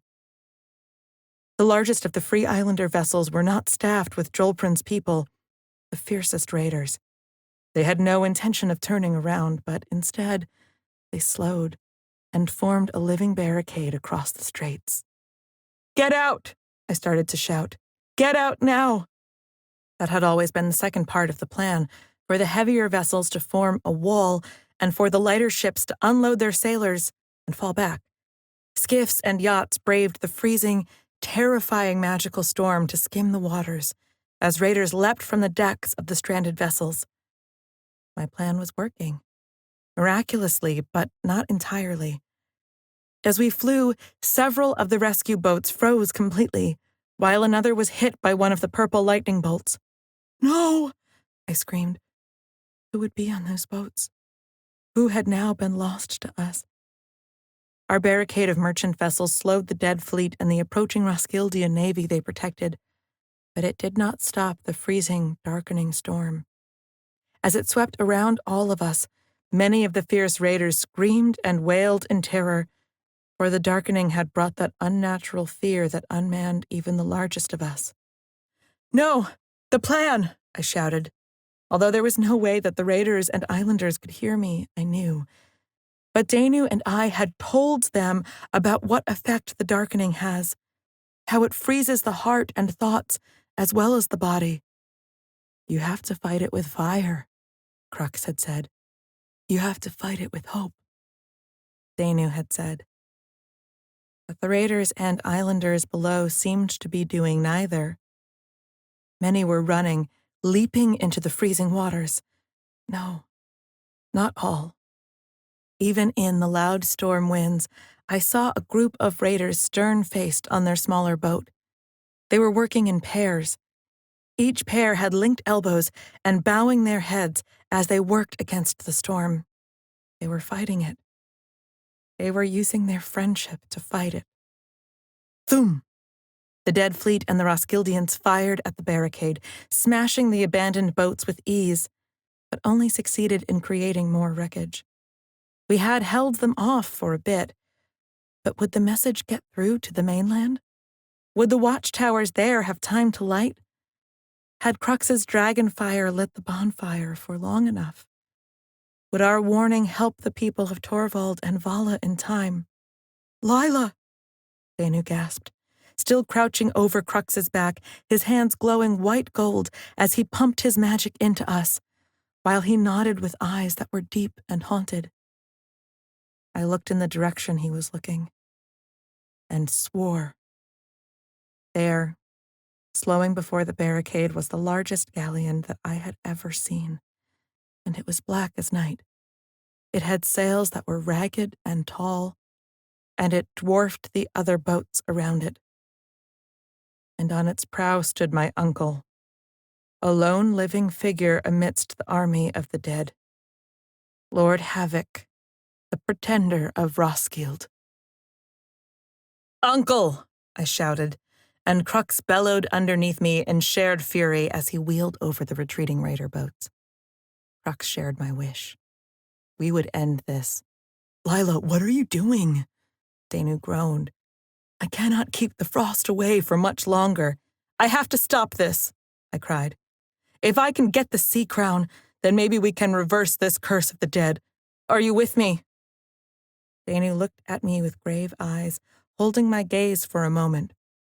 "I'll be at your side," he said, lifting his glowing hands from Crux and snarling in pain and power as he extended them to the flagship. Instantly, the magical frost started settling on Crux, but he was already flying fast towards Havoc. I saw the flash of cannons out of the corner of my eye as the dead fleet attempted to stop us. Just as the dead Captain Lars threw frost at us with the magic in his hands, so Danu threw something at Havoc's galleon. It looked like golden light, and when it hit the black timbers, they started to smoke. My own uncle cried out as he staggered back from the blinding light. Behind him, the other dead soldiers were screaming and scratching at their own blinded faces. "Now!" Crux swooped in as I rose from the saddle. "Stop her!" I heard the pretender king of the Western Archipelago scream. I vaulted, legs spinning in the air before I felt the jolt of connection with the wood of Havoc's flagship. I was on the enemy ship. Crux was flashing past the prow, light gleaming from Danu's hands. My momentum pushed me forward as I reached out a grasping hand for my uncle's face, and the sea crown atop it. Sea. Storms. Rain winds and salt water. The instant my fingers brushed the strange green gold metal, something jolted into me like I had been hit by one of the witch's lightning strikes. It was like the way that I talked to Crux. There was no intelligence behind it, no emotions, just cold and ancient power. Water that was as blue as the sky, or as gray as my mother's eyes, my birth mother's eyes. I had never remembered that, but now I did. My mother had eyes as gray as seawater. Water that was black in the depths of winter cold, or as gleaming white with the northern ice. The waters of the world were ancient, older even than dragonkind, and they were eternal. Images flashed into my head in a flickering, constant furor. Giant cliffs made of ice, somewhere far to the north. Seas that were shallow and gleaming with corals that pulsed with color and life. Dark trenches and pits under the waves in which nothing ever dared venture. The water had been through it all. It had been through and around the entire world many times over. Just as the warmth of the sun and the fire of the dragons were the same thing, somehow, forever giving life to the world, so the water was also an eternal force, either as hard as ice, as soft as spring water, and as enduring as memory. With that memory of the world came power, a raw sort of power that reminded me of storm surges and thunder. It was a wild sort of power that I didn't know how to direct or control, only that it was now inside my hand, in the form of the sea crown. This was it. This was who I was meant to be, I thought, who my family really were. We were the guardians of the islands and of the sea. Just as fast as it had arrived, the vision and its power was gone, and I was leaping past my astonished uncle.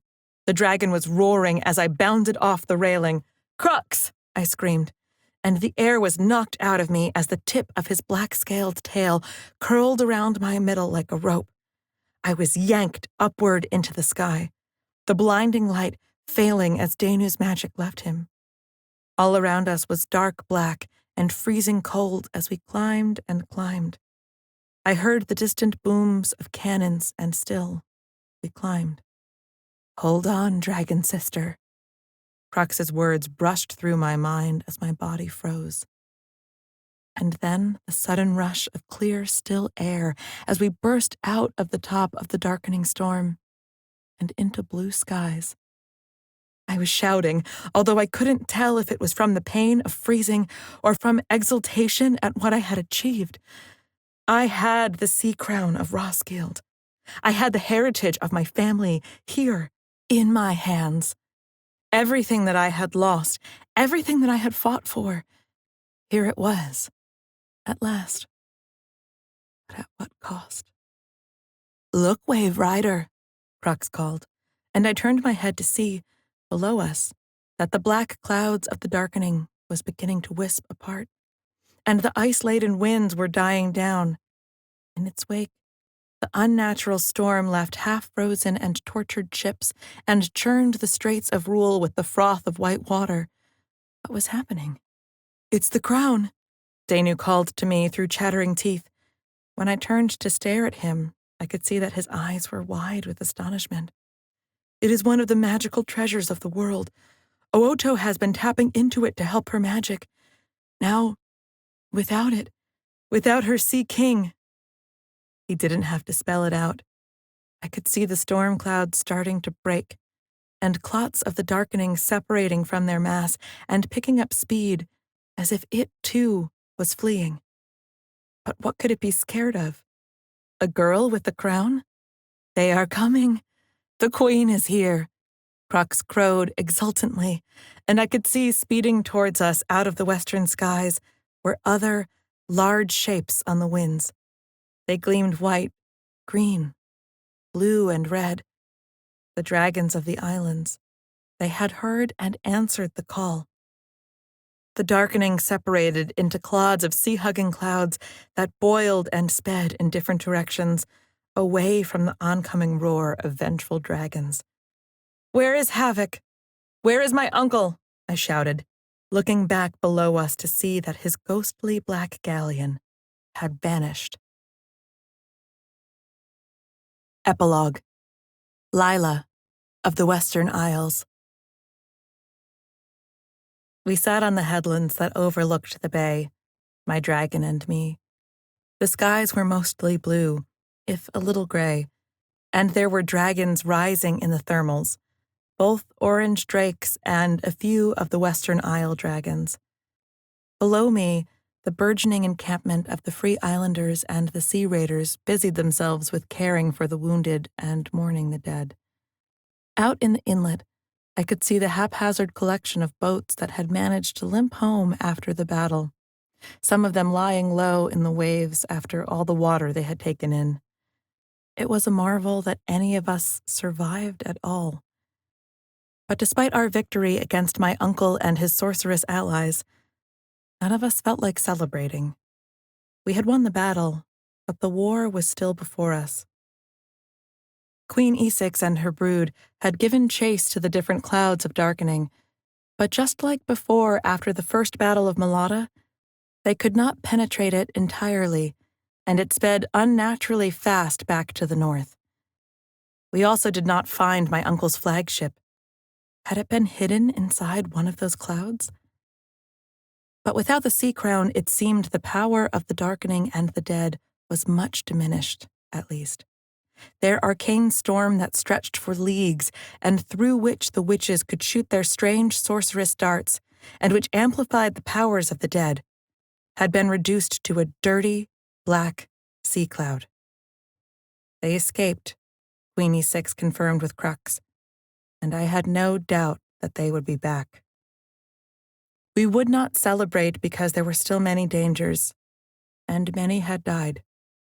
There were dead still on the shores just south of us, and every moment I scanned both the seaward and the landlocked horizon, for fear of seeing their lurching forms coming for us.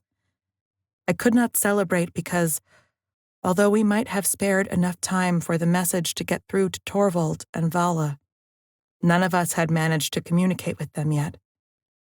What if Torvald thinks we are to blame? What if Vala believes we are invading their territory? There were too many questions and not enough time for answers. Some of the raiders were advocating strongly to take to their boats and head south along the coast, maybe end up in the Spice Coast. Some of the Free Islanders were suggesting that we could settle here. But how can we do that? We are water-born people, and our home is out there in the burning dirt of Malata. And then there was Danu, the last reason why I could not celebrate. Even though he was not physically hurt during the raid, he was much weakened since using his magic. He gave some of his life magic to keep us warm, just as Crux healed him with his own dragon energy. Though Danu told me he was okay, I often caught him rubbing his joints and knuckles, as though they pained him, and his eyes had taken a haunted look. How much had I asked of these people, my friends, my family? No more than we ask of you, Crux murmured at my side, slapping his tail lazily. In my hand sat the sea crown, stolen from the head of my own uncle. It was a fine piece of gold with a greenish sheen, but as I turned it over in my hands, I could not imagine the whole world being thrust into chaos for it. Danu thinks you should wear it, you know. Crux opened one eye slyly. I know, I whispered. He thinks I should announce my claim to the Western Isles. And why don't you? The Phoenix Dragon raised his head to look at me seriously. You might make a good den mother, you know. Pfft. I slipped the sea crown back into my knapsack, unworn. You know what, Crux? I am tired of prophecies about who I should and shouldn't be. From now on, I think we're going to have to make our own fate. Isn't that all we ever did anyway? Crux said. Ugh, you and your dragon logic. I slapped him playfully on the talon. How about we take Danu and go fishing instead? Now that is fate, Crux said, and pushed himself up from the ground. As we walked down the hill, I thought of my father, both my fathers. We must live while we can, I told myself. Let fate play its games, and let prophecies play out as they will.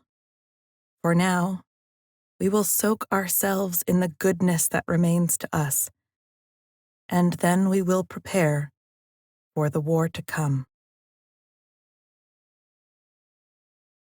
This has been Dragon Crown, Sea Dragons Trilogy Book 2. Written by Ava Richardson.